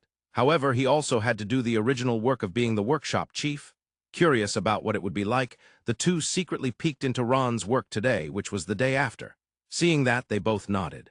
Of course, they had heard that Abel's violin and Rio's piano could be used at any time from the workshop's instruments. That said, both of them had their own things to do and were busy. Are you busy? Being called to the Imperial Palace today is in a way work too. Ah, yeah, Rio insisted, and Abel nodded with a subtle expression. Today they had been summoned directly by Emperor Tsuin. He wanted to have lunch with them. It seemed that he had something he wanted to convey. What do you think he wants to convey? Well, in response to Rio's question, Abel tilted his head in thought. Even when told that there was something he wanted to convey to them, nothing came to mind. Abel, I can imagine it. What is it? Rio said with a smug expression. Abel knew that Rio's opinions were usually off the mark during times like these, but he decided to listen anyway. I'll listen, what is it? How rude to say I'll listen. Oh, I really want to hear it, please tell me. How exaggerated. Abel's way of speaking made Rio feign being hurt. However, in the end, he stated his thoughts. I think they will ask us to do something that only we can do. What specifically? They're definitely going to tell us to take the piano back when we return to the Central Nations and spread it around. Huh. Abel was left speechless by Rio's assertion. What he had braced himself for, expecting Rio to say something ridiculous, was far surpassed. Well, it was the kind of surpassing that left him with his mouth agape. You see, His Majesty the Emperor is trying to spread the piano all over the world. Certainly, Ron mentioned that. It must be the first step to achieving that ambition. For some reason, Rio was full of confidence. That piano or whatever, it's heavy, right? Yeah, probably around 300 to 400 kilograms. Isn't it going to be tough to take that back? Abel, fight. Don't push that on me. Abel barked in disbelief. But he quickly calmed down. Well, anyway, that's probably just Rio's delusion. Abel, you act as if you don't believe what I say. That's because it's unrealistic, to begin with. At that point, Abel paused his words and let out a small sigh before continuing. When are we actually going to set off for the Central Nations? The reason we're staying here is because of you, Abel, isn't it? Rio pointed out with a tone that clearly indicated disbelief. Of course, Abel didn't understand the meaning. Why is it my fault? To be precise, it's because of that thing you're wearing. Rio said this while sharply pointing at Abel's wrist as if a snapping sound would echo. The flying ring? Yeah, you can't fly without central yellow, right? So you want to stay here until your desire to fly is satisfied. I understand. Rio concluded, nodding multiple times. Well, I do admit I want to be able to fly more. But if we're talking about that, Rio would want it more than me, right? Me? Why? Because you said you would unravel why the flying ring only works with central yellow. If you can clear that up, you might be able to fly in other places too. I did say that, but in the end, the romance of flying seems to captivate people. Both let out a simultaneous sigh. Of course, the fundamental reason why they couldn't return to the Central Nations is that the corridor isn't open. They were led to a room located quite far north within the Forbidden City. They still didn't know the name of the room, but they remembered it was the place they briefly met the Emperor during lunch on the wedding day of Prince Lyun and Princess Xia Fen. 3 meal sets were already prepared, and as soon as the two entered the room, Emperor Tsuin also came in. Lord Rondo, Lord Albert, over there. Tsuin pointed to the seats. It seemed a meal had been prepared for Abel as well, in addition to Rio. Your Majesty, thank you for even preparing a meal for Albert. Not at all. Lord Albert also provided instruction to Ron. Rio expressed his gratitude, and Tsuin replied with a laugh. For a while they enjoyed dinner while having pleasant conversation. Today, I called you both because I have something to convey, or rather, a decision has been made. Tsuin said, then tightened his expression before continuing. Shortly, I will be appointing the 6th Prince, Lyun, as a prince. Whoa! Tsuin clearly stated this, surprising Rio. Beside Rio, Abel also had a surprised expression. By the way, in this place, they were the only ones present aside from the chief eunuch who stood behind Emperor Tsuin. The chief eunuch's expression remained unchanged even after hearing Tsuin's words. He had probably already been informed. I understand that the matter of capturing General Lyun and defeating the group of monsters was primarily led by Lord Rondo, and there's no problem with that as an achievement. Of course, I have also confirmed Lyun's intention. He answered that he wants to become a prince. I see. Thus, I wanted to convey this matter directly to Lord Rondo this time. That's too much of an honor. Rio bowed his head at Tsuin's explanation. He didn't mention that he was the one who played a central role in capturing General Lyun. That was because Rio had kept that under wraps. However, looking at the ice-encased General Lyun, one could easily imagine it. Rio, having come this far, wouldn't deny it by saying, "No, it wasn't me." Unless there were other courtiers present, this time it was just Rio, Abel, Tsuin, and the chief eunuch. The chief eunuch was, in a sense, the shadow of the emperor. What the emperor knows, the chief eunuch knows as well. Rio was aware of that. As they stepped back from the emperor, Rio and Abel were guided toward the exit. Prince Lyun. Finally becoming a prince, huh? It will be tough from here on out. Rio had an expression difficult to describe, mixing excitement and worry. Abel's expression was clearly one of concern. The larger the palace, the more complicated it was to climb the ranks. It wasn't simply a matter of celebration. Just like in a company, in a larger organization, the more people involved, the more individuals there would be trying to pull you down. That is an unchanging truth throughout history. Both Rio and Abel understood that much. Furthermore, becoming a prince alone doesn't mean anything. One must gather the right people to support the prince, otherwise he will be defeated by the other princes. Although it may sound bad to call it factions, gathering retainers or guest generals. Those are individuals who will form the core of the administration when one seeks to rise even higher in the future. To move towards becoming a prince means recognizing that you will be competing for the throne. Naturally, that will be the case. No one becomes a prince with the intention of not aiming for the throne. Other princes wouldn't believe that. If you're going to target the position of the next emperor in such a massive nation, you need to gather talented individuals. However, you're seriously lagging behind in that regard. Most of the SHTIF layer, which should support the core of the administration, had already attached themselves to one of the three princes. First and foremost, and immediately, you must solidify your foundation. You must be prepared to execute the same things that others have been preparing for a long time without delay as soon as you take office. Rio said, as if reading something aloud. That's not from Sun Tzu, it's Machiavelli, isn't it? Whoa, as expected of Abel, Rio praised him for getting it right. I feel like I'm starting to understand the characteristics a bit. Abel nodded. Eventually, I might be called the cunning King Abel. That sounds unappealing, doesn't it? The kings who opposed me all died of illness or accidents, conquering the entire central nations without fighting.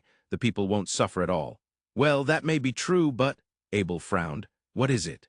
Do you want to admit that you would rather make the citizens unhappy and fight openly against them? What a self-satisfaction for a king. Well, isn't it better if there isn't a war? Of course, ideally, that's the best scenario. But what if they invade us? I suppose the ideal is to have enough power that they lose the will to invade. Yes, ideally, that's the case. However, military preparedness needs to take into account the national strength, mainly the balance with economic power. It would be completely backwards to have military preparedness sufficient to deter an invasion while your economy collapses and the populace suffers under heavy taxes, wouldn't it? That's true. Running a country seems to be quite complicated. Well, enough about the kingdom. Right, what we're facing now is the matter of Prince Lyun. Both Abel and Rio decided to steer the conversation back. Prince Lyun moving towards becoming a prince. If that happens, it would mean that those who were trying to assassinate Princess Xiaofen back in the homeland were correct in their predictions. Without marrying a principal consort, he wouldn't become a prince in the first place. If they had assassinated Princess Xiaofen, they could have bought some time. Abel pointed this out, and Rio nodded in agreement. But generally, isn't the evaluation of Prince Lyun not that high? Yeah, it seems that way. Not to the extent of calling him dull, but, while he is liked by the people, he doesn't possess the sharpness that one would expect from a power player. That was the kind of evaluation, wasn't it? Yes. Director Mogok mentioned that in his explanation. The two remembered that during their time in the Basanta Kingdom, Mifa's father, Director Mogok, had given such an explanation. However, the evaluation they held after actually meeting him in Fenmu and seeing him in the suppression forces was different. He was hiding his competence. There are cases where one might intentionally appear dull to protect their own life. Both Abel and Rio believed that Prince Lyun was indeed capable. Moreover, he had the caution to go unnoticed and live without getting embroiled in power struggles. Furthermore, even while in such a state, he was highly regarded by the Emperor Tsuin, to the point that he was considering making him a prince. Had he made his excellence recognized without standing out?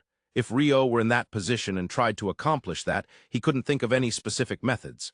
In other words, Prince Lyun is a capable man. If he's within the core of the nation, isn't he better than an incapable man?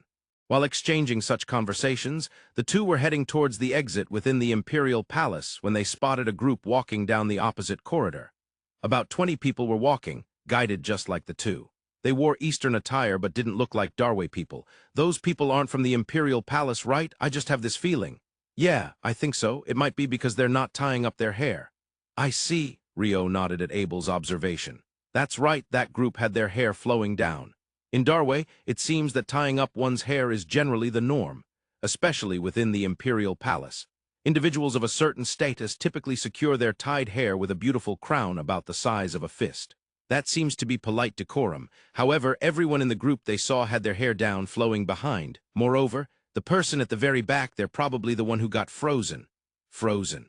You mean the general young guy? Yeah, that's the one. Rio nodded and called out to the guide who was leading them. Excuse me, but is that group the envoys from the Empire? Yes. They are the envoys from the Chouonkaku Empire. The guide seemed to be well informed, answering smoothly. That's impressive. They even brought the captured general with them to the Imperial Palace. Indeed, it's bold. Or should I say something else? Abel said in disbelief. At that moment, Rio turned to Abel and declared, You should learn from that, Abel. Huh, walking around the Imperial Palace with the defeated monster in tow. I would get captured. The courageous King Abel training plan had failed. We did it on August 20th. Our light novel ranked second on the Kinokuniya ebook charts. First place. I gained cheat powers in another world and am unstoppable in reality 11 third place. The reincarnated great saintess conceals being a saintess 7 ranked second, sandwiched between famous works. Thanks to everyone's support, our little one is doing great, thank you. Some parts of the main text have been revised additional notes. That night at the princely residence of Prince Bin, the fourth prince, located outside the Imperial Palace. Who goes there? Prince Bin sensed a presence in the corner of the room and called out. It's been a while, a woman's voice replied. It's you. It was a voice familiar to Prince Bin. He didn't know exactly who she was. He had never seen her face, because she always wore a mask. The woman who appeared from the shadows that day was also dressed in a black robe and wore a black mask. The robe was a rare outfit in Darway and its surrounding nations. From that alone, Prince Bin was convinced that she was someone he had met before. The last time they met was the day after the banquet for Prince Lyun and Princess Xiaofen. Indeed, a commotion had occurred at the banquet, where Prince Lyun was supposed to be killed, but he survived. The one who had facilitated some of the chaos was Rinsui, a trusted aide of Prince Bin. There had been an attack on Prince Lyun, but it had failed. I never thought you would be associated with those from the Chouonkaku Empire. Technically, that's not accurate, but there's no point in discussing the details. Humph! Prince Bin dismissed the words of the black-masked figure with an uninterested tone. However, her next words had a profound impact. It has been decided that Prince Lyun will be sealed as a prince. What? Prince Bin literally jumped up. What he feared had become reality. I told you, Lyun is a danger. Yet elder brother and the others wouldn't listen. From surprise, his expression shifted to anger as he spoke. Or could it be that they understand everything and are contemplating a duel between me and Lyun to eliminate us both? That is quite possible. After all, we are both rivals for the next imperial throne. They would be pleased if anyone but themselves sank, Prince Bin ranted in anger. The black-masked figure watched in silence. Her black mask, of course, did not change expression, but if one could see the face beneath, there would likely have been a sinister smile. This won't do. I must do something. Prince Bin's thoughts turned towards how to deal with Prince Lyun. Hey, Black Mask. Yes, what is it, Your Highness? Take on the request to eliminate Lyun again. Prince Bin spoke with an authoritative tone, since he perceived her as subordinate. However, I'm sorry. I currently lack the necessary forces for that. What? The Black Mask rejected him quite coolly. This infuriated Prince Bin. While he looked down on her entirely, that was just his perception. From the Black Mask's perspective, it was simply laughable. The previous attack was undertaken only because it was advantageous for them. Now, there was no benefit in accepting it, so she had no intention of doing so. Damn it, useless, Prince Bin spat. Even after hearing that, the Black Mask did not get angry. Rather, she stifled a laugh beneath the mask. That laughter implied, so this is one of the successors, nothing impressive. Although the princes were likely to clash amongst themselves, the Black Mask thought of further provoking them. To that end, she proposed. Your Highness, there are plenty of disposable forces available in the Imperial capital, are there not? What? My army? The Bin royal army cannot be used. If the royal army attacks Lyun, I would surely be chased from the princely title. Prince Bin replied. The Black Mask wore a mocking expression beneath her mask. Does this prince think of his own army as disposable forces? I thought he was foolish, but I never imagined he was this foolish. Your Highness, I am referring to the adventurers. Adventurers? Oh, I see. The reaction was slower than the Black Mask had anticipated. It was clear that the thought of adventurers had never crossed Prince Bin's mind until now. The second prince and third prince are skillfully utilizing adventurers. Is that so? All right, adventurers then. Prince Bin nodded once and raised his voice. Rinsui, where is Rinsui? He called for his trusted aide. By the time Rinsui entered the room, the Black Mask had already vanished. At the Dragon Spring residence. Teorin, I have just returned. Good work. The woman in the black robe knelt before Prince Burke and reported.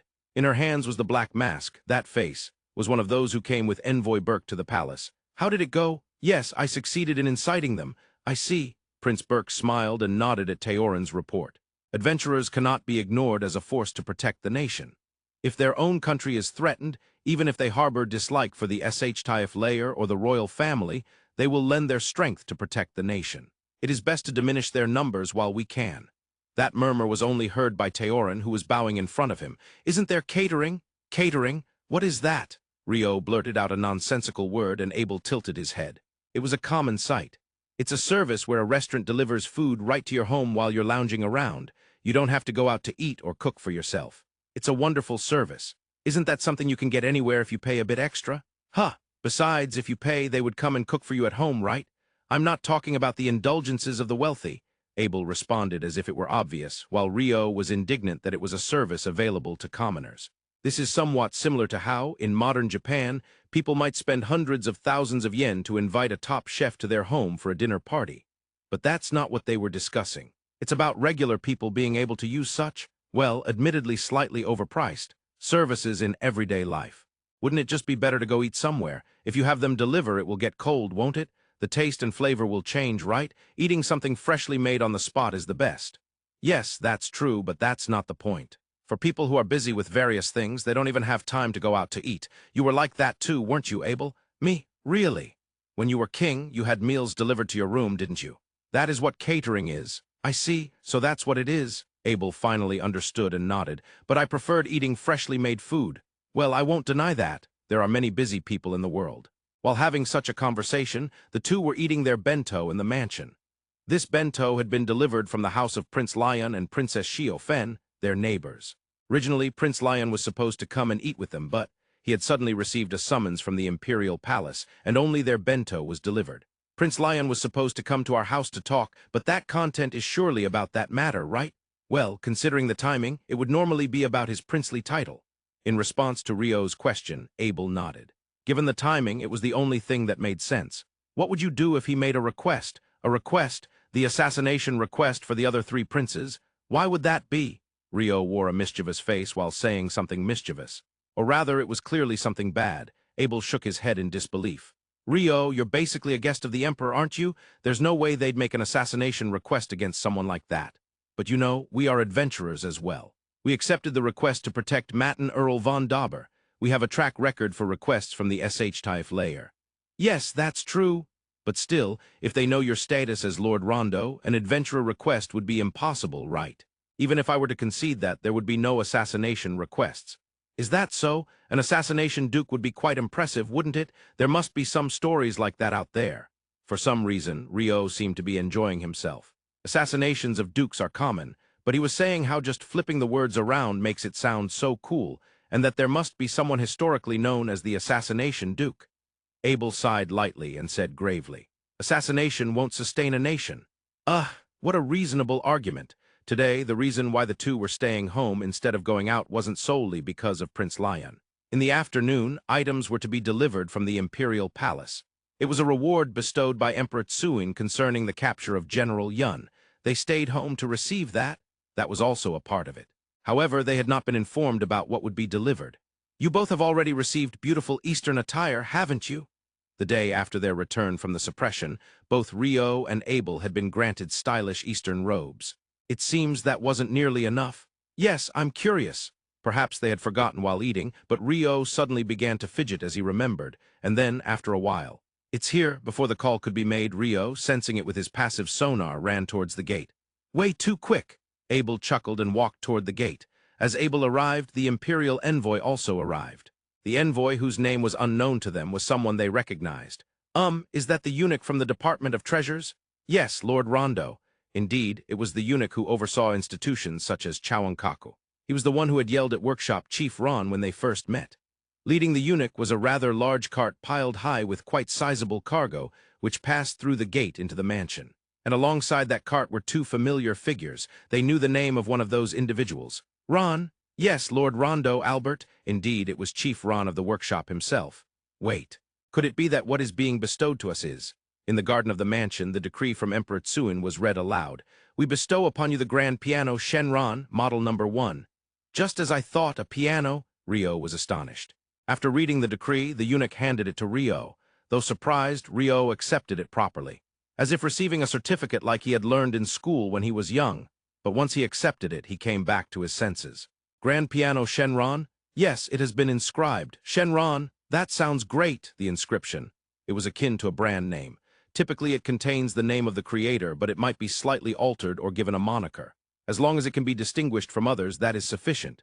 Shenron? Come to think of it, the full name of Chief Ron is Ron Shen. In Earth, there were countries that pronounced Shenlong as Shenron. Oh, but is it really all right to place such a wonderful piece in this mansion? Yes, it was my wish, and His Majesty the Emperor has granted his permission. Well, eventually, we will return to the country. It'll be fine even if you leave it behind. Of course, it's perfectly fine to take it with you. In response to Rio's concern, Ron replied with a smile. That's what he said, Abel. If it comes to transporting it, please take care of that. Well, that's impossible, right? It seemed that the piano would indeed be left behind. However, until then, Rio would be free to play it as much as he wanted. Oh, how wonderful! Ron, eunuch, thank you. Please tell His Majesty that I am very pleased. Rio bowed his head with a smile. From that day onward, there was no day in Lord Rondo's mansion where the sound of the piano could not be heard. We did it. Last week, we secured the #1 position in light novel sales at the Shosen Book Tower in Akihabara. Below is a quote: last week's sales ranking is first. Water Attribute Mage Part 1, Central Nations Arc 5, 2nd. The Reincarnated Great Saintess Hides Her Identity 7, 3rd. Book Lovers Rebellion Part 5. Incarnation of the Goddess 9, 4th. Overlord 16, Half Forest Fairies Divine Being 2, 5th. New Magic High School's Inferior Student, The Maidens of Cygnus 4, such a remarkable lineup. Our work shined brightly. This is all thanks to our readers. Thank you very much. The day after the piano arrived at the mansion, Rio and Abel were visited by their neighbor. It wasn't unusual for the neighbor to come over. It was just that his status was that of a prince. Prince Lyun, welcome. Duke Rondo, I apologize for yesterday. Rio greeted him with delight, and Prince Lyun apologized for not being able to visit the day before. Don't worry about it. I was summoned to the Imperial Palace. With that, Rio invited him inside the mansion. Behind Prince Lyun, his usual entourage followed. However, what caught Rio's attention was the attire worn by Prince Lyun and his companions. While it was common for his hair to be neatly tied and adorned with a crown, the clothes he wore were the kind one would wear at the Imperial Palace. No, they were formal attire that wouldn't be out of place even in front of the Emperor. Rio was dressed in his usual robe, and Abel wore Eastern attire, which was closer to commoners' clothing than what one would wear to the Imperial Palace. Their upper garments were short, reaching only to the thighs, making them look easy to move in. The contrast with the prince's group was quite striking.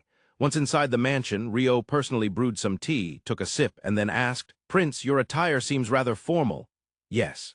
Today I have come to request a favor from Duke Rondo." "Yes." Prince Lyon's tone was serious. Perhaps it was more appropriate to say it was formal. "I, Lyun, have been granted the title of prince. Congratulations. Therefore, I would like to ask for your assistance, Duke Rondo." "Assistance?" Rio tilted his head in confusion. Out of the corner of his eye, he also saw Abel tilting his head. Prince Lyun looked intently at Rio and firmly stated, "I aim for the position of the next emperor." Both Rio and Abel had anticipated this.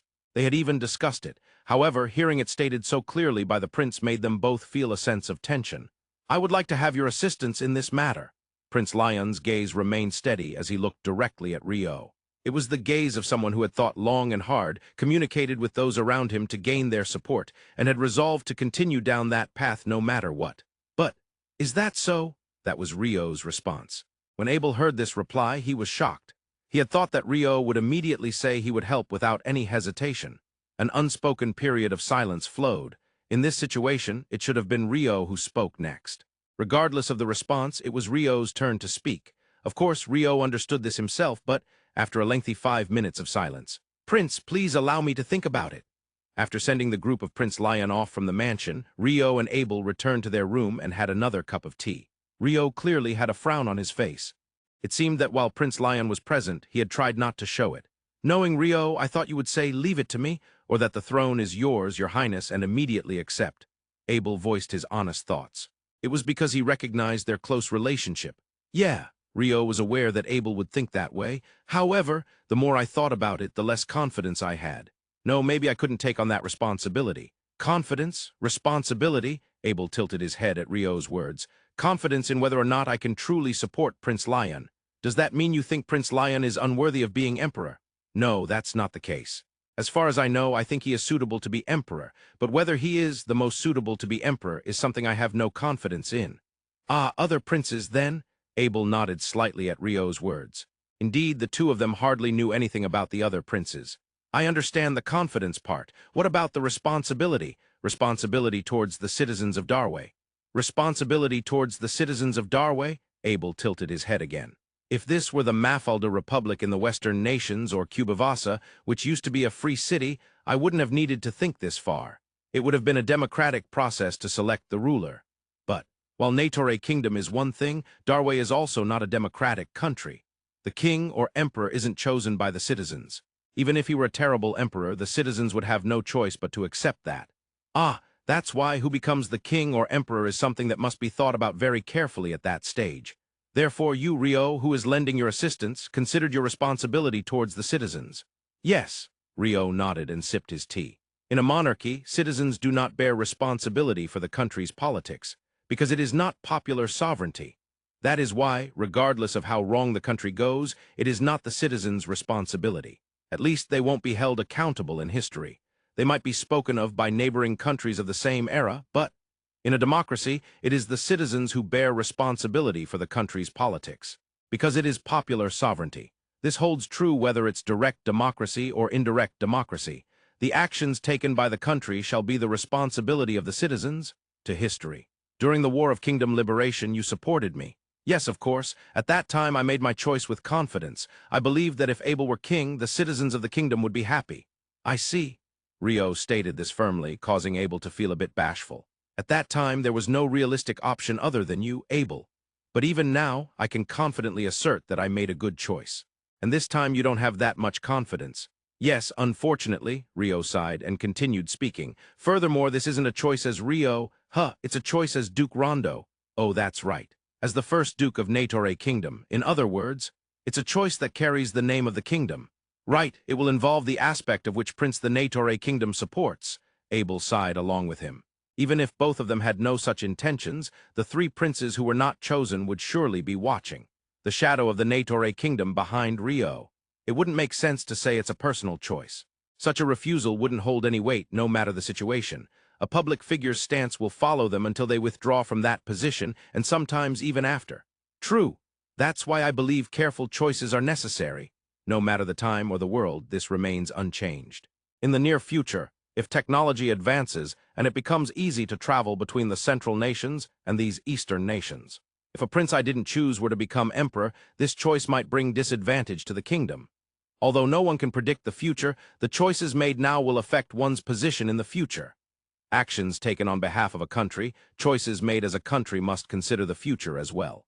It's quite a troublesome matter. Rio down the remaining tea in one gulp. Therefore, let's go gain the confidence needed for making our choice now. You're saying we should go investigate the other princes. Exactly. After returning from Duke Rondo's mansion, Prince Lyun let out a big sigh. Before him, Princess Xiaofen was pouring tea. Here you go, Lyun. Ah, thank you, Xiao. It was just a simple conversation between Princess Xiaofen and Prince Lyun, but it was not at all prickly.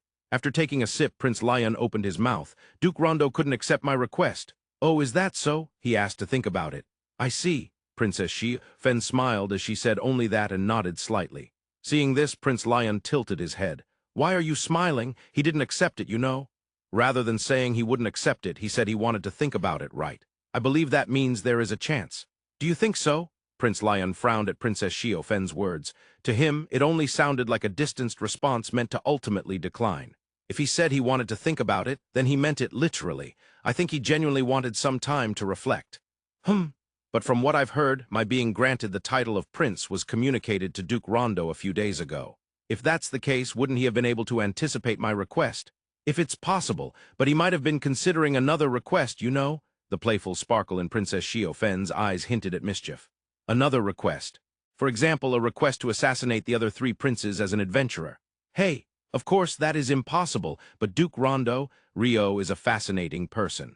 Perhaps he was contemplating something entirely different that we haven't thought of. Princess Xiaofen smiled as she continued speaking. I think it would be best to wait patiently for his response. Rio and Abel left the mansion. They were gathering information about the three princes who were rivals to Prince Lyun. The go-to method for gathering information is to ask around at taverns, but it's still noon. Yes, it was precisely lunchtime. Most taverns were not open, and even if they were, there would be few people. While there would be a crowd at dining establishments, gathering information from people there who were just there to eat would be difficult. Moreover, asking commoners about the princes wouldn't yield accurate information. Now that you mention it, that's true. Rio nodded in agreement with Abel's reasonable observation. Then we need to ask someone who directly knows the princes. The emperor would surely know all three of them, but he's probably busy, and if we went to ask him, we might get some strange looks right. Besides, the princes would want to hide their worst sides from the emperor. That's not going to work. Rio shook his head slightly. Gathering accurate information was quite challenging. In that case, we need to find people who have worked with them or have some sort of connection. Plus, they need to be acquaintances of Rio, right? Do you think there's anyone like that? Rio pondered. He couldn't come up with anything. To begin with, I don't have that many acquaintances in this imperial capital. Wouldn't it be quicker to list the acquaintances you have? With Rio's sigh-filled report, Abel suggested a different approach. First, there's Workshop Chief Ron.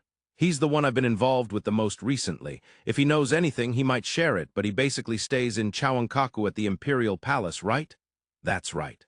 He would probably share some information, but it seems he doesn't have much on the princes. The first candidate was eliminated. Next, perhaps Earl Matten von Dauber. He's in the SH-Taif layer. But Earl Bashu's Roshu 10 was also involved, yet for some reason, he doesn't seem to be part of any faction at all. That means he likely wants to avoid faction disputes. Earl Matten von Dauber had once requested protection from Rio and Abel. They had become embroiled in the chaos before Prince Lyun's wedding to Princess Xiaofen, manipulated by bad people, and ended up having to go through an investigation after a stabbing incident. Certainly, he wouldn't want to get involved. Earl Bashu's Roshu 10 had been attacked by the manipulated von Dauber. He was also someone who had suffered damage from faction-related conflicts surrounding Prince Lyun. It was no wonder he would want to avoid involvement. The second and third candidates were eliminated. Is there anyone else? No, there must be more, right? For example, how about the captain of the White Flame Army? Oh, Captain Li Chu, I've heard he's directly under the Emperor, but he might also move within the Imperial Palace. Let's go with Captain Li Chu first. A gift of sweets would be nice. Rio is quite diligent in these matters. Since he's taking the time to talk to us, some sweets should be expected. They secured their fourth candidate. The two stopped at a confectionery shop and bought 150 baked goods before heading to the White Flame Army's barracks at the Ministry of Military Affairs. They arrived without issue, but Captain Li Chu isn't here? Yes, Your Grace Duke Rondo. The captain is currently at the Imperial Palace. The fourth candidate was eliminated. All plans have failed. That's a bit exaggerated. After leaving the barracks behind, Rio and Abel sighed heavily after entrusting the 150 sweets to the guards. But not being able to catch Captain Li Chu, who seemed like the most promising option, is painful. There are others. Huh, are there? Rio was surprised by Abel's light-hearted tone. Someone who is close with Captain Li Chu and seems to have a wealth of experience like an old-timer. Wait, Rio tilted his head at Abel's words, but after thinking for a moment it dawned on him. Censorate Minister Shu? Correct. Yes, Captain Li Chu was on good terms with Minister Shu. With that, Abel remembered Minister Shu. The Censorate was adjacent to the Imperial Palace. However, the entrance faced the main street and the gates were always open. There were no guards to be seen, and a very imposing large drum was placed there. No matter how many times I see it, that entrance is intimidating. That's true. Abel nodded in agreement with Rio's honest comment. This drum was said to be struck by anyone who had a complaint to bring forth. So, having come to see Minister Shu, the two should not strike the drum. They had been told that during a previous visit. In other words, if I were to sue you, I would strike it. And I would strike back and countersue. Rio and Abel's lawsuit battle. However, the Censorate dealt with criminal cases, addressing wrongdoing. In cases like theirs, which were likely civil lawsuits, this wasn't the right place. Naturally, Rio bought some alcohol as a gift from a tavern and entered without striking the drum, calling out. Excuse me, then. Two silent men emerged from the back. They were very well built and looked somewhat intimidating. However, the moment they realized who was speaking, they literally jumped. Your Grace, Duke Rondo? Oh, excuse me. I would like to meet Minister Shu. Could you please pass on my request? Why, yes, please wait a moment. Saying that, one of them hurriedly returned to the back. The expression of the remaining one seemed to say, don't leave me behind. At least that's how it appeared to Abel. After a while, the two were ushered before Minister Shu. Your Grace, Duke Rondo, thank you for coming. Minister Shu, I apologize for interrupting your busy schedule. With a smile, Minister Shu welcomed the two while Rio and Abel bowed their heads. After exchanging some polite greetings, Minister Shu asked, So what brings you here today? Well, actually, I wanted to inquire about the three princes. Oh, When Rio asked straightforwardly, Minister Shu widened his eyes slightly in surprise. Then he slowly took a sip of tea. At the same time, Rio also sipped his tea. That means, Your Grace is planning to support Prince Lyun? Minister Shu cut straight to the core of the matter without touching on Prince Lyun progressing to Prince or the relationship between him and Rio, or anything else. However, Rio did not flinch. That question was within the range of expectations. I can't make any moves without knowing what the princes are like. With that, Rio took another sip of tea. He cleverly concealed facts and omitted details. The answer left everything to Minister Shu's imagination, yet at the same time he was not lying. Ha ha ha! Understanding everything, Minister Shu laughed. Rio remained silent, lightly smiling as he sipped his tea. Negotiation thrives in silent moments. During those silent intervals, thoughts raced through both of their minds. Both Rio and Minister Shu understood this. Of course, the two parties involved were thinking about various things during this time, so they were not affected by the atmosphere. It was the bystanders who were not part of this that felt the pressure. This oppressive atmosphere is unpleasant. Though he didn't voice it or show it on his face, Abel grimaced in his heart. Abel had experience in negotiation, of course, during the 3 years since he became king, as well as during his time as an adventurer and even before that as the second prince. Some of those negotiations could be considered troublesome. However, this was not one of those cases. He was not one of the parties involved. He could only watch the negotiations unfold. Abel knew well that being in a position where he could only watch was mentally exhausting. Truthfully, I don't want to experience this again. He repeatedly shook his head in his heart. Well, very well. I will share what I know. Ah, thank you, Minister Shu. Not at all. The influence of Duke Rondo is quite significant. I also have an interest in whom you will support. Minister Shu refilled their tea, then he began his explanation. First, regarding the fourth prince, Prince Bin. Oh, there's no need for information on the fourth prince. That's what I thought, Rio said with a cheerful smile, and Minister Shu accepted it while also smiling. It seemed both recognized he was someone they did not need to inquire about. Abel shook his head slightly. To begin with, the other two princes, other than the fourth Prince Bin, were already granted the title of prince 5 years ago when the late crown prince passed away. Is that so? Rio had somehow thought that all three were designated as princes after the late crown prince's death, but that seemed to be incorrect. Prince Bin was promoted to prince 2 years ago. At that point, there was indeed a disparity compared to the other two. This might be one of the reasons why Prince Bin is feeling anxious. I see, Rio thought that was likely true. Next, regarding the third prince, Prince Shure, he is 24 years old, has a straightforward personality, and is unusually skilled with a sword, leaning towards martial prowess in the Imperial palace. Oh, both Rio and Abel were surprised by Minister Shu's explanation. They had heard that the current emperor placed more emphasis on the arts than on martial skills. The only downside is that, due to that, he doesn't have much support in the current Imperial palace. Those involved in martial affairs were not in the mainstream in the Imperial palace, after all. The prince himself has a certain difficulty that comes with being martial. He might be too straightforward, so to speak. Oh, I can somewhat imagine.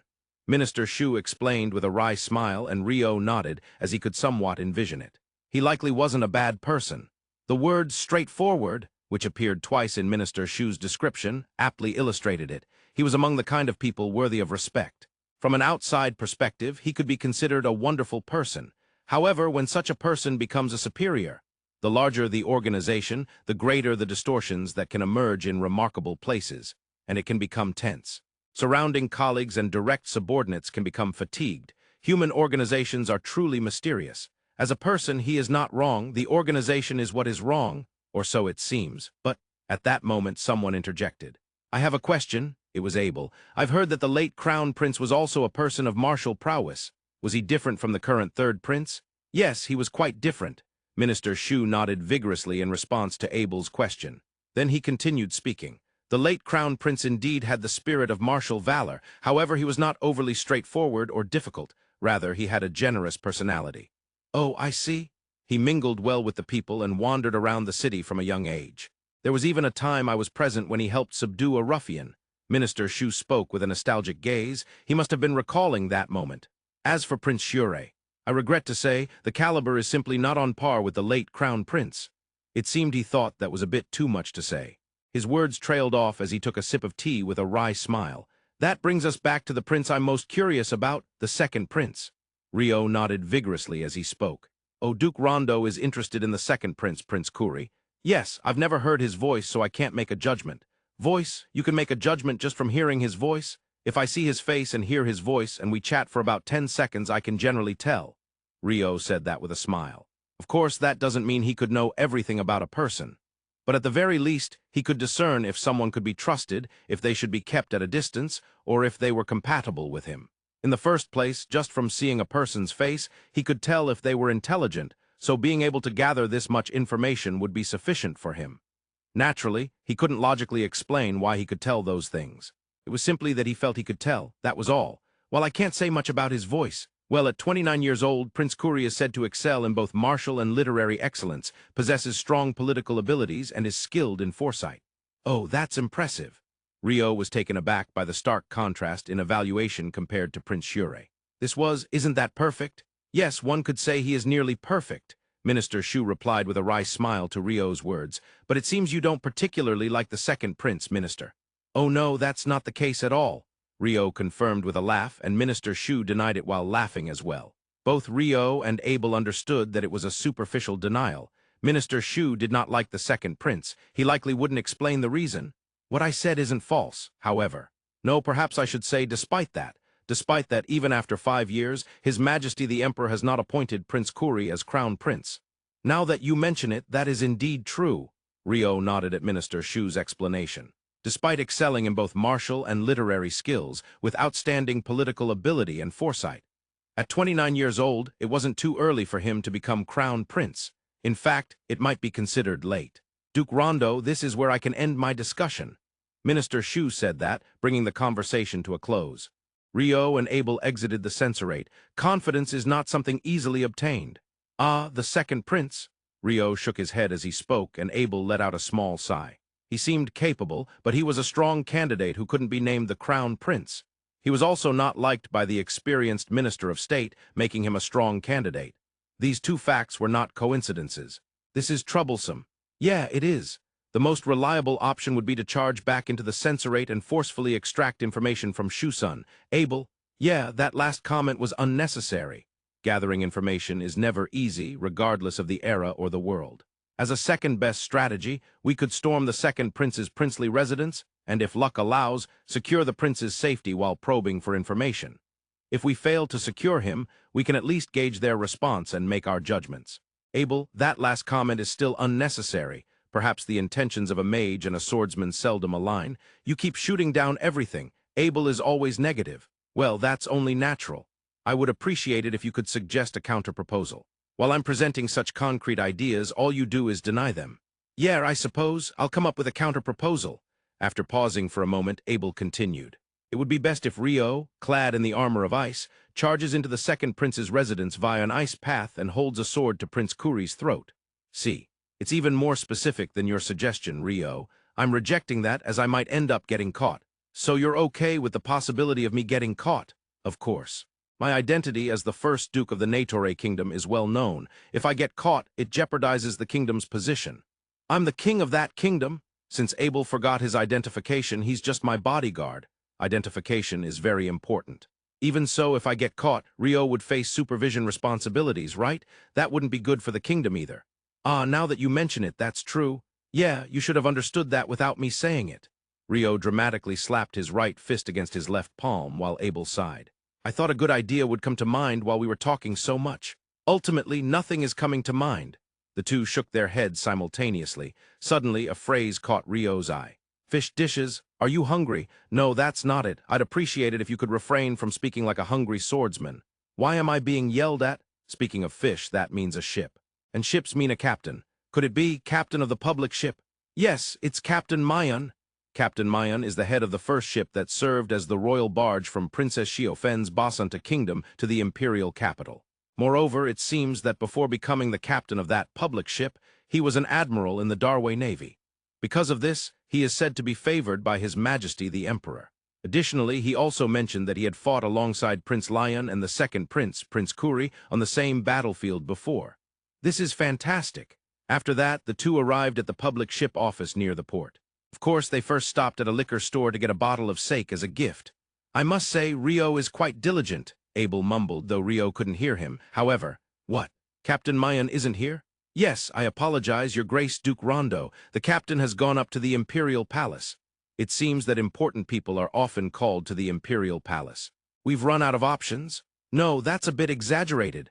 The two exited the public ship office after leaving their gift of sake behind. Rio lamented and Abel comforted him. Because there really isn't anyone I know who has detailed information about the second prince. Well, that's true. I can't think of anyone.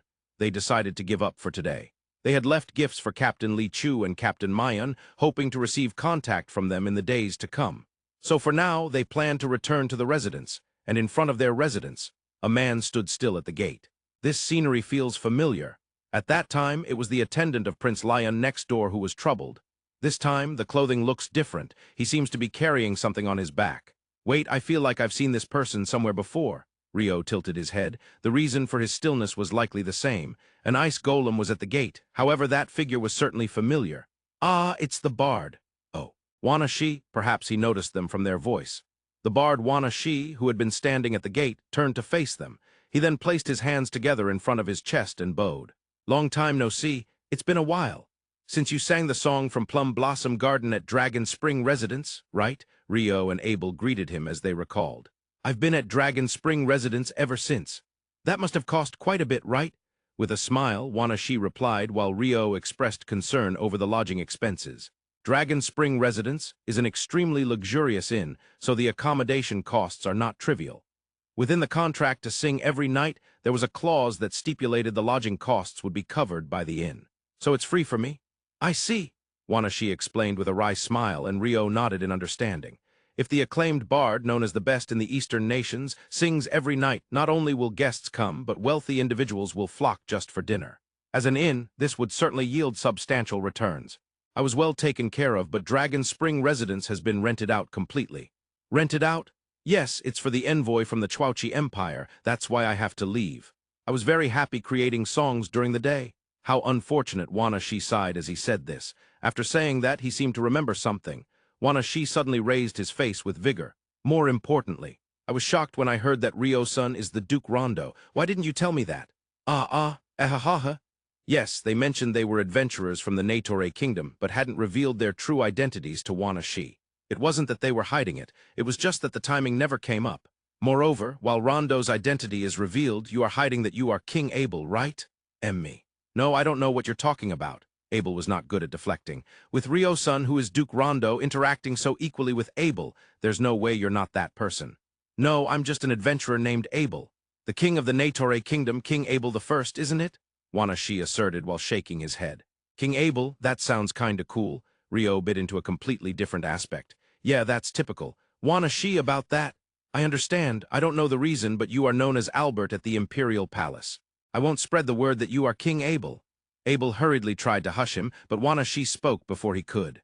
However, I'm curious about why, while Ryo-san's identity as Duke Rondo is out in the open, you're keeping your identity as King Abel a secret. Yeah, it's all my fault. This is the reason. Abel accepted full responsibility for Wanashi's inquiry, while Rio showed what the reason was. Rio revealed, that's the identification alchemy tool, as expected of a bard. Wanashi quickly discerned what Rio had shown. My chancellor always told me to wear it at all times, so I always keep it on me. Ah, I've heard of that. Nobles from foreign lands? The Taif layer from Darway seem to always wear one. I've heard that in Darway there are laws mandating it. Abel was not wearing such an important item. Well, it was within my own territory. I'm the king. That's a huge oversight on your part? Yes, I'm sorry. Abel accepted Rio's indictment without any resistance. That's a bit embarrassing as a story of hero King Abel. Let's refrain from turning that into a song. Yes, please do. With a grimace, Wanashi replied, and Rio requested it. Abel shook his head in silence. Not wanting to stand outside for too long, Rio showed them into the residence. At that moment, it was only natural for Wanashi's gaze to be fixed on the ice golem. Moreover, once they entered the garden of the residence, there were multiple golems present. With wide-open eyes, Wanashi stood still. Finally reactivated, he entered the house alongside the two. That's amazing. So that's the golem, right? Yes, you understood well. It's an ice golem. Rio happily responded to Wanashi's question. His demeanor and words were tinged with a bit of pride. I had heard that golem technology developed in the Western nations. Recently, it is also spreading in the Central nations. Rio replied, clearly showing pride in his tone. He was not lying. However, in reality, the only person creating golems at a practical level in the Central nations was Frank de Verde from the Union. The second in line might be Rio, who made golems that were not yet suitable for the battlefield but were active in rice fields. Saying it was spreading might be a bit of an exaggeration. The three of them drank the tea that Rio had brewed. After a moment of relaxation, Abel asked, "So why did Wanashi come here?" Indeed, it had been a while since they last met, but they hadn't informed him that they lived here. Moreover, they didn't have any prior arrangement. "Yes, after leaving Dragon Spring residence, I paid a visit to the Imperial Palace." "What?" "It seems that renowned bards can stay at the Imperial Palace. There I heard a lot of things related to Prince Lyun." As he spoke, Wanashi was observing Rio and Abel's expressions. It was as if he was trying to gauge how much they knew and what he could safely discuss. "We are somewhat informed." Rio proactively disclosed information. In response to his words, Wanashi said, "That the second prince will be elevated to princely status as well?" "Yes. I mean, it's surprising that you, Wanashi, know that." "Hee, I'm a bard. Various people within the Imperial Palace quietly inform me. There are always those who want to look good no matter where they are. If the fourth prince is born, the situation will become even more complicated. Naturally, His Majesty the Emperor understands this, yet he still intends to elevate Prince Lyun to princely status. This is because he highly values Prince Lyun's qualities. However, I've heard that generally, while Prince Lyun is liked by the people, he lacks the sharpness typical of a power holder." "Yes, that's the general consensus. However, starting with His Majesty the Emperor, especially the second prince, Prince Kuri, seems to hold Prince Lyun in high regard." Wanashi said this and sipped his tea. "Why does Prince Kuri hold Prince Lyun in such high regard?" "From what I've heard, during a battle several years ago when Prince Kuri was leading the army, Prince Lyun, still in his early teens, charged and prevented the collapse of the front lines." "Ah, I've heard of that story." Rio nodded vigorously. It was an episode that Captain Mayan had mentioned previously. Wanashi seems to possess quite a bit of information regarding the happenings within the Imperial Palace as well as about each prince. Perhaps he could be a replacement for Captain Li Chu or Captain Mayan. "Wanashi, I have a request." "Yes, I would like to know what you know about the second prince, Prince Kuri." Rio decided to ask directly. Abel glanced at Rio after hearing his words. However, Abel remained silent. Rio's action must have seemed justifiable to him. Wanashi tilted his head, but it was only for a few seconds. "I understand. However, there is a condition." "A condition? As a trade-off, I would like to hear your stories." "Our stories?" Both Rio and Abel tilted their heads at Wanashi's proposal. "I've been able to gather various accounts of the War of Kingdom Liberation up until now and turn them into songs. But I haven't received any stories from after that. To begin with, I'm curious why you two are all the way out here in the Eastern nations, so far from the Central nations." "Ah," Rio and Abel spoke in unison. Then they looked at each other. "Well, all right then. That's fine." The information Wanashi provided about Prince Kuri ranged from what the two already knew to insights that only Kuri's close aides might possess. He was said to excel in both martial and literary excellence, possessing strong political abilities and being adept at foresight, all details they had heard from Minister Shu. As a result, many from the Taif layer belonged to Prince Kuri's faction. Without a doubt, among the three princes, he is the closest to the next emperor. However, some say he is overly calculating, Wanashi whispered. "Yet if he is to steer the massive Darway, being calculating is not a flaw, right?" Abel, who had been navigating national-level politics as king for 3 years, tilted his head in question. "That's correct. But even in a colossal entity like Darway, it's the people who comprise it. What drives the people is not reason, but emotion. While being calculating is a significant advantage for someone supporting the emperor himself should be someone with emotional depth, allowing the people to live their lives peacefully. That's what the person who taught me said." "Indeed, there may be some truth in that." Rio nodded in agreement with Wanashi's explanation. "Abel is a typical example of that." "Me?" Abel tilted his head again at Rio's remark. It seemed he was unaware of it. "Abel is the quintessential king who is low on calculation, has no reason but possesses emotion." "Hey," Abel protested against Rio's harsh words. "Even so, the Natore kingdom is running smoothly, because it is supported by calculating ministers like Count Heinlein, right? Well, saying someone is calculating may have a negative connotation, but if you rephrase it to having a keen eye for detail and showing no mercy to bad people, it wouldn't be an issue." "Well, I do acknowledge that I am fortunate to have excellent ministers." Abel didn't deny Rio's words, though he frowned. The qualities of a leader and the abilities to support that leader are two different matters. Naturally, this is not limited to national-level discussions. It applies even to corporate organizations. The chances of an excellent subordinate becoming an excellent manager are 99% unlikely. It's only natural that different abilities are required for different roles. Certainly, there are exceptionally rare individuals who can manage both roles, but those individuals are few and far between. Would hiring a manager be based on the hope of encountering such a rare miracle? Is that what the employees want? In reality, truly outstanding individuals who are capable of such feats often establish their own businesses while they are still young. So, what is the solution?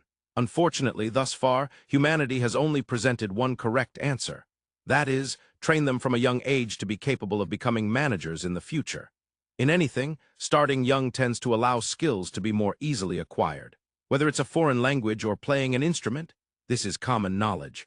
Of course, the same applies when it comes to management. That's just the way it is. Thus, world-renowned Western corporations like Walmart, BMW, and Exal remain family-run businesses. Does being born into such a family guarantee prosperity? Not at all. First, they are made to compete within their family. Only those recognized as truly outstanding within the family can advance, but even that requires a certain level of educational background to even be considered. The humiliation of not even being allowed to stand at the starting line is profound. A competition begins the moment one is born, and there's no choice in it. Even if one loses in that competition, the title of a member of that family will follow them for life.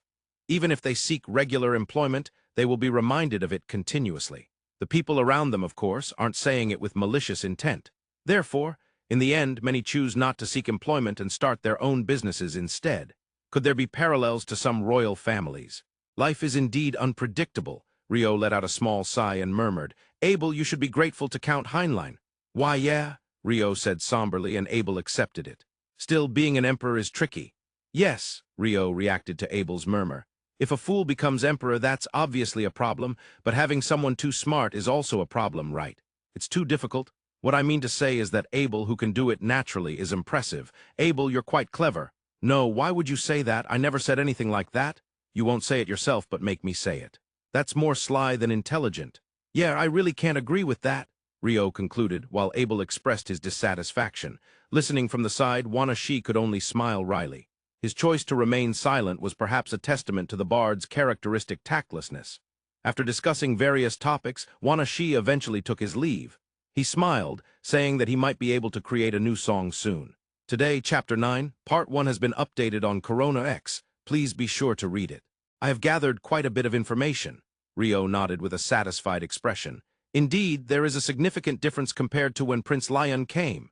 Abel also nodded. However, Rio wanted just one final push. I want to obtain decisive information. What is it? Decisive information? It's about the second prince, Kuri himself. Well, if we could get that, it would be the best, but we can't just charge in, can we? It would be difficult, right? At Abel's words, Rio's eyes sparkled. Yes, that's it. That. Abel will launch a solo assault on Prince Kuri's stronghold, and we will see how they respond. Yeah, we talked about that after leaving the Censorate earlier, and we concluded that it was impossible. If I did something like that, I would get caught and it would turn into a big problem, right? The premise has changed since then, so it can't be helped. After all, sacrifices are unavoidable for gathering valuable information. It's an unavoidable sacrifice, collateral damage. I don't know anything about collateral damage, but that's a no. Why? Because I value my own life. Abel plainly stated it was for self-preservation. Many would say that Rio's suggestion was wrong. To be so distinctly self-preserving, I can't believe those are the words of the great King Abel. Yeah, I'm neither great nor anything. How about you show some self-sacrifice, Rio? You're the Duke Rondo, so they probably wouldn't kill you that easily, right? You never know. This is a good opportunity, so maybe it would be better to take the plunge. If Prince Lyun is going to run to them anyway, it might be best to nip it in the bud. They might think like that. You understand there's a chance I could get caught and executed if I charge in, right? Yet you still want me to do it. Oops, Abel figured it out. Gaining information at the cost of a partner. Even if successful, it could hinder future developments. It's definitely a method to avoid since it's not sustainable. I'll stop the direct assault on Prince Kuri. Ah, of course. If they talk it out properly, they can come to understand each other. The match will be tomorrow. Huh, a match? It seems there are many things that cannot be understood without proper discussion. The next day, just before noon, Rio and Abel were visiting their neighbor. I'm sorry for suddenly dropping by, Your Highness. Please just call me Shio. Oh, then please call me Rio. Rio and Princess Shio Fen asked for a first-name basis like in a foreign movie. It's been a while, Mifa. Yes, Master Abel, it's been a while. This was a reunion between master and disciple. However, after a while, it turned into a mock battle in the garden. Not only Abel, but even Mifa has become muscle-headed. Rio's words must have reached Princess Xiaofen beside him. She smiled. Those who were flustered were not the ones present there. It was because suddenly the sounds of a sword fight echoed from the garden. Soldiers came running from the training ground at the back of the mansion. Leading them was a tall woman clad in white armor, captain of the princess's guard, Bidgies. Originally, she was supposed to serve as the captain for Princess Xiaofen during her marriage procession, and was scheduled to return to the Basanta kingdom after arriving in Darway. But she remained as a guard around the princess, saying just a little longer. With Captain Bidgies leading, the soldiers burst into the garden and witnessed the sword fight between Abel and Mifa, and froze. The sword fight was far too high-level to be called just a mock battle. Only two people watched without freezing, Rio and Princess Xiaofen. Mifa, you've been training hard, haven't you? I feel your swordsmanship has become more refined than before. Yes, I have swung my sword every morning and evening while on the ship, and since arriving in Darway, I still do so without fail. I even woke up before dawn in the mornings. Really? But compared to before, it seems like you enjoy swinging your sword now. Oh, wow! Rio was slightly surprised by Princess Xiaofen's words. Before, I was truly desperate. No, of course, it was for my own sake, so I was very grateful for it. But perhaps it's since I sought guidance from Master Abel. Now, while swinging my sword, I sometimes find myself smiling. I think that's a good trend. It's not bad to work hard. For many people, it might be important. However, the saying, if you love it, you'll become good at it, has no equal. Rio believes this. The same goes for the sword. It's not that being stoic is wrong. If one can even come to love being stoic, then there's no problem at all. If not, it is exceedingly difficult to defeat someone who thinks about it 24 hours a day, whether asleep or awake. If you love it, you think about it 24 hours a day. That's normal. Thus, you naturally become better at it. What the instructor should be most careful about and consider, if possible at the outset, is to make it enjoyable, to make them recognize that they love it. This applies to studies, sports, and everything else. Of course, it is very difficult. But it seems that Mifa enjoys swinging her sword. Abel might have done well as an instructor. Rio was glad to hear such stories. All right, that will be enough for now. Abel said this, declaring the end of the mock battle. Thank you very much. Mifa bowed her head. She was somewhat out of breath, but it didn't seem to be her limit. Compared to when she first crossed swords with Abel, her endurance seemed to have improved significantly. Mifa, you've worked hard. I'm proud of you as your master. Why, yes. With a smile, Abel praised his disciple's efforts. Mifa, being complimented, looked happy. Acknowledging efforts and giving praise is likely very important. Excuse me. At that moment, a voice came from the corner of the garden. It was Captain Bidgies. Please, give me some guidance too, she said to Abel with a very serious expression. Sure. Come here. Then Abel engaged in continuous combat for nearly an hour. While observing such a scene, Rio and Princess Xiaofen were talking. Prince Lyun is at the Imperial Palace, isn't he?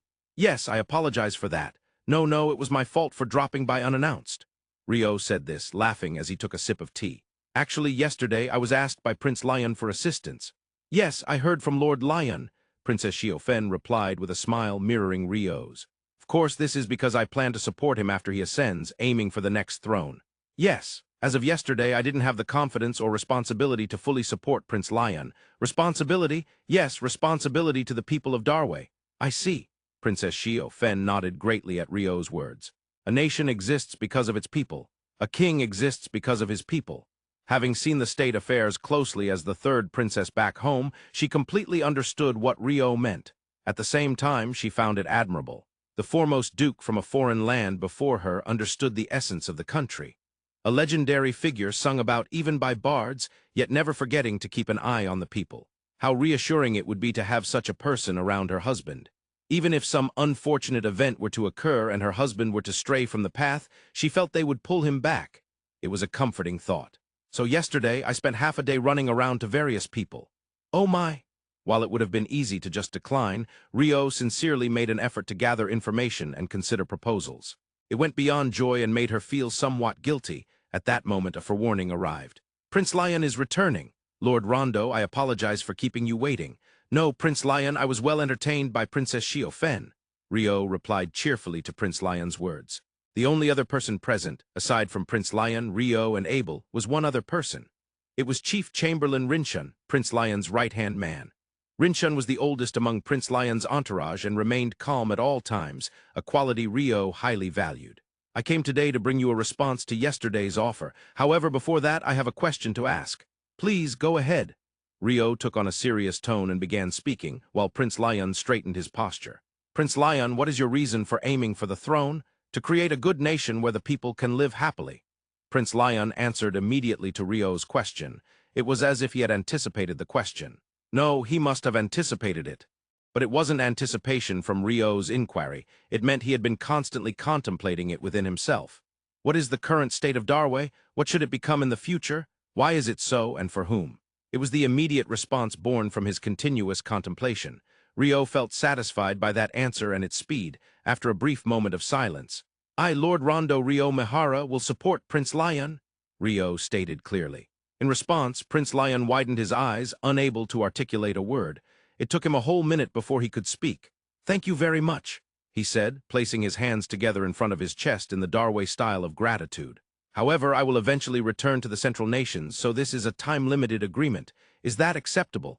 Of course, I am fully aware, Prince Lyun replied, looking at Chief Chamberlain Rinchun beside him. Receiving that gaze, Rinchun nodded. Though Rinchun usually showed little expression, he wore a smile that was evident even to Rio. That said, I'm not sure specifically what can be done or what I can offer. No, there isn't particularly anything that you need to actively do. In response to Rio's question, Prince Lyun answered clearly. This is a battle for our camp. If Lord Rondo could assist us in times of need, that would be sufficient. Moreover, if you feel I am not worth assisting, you can abandon me as well. That, in a sense, was a harsh proposal. So, it's like a friendly neutrality. Yes, it feels good to be like a close neighbor, Rio replied with a smile. That made it clear even in Rio's mind. It was almost the same as it had been until now. Yes, as neighbors, I look forward to continuing our relationship.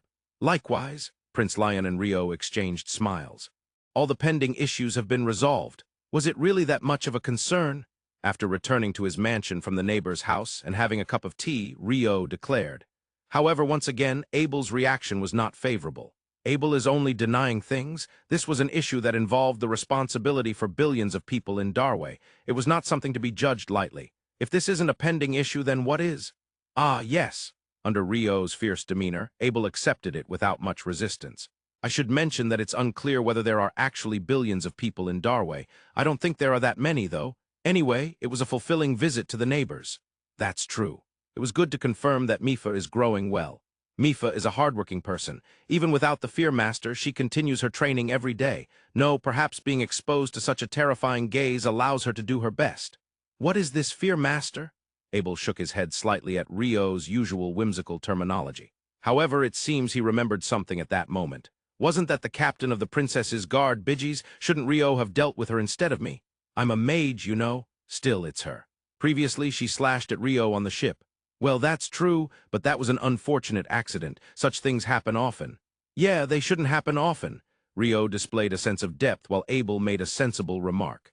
Even so, it can't be helped, can it? If we questioned every bad person, we would miss our opportunity to strike. A preemptive attack is the shortcut to victory. I'm saying it would be a big problem if we were attacked while being mistaken. You need to be strong enough to defend against sudden attacks. The world isn't kind, after all. Yeah, I don't think it's a world issue. In any case, the time had come to take the next step. Since we've decided to support Prince Lyun from the shadows, we must do what we need to do. Huh. What do we need to do? Of course, we need to strengthen our fighting power, Rio declared with a look that said it was obvious, raising his right fist. Abel didn't understand why it was obvious. That said, it didn't seem like strengthening their fighting power would be a bad thing. So Abel asked, what specifically should we do? Well, specifically, I'm still a bit.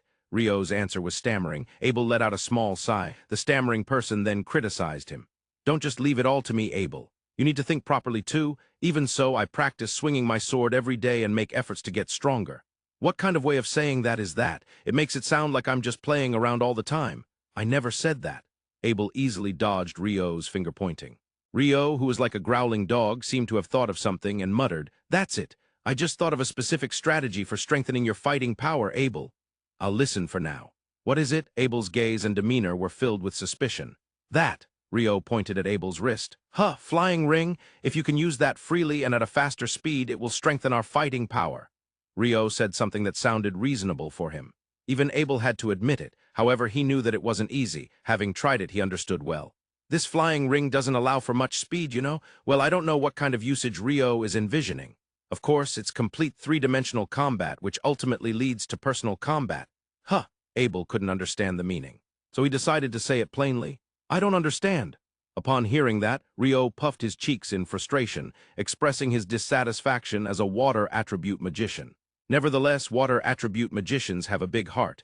With a mind deeper than the sea and cooler than ice, he decided to explain. First, Abel, what are the blind spots for a human in combat? Well, it's behind them, of course. That's right. What else? Well, above their heads, I guess. After thinking for a moment, Abel answered. Basically, the back is the most dangerous blind spot. That's why you want to avoid being surrounded by enemies and try to have your back against a wall so that no one can sneak behind you. However, even more so, attacks from above are hard to react to. While such physical attacks are not very common, magical attacks could be possible. Exactly, from above. What would you do if an opponent with a sword was descending from the air?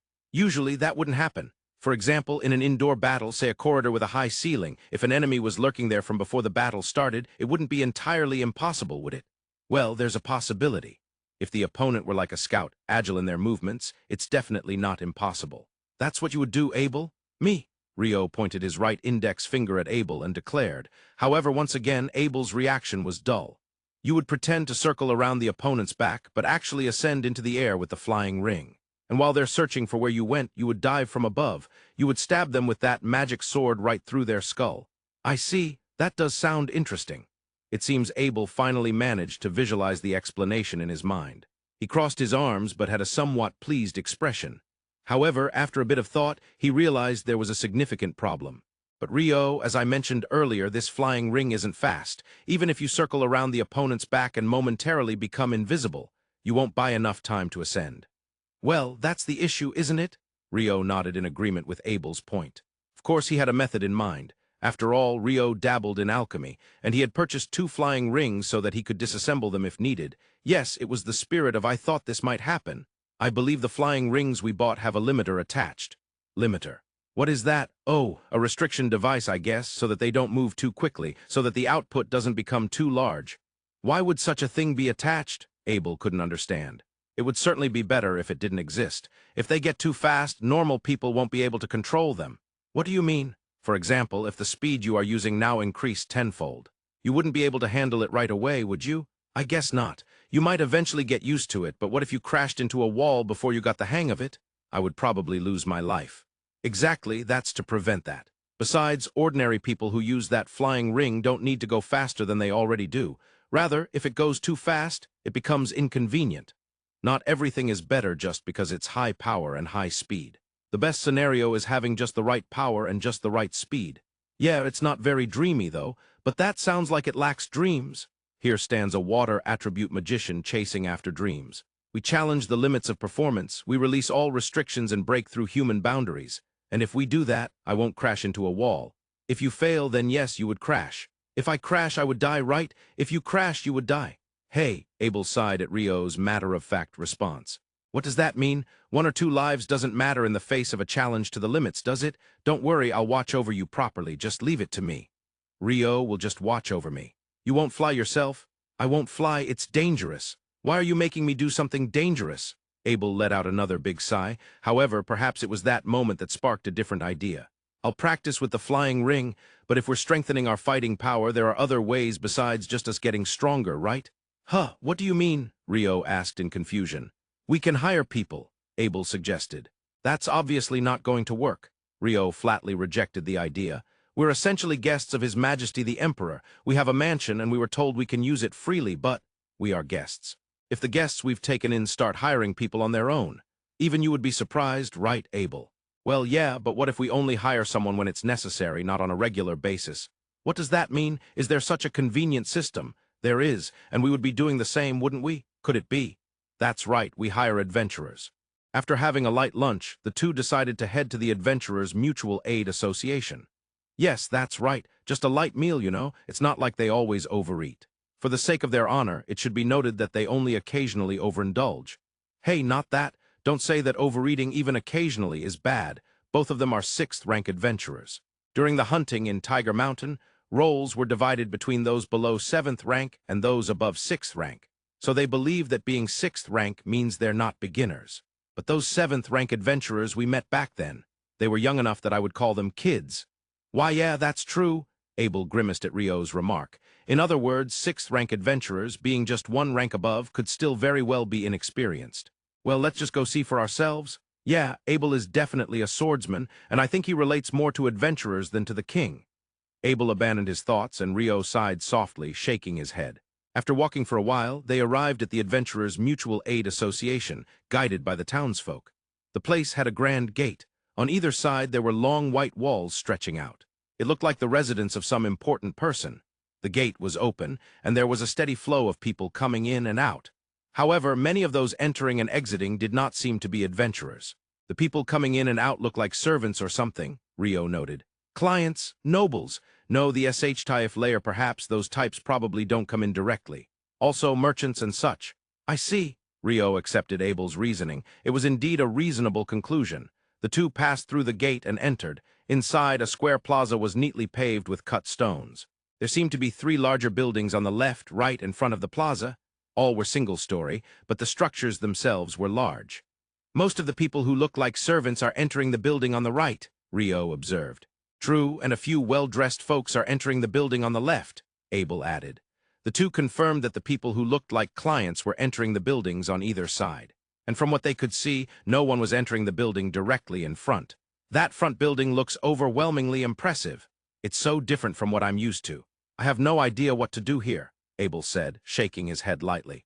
Indeed, it was entirely different from the Adventurers Guild in the kingdom, or from Run, or even from the Adventurers Mutual Aid Association in the autonomous city of Cubavasa. It was not nearly as desolate. Abel stood there, but Rio was looking around curiously. Then he seemed to find something. Abel, that person in the corner is staring at us intently. Rio pointed to a figure standing in the corner of the stone-paved plaza.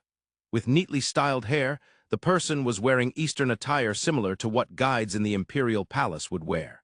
They certainly didn't look like adventurers or ordinary citizens of the Imperial capital. If anything, they looked more like an office worker. Rio began to walk towards the office worker. Hey, Rio, Abel hurried to follow him from behind. Hello, Rio greeted cheerfully. To this, the office worker replied, Is there something you need help with? Indeed, it was an office worker. Or rather, perhaps a guide for the Mutual Aid Association. Yes, we are here for the first time at the Imperial Capital's Mutual Aid Association. We are 6th rank adventurers. Welcome to the Imperial Capital Adventurers Mutual Aid Association. When Rio said this, the guide performed a Darway-style bow, placing their hands together in front of their chest. I was surprised to find that this building is divided into 3 parts. I see. Let me give you a brief explanation. The guide began to explain. They had likely provided this explanation many times to people like them before. It was a smooth, fluid explanation. To summarize, the building on the right handles requests for adventurers ranked 4th and below the standard hall. The building on the left handles requests for 3rd and 2nd rank adventurers, the advanced hall. The building in front handles requests for 1st and special rank adventurers, the special class hall. Most of the people entering were clients. Each rank of adventurers had waiting rooms and request-taking rooms in the back, so they were located there. Since there was an entrance facing the back street, most adventurers used that entry point and did not use the main entrance. Of course, it was possible to enter the building from here and speak to the reception to access the waiting rooms in the back. That's amazing. There seems to be a large number of adventurers too, Rio said in awe, and Abel nodded in agreement. There are over 50,000 adventurers affiliated with the Imperial capital. Wait, over 50,000 just in the Imperial capital? The guide answered with a smile, leaving Rio speechless and Abel shaking his head lightly. After a brief moment of hesitation, Rio asked the guide, we would like to see a little bit inside. Since you are adventurers, there is no problem at all. Oh, Rio exclaimed joyfully, but then the guide continued in a slightly hushed voice. However, I recommend that you limit yourselves to the standard hall. The right side, meaning the area for 4th rank and below, yes, it's not explicitly stated, but it's better not to enter the advanced hall or special class hall too much. Will we get thrown out? If you're unlucky, you might not make it out alive. What? The advanced building seemed to be dangerous. The two thanked the guide and decided to go inside. Of course, they would follow the advice and head to the standard hall on the right. Even if Abel says he wants to charge into that front 1st rank or special class building. The special class hall, I won't be going with you. Go alone. There's no way I'm going to charge in. How do you know? Maybe to show off that I used to be in a rank. What if Rio charged in for a test of strength as a C-rank adventurer? In the end, neither of them charged in. While saying such things, they were looking at the impressive front building of the special class hall. Those people are heading towards the front building. That's true, They spotted a single group heading towards the special class hall. There were 10 people, but only one was a servant, while the remaining 9 seemed to be porters. Is all that luggage payment for the requests? No way, that can't be right. If everything was in gold coins, it would easily amount to hundreds of millions of florins in Central Nation's currency. While observing such a group, the two entered the building for 4th rank and below, the Standard Hall. Inside the Standard Hall, there was a bustling atmosphere. There were many interactions between clients and receptionists taking place. The room was quite spacious. You could say it was about twice the size of a school gymnasium. The ceiling was also as high as a gymnasium. In there, adventurers were not making a ruckus, of course, because there were no adventurers in sight. They said there were waiting rooms and request-taking rooms in the back, right? Yeah, they did. I wonder what the request-taking room is like. Isn't that where they decide who will take the requests based on strength? What does that even mean? It's obvious, isn't it? That, Rio pointed at the sword Abel was carrying on his back. A sword? Are you really suggesting there will be duels? Of course, you say what you want with a sword. Rio stated confidently, as if it were the most natural thing in the world. Abel had no idea why Rio was so confident. In the corner of the large reception area were several others who had a similar ambience to the guide from the plaza. They were explaining things to potential clients who seemed lost and unsure. It's a system that reaches the itch spots. What is that supposed to mean? Abel shook his head slightly at Rio's expression. The guide approached them and asked, "Is there something you need help with?" Rio and Abel exchanged glances, and ultimately Rio spoke up. "We're 6th-rank adventurers visiting the Imperial Capital Adventurers Mutual Aid Association for the first time today. Welcome to the Imperial Capital Adventurers Mutual Aid Association." This was the same welcoming phrase they had received from the guide in the plaza. It seemed to be a proper greeting. "We're not here specifically to take requests. Is it possible to just observe? Of course, we'll verify your ranks, so please follow me." The indoor guide said this and started to walk ahead. They headed to a small desk in the quiet corner, away from the bustling front reception where many clients were. The guide sat down on a provided chair and touched something that looked like a crystal ball with their right hand. Then the crystal ball glowed for a brief moment. It was a faint light familiar to Rio, reminiscent of alchemy. "Please show me your adventurer cards." At the guide's request, the two handed over their adventurer cards. After holding the cards over the crystal ball, the guide confirmed something and said, "Lord Rio, 6th-rank adventurer, and Lord Abel, confirmed." The cards were returned, and the guide stood up. "Please follow me. I will guide you to the waiting room." The two followed those words. Exiting through the door at the back of the reception area, they found a covered corridor. This area, like their own residence, was connected by a roofed walkway in typical Darway architectural style. However, it was on a larger scale. The structure resembles that of a residence, but each building is large. It's a 1-story building, but the roof is high. "Yeah, the reception area we were just in had a high ceiling, too." It seemed the guide overheard their conversation. The guide added some information. The current building was constructed 30 years ago, and it is said that they designed it with high ceilings so that swords could be swung anywhere. "Seriously?" Abel couldn't help but mumble. Rio remained silent but looked astonished, mouth agape. That expression likely indicated a mix of disbelief and astonishment. If you want to swing a sword, why not just do it outside? Even though he thought that, Rio didn't voice his thoughts loudly. He was a mature mage who could read the atmosphere. If you want to swing a sword, just do it outside. Next to him, Abel was not the mature swordsman. "Here is Control Room 1. The building they entered was similar in style to the others, high ceilings and a large, rather gigantic structure. "Is it just me, or do I hear shouting?" "You're right." Rio strained to listen, and Abel agreed as well. That's when they heard the guide's puzzling words, "Please be careful." Then the door was opened. Inside, a fight was taking place. "It looks like they're fighting." Funny coincidence. "I see it that way too." Both Rio and Abel stood outside the door. They had no desire to enter at that moment. After all, there was a fight going on. Were there dozens? No, more than 100 people. All of them were dressed in Eastern attire commonly worn in Darway. Those must be adventurers, right? Yeah, they are probably adventurers. It's strange, isn't it? The attire is standard Eastern clothing, and the swords they carry are the same double-edged swords that the White Flame Army carries, yet you can tell they are adventurers. That's true. I wonder if it's just a certain aura or something. The adventurer's scent, I have a feeling it's not a pleasant one. Yeah, that's a bit of a prejudice. I'm on the same page, though. It seemed the guide overheard their conversation. He appeared to let out a small, very small sigh, and then he uttered a shocking statement. "Right now, they are still just grappling." That statement was calmly delivered by the guide. It was likely because this sight was familiar to him. "Is this something that happens often?" "Yes, after this there may be sword fights as well." What? The guide explained without changing expression while Rio looked shocked. Could the high ceilings be for this reason? Yes, I believe that was the main reason, to allow swords to be swung anywhere, to reduce damage to the building during fights. So 30 years ago this was already a common sight. Abel deduced, the guide nodded, and Rio looked astonished. Before their reincarnation, Rio had thought that fights would often break out at the so-called adventurers' guilds. Of course, that notion was shaped by biased and fictional knowledge from fantasy novels. In reality, whether in Run or the royal capital, he had never witnessed a fight in an adventurer's guild. He did recall seeing newcomers clashing at the training grounds in Run. Nils, Ito, and Ammon from Room 10 had been defeated by Dan and the others from Room 1. However, that was in an outdoor training area specifically designed for such encounters.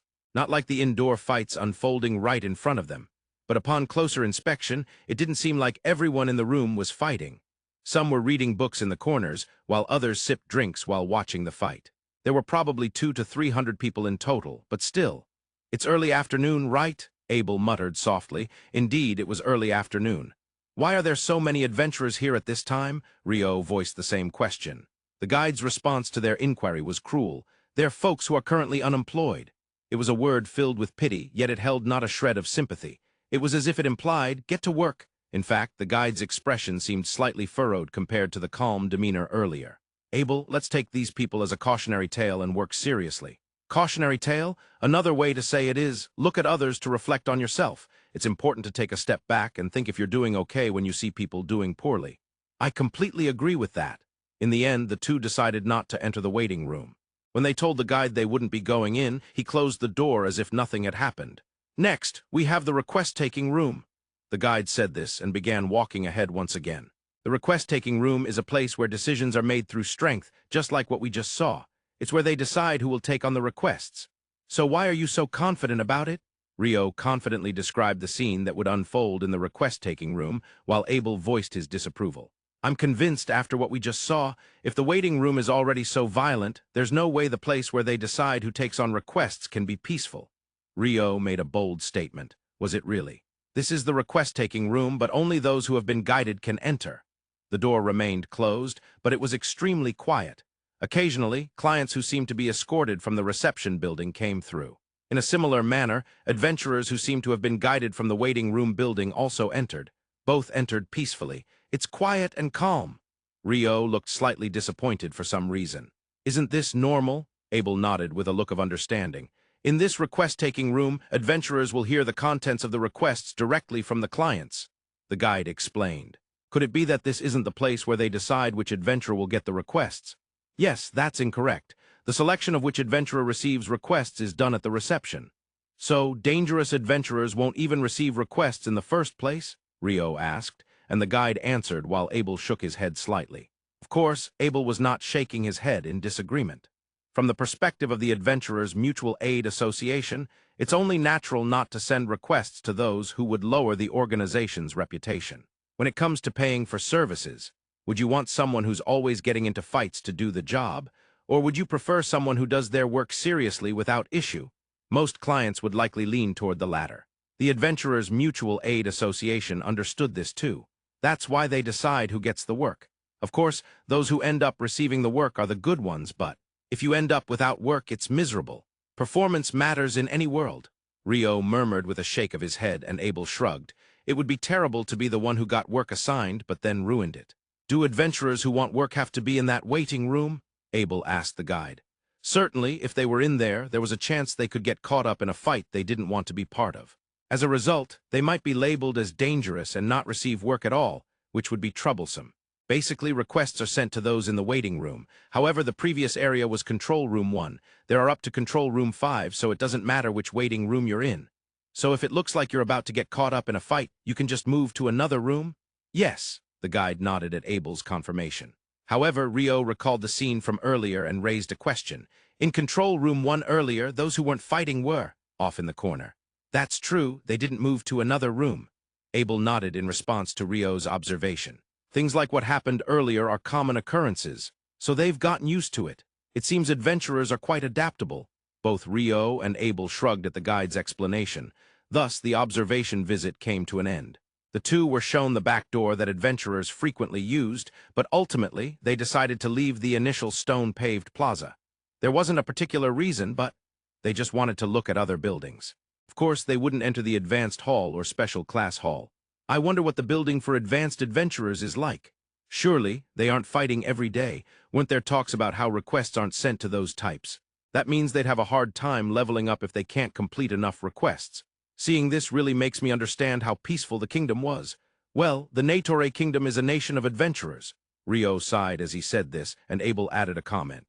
With a hint of pride as an adventurer of the kingdom. Don't they have fights among adventurers like that? Not completely absent, but at least they don't engage in sword fights. Abel answered honestly to Rio's question. Adventurers are, after all, often quick to anger.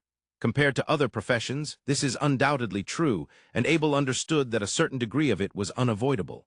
However, at least there were no adventurers who would get into fights and then be unable to receive work. A group of 10 people emerged from the left building, that is, the advanced hall, catching the eyes of the two. Those people, aren't they the ones we saw earlier? The ones who entered the special class hall earlier. Why are they coming out of the advanced hall? Both Rio and Abel tilted their heads in confusion, and the luggage they had entered with was now halved. That luggage must have been payment for the requests after all. So those in this building are of a different caliber when it comes to money? Both Rio and Abel shrugged. Wow, I really appreciate your help. At the entrance of the inspectorate near the Imperial Palace, a tall man, nearly 2 meters in height with a completely shaved head, performed a Darway-style bow with his hands crossed in front of his chest and lowered his head deeply. No, I'm just glad we were able to save you. Besides, we were also heading to the Imperial capital. One of those who had their heads bowed waved his hands in a flustered manner. It seemed that the companions behind him were also smiling wryly. I, Li Wu, will never forget your kindness for the rest of my life. Since I will be staying in the Imperial capital for a while this time, please feel free to come to the inspectorate any time. Saying that, Li Wu, the inspector, once again bowed and entered the inspectorate he belonged to after a year. All right, let's fulfill our duties as well. Yes. In response to the words of their leader, the third-rank adventurer Jun Luo, the strategist, the mage Baleri, nodded with a smile. The scout Chunk, the healer Shun Li, and the other swordsman Rosso all nodded silently. They were a party of 5 third-rank adventurers led by Jun Luo, who had once commanded a fierce retreat against a group of monsters led by the Phantom being Garraipchi on Tiger Mountain. First, let's deliver the documents from Vice Daimyo Fu Ten to the Ministry of Military Affairs, and then report to my lord at his residence. That's right, the Ministry of Military Affairs is just a bit north of this inspectorate. Baleri responded to Jun Luo's confirmation of their steps. Although they belonged to the Adventurers Mutual Aid Association in Bogo, they often came to the Imperial capital due to handling many jobs like this. While they might not be low-ranking adventurers, being third rank, they were even sometimes designated for tasks directly by the Lord. They even took on the responsibility of transporting government-related documents. It was only natural for them to be considered upper-ranking adventurers. After parting ways with Jun Luo and the others, Li Wu passed through the gates of the inspectorate for the first time in a year. However, he felt no particularly profound emotions. Returning to this inspectorate in the Imperial capital was mostly for reporting, and he spent more than half the year traveling all over Darway. The role of the inspectorate to which Li Wu belonged was simply to oversee the regions of Darway. While the Central Yellow, where the Imperial capital is located, was mostly under direct control of the Emperor, other regions were governed by dukes or earls. To be honest, the territory of Darway is far too vast, and there are many places that are out of sight of the central authority. Dukes and earls were originally those entrusted by the Emperor with the management of their territories, but over generations it had become hereditary. The Emperor and central government also struggled to manage such a vast territory. The differences in local products due to the sheer vastness were indeed quite challenging. Thus, as long as taxes were properly paid, they had to allow a certain degree of discretion, or that was how it had to be. However, as a result, some lords emerged who imposed heavy taxes and enriched themselves. With the authority to oversee such lords, Li Wu and other inspectors belonging to the inspectorate traveled across all of Darway. Among them, many lords were quite wary of Li Wu, known for his strong character and reputed to not accept bribes. Minister, Inspector Li Wu has come to report. Let him through. Li Wu was admitted into the office of the Minister of State, who oversaw the inspectorate. Inspector Li Wu, I have returned. Li Wu bowed deeply, just as he had done before Jun Luo and the others. Sitting at the end of his bow was his superior, Minister Juan of the inspectorate. Minister Chouon was 75 years old. He had neatly tied his snow-white hair and secured it with a red crown. He stroked his long white beard down to his chest, a habit he had when deep in thought. "Li Wu, it's been a year, hasn't it? The letter from Bogo indicated that you should have returned to the Imperial capital 2 months ago, did it not?" Minister Chouon's voice was gentle. One might say it was the voice of a kindly old man, just as he appeared. However, Li Wu knew that it was merely a facade that Chouon put on. "I apologize. There were various matters at the last Earl Gabin's territory. I have received that report as well. You were ambushed by Earl Gabin's nephew and fought back, but then you ended up battling against the forces led by Earl Gabin himself. I have never heard of such an inspector." "Ahaha." With an exasperated tone, Minister Chouon spoke, while Li Wu could only smile wryly. "I always tell you, a competent inspector is one who quietly gathers evidence without the opponent noticing. Yes, I am a poorly performing disciple, I apologize. And your appearance, you look ragged. Were you perhaps attacked again after encountering Earl Gabin?" "Well, yes." Having rushed to report while still in his tattered clothes, Li Wu could only smile wryly. He was being reprimanded, but he understood that Minister Chouon was not actually condemning him. The original duty of an inspector was to quietly gather evidence. That was the basic principle. However, Li Wu always seemed to attract attention. Moreover, he managed to gather evidence as well. As a result, he often found himself targeted by lords, yet he was performing his job well. Minister Chouon also recognized this and was expressing his concern through his admonishments. "Well, that's all right. But this time you've been away from the Imperial capital for too long. After a year away, there must be piles of reports waiting for you." "Yes, I understand." Inspector Li Wu understood that very well. Therefore, he was mentally prepared to be in the Imperial capital for an extended period this time. But at the same time, he had something he needed to report directly to Minister Chouon as soon as possible. "I will write the usual reports from now on, but there is something urgent I would like to convey to my master." Go ahead." Inspector Li Wu reported on the situation at Tiger Mountain. There had been a series of monster attacks throughout Darway, and there was a presence behind them known as phantom beings. The phantom being who led the Grey Goblins at Tiger Mountain introduced himself as Garibchi. After finishing his series of reports, Inspector Li Wu noticed that Minister Chouon's reaction was somewhat different from usual. Minister Chouon narrowed his eyes and asked, "Li Wu, how do you know the term phantom being? Did that Garibchi identify himself by that race name?" No. Originally, phantom beings have appeared in various narratives. I was not aware of that. You have always had an interest in such things." In the novels or stories referred to as narratives, the term phantom being had indeed appeared. Of course, such books were typically disregarded by historians. Regarding the phantom being at Tiger Mountain, it seems he did not identify himself by his race name, but was pointed out by an adventurer as a phantom being. When that adventurer questioned Garibchi if he was a phantom being, he confirmed it. But why such a question? You have been away from the Imperial capital for a long time, so you may not know. But now at the Imperial Palace, the term phantom being cannot be used lightly." "Yes." Minister Chouon's words made no sense to Li Wu. Well, he could understand that it seemed the people at the Imperial Palace were aware of the term phantom being. "Phantom beings have attacked the Imperial Palace." "Yes." Afterward, a phantom being who led monsters like at Tiger Mountain was captured alive by His Highness the Sixth Prince Lyun. "Yes." Moreover, an envoy from the newly formed Chouochi Empire in the northern region has come to retrieve the captured phantom being, and diplomatic negotiations are currently underway. "Yes." Minister Chouon's words were completely incomprehensible to Li Wu. He couldn't grasp the meaning at all. "Well, that's fine. Little by little, learn about the circumstances during your absence. Just as I said earlier, do not use the term phantom being lightly." "I understand. I will refrain. However, there are already those outside who are familiar with that term. Why did that adventurer know the term phantom being? He mentioned that he had encountered a phantom being before. That is intriguing information." As Minister Chouon said this, he stroked his beard. In an instant, he entered deep thought. During such times, Li Wu remained silent and waited. "Adventurers, huh?" Minister Chouon murmured, and his thoughts reached completion. "Minister?" Li Wu asked curiously. "Right now, adventurers in the Imperial capital are in an uproar. Isn't it usual for them to quarrel? I'm not talking about low-level adventurers below the 4th rank. I'm talking about 3rd rank and above, even special rank adventurers. A special rank adventurer, at the top of that, is it not the 6 saints? Yes, it's Soshu Lin of the Wind." In response to Li Wu's words, Minister Chouon nodded in agreement. The 6 saints are those who sit at the pinnacle of magic and sorcery in Darway. There are adventurers among them as well. It is said they are chosen purely for their strength, regardless of their background or profession.